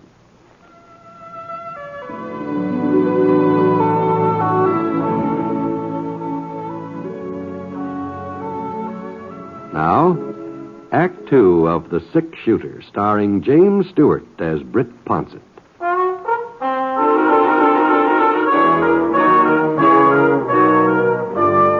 Well, I knew that there wasn't any point in hanging around the jail trying to make Sheriff Hemphill believe what Wyatt King had told me. King was right. As long as he kept insisting that I shot him, I wasn't going to be able to convince anybody of the truth, unless the man who really did shoot him. I was walking down the main street, passing the bank, when I remembered what King had said. A gray-haired fellow with a pot belly, wearing a ready-made suit and a stiff collar and tie. I'd seen somebody who looked like that. I couldn't think where. Where was it? And then I just happened to glance into the bank.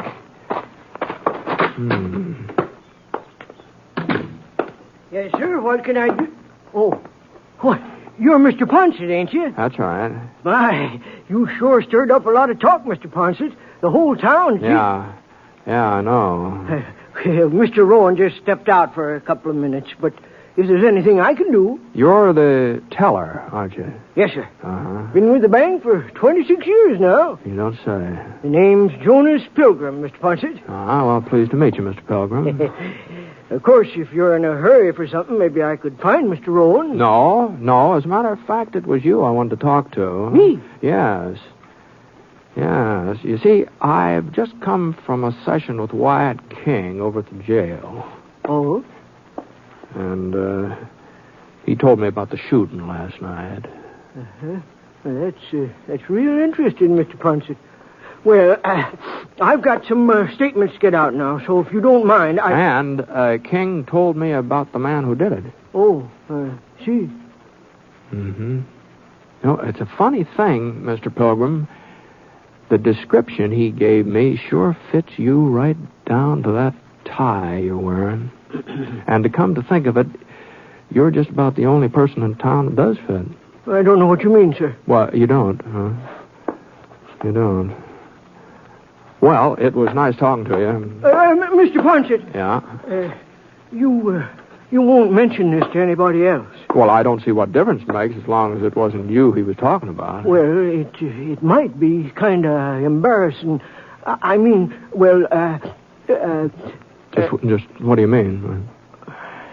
All right, I'll admit it to you, Mr. Poncett. But you got to promise me you won't tell anybody else. You got to give me your word. You shot him, huh? I didn't intend to. I didn't even know who he was.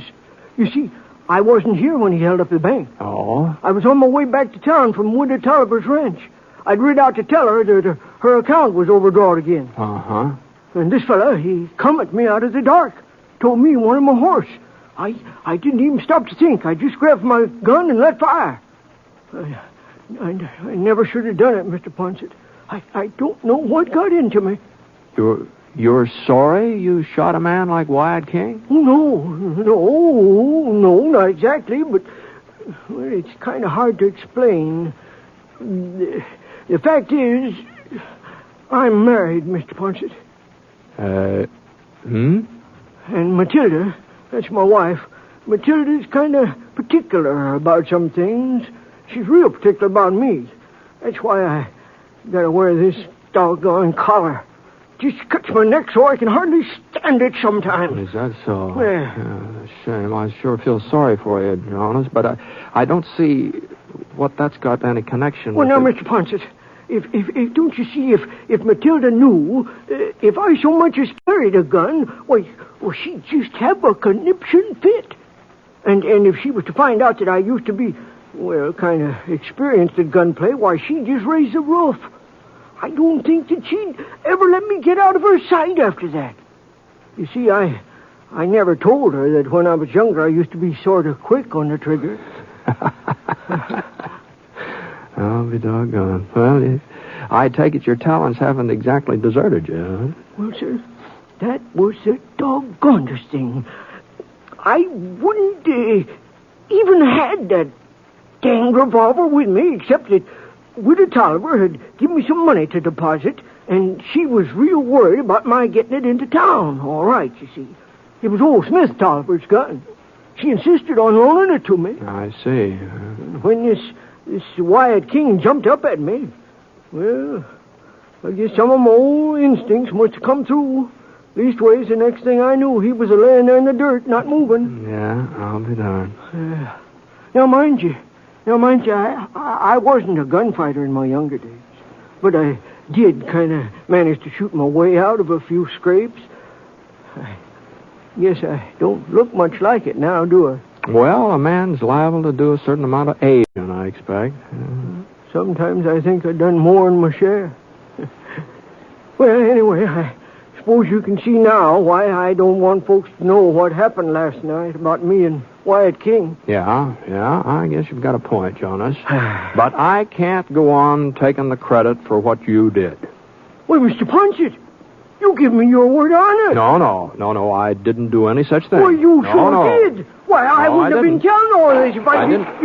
What in tarnation? Mr. Hawkins, what's all the rumpus about? Wyatt King here just broke out of jail. He broke out of jail? Yeah, some darn fool forgot to lock his cell. Sheriff thinks he's heading toward Badwater Falls. We're getting a posse together. For goodness sake. Well, we won't be needing you, Jonas. Oh, no. Of course not. No. But the sheriff was real anxious to have you come along, Mr. Poncett. Is that so? Well, I'm sorry. I won't be able to oblige. But you've already captured Wyatt once. Well, let's just say that once was enough. As a matter of fact, I'm figuring on leaving town. Which way's Badwater Falls? South. Due south. I'm heading north. So long.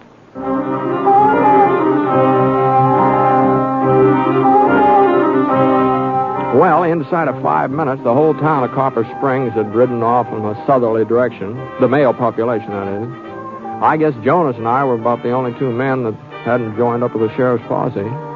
In a way, I was kind of relieved that King had broken out of jail. At least I'd be able to leave town without any more of this foolishness about me capturing him. Oh, not that I ever wanted a fellow like King to go free, you understand, but I figured the posse would probably catch up to him pretty soon. He couldn't have had much of a head start. So I headed over to the livery stable to get Scar. I'd already paid for his keep in advance, but the man who ran the stable had gone off with the others, and I didn't feel like sticking around for the refund. Easy, boy. Easy, Scar. I looked around for his saddle. It was lying on the floor over by a pile of hay. And just as I picked it up, I noticed something funny about the hay. It was starting to move. Just keep holding on to that saddle, Poncett, and don't reach for your gun. Wyatt. If you make a move, I'll ram this pitchfork right through you. Oh, you're crazy, Wyatt. You'll never get out of town. There ain't nobody left in town to stop me, except you. You got a wound in your belly. That'll stop you. Don't worry about me, Poncett. I'll make out. Now I'm taking your gun and your horse. There are plenty of other horses here. I'm taking yours. Wyatt. Shut up, or you'll get a taste of these broncs. Well, there wasn't any point of my arguing about it, not with a pitchfork digging into my chest. So I waited until he reached out a hand for my gun, and then I gave that saddle a little toss. Caught him right in the neck. He went over backwards. I started to go for my holster, but Wyatt stuck out the handle of that pitchfork, and the next thing I knew, I was down on the floor beside him. He banged his fist into my face, and I felt his hands go for my throat. I managed to get up on a knee and flipped him over. I hoisted myself onto my knee, but he let loose with a kick, and I went flat again. I got a glimpse of his boot coming into my face, and I just got out of the way in time. And then he missed me and almost lost his balance, and I had time to get on my feet again. Came charging in with both fists again, and one of them whipped past my ear, and the other one smashed into my shoulder, and that left him wide open.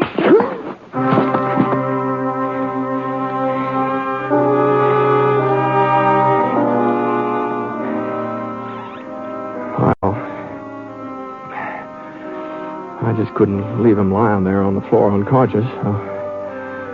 I figured it wouldn't be very long before he came to, so I picked him up and carted him across the street to where he belonged. The jail was completely deserted, and there wasn't a sign of anybody, but the door to Wyatt's cell was unlocked, so I laid him on the cot inside and pulled the blanket up over him. I didn't want him to catch cold or anything like that. And I found the key in the front office, and I locked him in.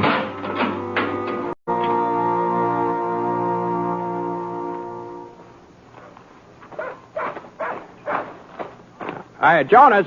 Hold up a minute, Jonas. Mr. Poncett, what? I thought you'd left town. I'm leaving right away, Jonas. Right away. That is, if you'll do me a little favor. A favor? Yeah, you're through for the day with the bank, aren't you? Oh, yes. We close at 4 o'clock sharp. I'm on my way home now. Well, I was wondering if you'd mind putting off your supper a little bit. Well, Matilda... Until the posse comes back, that is. What for, Mr. Poncett? Well, you see, I was over at the jail just a minute ago, and there's nobody over there watching things while the sheriff's out of town. Well, I don't see what difference it makes.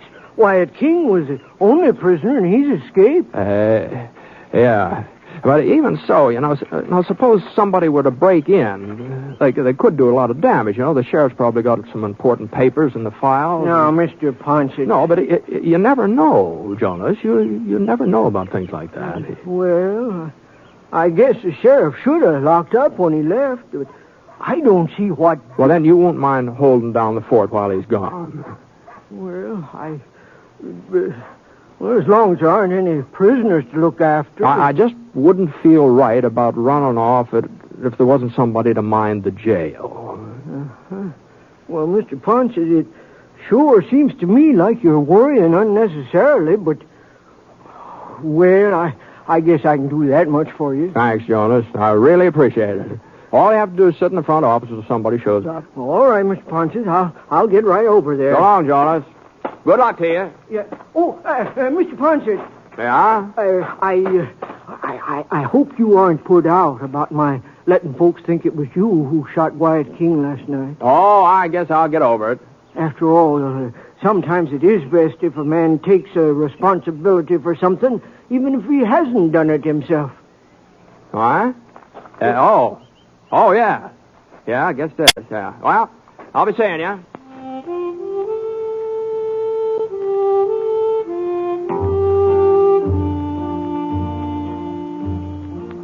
I tell you what, I got out of Copper Springs fast as I could. I just wasn't sure how things were going to work out. But then a couple of weeks later, a copy of the Copper Springs Press caught up with me. And there was Jonas Pilgrim's picture all over the front page. Yes, sir. Great big article telling how the sheriff and his posse had come back to town without finding a trace of Wyatt. And there he was, right in the jail. And there was Jonas Pilgrim snoozing in the front office, calm as a cucumber. Modest Pilgrim, that's what the paper called Jonas. He said he'd tried to deny having anything to do with Wyatt's capture, but the folks in Copper Springs, they just hadn't believed him. Well, it was plain as day that he'd taken Wyatt single-handed. Well, like Jonas said, sometimes it's best for a man to take the responsibility of a thing, even if he hasn't done it.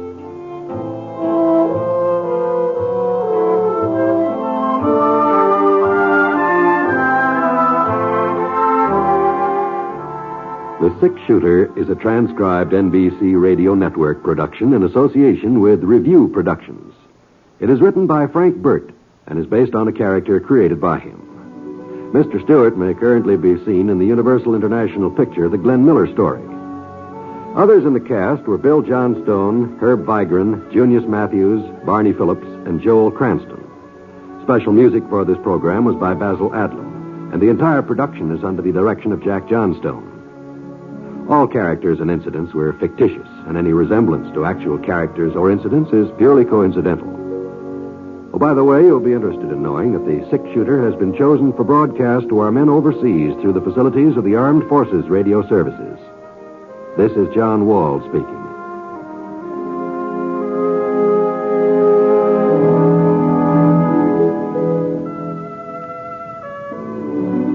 MacDonald Carey stars in Jason and the Golden Fleece tonight on the NBC Radio Network.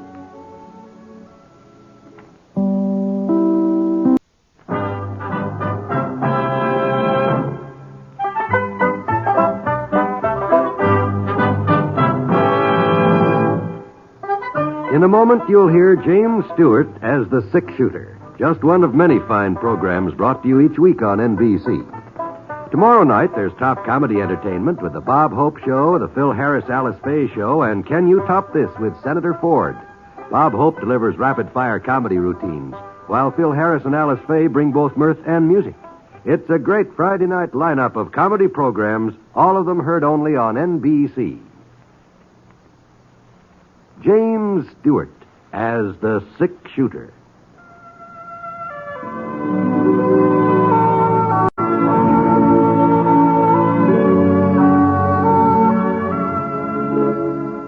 The man in the saddle is angular and long-legged. His skin is sun-dyed brown. The gun in his holster is gray steel and rainbow mother of pearl. Its handle unmarked. People call them both the six-shooter.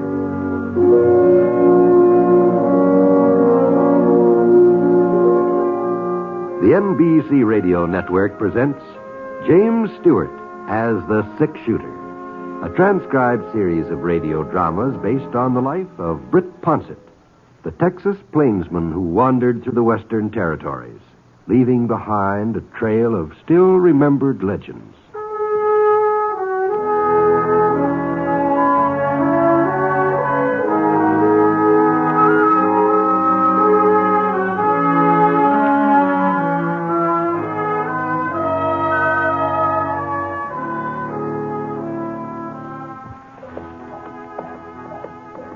It was a little over 4 years since last time I worked for the Wilcox outfit, but when George Wilcox wrote me about his pa's death and said he needed somebody to handle the cattle drive east to Abilene, well, there weren't exactly any other demands on my services, so I headed up to Adobe Junction and rode through the town to the Wilcox Ranch a couple miles beyond.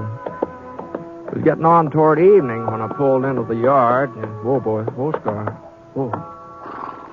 Only about 8 or 10 steers in the main corral over back of the house. Well, maybe George hadn't finished the roundup yet, or maybe he was going to start the drive from out on the range. Whatever it was, he'd have to get started pretty soon or the weather'd be against us.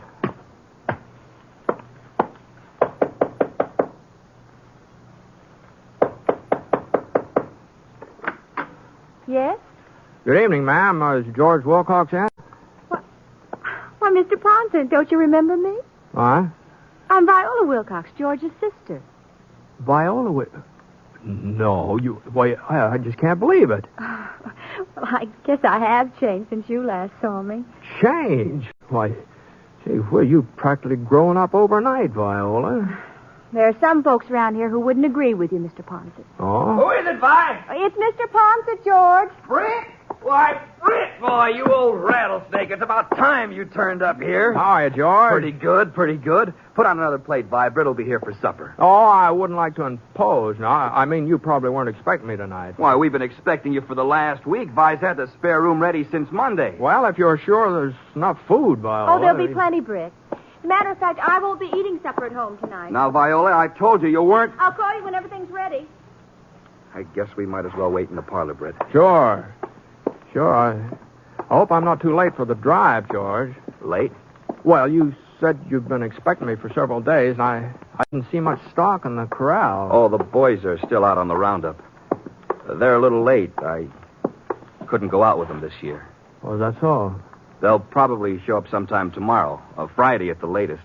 You can start off then. You won't be going long? No. I'm going to stick around here. Uh-huh. I was real sorry to hear about your father, George. He went easy, Britt.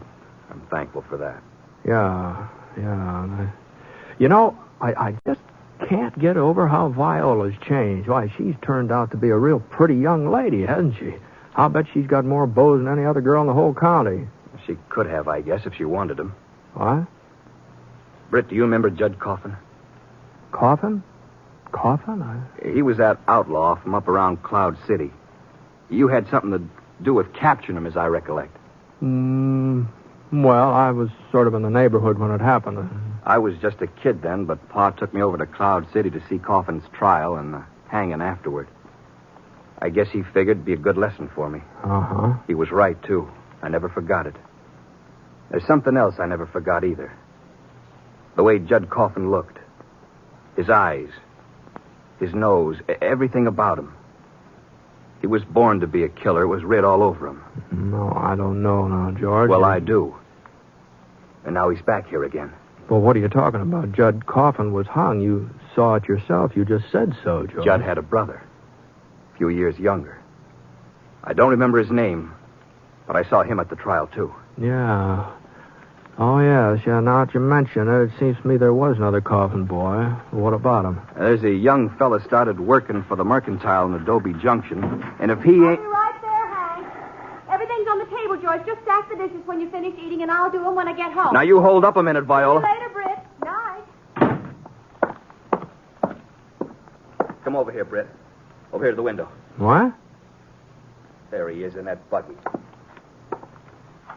Now, you take a good look. Well, what's... Now, don't he look just like Judd? Well, it's been quite a while, George. I've sort of forgotten Judd Coffin. Well, I ain't forgot him. I couldn't, not ever. I can still see him when they led him up to them gallows. I can still see his eyes, killer's eyes. And that's his brother out there riding away with my sister, ain't it? Well, ain't it? Well, maybe he does sort of resemble Judd in a way, but why... It's more than a resemblance, Britt. I've seen him up close. He's a spitting image. Well, I don't see what difference it makes, George, unless he's been causing trouble, and even then... Britt, he's only been around here for a couple of months. Just give him time. He'll cause plenty of trouble.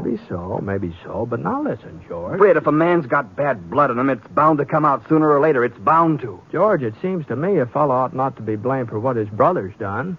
If he ain't up to something, then why don't he admit who he is? What do you mean? Says his name's Hank Wallace. Says he never heard of Judd Coffin.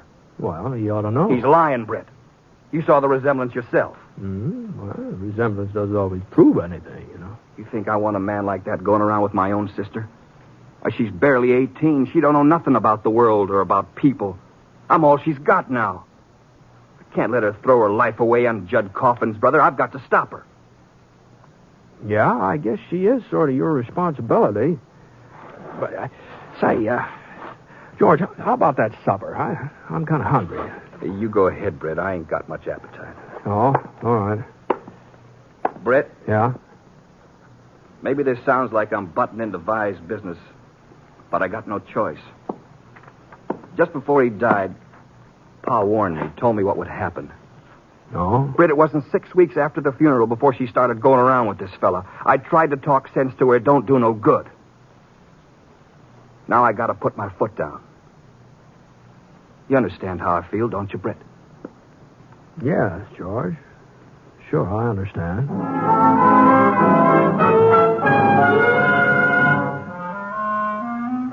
Well, I went ahead and had some supper. Cold ham, potato salad with bacon in it. Stewed peaches for dessert. Wasn't anything exceptional, but it was filling enough. And afterwards, since George hadn't eaten anything, I decided maybe I'd go ahead and do the dishes. The dishpan was hanging right beside the sink, so I pumped some water in it. There was only a couple of plates and cups to wash.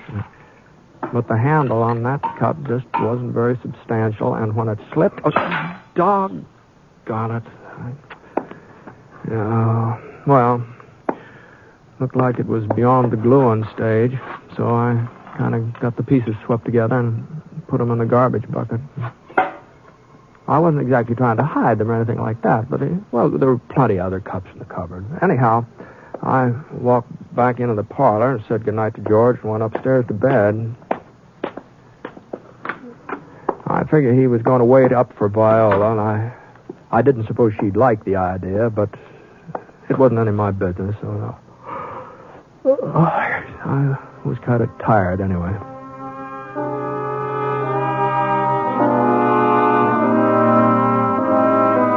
And Viola sure didn't like it either. At least that's how it sounded to me when I woke up about 1 o'clock and heard her and George going at it, hammer and tongs in the downstairs hallway. What I do or where I go. I'm your brother, Viola. Well, you're not my keeper. He's no good. If he was, he wouldn't keep you out until all hours of the night. Staying out was my idea. I didn't want to come home because I knew I'd have to sit here and listen to you. Well, you're going to listen. I told you who he was, but you wouldn't believe me. Now maybe you'll believe Britt.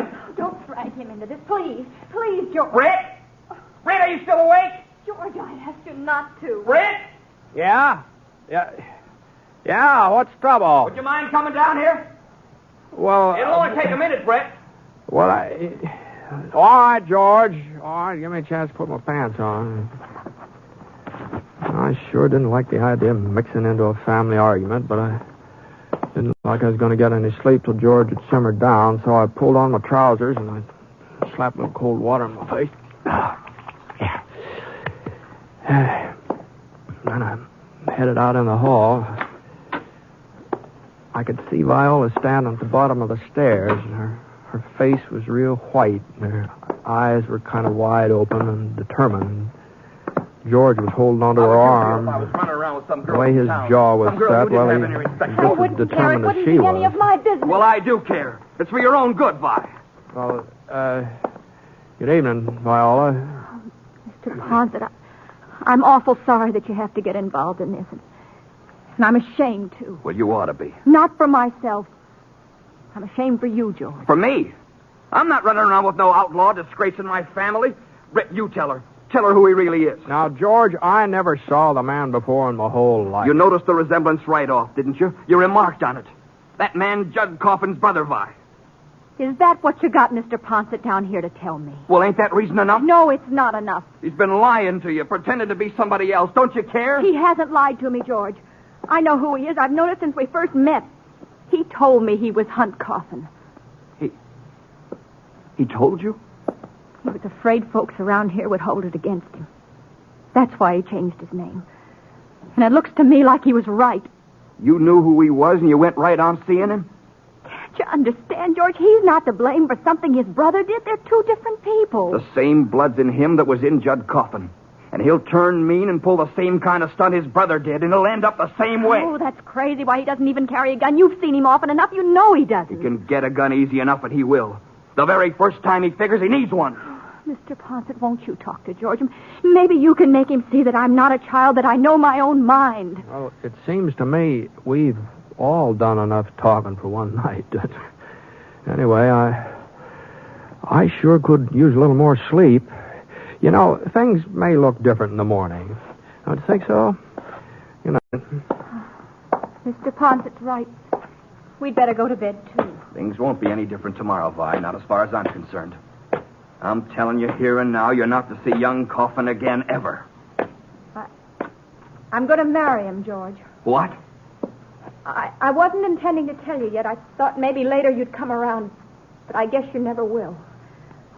I promised him tonight. Promised him? You don't know what you're saying, Vi. George, let's go. You're just doing this to spite me, ain't you? Well, I'll teach you. I'm in love with him. In love with a man like that? I'll slap the sense into you, but it takes me all night. Hey, George, now get a hold of yourself. You heard what he said, Rat. She's going to marry him. Or she'll be singing a different tune before... No, wait a minute. You stay out of this, George. She's my sister. I don't care whose sister she is. Now, let go of her.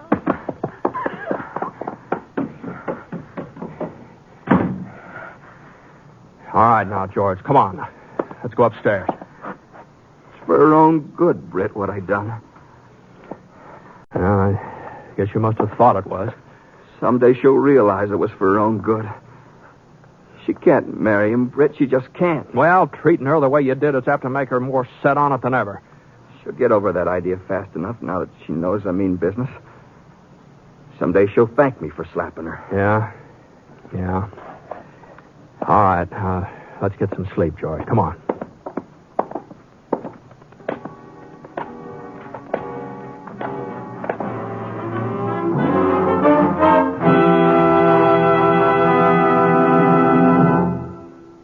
You are listening to The Six Shooter, starring James Stewart as Britt Ponset, the Texas plainsman whose name has become legend throughout the West. Now, Act 2 of the story called Blood Relations.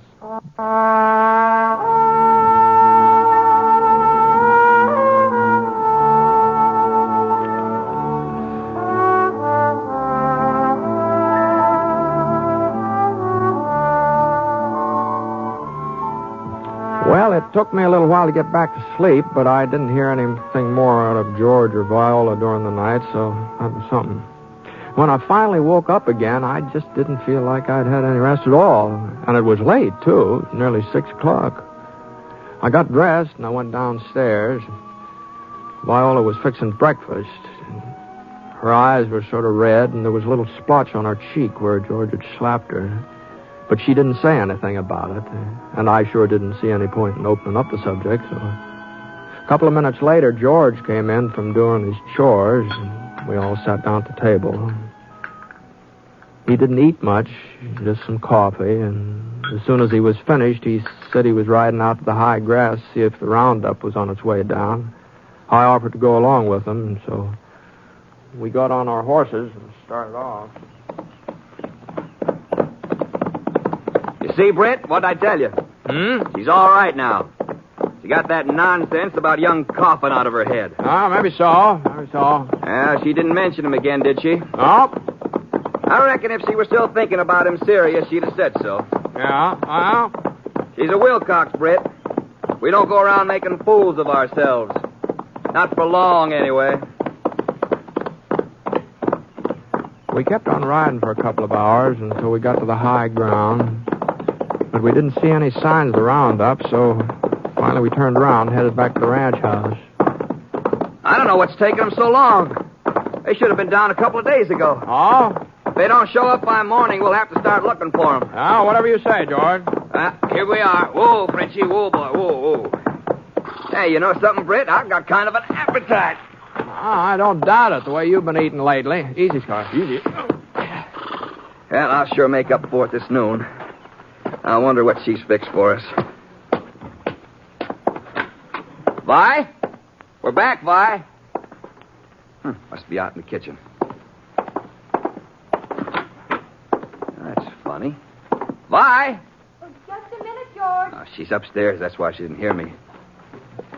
How about some food, Vi? I didn't know you'd be here. You didn't say anything when you left. I'm usually here for dinner, ain't I? Yeah. Well, it'll take a couple of minutes to get something ready. I just got back from town.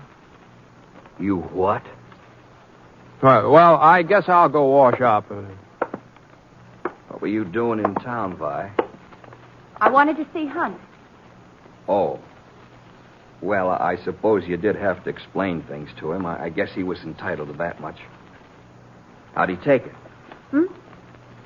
When you told him you couldn't marry him? I didn't tell him that, George. We're going to get married as soon as we can. He's coming to get me tonight.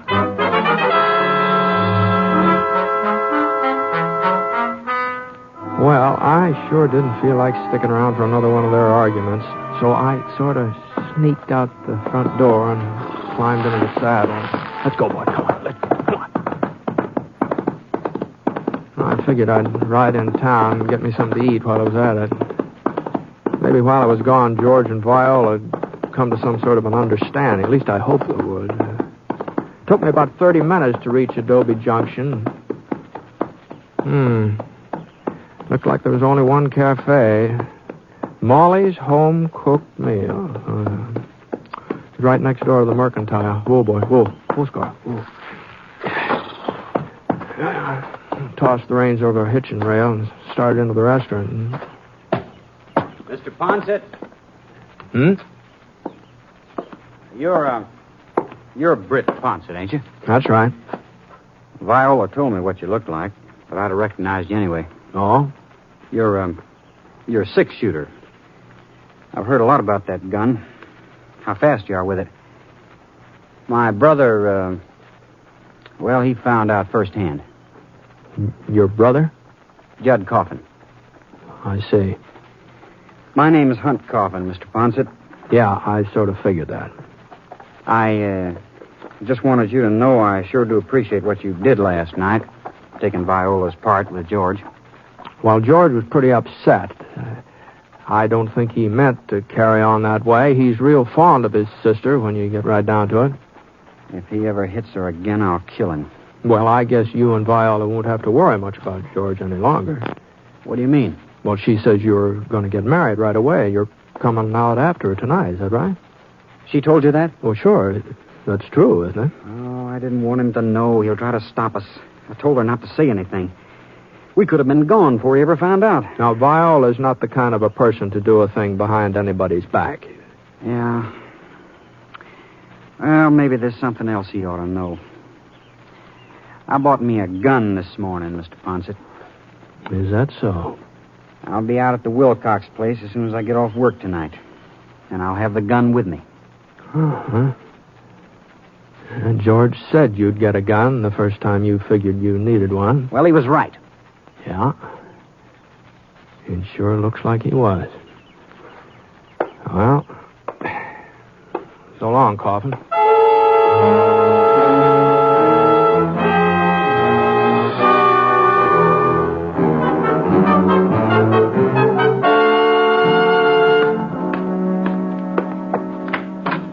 What in thunder happened to you, Britt?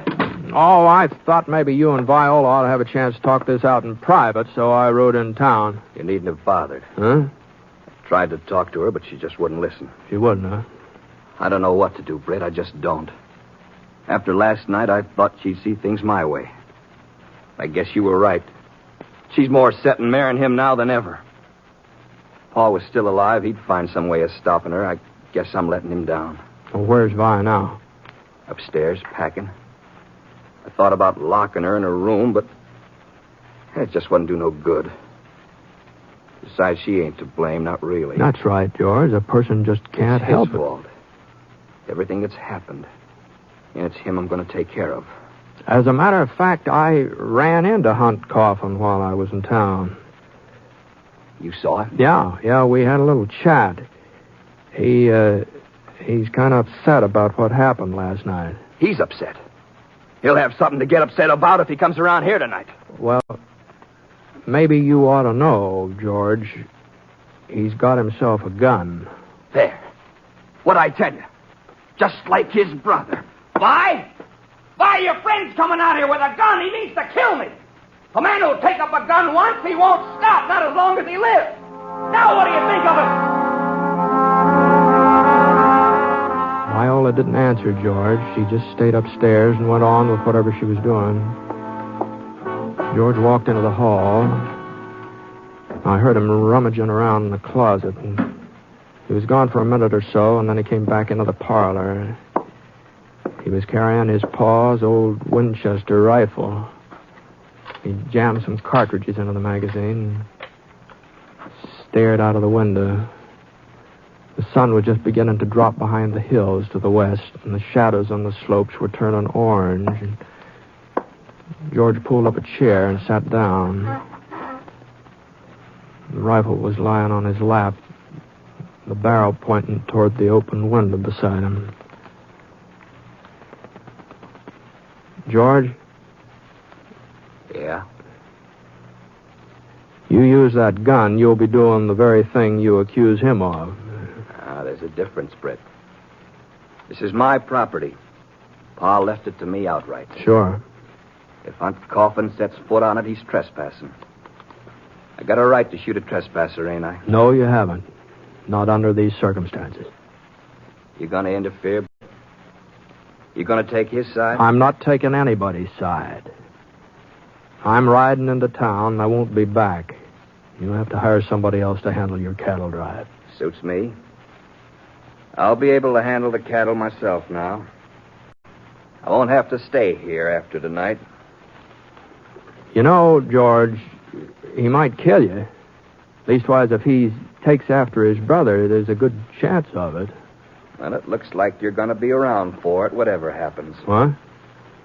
There he is now, pulling into the yard. Coffin! Get out of here, Coffin! I don't want no trouble, Wilcox. Well, then start moving. I'm taking Viola with me. You're not taking anybody! I could see Hunt Coffin through the window over George's shoulder. He was climbing down from his buggy. Looked like he was carrying a .44 in his holster. George Wilcox stood up. His back shut off my view of Hunt. He shoved the stock of his rifle against his shoulder, and his finger curled around the trigger. He shifted his weight onto one foot, and I got a glimpse of Hunt again. His right hand was inching toward that .44, but he hadn't pulled it out yet. I'm coming in and get her, Wilcox. Go on and draw. I know you got a gun. Go on, use it. I don't think I'll need it. I gave him a chance. You heard me, Britt. He There wouldn't wasn't take much it. time to answer him. His finger was already squeezing back. There wasn't even time to get over to him. I grabbed for my gun. The bullet hit him right in the arm, spun him half around, For a second, I didn't know what had happened. I hadn't fired at him. I hadn't even had a chance to finish drawing. And then I saw a little spiral of smoke on the hall stairs behind them. Viola, Put down that rifle, George. you're crazy, Vi. Vi! Are you all right? Stay there, Hunt. I'll be right out. Put it down, George. Now, I'm going away with Hunt. And if you come after me, it won't be Hunt who will stop you. Kind of funny, isn't it? You always said Hunt would turn out bad because his brother was that way. And they both had the same blood in them. What about it, George? Would you be willing to shoot me? What are you talking about, Vi? You know I'd never do a thing like that. Why not? I was willing to shoot you. We've got the same blood, haven't we? Goodbye, George. Goodbye, Mr. Poncett. So long, Vi. Good luck. Up. She wasn't making any sense, Britt, asking if I'd shoot her. Why, that's just plain foolishness. Yeah. Yeah, well, I'll take you into town, George. You better see the doc about that arm. My own sister. My own flesh and blood. I sure had her figured wrong.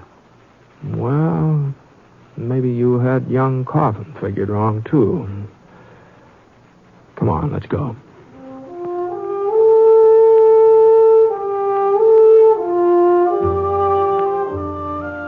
Well, the next morning the boys brought in George's herd, and what with that arm of his and all, I agreed to drive them north. It was nearly 3 months before I got back to Adobe Junction again. Viola and Hunt, they were married and had a little house in town. But George, he hadn't been near me. He hadn't said a word to Vi since that night she left the ranch. Vi was kind of upset about it, but she kept telling herself that sooner or later George would see where he'd been wrong and he'd come around. I don't know.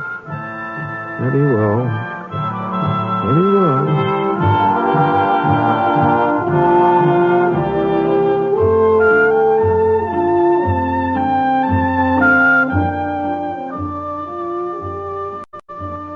The Six-Shooter is a transcribed NBC Radio Network production in association with Review Productions. It is written by Frank Burt and is based on a character created by him. Mr. Stewart may currently be seen in the Universal International picture The Glenn Miller Story. Others in the cast were Barbara Eiler, Herb Ellis, and Sam Edwards. Special music for this program was by Basil Adlam, and the entire production is under the direction of Jack Johnstone. All characters and incidents were fictitious, and any resemblance to actual characters or incidents is purely coincidental. Oh, by the way, you'll be interested in knowing that the Six-Shooter has been chosen for broadcast to our men overseas through the facilities of the Armed Forces Radio Services. This is John Wall speaking.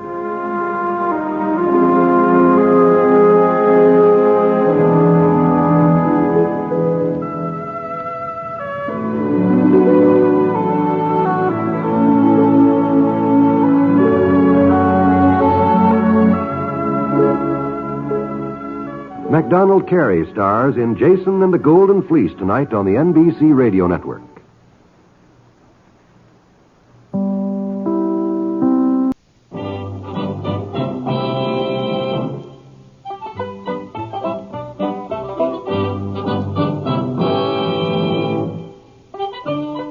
In a moment, James Stewart as the Six-Shooter. Tomorrow night here on NBC, there's a complete lineup of both music and laughter for you. On the musical side, there's the Dinah Shore Show, followed by Songs with Sinatra. For humor, the Bob Hope Show, followed by the Phil Harris Alice Faye Show. Then comes Can You Top This? And your nightly visit with Fibber McGee and Molly. A great Friday night lineup of programs, all of them heard only on NBC. James Stewart as the Six-Shooter.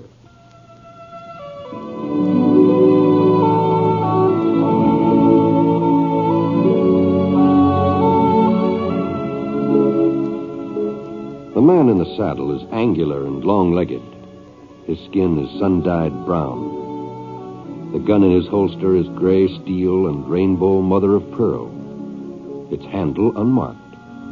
People call them both the six-shooter.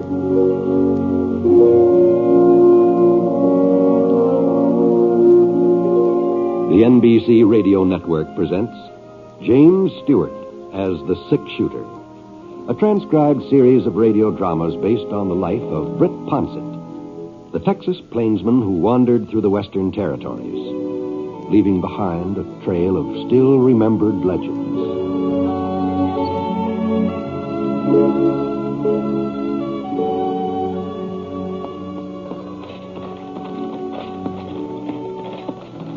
We'll be turning in here, Michael. Huh? As long as they're going into town anyway, we can be seeing whether there might be anything Homer Danfield's needing. Well, we got enough to do, Pa, just getting the things we need for ourselves. Oh, now, what kind of a neighbor are you, Michael O'Hara? We'll turn in, I said. Okay. That's one thing that you'll have to be learning. A man can't live by himself. And there's many a time Mr. Danfield's done us a favor. Yeah, sure. Hold on. Sure. Ho. Mr. Danfield! It's Sean O'Hara, Mr. Danfield. I don't see no sign of him. Maybe he's gone into town himself. Hold on. Don't be in such a hurry now. The least we can do is... Mike, would you listen now? Huh? Them cows. There's something the matter with Mr. Danfield's cows. Reckon they're hungry, Pa. That's what it sounds like to me. That's more than hunger that's troubling them animals. Come on, boy. Now, we'll have a look. Oh, now, Pa, wait. Michael. All right. Like as not, Mr. Danfield ain't going to appreciate us butting into his affairs. He's always been able to run this farm without any... Look there, would you look? Aha. Yeah, they've not been milked, that's what it is. The sun's in the middle of the sky and they've not been milked. Yeah. I knew there was something wrong here. I felt it the minute we pulled up in the yard, so I did. Maybe Mr. Danfield's sick. Maybe that's it, huh? Sure, and I hope that's all it is. But when I get one of these foreboding feelings, well... Mr. Danfield!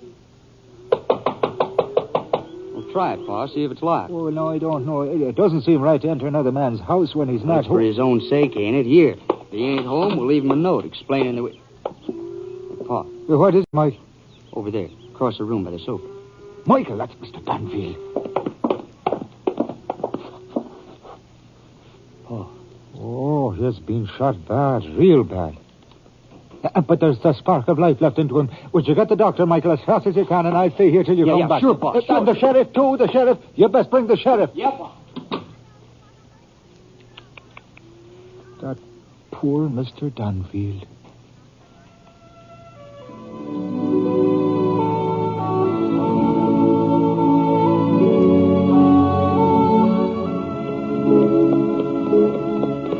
I'd expected to reach Pearl City before nightfall, but looked like I'd been a mite optimistic. The sky had already lost most of its color, and I still had a good 15 miles to go, so I slowed Scar down to a walk. Easy, boy, easy. Oh, here it is. I started looking around for a place to make camp. It didn't really much matter when I got to town. The spring roundups were sure to be over, and a day or two, one way or the other, wouldn't make any difference about my finding a summer job. Besides being out in the range for another night, I'd probably get a lot more sleep than I would in any of those hotel beds. Well, about a mile further on, I spotted a little flicker of light behind a couple of gray-green boulders, and when I rode up closer, I heard somebody singing and playing a guitar. It looked like I wasn't the only one in the range that night.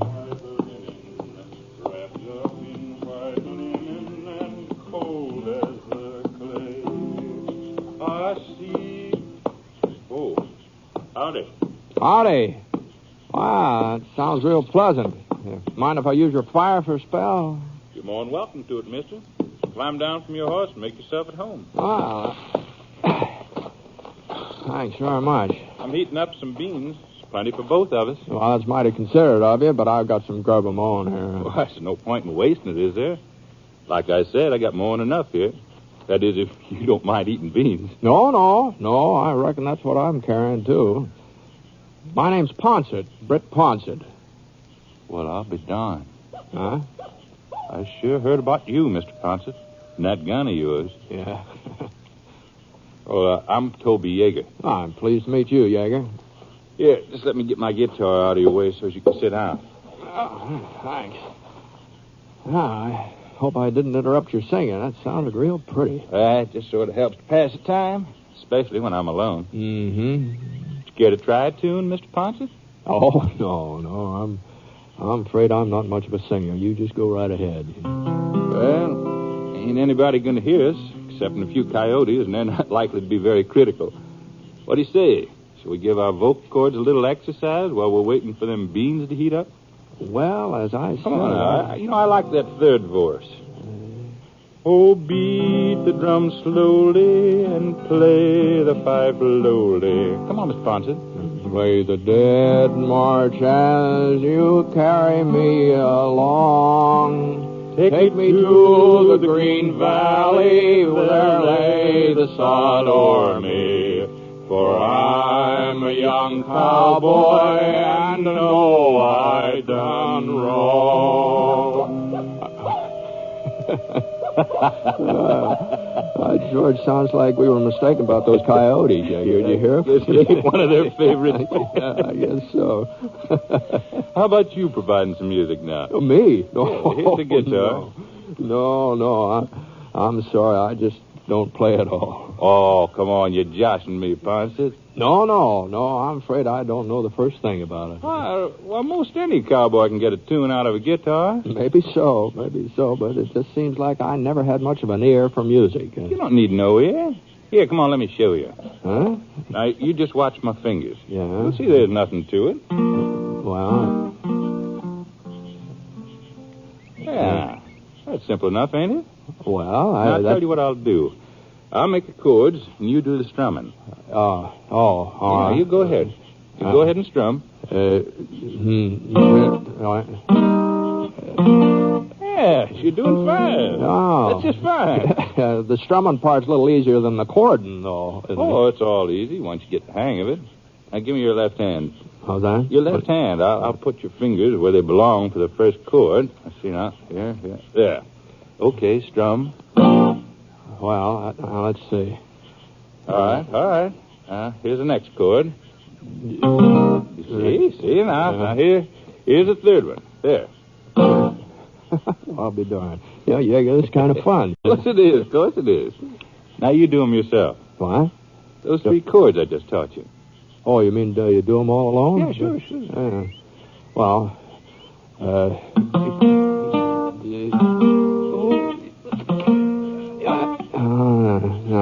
no, this contraption just isn't for me. Oh, you mustn't give up yet. A little more practice, you'd be a first-rate guitar player. No, that's mighty flattering, Yeager, but I think I'd better stick to my humming. Well...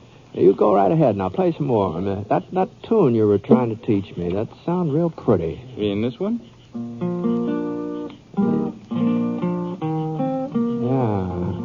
Yeah. I don't think I've ever heard that before, have I? Oh, it's brand new. Folks back east are all singing it, but it ain't got this far west yet. Oh, I see. Are you from the east? No. Utah's my home. But I spent a couple of months in Chicago last winter. That's where I picked up this tune. I see. I sure didn't cotton to city life, Mr. Poncett. I headed back this way first chance I got. Been laying track for the Santa Fe. That's so? Mm-hmm. Line reaches Pearl City now. Oh, I didn't know that. Yeah. But they had to stop there for a spell on account of some legal ruckus about the right-of-way. So I took my pay, bought myself that mare over yonder, and moseyed on. Mm-hmm. I don't know what it is about this song. Once you hear it, it just sort of sticks with you. Yeah, it does. Silver threads among the gold. That's the title. Darling, I am growing old. Silver threads among the gold shine upon my brow today. Life is fading fast away, but my darling, you will be always young and fair to me.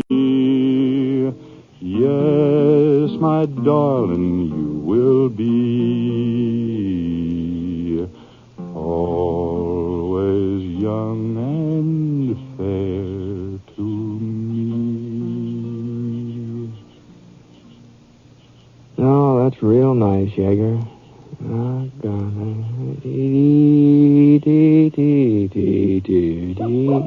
Uh-oh. Oh, there they are again. It's got some more verses, but that's the only one I can remember. You care to join in? No. I think I've bothered the coyotes enough for one evening. Well, it looks like them beans are getting hot. Suppose we can interrupt our concert until after supper. Probably sound better on a full stomach anyhow. No, I don't know, Jaeger. In my case, I reckon it wouldn't make much difference.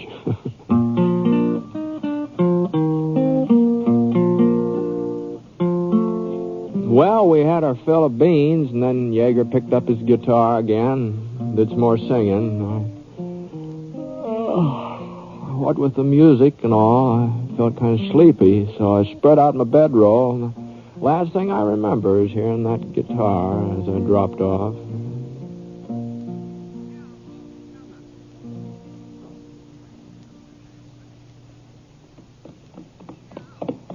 The next morning after we had breakfast, Jaeger headed on south and I swung north toward Pearl City.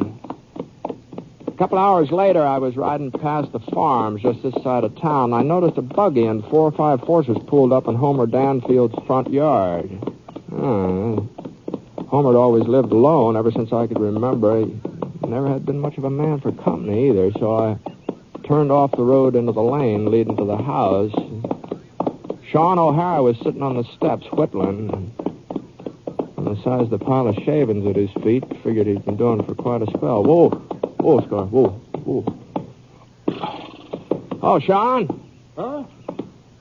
Hi. Don't you remember me? Britt Ponset. Oh, why, for goodness sake, Mr. Poncett, I never had no idea you was in these parts. Lord, it feels a miracle you've come. What are you talking about, Sean? Oh, it's a terrible thing that's happened to Homer Danfield. What? Him lying in there right now, hovering between life and death, so he is. Oh, well, I'm sorry to hear that. He's pretty sick, huh? Has been shot, Mr. Poncett. A big hole right over his chest. Is that so? It was along about noontime yesterday when we found him, my son Michael and myself. Oh, that poor man. Well, just what happened, Sean? Well, now, if you ask me, it was a thief who done it. Sure, and from the looks of his house, somebody turned things every which way searching for valuables. And besides, anybody who knew Homer Danfield, anybody from around Pearl City, that is, they'd have no call to try to kill him. He was a well-liked man, Mr. Poncett. Well, he sure was, yeah. And the doctor's staying with him almost 24 hours now. And Sheriff Gentle, too. But you know, the poor Homer has not breathed a conscious breath during the whole day and the night that followed. Yeah, and like as not, he'll never be able to tell us just exactly what... Oh, hello, Sheriff. Huh? Oh, howdy, Britt. Where'd you come from? Oh, just passed through on my way to town. And Sean's been telling me about Homer. Yeah, has there been any improvement, Sheriff? Well, I wouldn't exactly call it an improvement.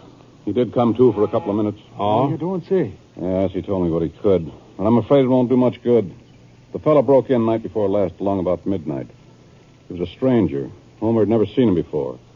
And he didn't get a very good look at him either. Well, he was trying to rob Mr. Danfield. Is that what happened? Yeah, that's the way it was. Aha. Homer heard him prowling around in the parlor and come downstairs. The fellow let fly with a slug, caught Homer right under the shoulder. He's lost a lot of blood. The doc thinks maybe one of his lungs is nicked, too. Yeah, that sure is too bad. Yeah. Well, not much I can do without a description, evidence. Sure, no one couldn't he tell you anything at all about the man? No, as far as Homer can recollect, he was medium height, medium build. That's about all. Except for the song he was singing. The song? Yeah. Homer didn't pass out right after he was shot, not entirely. He remembers hearing the fellow searching around and humming and singing to himself while he was at it. Something about silver and gold and getting old. Homer ain't too clear in his own mind, and well, as far as I can tell, it's a song I never heard before. You ever hear it, Sean? No, it don't sound familiar to me, Sheriff. What about you, Britt? Britt? I've heard it, Sheriff. Huh? At least I've heard something mighty similar. Mighty similar.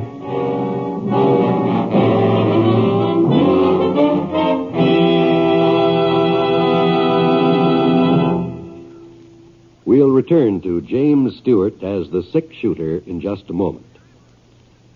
Our country was founded by men who had faith in God and who were willing to endure hardship and sacrifice for the sake of that faith. In these troubled times, there is need to support a way of life based on the enduring principles of religion, which knit the family together, make for good citizenship, and build the character of the children. The religious institutions in your community need your interest and support, so take an active part in religious affairs. Your pastor, rabbi, or priest will give you invaluable family counsel and aid if you're a newcomer to the community. To face the problems of the future, America must be morally strong, and that moral strength comes through worship and faith. Go to church this week and take someone with you.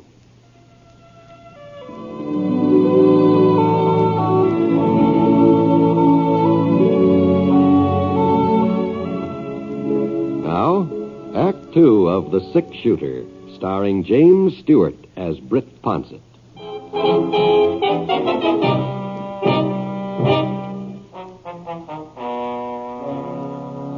Well, I told Sheriff Gentle about running into Toby Yeager and his guitar, about the tune Toby tried to teach me. Of course, that didn't prove that Yeager had anything to do with shooting Homer Danfield, even though it was a new song. Well, like Toby said, it was popular back east, and there might be other folks who knew it out west, too. But Yeager had been around Pearl City lately. He told me so himself. He was a medium-sized man and a stranger, so I gave the sheriff all the details I could remember. Well, it sure ain't much to go on, but it's something. I reckon we better get started. Tell you the truth, Britt, the doc don't figure Homer will last more than another day or two. And if we don't get this Yeager fellow back before he... Well, you're saying that he sung a certain song. That ain't going to convict him of murder. No, of course not. Well, let's go. Well, you don't need me, Sheriff. I need somebody to pick up this fellow's trail and point him out to me, don't I? Well, I could tell you. Oh, we're just wasting time, Britt. If we're going after this man, let's get started. All right, Sheriff. All right.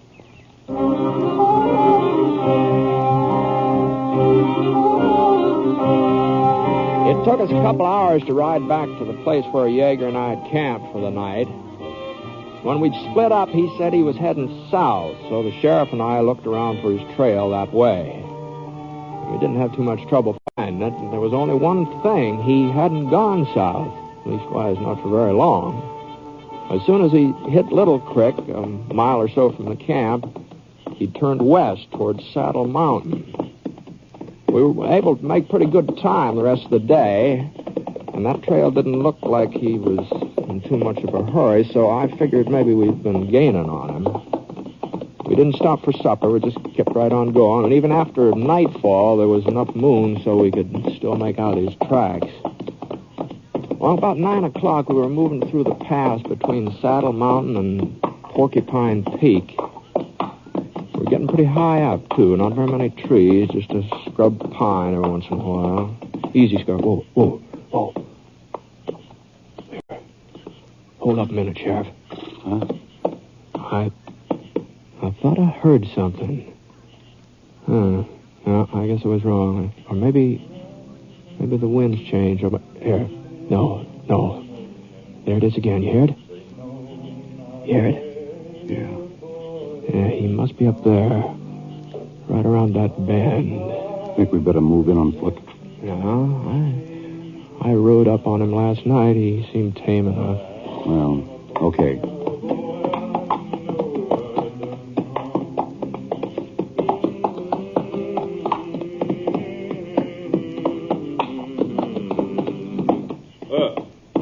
Where'd you walk?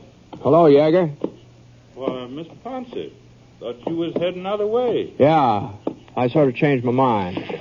Come back for another guitar lesson, huh? No, not exactly. Yeager, this is Cleet Gentle from Pearl City. Howdy, Mr. Gentle. You two never met up before, Yeager, while you were working in Pearl City. No? No, not that I recollect. Why? Mr. Gentle's the sheriff there. Sheriff? That's right. Well, I was only in town for a few days, and I was sort of on my good behavior. Leastwise, I never had no run-in with the law. Yeah. There's something I can do for you, gents? Yeager, a fellow was shot the other day. Shot and robbed. Farmer just outside of town. Oh? He didn't recognize the man who did it. He remembers one thing about him, though. A song he was singing. Well, I reckon I ain't the only man that gives out with a song once in a while, am I? No. No, but this particular song, well, it's the one you played for me last night. I played a lot of songs for you last night, Mr. Ponset. Silver Threads Among the Gold. That was the name of it. Well? You said it was a new tune, as I recall. You picked it up back east. Did I? Yeah. Well, ain't you kind of jumping to conclusions, Mr. Ponset? Nobody's accusing you of anything, Yeager. Well, then just what is it you want? I want you to come back to Pearl City with me. Let Homer Danfield take a good look at you, see if he can identify you. Danfield? Yeah, that's the man that was shot. He's still alive, huh? Do you think he was dead, Yeager? Oh, I didn't think nothing about it one way or the other. How much money you got with you? Well, $40, $50. Mind showing it to me? Money looks all the same, don't it? Yeah. Okay. Here. 20, 30, 40, 45, 48. $48. Well, that's what I said, about $50.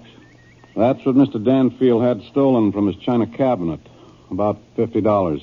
The money's mine. I was working for the Santa Fe. They just paid me off the other day. You're wearing a gun, I see. Well, so are you. So's Poncett. I'll take it. Sure. All right, Yeager. Let's go. You want to get started right now? As soon as you're ready. It'll take me a couple of minutes to get my pack together and my horse saddled. Well, I'll give you a hand. Thank you, Mr. Poncett. Yeah, here. Would you mind fastening this onto the back of my saddle? I sure wouldn't want to go off and leave my guitar behind. Yeah, I'll take care of it for you.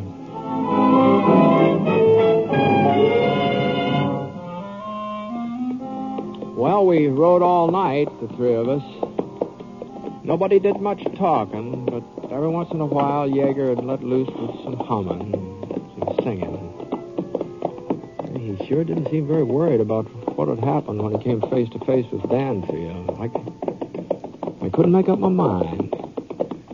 Maybe it was just that he had a clear conscience, or maybe he was putting up a good front for our benefit. Anyway, along about 6 o'clock in the morning, we were riding past the O'Hara farm. That meant we were almost there. Danfield's place would be next. Sean O'Hara came running out of the barn carrying a pail of milk, and when he saw us, he set the milk down and gave a holler. Hey, Sheriff Jenkins, hold up a minute, Sheriff. Whoa now, whoa there, whoa. Oh, Scar. Morning, Sean. So you found the fellow you were looking for, I take it? Yeah, we found him. Well, it's sure too bad you went to all this trouble. What do you mean? Poor Mr. Danfield. He is no longer with us. No, he passed away a little before midnight last night. God rest his soul. Oh.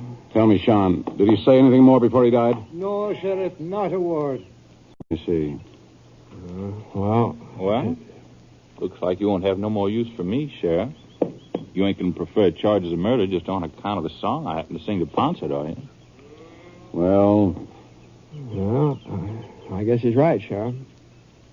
Yeah. All right, Yeager. Here's your money and your gun. Thank you. Well, so long, gents. Come on, boy. Yeager. Yeah? I don't know whether you had anything to do with this or not. I guess nobody will ever know for certain, except you. I guess that's so. But you'll know it, Yeager. And if you did it all the rest of your life, you'll know it. That all you wanted to tell me, Poncett? That's all. Well, so long. What do you think, Britt? Did he do it? Sheriff, I just don't know. There's some coffee in the kitchen if you'd be liking a cup. Thanks, Sean, but I'd better get in town. Hey, well, how about you, Mr. Poncett? I reckon I could use a cup of coffee. Well, I'll be seeing you. Take it easy. Sure. Sorry you had that ride for nothing, Britt. No, it's all right. I guess I brought it on myself. So long. The kitchen's doors are on this way, Mr. Poncett. Yeah, it sure was a shame about Homer Danfield. Yeah, it sure was. Good morning, Pa. Oh, now it's about time you got up, young man. You remember Mr. Poncett, don't you? Yeah, sure. Hi, Britt. All right, just fine, Mike. Hey, what are you doing with Toby Yeager? Is he a friend of yours? No, not exactly. You know him, Mike? Oh, well, he was working over on the railroad. We met a couple of times. Played poker over at Red Philpott's place. Now, Michael, I told you can't afford to be losing your money. Oh, I never lost, Pa. Not when Toby was in the game. Why, he's got the worst luck any man I ever played with. Take the other night. Railroad paid him off, and he lost every cent of it. What night was that, Mike? Was that the night Homer Danfield was shot? Well, come to think of it, I guess it was. I see. All right, I think maybe I'll skip that coffee for the time being, Sean. Thanks anyway.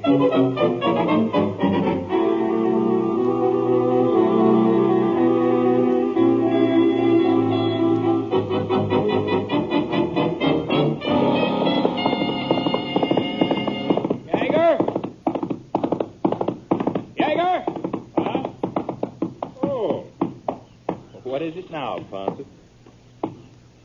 Let you and me go into town, huh? What for? Easy, go. Easy. That $48 you're carrying, that isn't Santa Fe money. What do you mean? You lost your pay the other night in a poker game, all of it. Oh? Where'd you get the $48, Yeager? What might be kind of hard to explain, Poncett? It sure would. Looks like you was wrong, don't it? Huh? Well, you said if I was the fellow who shot him, nobody'd know it, except me. You shot him, huh? Sure. Well, then I was wrong. Maybe we'd better go back to Pearl City, huh? Sure.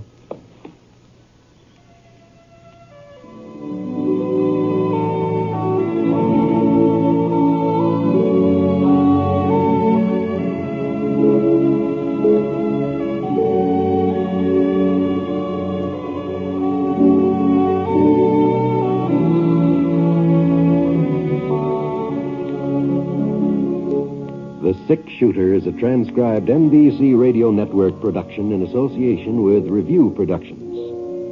It is based on a character created by Frank Burt and is written by him. Mr. Stewart may currently be seen in the Universal International picture The Glenn Miller Story.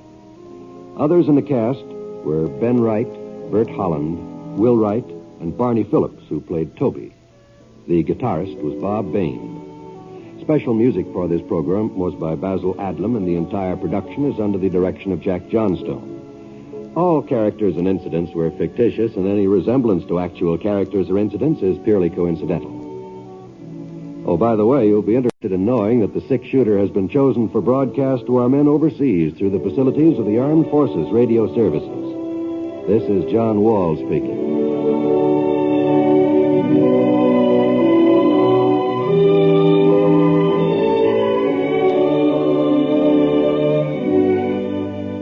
MacDonald Carey stars in Jason and the Golden Fleece tonight on the NBC Radio Network.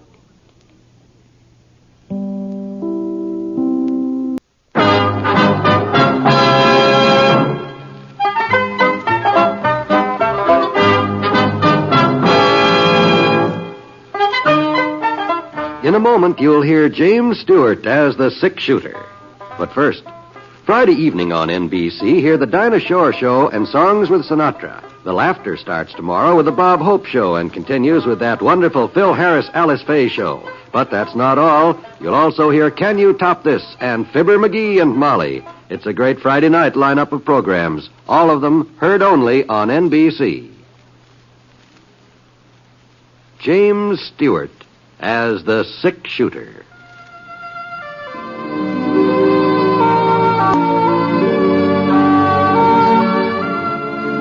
The man in the saddle is angular and long-legged. His skin is sun-dyed brown. The gun in his holster is gray steel and rainbow mother of pearl. Its handle unmarked. People call him both the Six Shooter.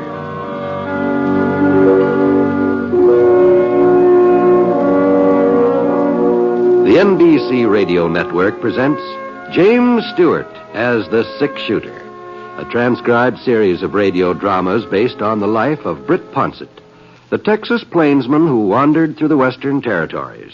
leaving behind a trail of still remembered legends.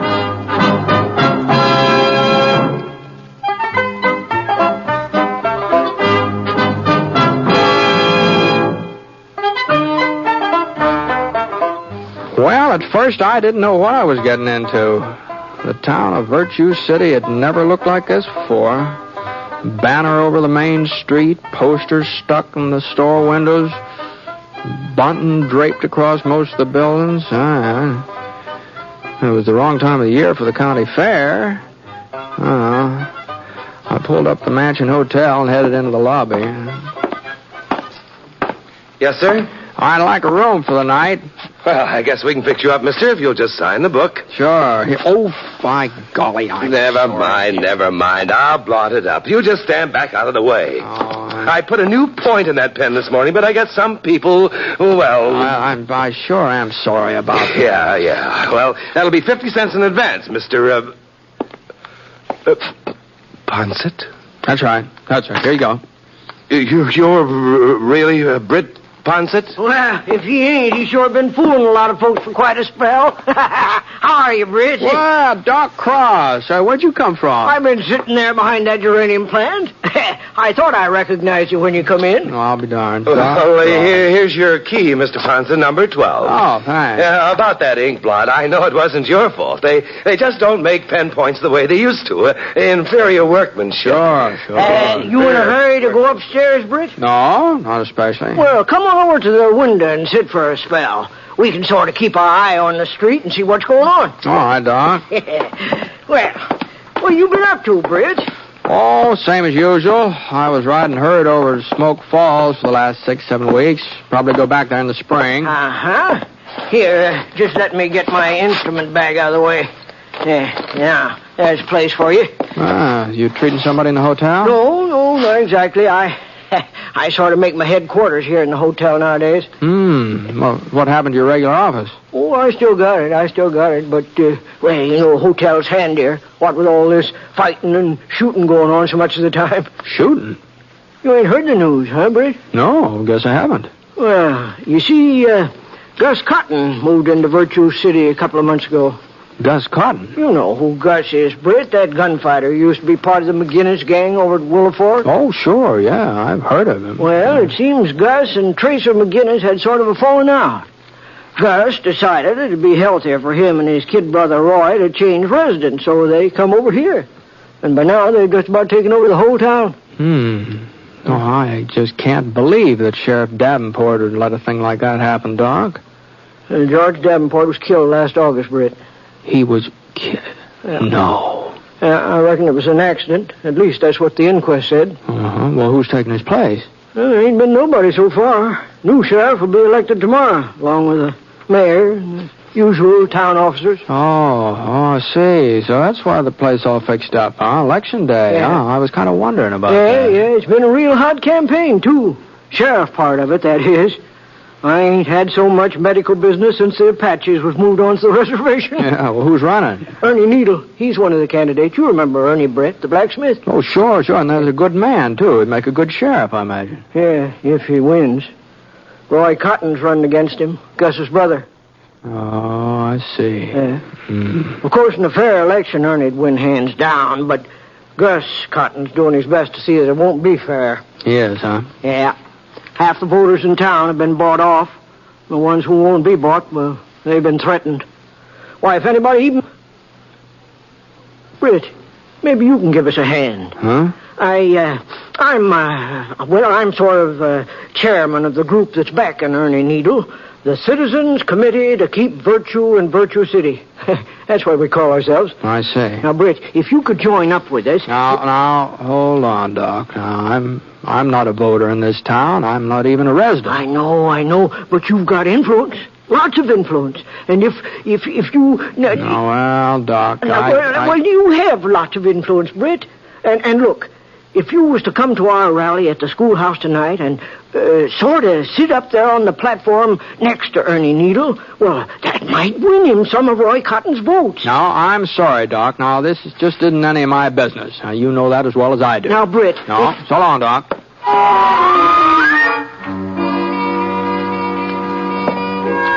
Well, I went upstairs to my room.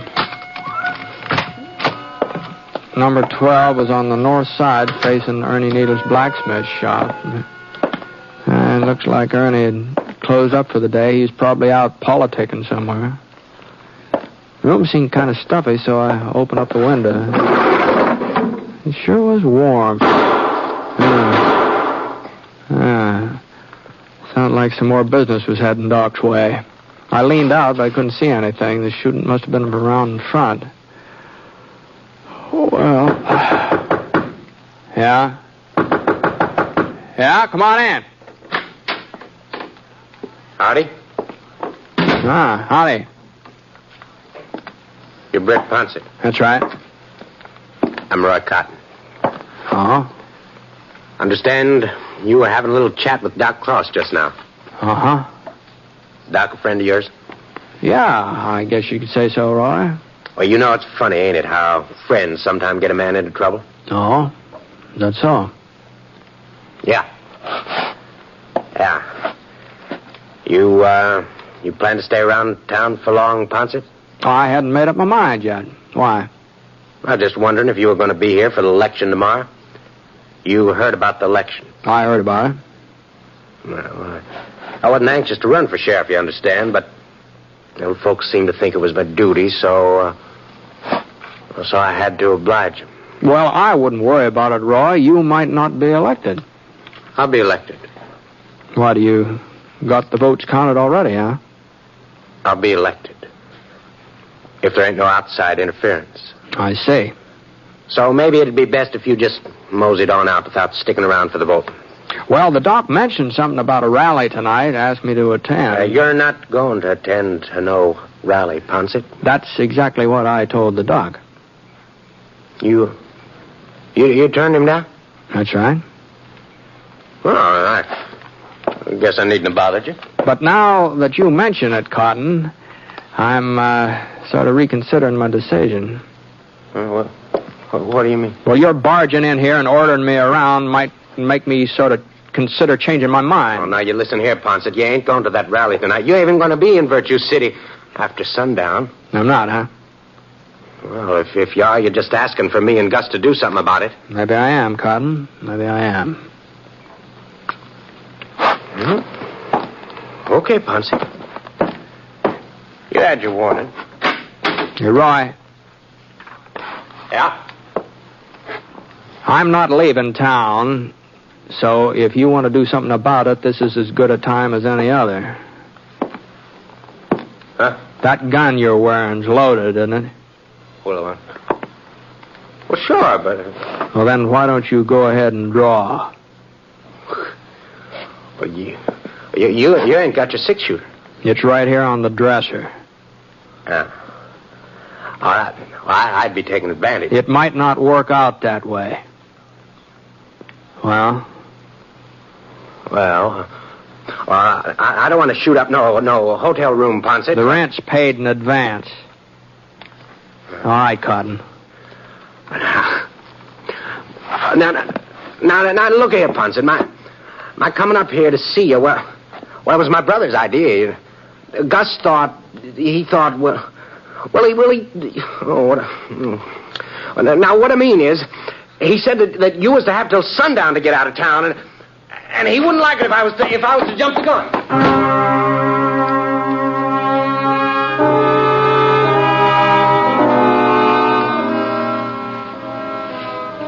Well, I guess nobody exactly welcomes the idea of being told what he can do and what he can't do. And I suppose when it comes right down to it, I'm as stubborn as the next man. So, instead of leaving town, I had supper in the hotel dining room, and afterwards, well, I sort of moseyed over in the direction of the schoolhouse. There were only 3 or 4 horses out in front, a couple of buggies. Didn't look like the Citizens Committee to keep virtue in Virtue City had drawn much of a crowd. Well, I hadn't really planned on attending the rally. I was going to walk right by and head back to the hotel. But just as I started to move past the school, I spotted Roy Cotton waiting behind a big elm tree across the street. There was another fellow with him, bigger, older, stood to reason he was Roy's brother, Gus. And it stood to reason that if I left without going inside, they'd figure they'd bluffed me into keeping away. So, the meeting was in the combination 4th, 5th, 6th grade classroom, and Doc Cross was introducing the various candidates when I opened the door. And candidate for mayor, our good friend Cecil Potter. Oh, yeah. You all know Bo Spitzer, who's running for coroner. And last but far from least, the man who will be responsible for maintaining law and order, Ernie Needle, candidate for sheriff. Now, folks, I guess that's about all, so let's get... Wait a minute. Looks like we got us a visitor. Yes, sirree. Step right up here, Britt. Step right up here. Now, wait a minute, Doc. I didn't mean to interrupt your meeting here. I was just strolling by. Why, you ain't interrupting, Britt. You're a godsend. Folks, listen to me now. Now, quiet down. Quiet down, will you? Now, listen. Mr. Ponset's arrival here puts a whole new complexion on things. What? Well, I sure don't see how I it know does there that. ain't very many of us here tonight, and from the size of this meeting, it looks like we're fighting a hopeless battle. But we ain't. Not now. Not anymore. There's enough of us here to spread the word. We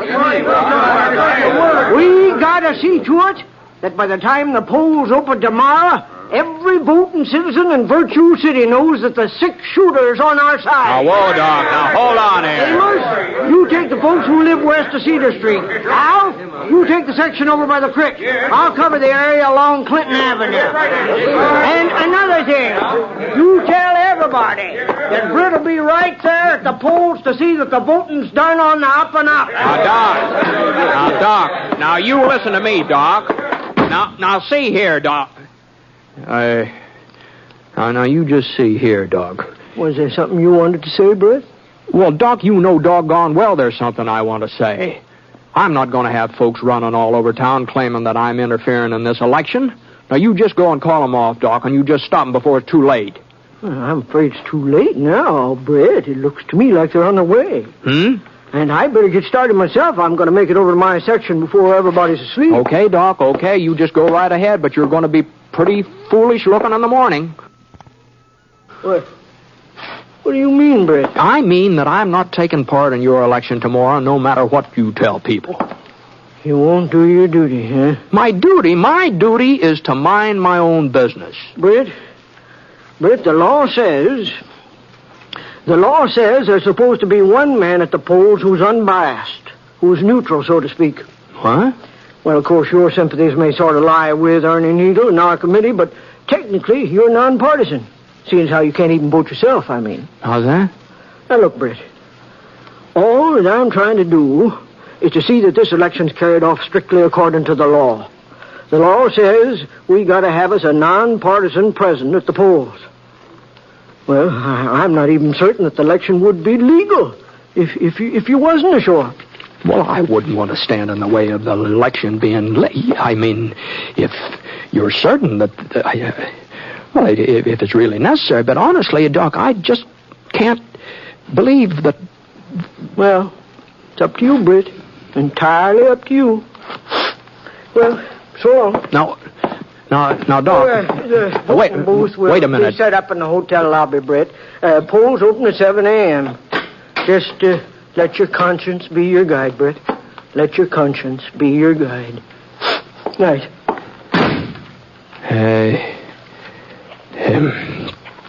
Good night.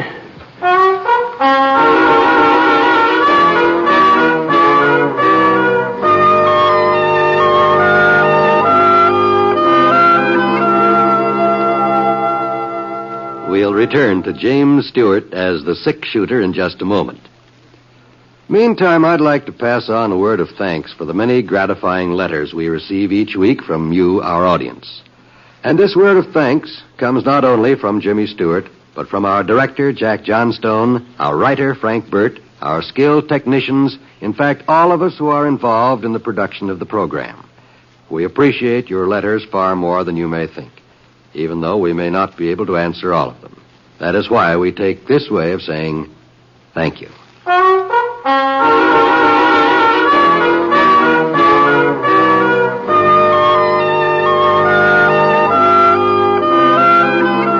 Well, I just couldn't seem to get to sleep that night, and along about 5 a.m. I gave up trying. And it was just as well it did, because that was when Doc Cross showed up to take me down to breakfast. He kept saying that he wasn't trying to influence me one way or the other about being an election official, but as soon as we finished eating, he sure steered me straight toward that voting booth in the lobby. And the next thing I knew, somebody handed me a sheet of paper with a list of names on it, and people started filing up to get their ballots, and, well, the voting went off real smooth. There was just one shooting, and that turned out to be just a flesh wound. And when it finally came time to shut down the polls, just about everybody who was eligible had cast a ballot. There'd been a real good turnout, too. I didn't stick around for the counting. I figured I'd done my share, so I had some supper, and I went upstairs to my room. Oh, I sure was tired. Oh, not having any sleep the night before and having to sit around indoors all day. Well, I took my boots off. And I sort of stretched out flat on the bed for a couple minutes. I didn't intend to doze off. I was just trying to build up enough strength to go on with my undressing, but I don't know.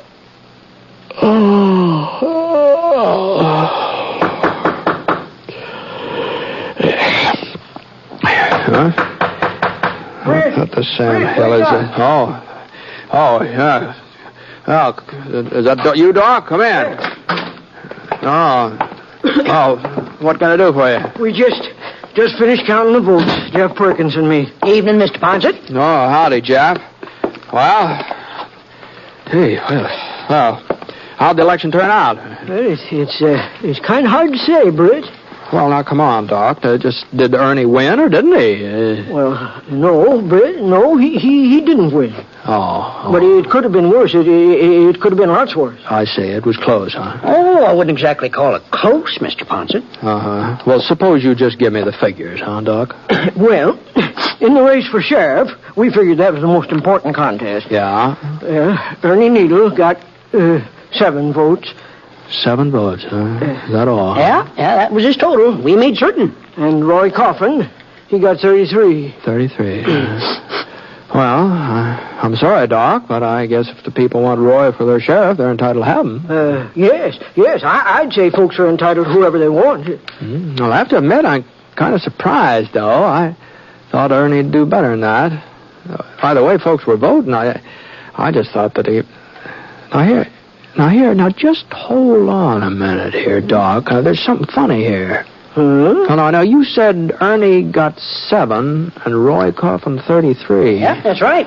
Oh, that's 33 and 7. That only makes 40 votes. Why, there must have been twice that many votes cast. 101, you know. 101. Well, that means there are about 60 ballots you haven't accounted for. 61, to be exact, Britt. Yeah? That's how many you got.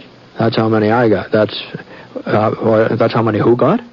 Britt, it gives me great pleasure to announce that you've just been elected sheriff of Virtue City by a landslide. Congratulations. Now, hold on here, Doc. What do you mean? Mr. Poncett, it's the greatest write-in campaign in the history of this here town. Yes, sir, Britt. What?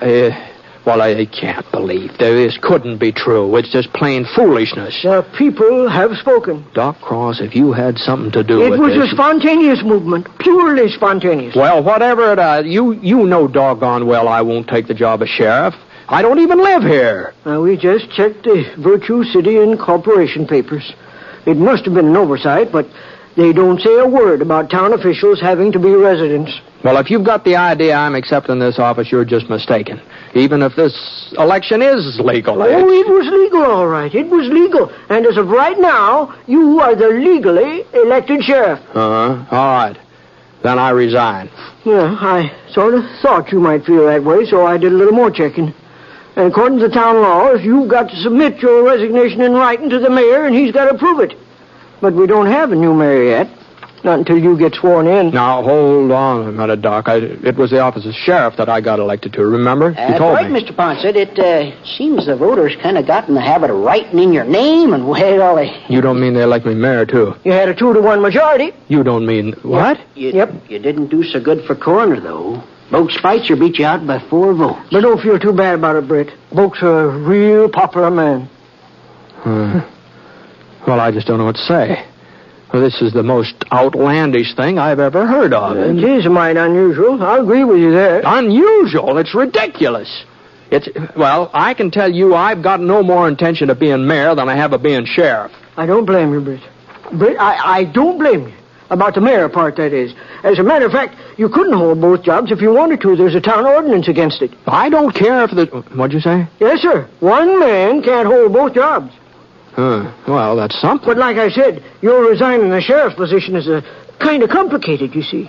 Not only have we got the problem of who's going to accept the resignation... I'm the mayor. I'll accept it myself. Well, even so, according to our statutes, when the sheriff resigns or retires, the job goes to the man who got the second highest number of votes.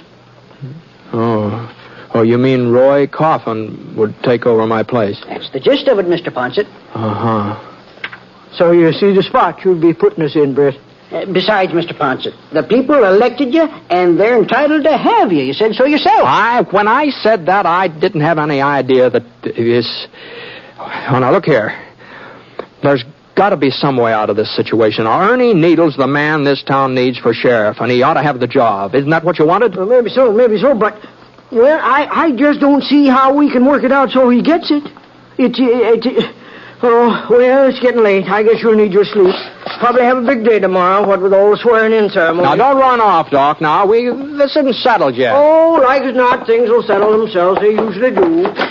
Good night, Mr. Poncett. Night. By the way, Britt, I'll just leave your star here on the dresser. There's a little rust on the point where the plating's ward off, but good polishing will take care of it.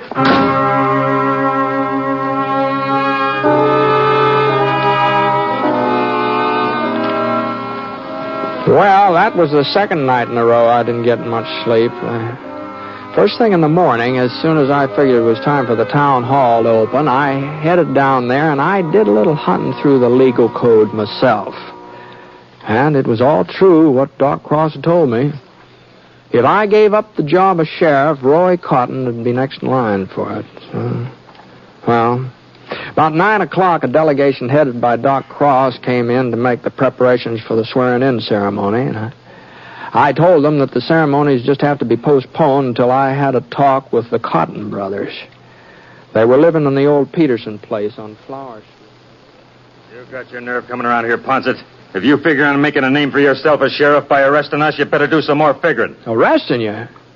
You mean you boys have done something illegal? No, he never said that. Well, putting you under arrest was the farthest thing from my mind. Of course, if you think I should. And just what is it you do want, Poncett?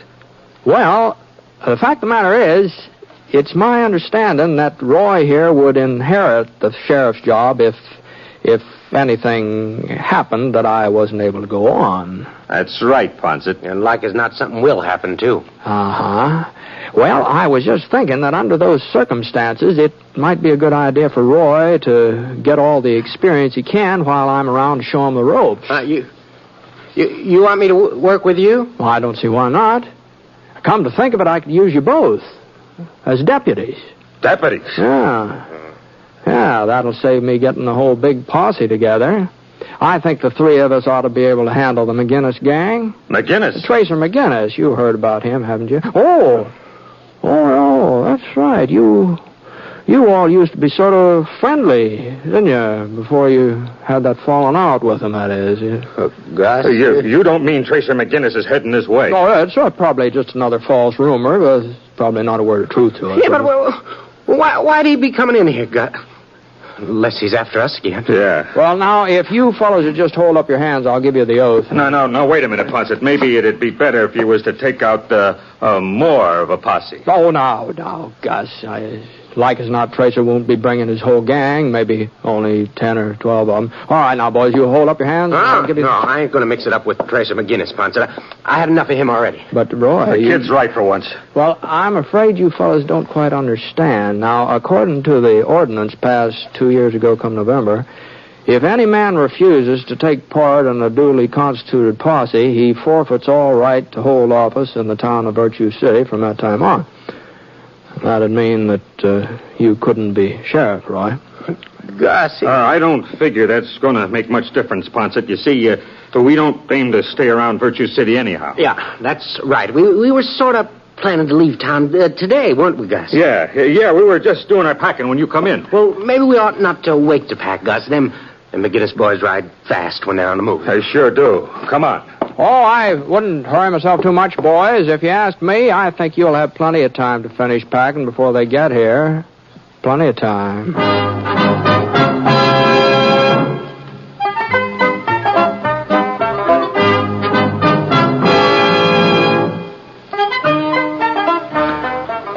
Well, as things worked out, they needn't have heard it all. As far as I know, Tracer McGinnis never did show up in Virtue City. Of course, Ernie Needle became sheriff that very same day, right after I resigned. And I guess he hasn't had too much trouble keeping folks in line. You see, the Cotton brothers haven't been heard of since they beat it out of town. It just goes to show you, a person really shouldn't believe in rumors. It's funny the way they get started, isn't it?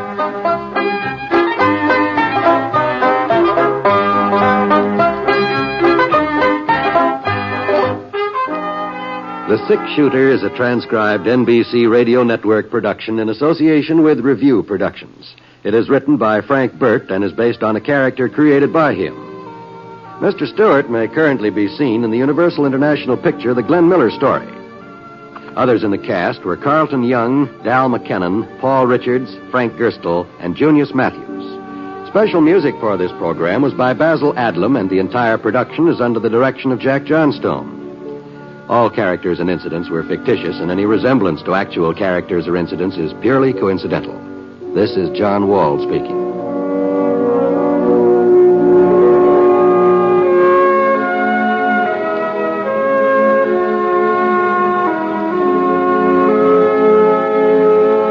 Tonight, hear an address by President Eisenhower on the NBC Radio Network.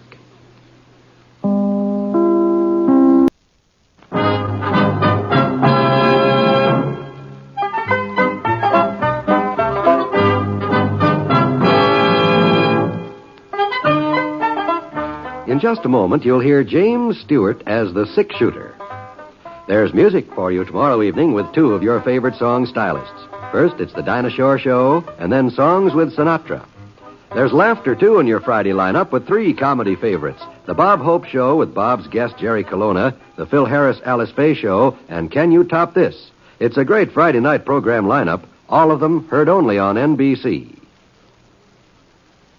James Stewart as the Six Shooter.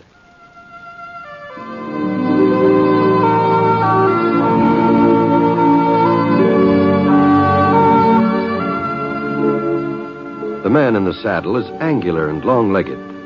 His skin is sun-dyed brown. The gun in his holster is gray steel and rainbow mother of pearl. Its handle unmarked. People call them both the Six Shooter.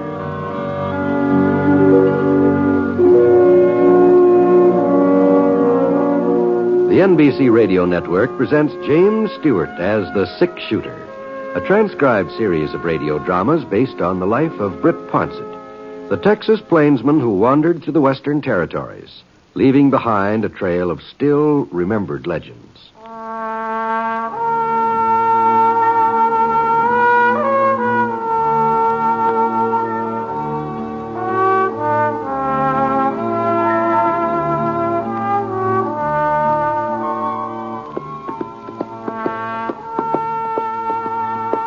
It was about 7 o'clock on a Saturday evening, and I was riding down the east trail that led from Castle City over to Crown Ranch. Been a real warm day. A little breeze was coming up now, and things were cooling off. A nice, comfortable twilight. I hadn't seen any signs of habitation for the last few miles. The soil was pretty thin and sandy. Probably wouldn't grow much. But a little further on, the ground turned brown, rich-looking. I noticed a frame house sitting back, 50 yards back from the trail. When I was almost even with the house, the front door opened and somebody came running out toward me. Hey, mister, would you hold up a minute, mister? Young boy, it looked like, about 15, 16, wearing blue jeans and a checkered shirt and a little peaked cap pulled down over his ears. Whoa, Scar. Whoa, boy. Whoa, boy. Howdy, son. What can I do for you? You come from town, mister? That's right. You didn't run across Friendly DeWitt on the trail, did you? Friendly DeWitt? You know him, don't you, mister? He runs the traveling mercantile. How's that? Oh, sure. We're too far out to get into town very much, so he brings around a wagon load of goods every once in a while. I just don't know what we'd do without him. Well, don't stand out there all night jawing. Just find out about Friendly, like I told you. The gentleman ain't seen him, ma'am. Oh, shut up, Fern. You can wear something else if you have to. Oh! The supper dishes are waiting, Cindy Lou. What was that she called you? Cindy Lou? But that's a girl's name. Oh, in this light here, and the way you were dressed, I sort of thought maybe you were... It don't matter. Thanks again, mister. So long. So long. Cindy Lou. Well, I gave Scar a little touch of my heel. Let go. Come on. Come on, boy. We started off. I figured I'd had about 8 miles to go before I'd reach the Crown Ranch. I hadn't been through this part of the country in quite a spell. But I was pretty certain Floyd Prince would remember me from the old days. He'd sign me on for the summer if he had an opening. Come on, Scar. Come on. It was about 15 minutes later, and I came to the fork in the trail. I saw a wagon rolling along from the south. It was some wagon, too. Almost twice the size of anything I'd ever run into before. And the way the canvas bulged out, it looked like it was loaded to the brim. Well, it stood to reason that this was the traveling mercantile that Cindy Lou had mentioned. Whoa, Scar. Whoa. Whoa, Peggy. Whoa, Peggy. Easy now. Easy there. Howdy, friend. Good evening. You're, Mr. DeWitt, I take it. You take it right, sir, except for that Mr. part. Just call me Friendly, like the rest of the folks. A friend in need is a friend indeed. Something you needin', mister? No. Shoelaces, chewing tobacco, flour, salt, kitchen utensils, ammunition, yardage, sewing equipment, anything at all. Just you name it, I got it, here in my wagon. Yeah, it sounds like quite an assortment there. Oh, that's only a part of it. I didn't even touch on my medical supplies. Oh. Old Doc Bostow's painkiller, Seth's simple all-purpose salve, Miss Jenny's bunion plasters and corn removers. You got any corns that's troubling you, mister? They're just the thing. No, I don't do too much walking. Oh. Some liniment, then? No, thanks just the same. I'm in pretty good health. Well, what about wearing apparel? I got a full line of Levi's shirts, bandanas, cotton and wool socks. No, I'm just not in the market for anything friendly. The only reason I stopped was to tell you that those folks down the trail were getting kind of anxious about you. Folks down the trail? Uh-huh. You know, the farmhouse a couple miles back there. Well, I just can't imagine who you're talking about, mister. I ain't even headed that way. I'm making a delivery over the Davis Ranch near Evergreen. Davis girl's getting married tomorrow morning. I'm bringing all the paraphernalia for the wedding. You sure somebody in this neighborhood's looking for me? They seem to be. I don't know the family's name exactly. The girl I bumped into is called Cindy Lou. Well, that must be Cindy Lou Ames. But why would... Great yellow pumpkins. Hattie Ames. That dress she ordered for her daughter Fern. What time you make it out to be, mister? I ain't unpacked my shipment of alarm clocks yet. Oh, it must be 7:30. Well, maybe I can get there before they leave. If I don't, Hattie Ames will skin me alive. Giddy up, Petty. Come on now. Come on, Francis. Come on. I knew there was something else. And I was working on that dress only this morning, too. Shortening the hem. So long, mister. Hope you enjoy the square dance. Dance? What do you... Come on, Scar. Come on. Dance? What are you talking about? Well, that's where you're heading, ain't it? The Crown Ranch? Yeah, as a matter of fact, it is. But I didn't know about any dance or anything. I was going to ask Floyd Prince for a job. Oh, you mean tell me you ain't heard about the celebration tonight? No, not a word. Well, it's account of Floyd Prince's son. He just come home from schooling back east. Well, you mean Monty Prince? Yeah, that's the boy's name. You know him, mister? Oh, I used to. He was just a little shaver then. He's all grown up, huh? Well, he must be 20 or so, somewhere along in there. I guess he'll be taking over the crown one of these days. I see. Well, I reckon better put off my job hunting until some other time. I wouldn't want to bother Floyd and give him a party. I'll ride along with you for a spell, friendly. Well, if you're an acquaintance of Floyd Prince's, I imagine you'll be more than welcome at his party.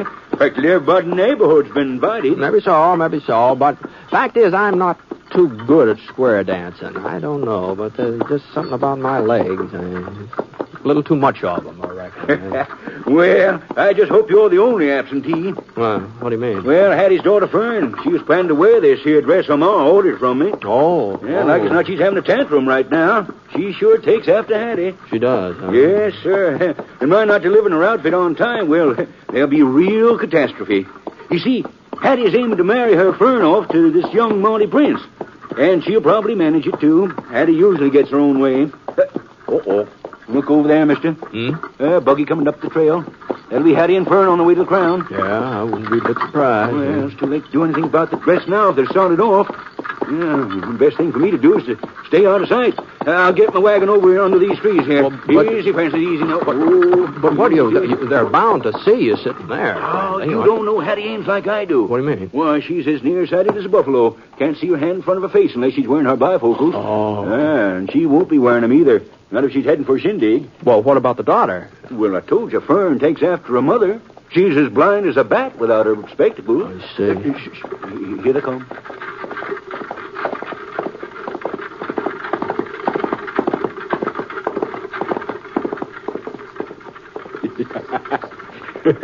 There. What did they tell you? Oh, doggone. They never even glanced over toward us, did they? No, not a glance. Well, I guess I might as well mosey over to the Davis Ranch. Nice meeting you, Mr. Oh, I'm sorry, friendly. I meant to introduce myself. My name's Ponset, Britt Ponset. Oh, why, Mr. Poncett, I didn't recognize you. Oh, no reason why you should, friendly. No reason you should. Well, I heard so much about you. And that gun. Here, Mr. Poncett, here. I got me some samples of a new hair tonic. Smells real elegant, too. Maybe you'd like to try it. They say it'll grow fuzz on... Not that there's anything matter with your hair, you understand? Well, my supply's kind of decreasing. A little tonic might be very handy. All right, sir. Just a second now. I got it right back here. Yeah, here it is. Ah, thanks, friendly. My pleasure, Mr. Poncett. My pleasure. Well, I... Say, I just happened to think, what happened to the other daughter? Well, that buggy that just went by, there were only 2 women in it. Now, the girl I met back at the farm, she wasn't one. Oh, you mean Cindy Lou? Well, she wouldn't be going to Prince's dance. She wouldn't have. No. You see, Hattie ain't got much use for her. Cindy ain't Hattie's real kin. She's just stepdaughter. Oh. Yeah, Hattie and Fern, well, they just seem to go out of their way to make things miserable for her. Like this here dance, for instance. Everybody knows that Monty Prince and Cindy Lou used to be real friendly when they was kids. Well, she'd probably give her eye tooth to go to that party tonight, see him again, but, well... It's too bad she can't. Yeah, but there's nothing anybody can do about it. Why, she don't even have a dress to her name. You know, I've got a hunch she'd be real pretty if Hattie ever allowed her to fix herself up. Well, she seemed a mighty nice-looking girl to me. Yeah, sure is. Yeah. What's the matter? Why shouldn't Cindy Lou go to that dance tonight?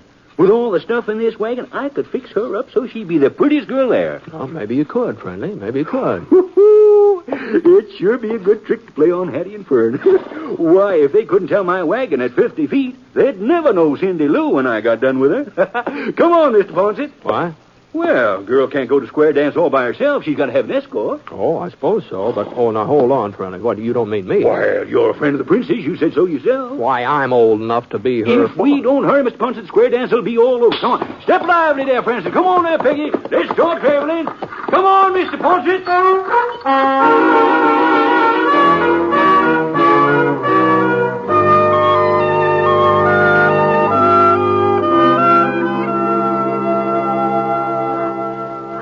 Don't understand, Mr. DeWitt. You mean you want to loan me a dress? And all the trimmings, Cindy Lou. Before I get done with you, you'll be so dooted up that your own stepmother won't recognize you. And you want to take me to the dance, Mr. Poncett? Yeah, sure. That is, if you want to go. Yeah.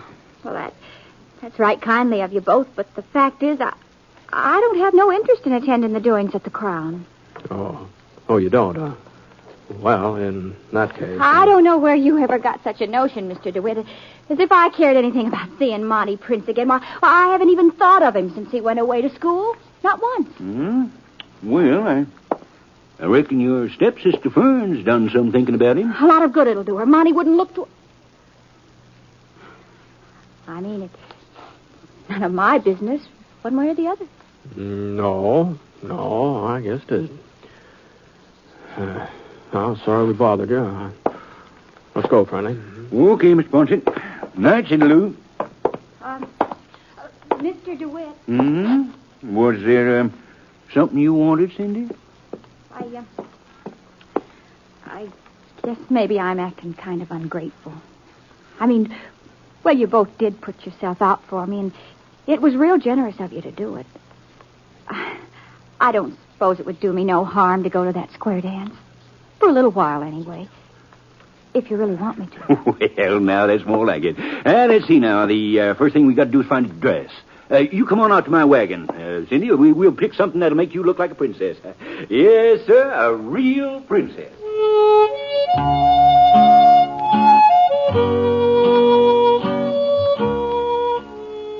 Well, I want to tell you, Friendly wasn't very far wrong. That's just exactly how Cindy Lou looked when she came out of that bedroom about half an hour later. And for a minute, we just stood there. Just not saying a word, just staring at her.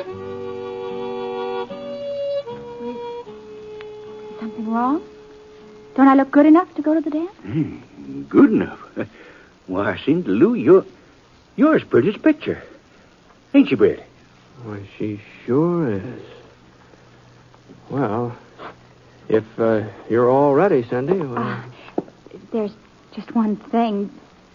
We forgot the shoes. Shoes? I don't have any party slippers of my own. Oh. Well, you see, Cindy Lou, that's about the only item I don't stock in my wagon. I guess you can make do with the shoes you're wearing, can't you? Oh, I don't see how. I mean, well, look at them yourself. Yeah, no. No, wait. I am carrying one pair of fancy slippers. They're part of the Davis girls' wedding outfit. Well? No. I couldn't loan them to Cindy, though. I got to leave for the Davis ranch as soon as you two start off for the dance. I promised I'd be there first thing in the morning, and it's a good 8 hours drive in that wagon of mine. Oh, I see, yeah. Well, it was real nice of you both, anyhow. I'll never forget what you tried to do for me and how I felt when I put on this dress. How wonderful. Now, hold on, Cindy. Hold on. It's all right. Just let me do some figuring here. Let's see. If I was to leave here by midnight, I could be at the Davis place along about 8 a.m. That ought to be early enough. Well, there ain't no reason why you both couldn't be back here before 12 o'clock, is there? No reason at all. Well, then I guess the next thing to do is to find out whether them slippers will fit or not. I'll bring them right in. Well, I just don't know what to say, Mr. Ponce. Nothing like this has ever happened to me before. It all seems like something out of a storybook. You know, Cindy, I was just thinking the same thing. Well, here you are, Cindy. Try them on. Gee, they sure do look small, don't they? Yeah? You think you can make it? I don't... Oh, there. Oh, it is kind of tight, but... Well, try the other one. If you can get one on, the other ought to go, too. There. Good. Now, you going to be able to walk all right? Oh, I'll be able to walk all right, Mr. DeWitt. The way I feel I could almost fly. Well, then you better get started. You won't have too long to the dance, you know. And don't forget, Britt, you got to have her back here by midnight. Don't worry, Friendly. I won't forget.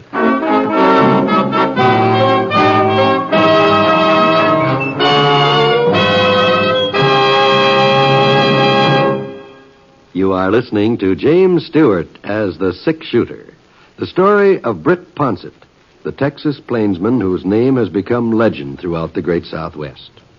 Now, Act 2 of the story called When the Shoe Doesn't Fit.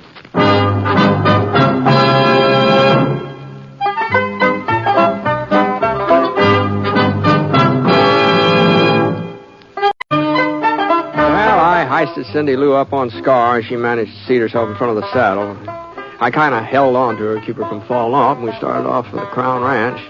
Took us about 45 minutes to get there, and that party was in full swing when we walked into the parlor.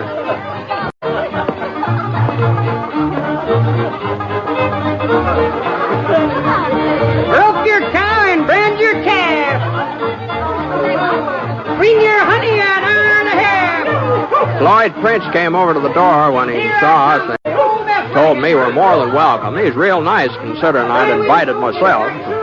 I sort of managed to avoid mentioning Cindy Lou's name, and what with all the hubdub, Floyd didn't seem to notice that I hadn't introduced her properly.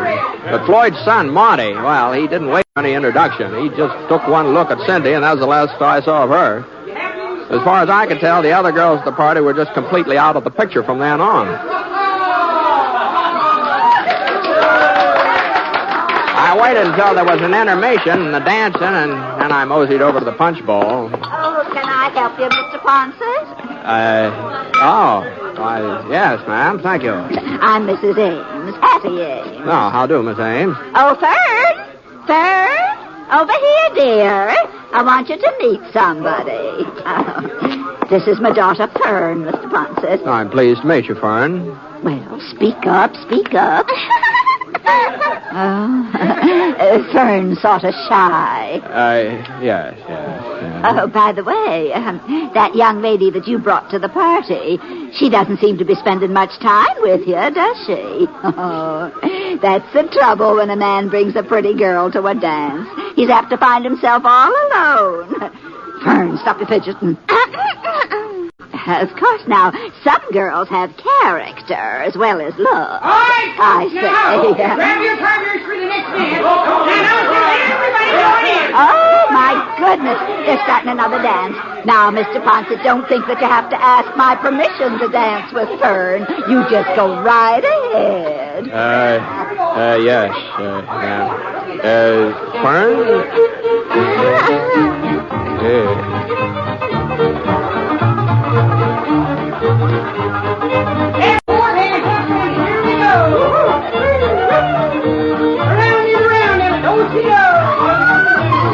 Like I said, I'm not much of a square dancer, but there just didn't seem to be any way of turning Fern down. Well, I guess I should say there wasn't any way of turning her mother down. So, we did our best. Whoop. Sorry, Fern.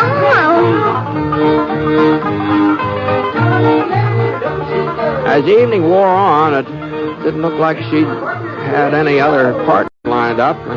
Well, I figured it was up to me to sort of fill in. Whoop, whoop. Oh, I sure didn't mean to kick you, Fern. There's one thing about her, though. She sure didn't talk a man to death. And somehow the time passed, and the next thing I knew, it was after 11 o'clock. Now, that meant Cindy and I had to be starting home, so I looked around for her, but she wasn't in sight. I excused myself from Fern and headed out the front porch. Yeah, Cindy was there all right. But the thing that surprised me was she was all alone. Looked like she'd been crying. Cindy. Oh, Mr. Poncett. What, are you all right? Oh, I'm fine, just fine. Where's Marty? I don't know. Well, maybe you'd better find him and say goodnight. I never want to see him again. Not as long as I live. Oh. Well, what happened? I thought you two were hitting off real good. I thought so, too, at first. While we were inside dancing, everything was just wonderful. And then, all of a sudden, he started acting like he didn't care about me at all. Said he couldn't be spending all his time with one girl. He had to dance with some of the others. Mm-hmm. Well, after all, the party is in his honor. And that ain't all, Mr. Poncett. He didn't even know who I was. Well, didn't you tell him? Well, I thought sure he'd know. I never figured he'd forget me, not in just a few years. Well, you've changed, Cindy, and the way you're all fixed up tonight. Oh, that wouldn't matter. Not if Monty really liked me. I'd never forget him. I'd know him no matter how much he changed or how he dressed. Well, all you had to do was just tell him who you were, you know. No, I just couldn't. And you mustn't tell him neither. You've got to promise me you won't. Now, please, Mr. Ponset. Mm-hmm. Well, if that's what you want. Well, I think maybe we'd better leave. Yeah. Well, I'm ready. You got everything? I guess so. Why? I don't know. I just thought maybe you'd lost one of your slippers or... My slippers? Whatever gave you that idea? I don't know. I just sort of crossed my mind. So never mind. I'll get Scar.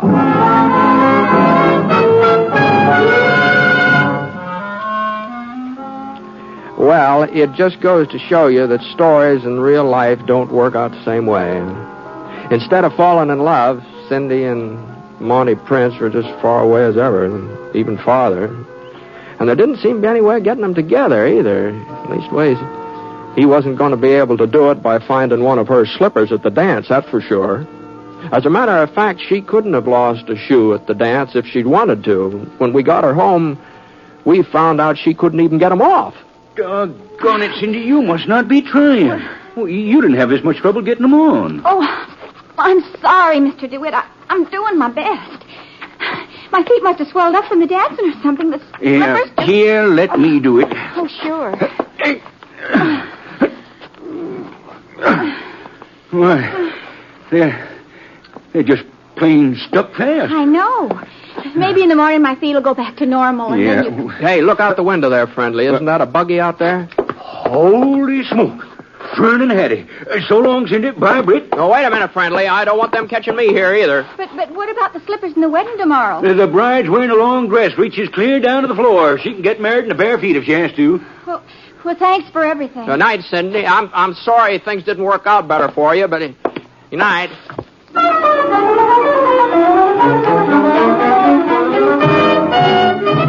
Well, along about noontime the next day, I was in my hotel room washing up Sunday dinner.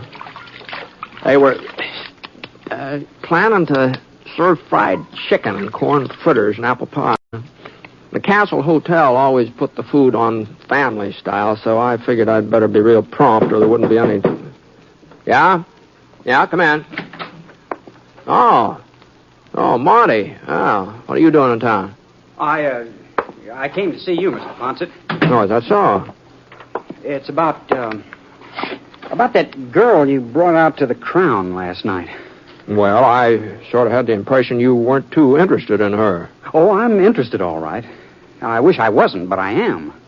How's that?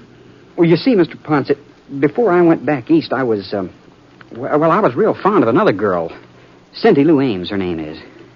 Oh. And we sort of promised that we'd wait for each other. But last night, that girl with you, well, she sort of made me forget Cindy. She did, huh? For a while, anyway. And then I remembered, and I felt real bad because it didn't seem like I was being fair to Cindy. So I went inside and I left the other girl to herself. But doggone it, all night long I kept thinking about both girls, and they sort of got mixed up in my mind. I couldn't even keep them straight. Uh-huh. You've got quite a problem there, haven't you? Yeah. Excuse me. Good morning, Mr. Poncett. I finally managed to get... Oh. Cindy Lou. Hello, Monty. Golly, it's good to see you. I was hoping you'd be at the dance last night. Were you? You know, you haven't changed a bit. No, I guess I haven't. They're in this paper bag, Mr. Poncett. Those things I borrowed last night. Oh. I thought maybe you could return them to Mr. DeWitt for me. Well, I'm not sure I'll be running into him again, Cindy. Here, Mr. Poncett. Now be careful. Don't... Oh, Mr. Poncett. Oh, doggone it, Cindy. I just sort of slipped out of my fingers. Well, here, I'll put these party shoes back in the sack. There. Well, goodbye, and thanks. Goodbye, Monty. Cindy, wait a minute. Where'd you get those shoes? I don't know what you mean. Why, they're the same ones they're exactly the same. Cindy Lou, you were at the square dance last night. You and that other girl... Why, there wasn't any other girl. It was you. No wonder I couldn't get you straightened out in my... What are you talking about? Tell her, Mr. Poncett, what I told you just before she came in. Well, I think maybe you better tell her yourself, Monty. As a matter of fact, I'm kind of anxious to get downstairs while there's still some fried chicken left, so... Now, you listen to me, you'll Cindy. excuse me. I've been in love with you ever since I can remember. I don't believe it. Well, it's true. And it doesn't matter what kind of a dress you wear or how your hair is fixed or...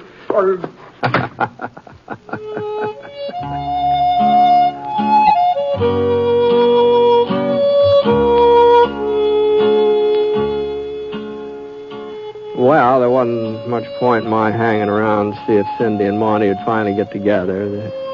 There's only one way a story like this can end. I guess you know as well as I do.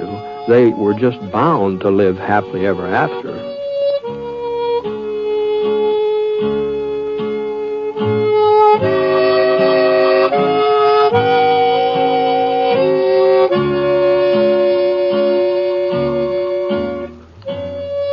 The Six-Shooter is a transcribed NBC Radio Network production in association with Review Productions.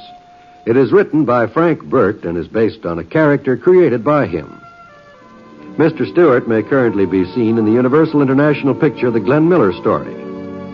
Others in the cast were Barbara Eiler as Cindy Lou, and Eleanor Audley, Sandra Gould, Bill Johnstone, and Sam Edwards. Special music for this program was by Basil Adlam, and the entire production is under the direction of Jack Johnstone. All characters and incidents were fictitious, and any resemblance to actual characters or incidents is purely coincidental. This is John Wald speaking.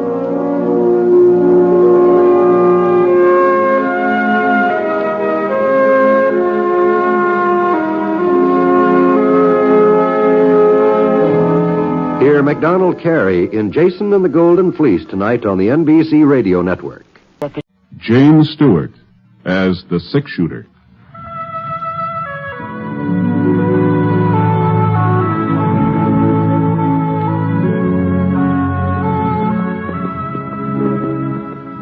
The man in the saddle is angular and long-legged. His skin is sun-dyed brown. The gun in his holster is gray steel and rainbow mother of pearl, its handle unmarked. People call them both the Six-Shooter.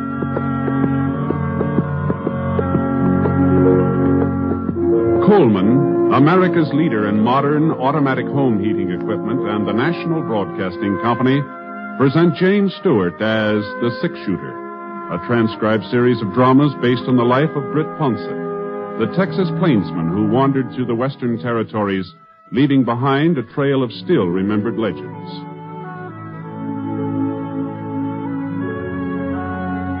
Now, in just a moment, immediately following this important announcement, you will hear Act One of The Six-Shooter.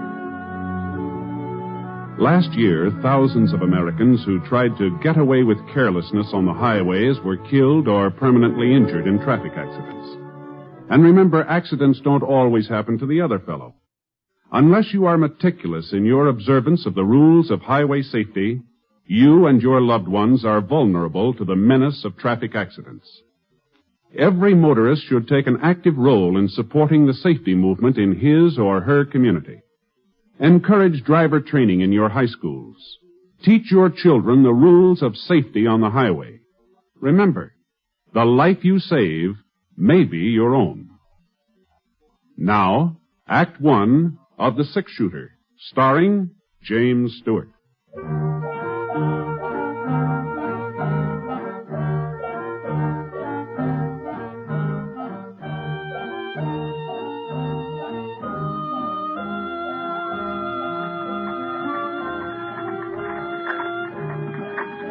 I had a grandstand seat, a rocking chair on the front porch of the Temple City Hotel.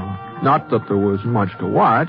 A couple of women looking at the bonnets in the windows of Bradley's Mercantile, and some kids playing mummy peg over in the alley next to the bank, and the checker game in the shadow of a big elm across the street. But it was a couple of days before I was due to pick up some cattle in Atterbury for Mrs. Pritchard, and, well, Temple City seemed as good a place as any to stop over.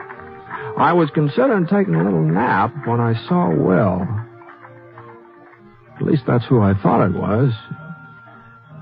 He was coming out of the general store carrying a box of groceries. I couldn't be sure, though, because just as he started to climb into a wagon, another man rode up alongside and shut off my view. Well, look who's in town. You doing the marketing, Will? Thought the women usually did that. But I guess in your case, it ain't such a bad idea to switch things around. I was hoping I'd run into you, Temple. 2 of my cows have been killed this week. You mean your wife's cows, don't you, Will? It wasn't 2, 3. The boys found another one grazing on my side of the creek this morning. You're going to have to do something about that fence of yours. You won't have no stock left at all. That fence was all right yesterday. Maybe. But this is today. Now, you listen to me, Temple. I figure it's about time you done the listening, Will. I want your wife's ranch. Ain't made no bones about it. She was willing to sell until you came along. She ain't willing now. I'll give you $2 an acre. That's more than a fair price. Anybody will tell you that. We're not going to be shoved off that land, not for $2 an acre or 20. Then maybe I'd better talk to Sarah, seeing as how it's her property. No! No. I'm warning you.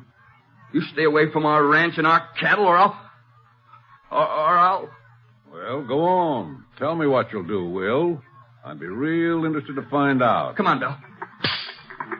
If it was Sarah giving him the warning, I might take it seriously, seeing as how she wears the pants in the family. The wagon moved in closer where I was sitting. I got a good look at him now. He'd changed a lot since last time we met up. He was older. There were a couple of those squint wrinkles between his eyes. Even so, he still could have been more than 23 or 4, seeing as how he was only about 20 when we worked on the West Star Roundup together. Hey, Will! Hey, Will! I thought he'd recognize me, but I guess I'd changed some, too. I wasn't getting aged or nothing like that, but I'd ripened up a bit, I guess. Anyway, Will kind of glanced my way and then drove on. And from the way he was holding those reins, I had a pretty good idea of what he was thinking. This Temple fella, he pushed him too far. And if I knew Will, he was getting ready to do something about it. Well, there was no point in trying to run him down now. We'd probably meet up later.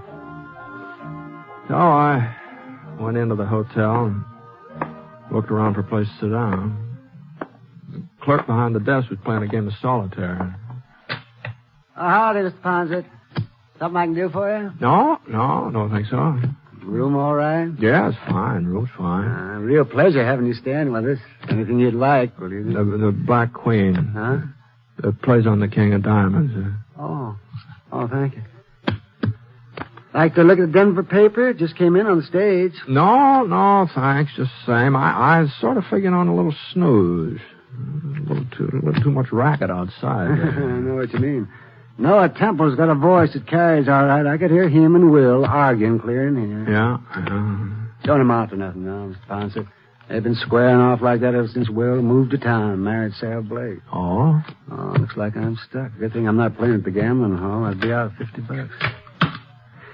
You see, Noah's got the idea of buying Sarah's ranch, and there ain't going to be no stopping him until he buys it. Will he need her land for any reason? Sure thinks he does. Now, if I can just get me the ace of spades. 40 years ago, Noah's grandfather started this town. He owned all the acreage between the foothills and the creek out south. Old Temple City was named for him, as a matter of fact. Is that so? But the old man's son, Fred, well, he wasn't much good. First thing you know, he'd sold off nearly everything his dad had left him. When Noah took over, he swore he'd get all the Temple property back again. Guess it sort of stuck in his craw that Temple's wasn't the biggest outfit in the valley no more. Doggone that Black 7. How's Noah Temple been doing? Well, first folks didn't take him serious. They thought he was just a talker like his father, but he sure fooled them. Yeah, today he's got more acres than his granddaddy ever had. There's only one piece of the original Temple setup he ain't been able to buy back. That land is Sarah. Oh? Sure was a surprise when Will wouldn't let her sell it. Nobody ever figured he'd stand up to Noah. A man like him. Was there something wrong with him? 7, 8, 9. What's that? Oh, well, you see, Mr. Ponset, Will's a coward. This he is. He's yellow clear through. He won't ever wear a gun. If there's a posse being formed, but he don't go along. And if there's a fight, he lays low. You can call him names, you can insult him. The way Noah Temple did, he just takes it. Gee, that sure don't sound like him to me. You know Will, Mr. Ponset? Used to. A couple of years ago, we worked around up together. Oh, that must have been before he moved to Temple City. Yeah, it's down in Texas. Back there, Willie Techman wasn't afraid of nobody or nothing. And for a youngster, he's mighty fancy with a gun. Techman? That's right, yeah. Oh, but that ain't his name, Mr. Poncett. Will's name is Fetter. Oh? Yeah, Will Fetter. Oh, no wonder you were surprised about him being yellow. You got the wrong man. Uh-huh. Well, they must look alike. This friend of yours and Will Fetter. Yeah. Yeah, I guess I do, yeah.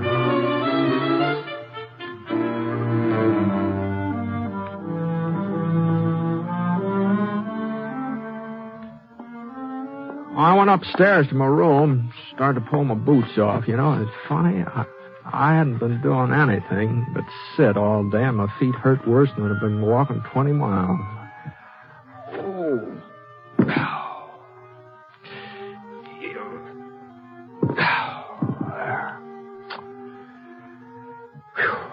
I looked out the window. The sun was just about even with the church steeple. So it'd be around 3 o'clock. I had a couple hours before supper, so I let myself down in a bed.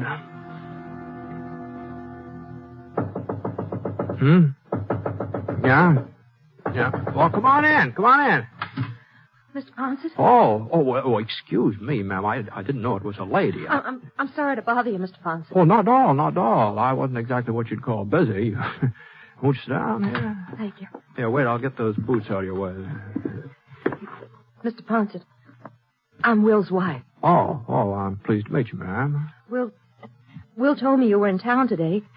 He saw you. And you saw him, didn't you? Yes, ma'am. At least I thought I did. Well, you can't tell anyone he's here, Mr. Ponset. Oh? You didn't come to Temple City looking for Will, did you? Will thought maybe that was the reason.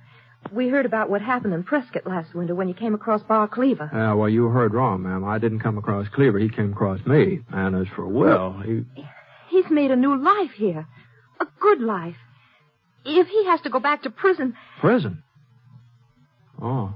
Well, you knew about the bank robbery in Austin and about him breaking out before... You knew, didn't you? No, ma'am. No, I haven't been back that way since... Then you wouldn't have told the marshal? But we thought... We were sure... What have I done? No, just take it easy, ma'am. Oh, if I hadn't come to see you, nobody would have known he was Will Techman. Things have a way of coming out sooner or later. How much longer was Will supposed to serve? 2 years. Uh-huh. Well, that's not so long when you're young. We're going to have a baby, Mr. Ponset. But I almost wouldn't want to have him if he was going to grow up knowing his father'd been in prison. Why should Will have to go back? Why? Well, I guess maybe you'd better ask the judge who sentenced him, ma'am. What I mean is they say it's so a man will live a decent, respectable life when he comes out. And Will's already living a decent, respectable life. He works hard. He never makes trouble for anybody. He doesn't even wear a gun, and he promised me he never will. Was that your idea, not wearing a gun? Before we were married, he told me about the trouble in Austin and how he broke out of prison. I suppose I should have made him go back. But I was so much in love I couldn't. So I asked him to give me his word he'd never use a gun again. Never even carry one. Well, it must have been kind of hard on a fellow like Will to keep holding himself back that way. It hasn't been easy. I've heard what men like Noah Temple call him. But Will takes it. He's kept his word. This fellow Temple, the way he and Will were going at it today, it sounded like they were heading for trouble. Won't be anything serious. Will just doesn't want us to be pushed off of the ranch. You can't hold that against him. No, there's not. Then you won't tell the marshal over in Atterbury? Or anybody? Well, I don't imagine Marshal Sanders would like me mixing into his business. This is his district. I guess he can take care of it. Anyway, he has so far. But now, look here, Thank you, Mr. Ponset. Well, Thank you. No, And thanks for Will, too. Well, wait. Well,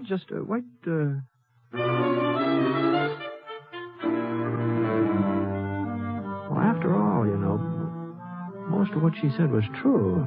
Sending Will back to prison might do more harm than good. And it wasn't up to me to sit judgment on him. I was going to be leaving town in a day or so anyway, and if anything happened after that, it wouldn't be my concern. So, of course, a man does have certain duties even if he's not wearing a badge. A man who spots a wanted criminal, he's supposed to report it. And I always had before.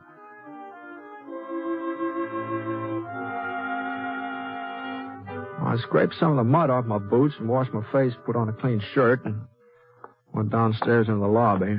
The clerk was still playing solitaire. Just beat myself again, Mr. Ponset. If I was playing in the gambling hall, I'd be ahead about $140. Pretty good for one afternoon, ain't it? Yeah, real good. About time for supper? Yeah, go right on in. Molly will fix you up.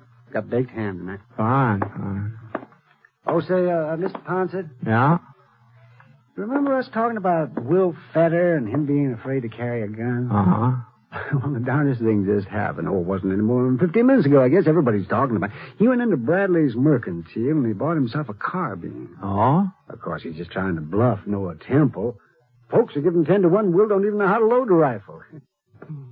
Where you going, Miss Ponset? Dining room's over there. I guess maybe I'm not hungry yet. Say, whereabouts is Will's ranch? I think maybe I'll take a little ride. Maybe work up an appetite.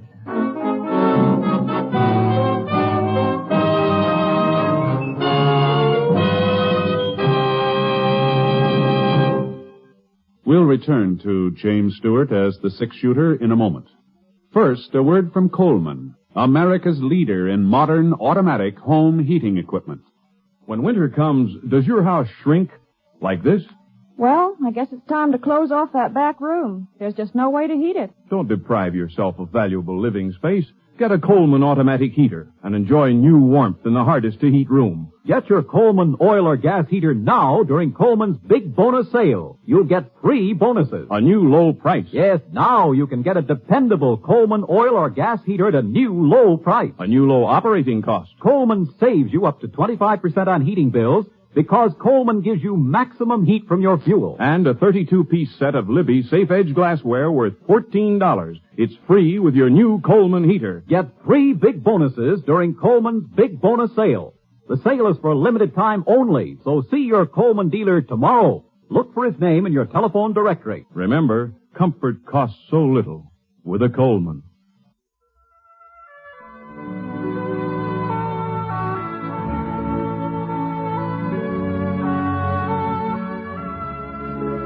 Now, Act 2 of The Six-Shooter, starring James Stewart as Britt Ponset.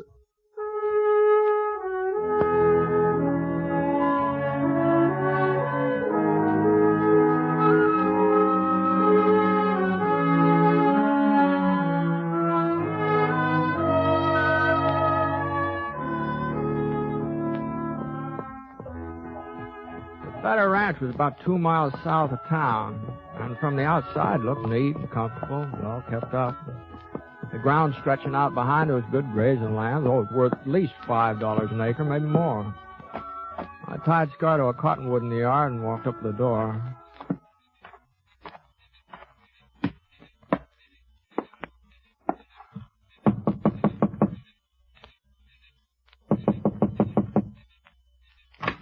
It's about time you got home, Will. That was... Oh, Mr. Ponset. Evening, ma'am. Come on in. Will's not here? No, he was gone when I came back. He must be out tending the stock. Uh-huh. What's wrong, Mr. Ponset? You haven't changed your mind, have you? Where's the Temple Ranch lie from here? It's all around us. On all 4 sides of our land. And Temple's ranch house, where's that? East. Due east. But what's that got to do with it? What's happened? Will was in town this evening. He bought a rifle. I don't believe it. He promised me. You're wrong, Mr. Poncett. Will isn't gunning for Noah Temple. He's out tending stock. Well, he'll be home any minute. You'll see. Maybe. Where are you going? I hear Temple's got quite an outfit. It's worth paying it a visit. You won't find Will there. He gave me his word he'd never use a gun again. You won't find him.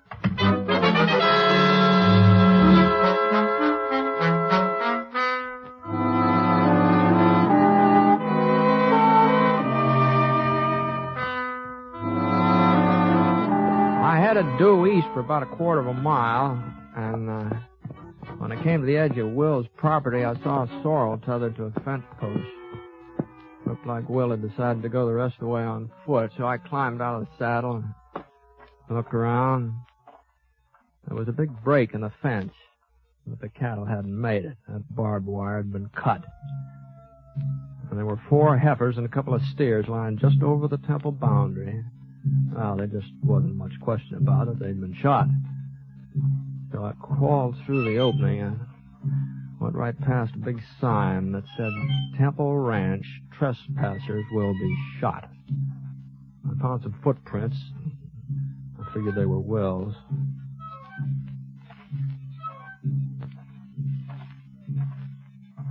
About 30 minutes later, I caught sight of the ranch house. It was built about halfway up the side of a pretty steep hill, big, sprawling building. There was a light inside, and I could just barely make out Noah sitting at a desk working on some papers. But where was Will? He had plenty of time to get here. When I heard his step and swung around, there was one of Temple's hands pacing up and down near the stable alongside the house. The way he was holding the rifle, it looked like an army sentry instead of a cowhand. All of a sudden, he gave a little gasp. I saw a shadow tighten around his throat. The sentry went down, and there was a struggle. Not very noisy, though. Not noisy enough for Temple to hear it. And then everything was quiet. The shadow stood up. It was Will Tackman. He was inching his way toward the house, toward the window where Temple was sitting. I came up behind him. I pulled out my gun. He was starting to aim his rifle. Will. Drop it, Will. Yeah. I might have known you'd turn up. Give me your rifle, Will. Could get off a shot. At me, but not at Temple.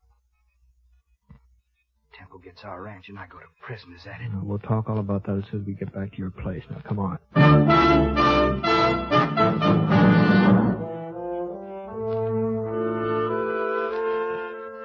I carried Will's rifle and led the way. About 20 minutes later, we passed another one of Temple's guards. He was dozing, didn't notice it. Still had a couple of miles to go before we'd reached the fence where we'd left the horses. Will was sort of panting for breath. All right, let's rest a minute. Okay. I thought you promised your wife you'd never take up a gun again, Will. Mr. Poncett, I see them dead heifers over by the fence. Yeah? Had a bout wipes I heard of. I found them. I had to do something.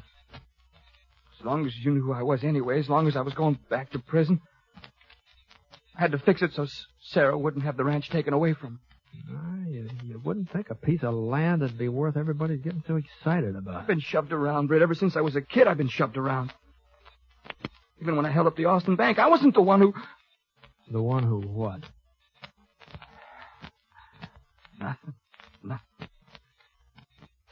Since I married Sarah, well, I've had to take a lot that other men wouldn't put up with because of her and because of her knowing what I was. This thing with Temple got under my skin. I made up my mind to stand up to him. A man's got to take a stand sometime, somewhere. Oh, I'm sorry, Will, but... Hey, what's that? Get down, Will. Yep. We've got you dead to rights, fella. Trespassing. I ain't alone, Temple. Britt Ponset's with me. Poncett? That's right, Temple. I might have known Feta wouldn't come alone. Well, I guess 4 of us can take care of 2 of you. He won't be much use to you, Poncett. Not enough fight. Okay, boys, move in. I could see one of his boys firing from behind a tree behind him. So I aimed at his arm. And the bullet hit him on the shoulder, and he lurched forward. That meant only 3 of them now, but they were closer. Will still didn't say anything. He was waiting for me to make the next move. I tossed him the rifle.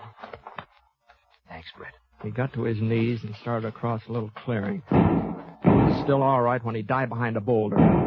I knew where he was heading, too. Noah Temple had been shooting from behind a clump of pines about 50 yards back. For a couple of minutes, I didn't get a chance to watch him. Temple's 2 guards were on either side of me now. One of them was more than 8-10 feet away. I saw the barrel of his carbine rise up from behind the bush. There's only 1 guard left. About that time, it seemed like he'd had enough. Anyway, I moved across the clearing toward the pine trees where Will had disappeared. Pulled up behind a rock. Well, there was Noah Temple. Crouched down low, his gun ready. A little bit of movement in the brush caught my eye. It was Will. He was right behind Temple. But Temple didn't know it. He was looking my way. Will had a perfect shot. I saw Will's finger curl around the trigger. But Will didn't fire. I couldn't figure out what had gotten into him. He didn't fire. And then he threw his rifle to one side and let out a yell. Temple! Temple turned and got off a shot. Well, he was surprised he couldn't do much aiming. And then Will was on top of him, twisting the gun out of his hands. And after that, I saw a fight the like of which I'd never seen before in my life.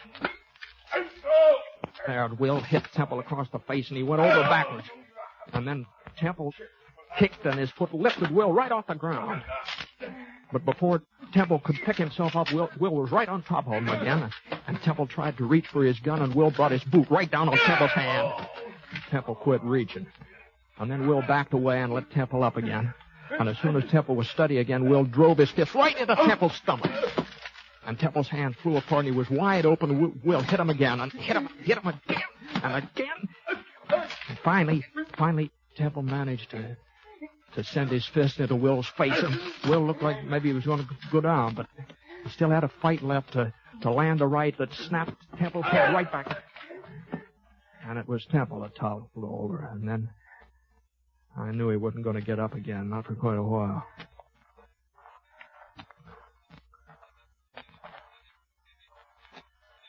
Feel better, Will?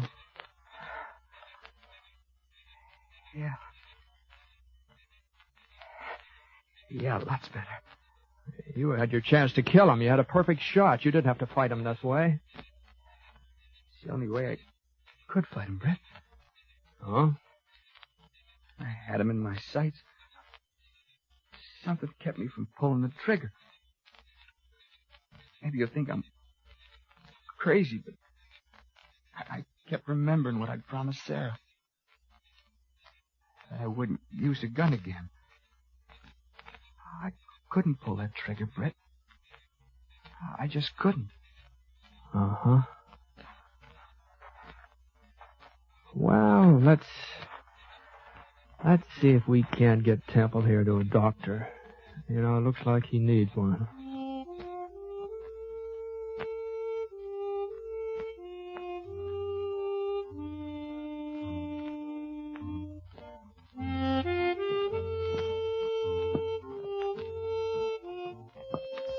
We left Noah with the doc in Temple City, and I started off for Atterbury. I've made up my mind to tell the marshal about Will, all about him. Sarah and Will, they agreed. They think I should, too. But then again, the way I see it right now, the state of Texas is looking for a gun-toting bank robber named Will Techman, and I just don't think Marshal Sanders would be very much interested in a law-abiding rancher who's called Will Feather.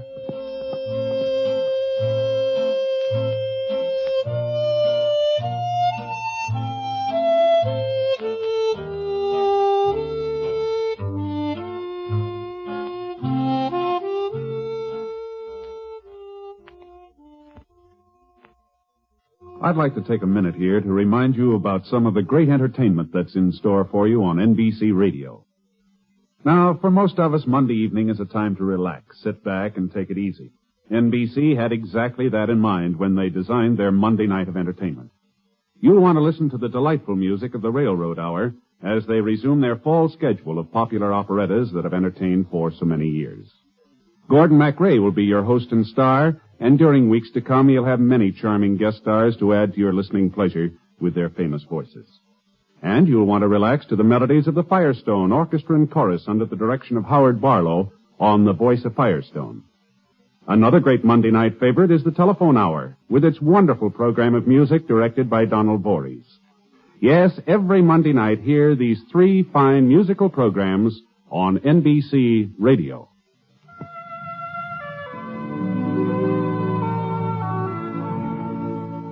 Coleman, America's leader in modern automatic home heating equipment, and the National Broadcasting Company have presented James Stewart as the Six-Shooter. Mr. Stewart may currently be seen in the Universal International picture Thunder Bay. Others in the cast were Michael Ann Barrett, Herb Ellis, Howard McNear, and Will Wright.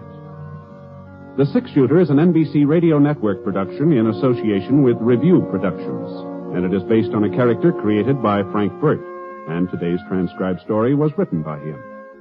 Special music was by Basil Aslam, and the entire production is under the direction of Jack Johnstone. All characters and incidents were fictitious, and any resemblance to actual characters or incidents is purely coincidental. Hal Gibney speaking.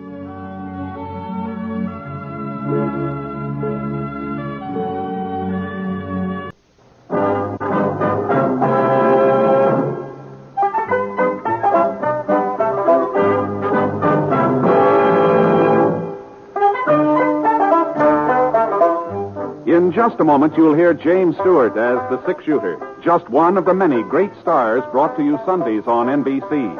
Every Sunday, hear Hume Cronin and Jessica Tandy in The Marriage, Sir Laurence Olivier on Theatre Royal, Lawrence Tibbett with the Golden Voices, Helen Hayes, Frederick March, Rex Harrison, and Lily Palmer on the NBC Star Playhouse. All of them heard only on NBC.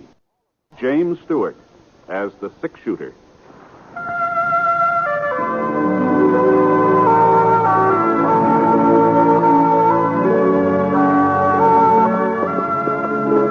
The man in the saddle is angular and long-legged. His skin is sun-dyed brown. The gun in his holster is gray steel and rainbow mother of pearl, its handle unmarked. People call them both the Six-Shooter.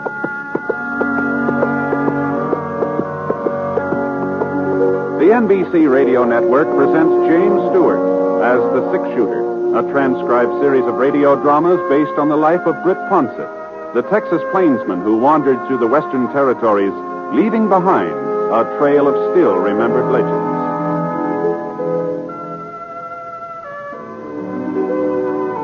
Now, in just a moment, immediately following this important announcement, you'll hear Act One of The Six-Shooter. A lot of vacations start as a daydream and end as a daydream for lack of money. That need not happen to you. You can have extra money when you need it. Simply join the payroll savings plan for buying United States savings bonds. When your bonds mature, you'll get back $4 for every $3 you invest. And there's your extra money, your vacation, both guaranteed. Ask your employer about buying United States savings bonds through the payroll savings plan. Then join.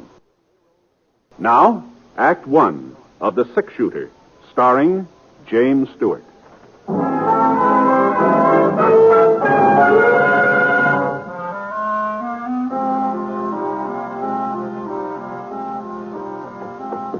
The rain had stopped, but the wind still carried slivers of moisture that cut into the boy's face as he rode along the edge of the creek. When he saw the yellow light from the back of the office, he pulled up and slid out of the saddle. Then tied a wet bandana under his eyes and walked slowly, quietly to the door. All right. Put him up over your heads. Reach. What's that? Way up, both of you.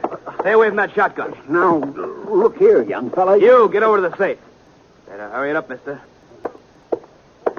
Open it. I said open it. That's better. Now toss me that sack. Okay. Don't try to follow. Thanks a lot. Hey, see you. Dirty young. I'll show you. I'll show you. Rotten little...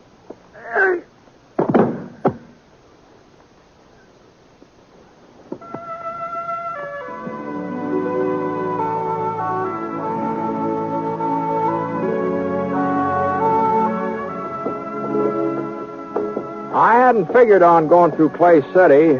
It was an hour out of my way, and I was already a day late to the Jefferson Ranch where I'd signed up for the roundup, but scars started limping from a loose shoe, and I didn't have much choice. So we had to head to the nearest blacksmith shop, so we turned north.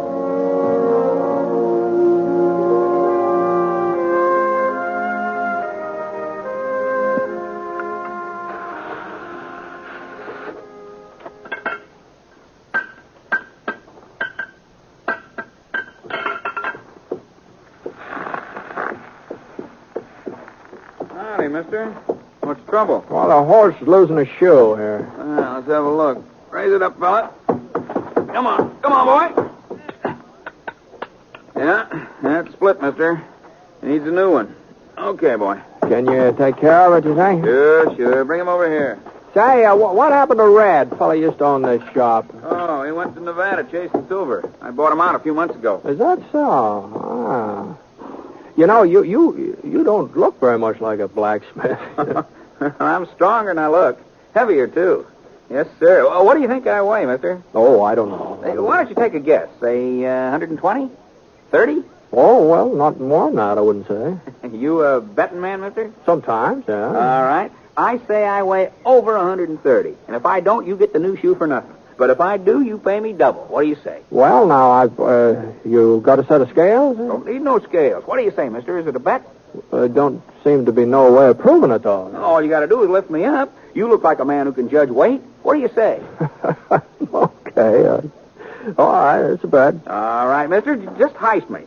If you don't think I weigh more than 130, the shoe is free. Come on, heist me up.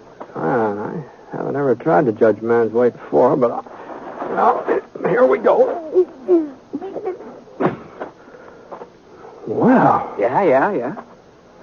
Oh, I'll be doggone. Yes, sir. I'm packed solid, mister. Real solid. Oh, you're packed tighter than a steer. You must weigh 150. You see what I tell you? 158. Horseshoe's going to cost you money, mister. But you ain't the only one. Ever since I bought the shop, there ain't been a stranger come through Clay City but what he paid double for his first horseshoe. You ain't sore, mister? Oh, no, I'm not. That's a fair bet. Sure it was. I told you I was heavier than I look. That's what folks call me, Heavy Norton. My real name's George, but everybody calls me Heavy. What's your name, mister? Ponset, Britt Ponset. Fellow they call a six-shooter?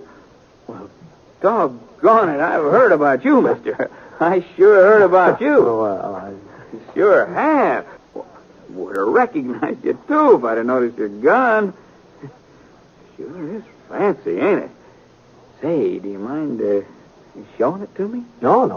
Here, catch it. Oh, that's real fancy.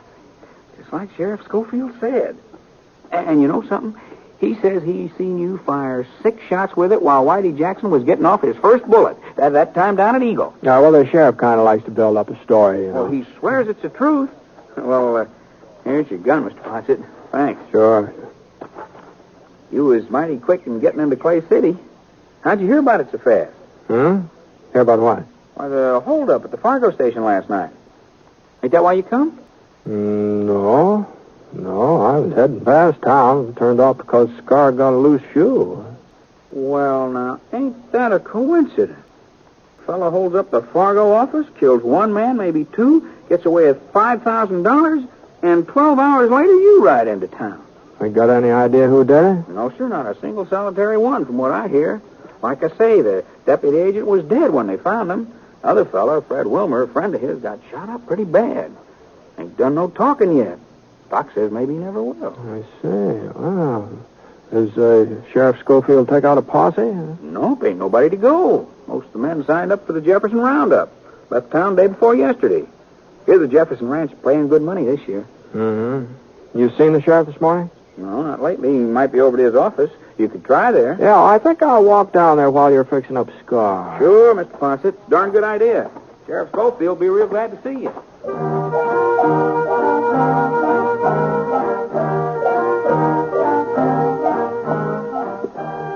A couple of doors this side of the sheriff's office, I saw the Wells Fargo sign nailed up next to the window.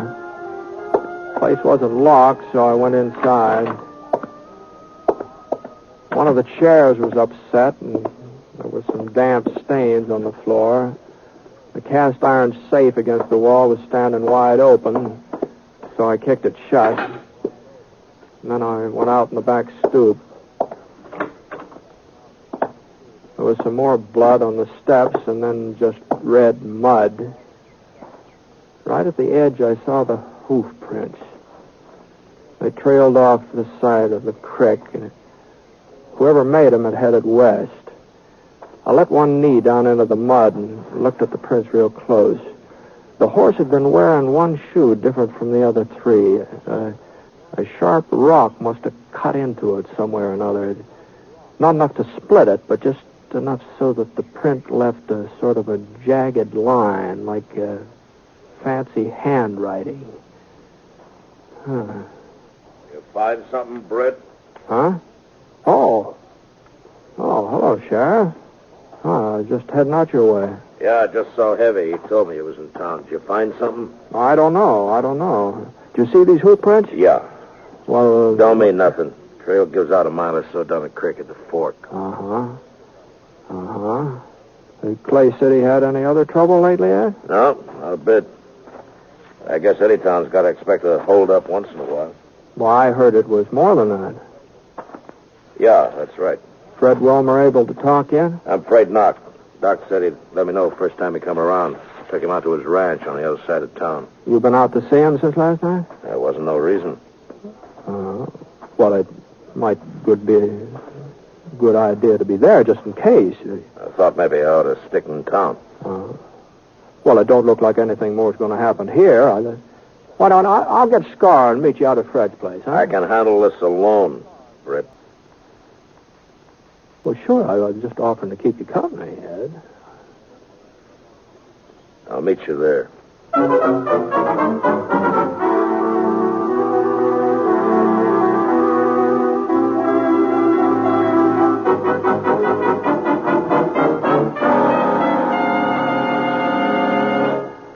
Well, he's all fixed up, Mr. Ponset.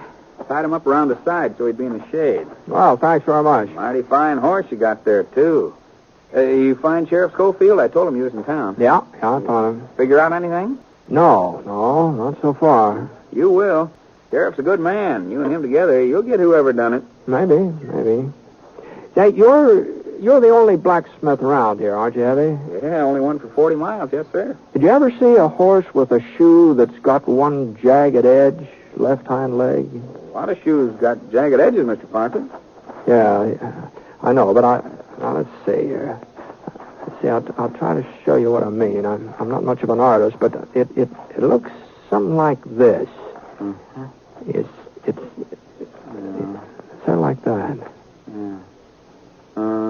Seems to me I did see a shoe like that just the other day. Well, sure. I remember. Told me I ought to get a new one for it. Ben Scofield, that's who it was just the other day. Ben? That's right, Sheriff's kid. You know him, don't you, Mr. Poncett? Sure.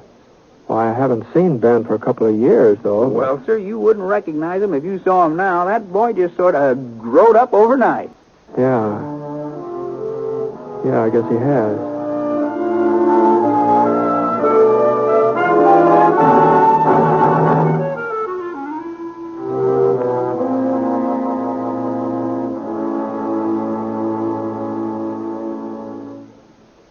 We'll return to James Stewart as the six-shooter in just a moment. Here's a reminder about some of the wonderful entertainment that's yours for the listening each Wednesday evening on the NBC Radio Network. There's comedy for everyone when you set your dial to NBC for such programs as You Bet Your Life with Groucho Marx and The Great Gildersleeve starring Willard Waterman. The Great Gildersleeve provides 30 minutes of top-flight entertainment that your whole family will enjoy. Then, when it's time for Groucho Marx, watch out. Groucho throws a mean ad lib, and there's a barb at the end of every one of them. Listen and laugh as this marksman trades quips with his contestants from the studio audience. It's a riot of fun from top to bottom when Groucho Marx plays You Bet Your Life. Also on Wednesdays, listen to more quiz fun on Walk a Mile with your genial quizmaster, Bill Cullen. That's Wednesday night on the NBC Radio Network. Be sure to listen.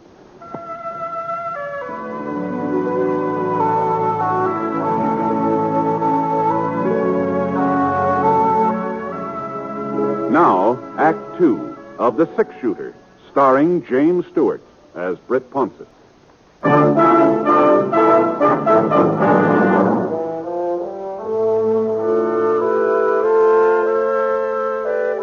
It wasn't much of a ride, and Sheriff Scofield was sitting on Fred Wilmer's porch swing when I got there.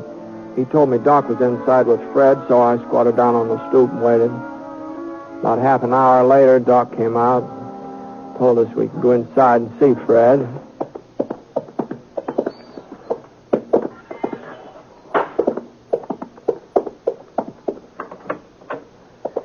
Fred was lying on a cot, breathing hard. The white cloth across his chest was stained pink, and his voice sounded like it was full of air.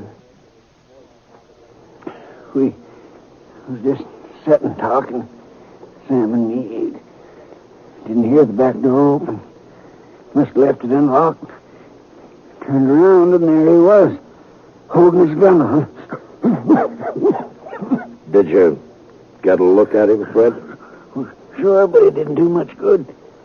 Handkerchief over his face. Couldn't see nothing, just the gun. Told Sam to open the safe. Wasn't nothing else Sam could do. Sure. Took the money, walked over to the door. Yeah? Looked at us for a minute and then fired. Didn't have no reason. Hit Sam in the face, hit me in the chest, and couldn't have no reason. Now take it easy, Fred. It's just like he enjoyed shooting at us.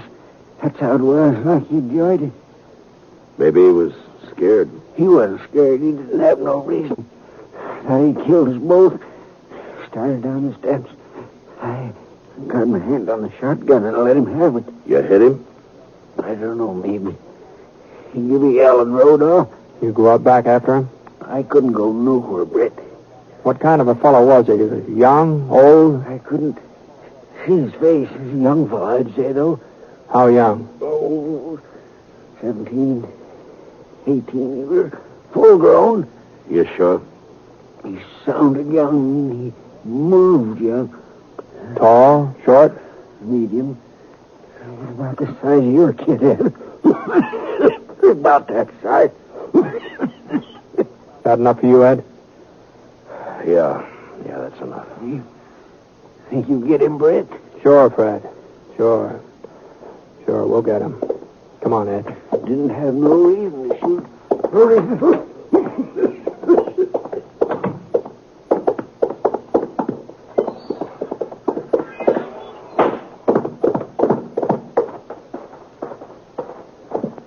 Let's go, Ed. We're wasting our time, Brett. He's got a day's head start. He'll be 40 miles from here. Not if he's shot up. Well, you go on if you want to. Well, you're the sheriff. You've got to make the arrest. You ain't never been so particular before. Maybe not. This time I am particular. You coming? We don't even know where to start. Well, I thought along the creek. Good a place as any other. It's a waste of time, Brett. We picked up the trail along the creek and headed west.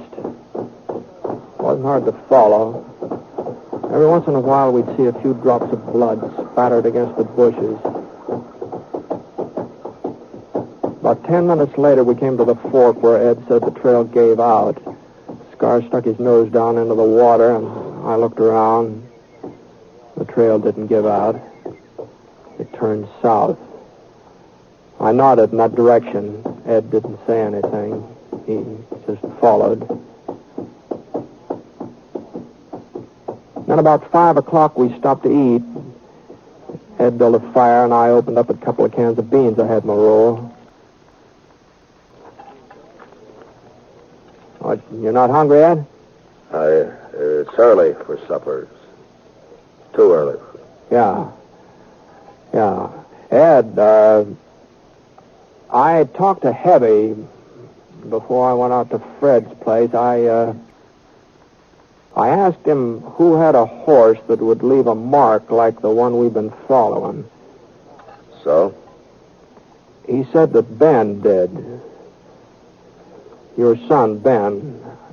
I thought you ought to know that. A lot of horseshoes leave the same kind of mark. Fred said it was a young fellow. It wasn't Ben. Where is he, Ed? He's at the Jefferson Ranch. He's working on a roundup. He left Clay City day before yesterday. He couldn't have been Ben. There's a lot of wild youngsters in these parts, but Ben's a good boy. He couldn't be him. You sure? That mark don't mean nothing. Plenty of horseshoes leave the same kind of mark. You know that, Britt. You had enough to eat? Yeah. All right, let's go.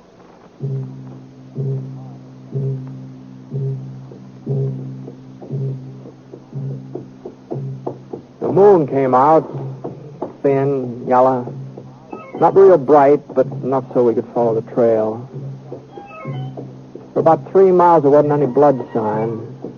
He must have wrapped something around the wound, wrapped it real tight, and then we found the bandage. A piece of shirt tail sopped through. For the next mile, he'd been bleeding a lot, much worse than before. He was hurt pretty bad, Ed. Yeah, looks like it. He couldn't have gone much further, could he? Hold up, Scar. Ed. Yeah? Pull up. Pull over here. Look. Over there in the gully, that cabin. Yeah. Whose is it? I used to belong to Jake Levant. He died a couple of years ago. Ain't nobody living there now. There's somebody living there. What? Out back. There's a pony. We'd better go on foot.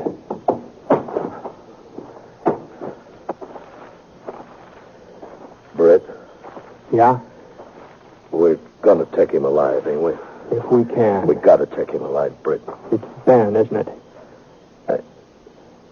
I don't know, not for sure. It could be Ben? It could be. Where's he been the last couple of days? I don't know that either.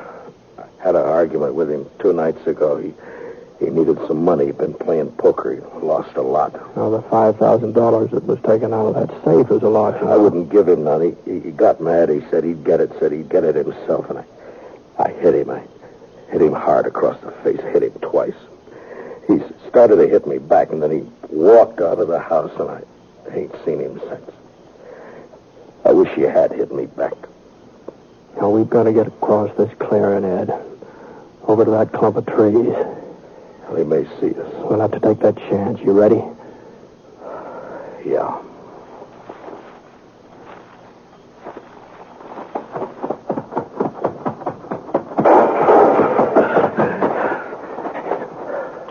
You all right? Yeah, sure. We'll stay in these trees for a couple of minutes. Okay. And then we'll rush him. It's not going to be easy to take him, Ed. Now that he's spotted us. Britt, you ain't going to kill him. I'm not going to let him kill me. It ain't his fault, Britt. It's mine. You know that's not so. No, it's the truth. It's my fault. I broke him. I broke him like you break a wild horse. Tried to take all the fight out of him fast. You know what happens when you do that to a horse? He gets tame, but the fight's still there, and someday he turns wild again. He ain't really broke at all. I'm going to rush him alone, Ed. No, stay here. Sam Norton's dead. Maybe Fred Wilmer, too, by now. Killing Ben won't bring him back. He's my son, Britt. I'm sorry, Ed. No, we're going back to town. Not without him. We're going back.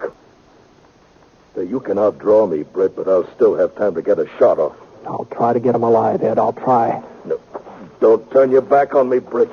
Don't be fooled. Don't make me do it, Britt.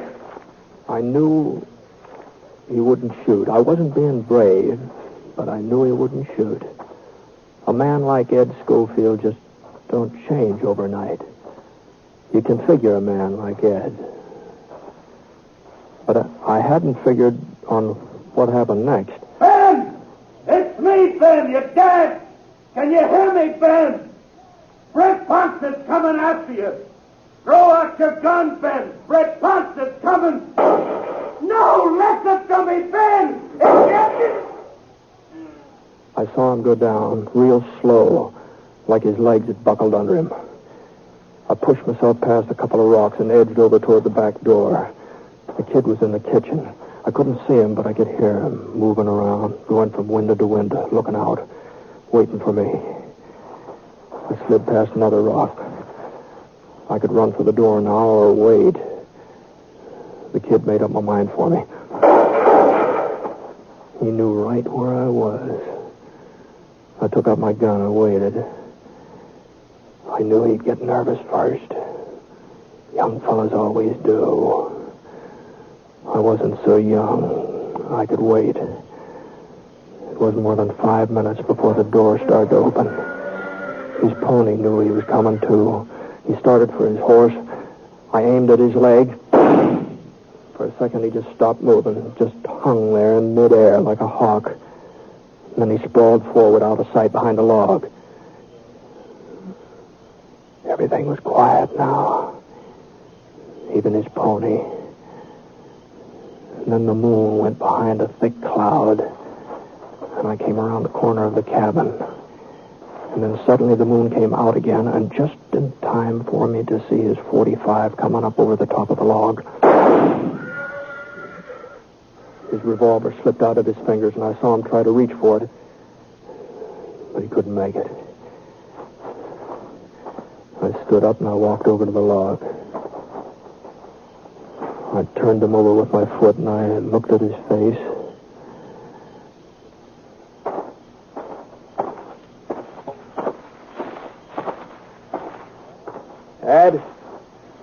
Ed? Over here. Where'd he get you? The shoulder. But I'll be all right. Is he... Did you have to... Britt? No, he's not dead. Oh, thanks. I guess he didn't hear me calling to him. Didn't know who I was. It isn't Ben. What? It isn't Ben, Ed. You sure, Britt? Yeah. This kid's got red hair. There ain't no reason to lie to me, Britt. I ain't shot up bad. I'm not lying, Ed. I knew it wasn't Ben. While I was going up there after him, I knew it. What are you talking about? Well, it just came to me. I don't know. A man don't change overnight. Neither does a boy. Well, if it ain't Ben, there's a lot of tough kids in these parts. You said so yourself. Where do you suppose Ben is? Where you said he is. Jefferson's Ranch, working on the roundup. The pay's good. Boy, don't change overnight, Ed. Yeah. You were able to ride back to town? Yeah, sure. Hey, I may have to take it a little slow. Sure, fine. We'll take it slow. Yeah. Well, I'll get the kid. Britt? Yeah? You know something, Britt? I couldn't believe it was Ben neither. Not when he shot me. I just couldn't believe it. You know that, Britt? I know. Sure, I know, Ed.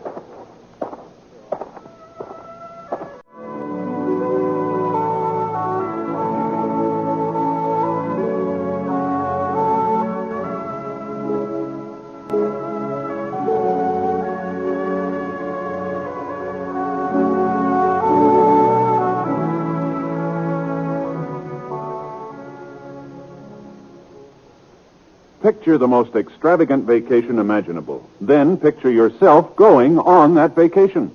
Sounds like a daydream? Well, it isn't. It's completely possible. But it does take a bit of planning, such as the regular purchase of United States savings bonds. Now, the best way to do that is through the payroll savings plan. That's the best way because it's the sure way to buy your savings bonds regularly. The payroll savings plan works like a charm because it's completely automatic. Your employer does everything for you. It's especially easy on you because money is saved from your paychecks before you have a chance to miss it. And when those bonds mature, you can pack your bags for that extravagant vacation because United States savings bonds pay back $4 for every $3 you put in. Join the payroll savings plan where you work. That's the way to save money regularly. Earn extra money regularly through United States savings bonds.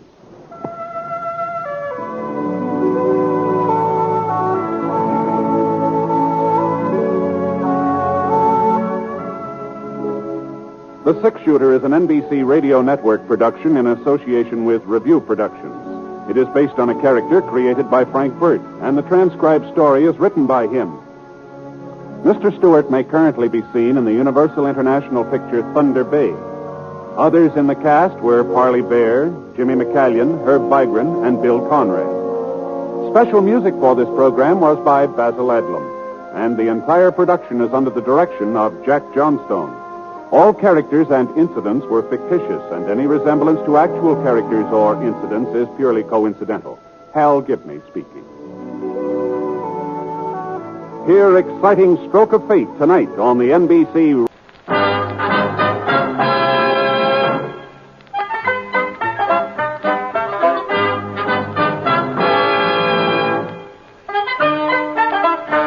In just a moment, you'll hear James Stewart as the Six Shooter, only one of the many fine programs brought to you Sundays on NBC. Each Sunday, listen to the music of the NBC Symphony Orchestra broadcasting from Carnegie Hall.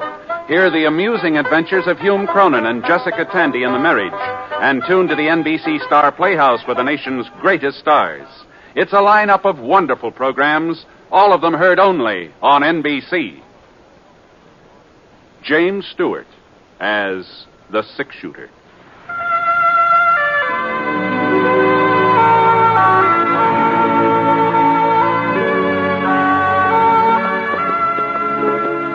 The man in the saddle is angular and long-legged. His skin is sun-dyed brown.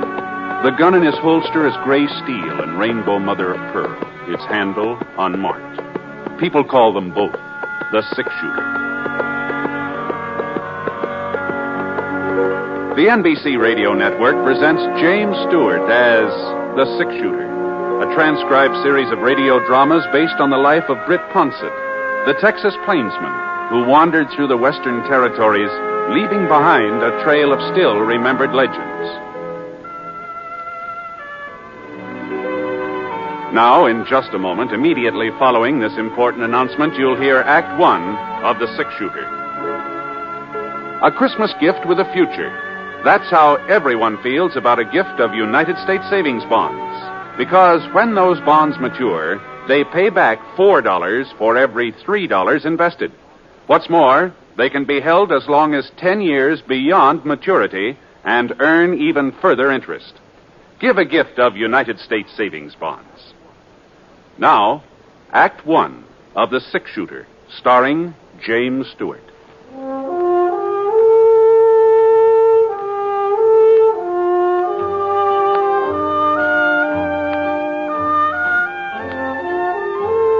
Expected to stay over in Smoke Falls, but when I stopped off to see old Dad Somerset and found him all crippled up with lumbago, well, of course, he didn't ask me to look after his stock, but I could see he sure wanted me to, so... Well, a couple of weeks later, he began feeling better, so I started thinking about moving on. It was nearly 5 o'clock in the afternoon that day. The sun just spilled over the top of Eagle Mountain when the buckboard pulled into the yard. Mr. Ponset?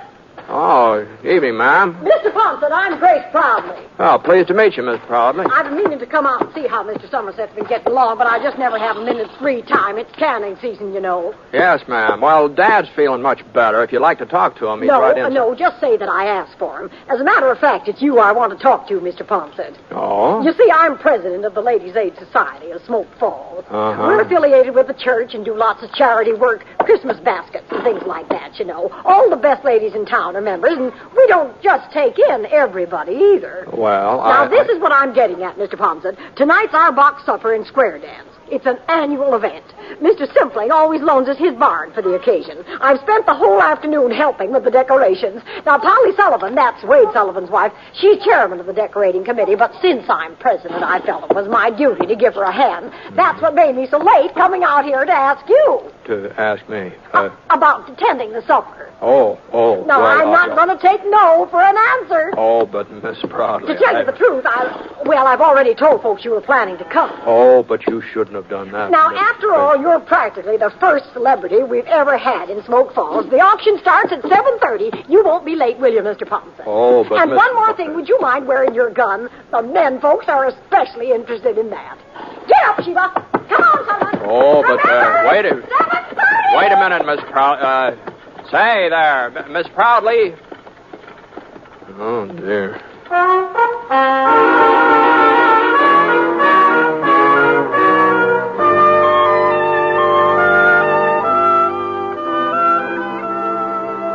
Well, after I gave Dad his supper, I washed my face and wet down my hair and started off for old man Simpling's barn.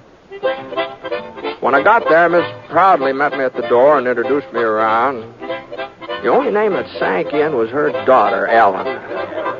Pretty girl. I figured that when the box supper sheet pack was put up for sale, the bidding would be mighty serious. All right, everybody, we're ready to begin the auction. We don't want the music now, Wilbur. Wilbur! Now, just gather around the table here so you can get a good look at what you're buying. But remember, you can't judge a book by its cover.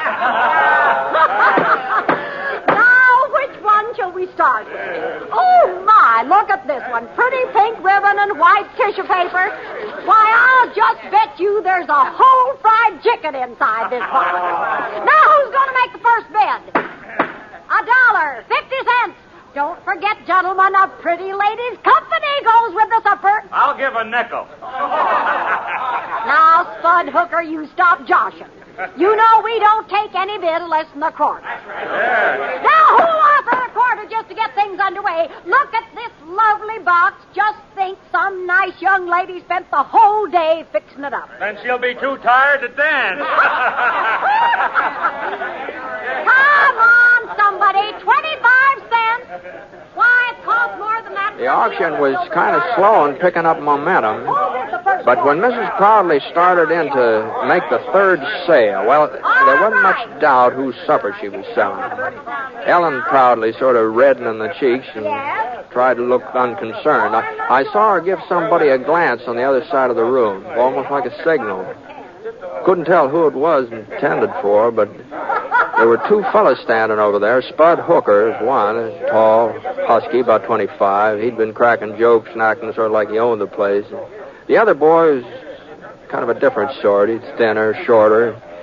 He hadn't opened his mouth since I got there. Now, let's see if you can't do a little better this time, gentlemen. Here's the next supper. Oh, boy. My, it looks familiar. Oh, I guess I shouldn't have said anything, should I? Ellen will just about murder me when I get home. Oh! Well, as long as the cat's out of the bag, I might as well go ahead with the sale. 50 cents. Bud Hooker bids 50 cents. A supper like this ought to be worth more than $50. A little bird told me there's a chocolate cake inside.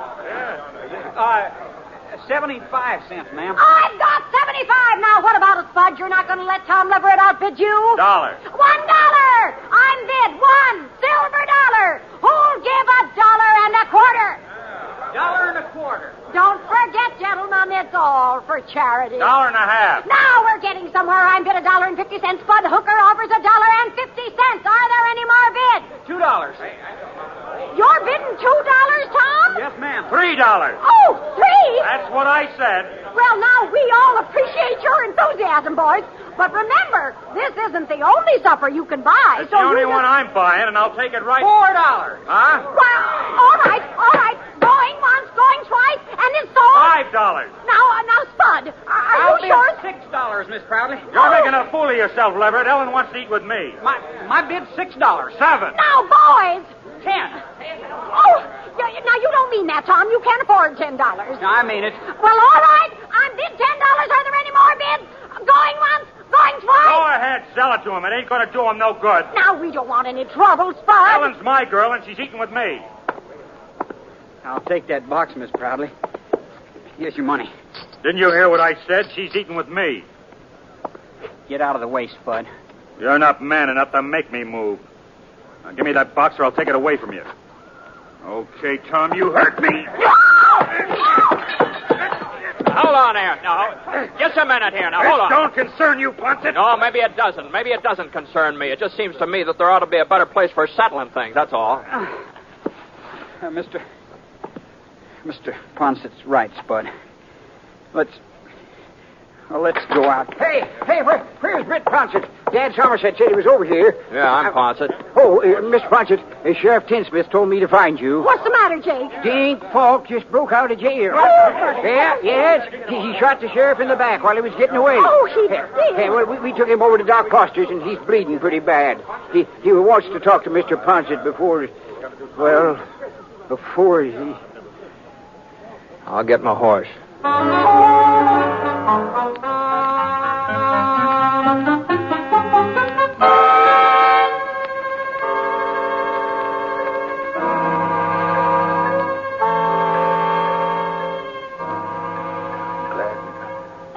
Glad you got here, Britt, before... Now, what are you talking about, Ray? You're going to be all right. The doc says you'll be back on your feet again inside of a week or so. Don't know what I was thinking of. Letting Dink Falk get hold of my gun while I was serving his supper. Must be getting careless in my old age. Now, well, you're not the first man to have trouble with Falk. He got a pretty fancy reputation from what I hear. Yeah, that's why I had to see you, Britt. My fault he got loose, and I don't want other folks to pay for my mistakes. What do you mean? I know this town, Britt. They'll get a posse together and start after Falk. Well, that's... And they'll catch him, too. But going out in a crowd like that, he'll hear him coming. Falk's a wildcat killer, Britt. When he's cornered, he won't give up. Pick off 3 or 4 of the posse before they can close in. Well, not if they're careful. That's the trouble, though. Fellas here ain't cautious. They're bullheaded, but you'd know how to take him, Britt. No, I ain't saying it's your duty. You don't even live in Smoke Falls, but you could capture Falk without him having a chance to... No, I'm afraid you're giving me too much credit, Ray. If you want somebody to go along, any of the boys... Sure, I know that, I'd be mighty grateful, Brett. The folks here have been good to me. Wouldn't like to leave them thinking that because of me, because of what I did, some of them was going to... No, you better take it easy. Just take it easy. It's asking a lot. Falk's a good shot, a wildcat killer. It's asking...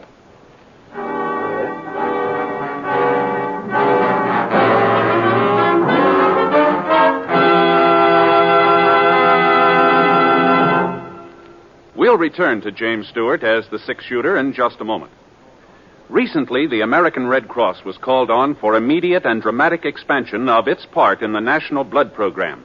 Was asked to make available all the gamma globulin possible for the prevention of paralysis from polio. Experiments conducted over the past 2 years have demonstrated the effectiveness of this treatment. It takes approximately 1 pint of blood to make an average dose of gamma globulin as used for polio. And 1 injection protects a child for a period of 1 to 5 weeks. Therefore, there is a tremendous need for blood donations now, so that we may be able to do our utmost to safeguard our children during the epidemic period next summer. At the same time, there has been no let-up in the need for blood for use overseas and for the thousands of wounded men in our military hospitals who are still fighting for a chance to live. If you are an adult, call your local Red Cross chapter right away. Get an appointment to make a donation of your blood for the National Blood Program, which aims to supply the total blood needs of the country. Join the thousands of Americans who are rolling up their sleeves. Take pride in having helped save a life.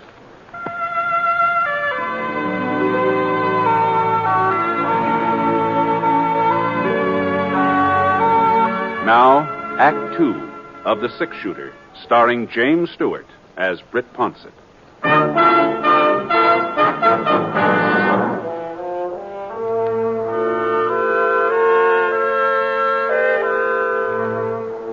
Sheriff Tinsmith had been right about the town foreman of Posse. They hadn't lost any time.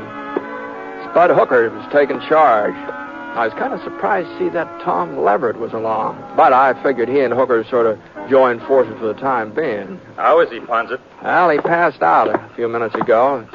Maybe it's just as well. At least he's getting some rest. Yeah, well, we're going after Falk. The other boys are waiting behind the mercantile. Looks like you've got quite a gang. I ain't got no objections to having you go along, too. Not that we need you understand? Yeah. Well, you coming? Well, I had a little talk with the sheriff just before he lost consciousness. He seemed to think that taking out a posse after Falk wasn't such a good idea. What's he want us to do? Let him go scot-free? No. Sheriff Tinsmith sort of suggested maybe 1 or 2 men would have a better chance of catching him. They can make faster time, maybe sneak up on Falk unaware. Oh, yeah? Yeah. Well, it's okay with me. You going to be one of the boys who goes after him, Poncett? Well, I hadn't exactly made up my mind. You better make it up faster. I'll take somebody else. Oh, I see. Well, in that case, Whoa, boy. Say, your name's Leverett, isn't it? That's right, Mr. Poncett. Tom Leverett. Mm-hmm. You want to ride along with me? Why, sure.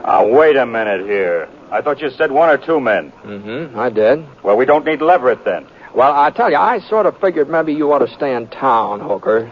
So if Tom and I get into trouble, well, you could bring the posse out later. You're trying to make a fool out of me, Poncett? No, I'm not. Everybody knows I'm twice the man Leverett is. I can ride better and shoot faster, and I'll fight him 2 to 1. Mm-hmm. You want the credit for catching Falk yourself, don't you? Well, it ain't going to work out that way. Come on, boy. I'll find Falk myself, and I'll bring him in alone. That's the way. Hey! Well, Tom, let's go, huh?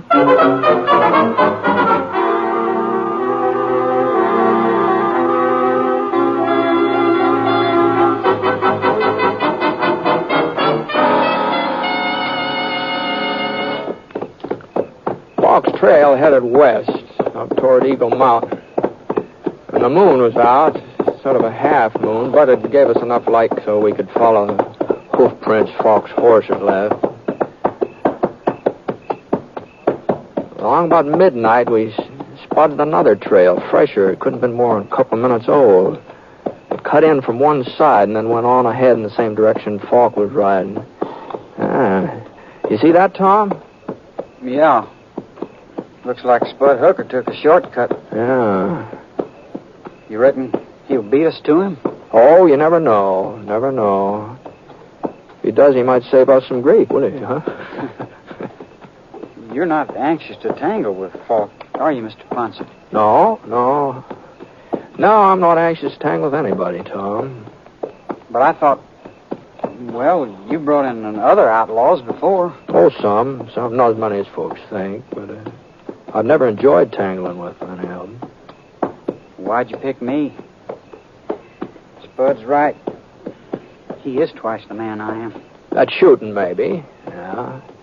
But there's more to trailing a killer than being able to shoot. You know, lots of times it's more important for a man to know when not to shoot, you know. Oh? Yeah. Fellow's itching to pull a trigger like Spud. Well, he's apt to pull it too soon. And, hey, look at that. The moon's going down. We might as well get some shut-eye. Whoa, boy. Oscar. You couldn't see the trail anyway. Spud won't be stopping for sleep. No, don't suppose he will. That's another reason I picked you. I kind of figured he'd want to keep pushing on all night. And, doggone it, God, along about this time, I just get tired.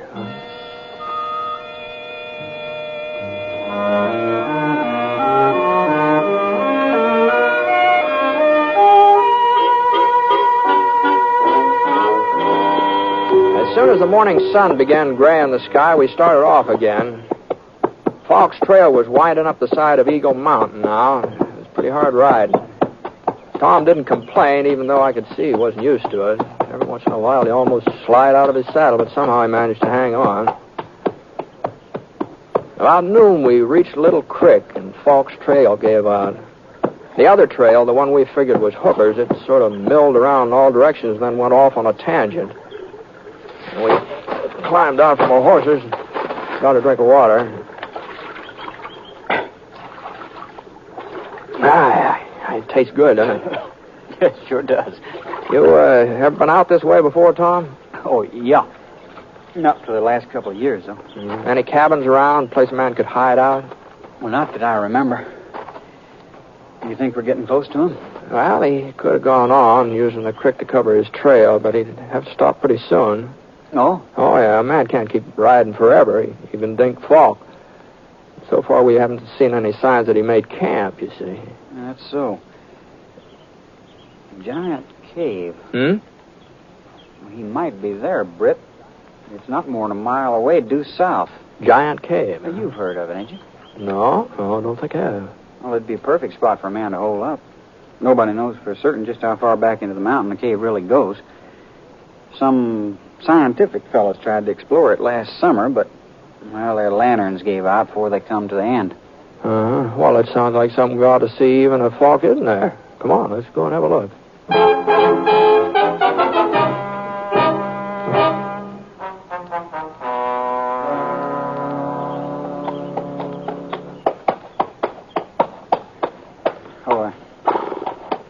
That's the entrance there, Britt.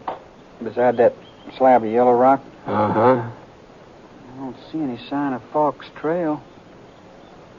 I guess he could have come up from the other side, though. Yeah, that's what he must have done. Huh? That pony over yonder. That clump of bushes grazing. Oh, yeah, I see him. Easy, Sorrel. Scott. Easy, whoa, boy.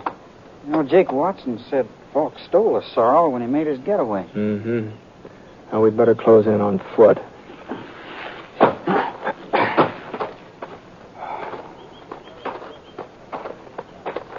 We tethered our horses on a couple of spruce saplings, moved into the cave entrance.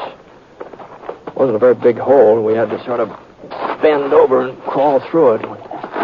But the room on the other side, it must have been 100 feet long, 50 feet wide. The walls were sheer rock, sort of rainbow-colored, so smooth you'd have thought somebody had been polishing them. And then the light behind us got down to a pinpoint.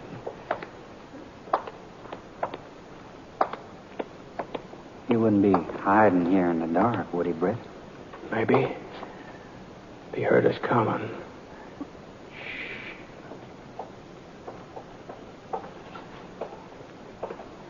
Somebody up ahead. Yeah. You got your gun ready? Uh-huh. Now, don't use it unless you're pretty sure of hitting something. If we start shooting, it'll just help his aim. Okay. All right, now back up against the wall here behind you.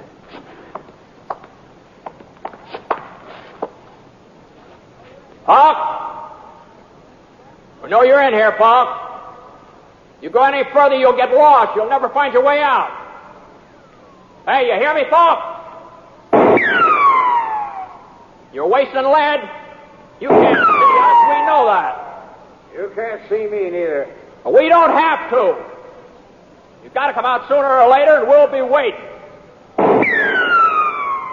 All right, we're going to leave you now, Falk. We're going outside and wait. Hey, where you are? You giving up? No, I ain't. And I ain't alone. What? I got somebody with me. Friend of yours, I reckon. We're coming out together. And if you try to stop me, I'll kill him. What's he talking about? He ain't lying, Britt.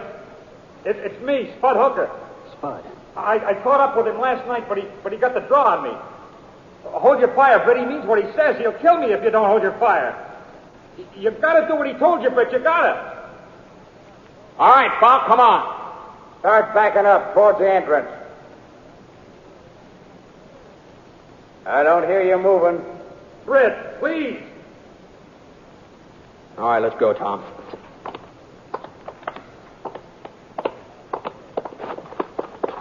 We backed out into the daylight, Tom and me, and waited for them. About a minute later, Spud Hooker marched through the mouth of the cave, half scared to death. Dink Falk was right behind him, holding a .45 aimed at the small of Spud's back. I was pretty sure he wouldn't hesitate to pull the trigger either. Sheriff Tinsmith was right. He's just a wildcat killer. He had that stampede look in his eyes as he stood there blinking against the sun. Same kind of a look you see in a steer when the herd's shoving him along. You can't stop or be trampled to death. Hang off your guns. Both of you. Take them off or I'll fix your friend here. Falk gave Spud a shove with his gun and he jumped forward. There was an opening now between him and Falk. The next thing I knew, Tom dived forward. Get out, Spud! Tom tackled Spud, and he rolled over. The bullet missed him, but Tom was in range, and he took it. Falk aimed to fire again, and I managed to get my gun out. Bullet hit his thigh and spun him around. Then his leg buckled, and he fell face down. He hadn't let go of the pistol yet. He started to bring it up. Drop it, Falk! For a second, his finger went right on squeezing the trigger, but no, he just didn't have the strength.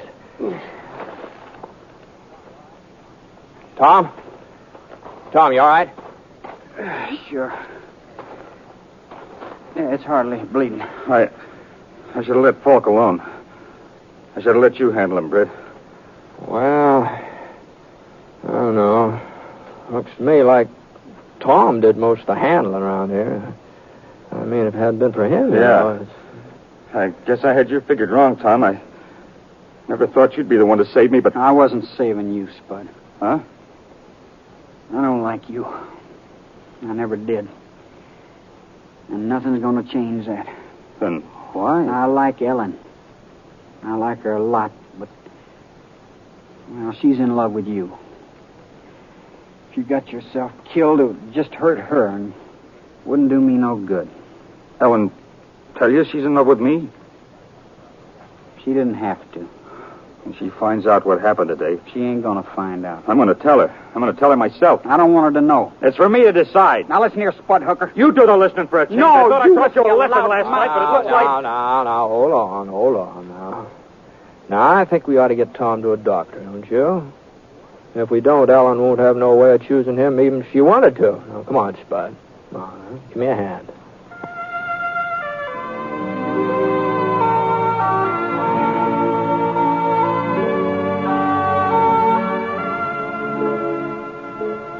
Now, we tied Falk onto the back of his pony and started off for town.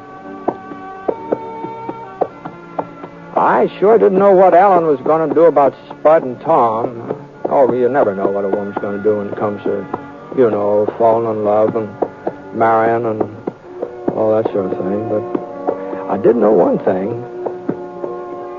That picking Tom to go along with me, I'd been a pretty good choice. Ellen probably could do a whole lot worse, you know.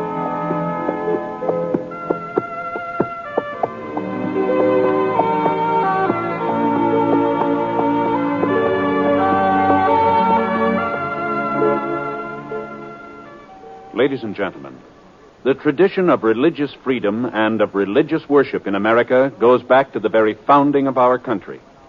So, in these days of world crisis, when our nation and all its citizens need spiritual strength and guidance, all of us should think again of what religion means to us and to our country.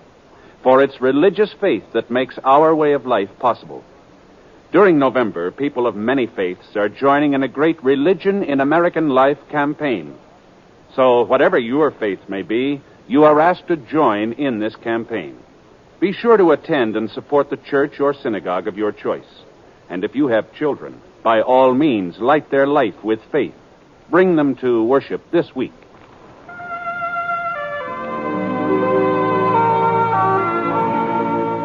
The Six Shooter is an NBC Radio Network production in association with Review Productions.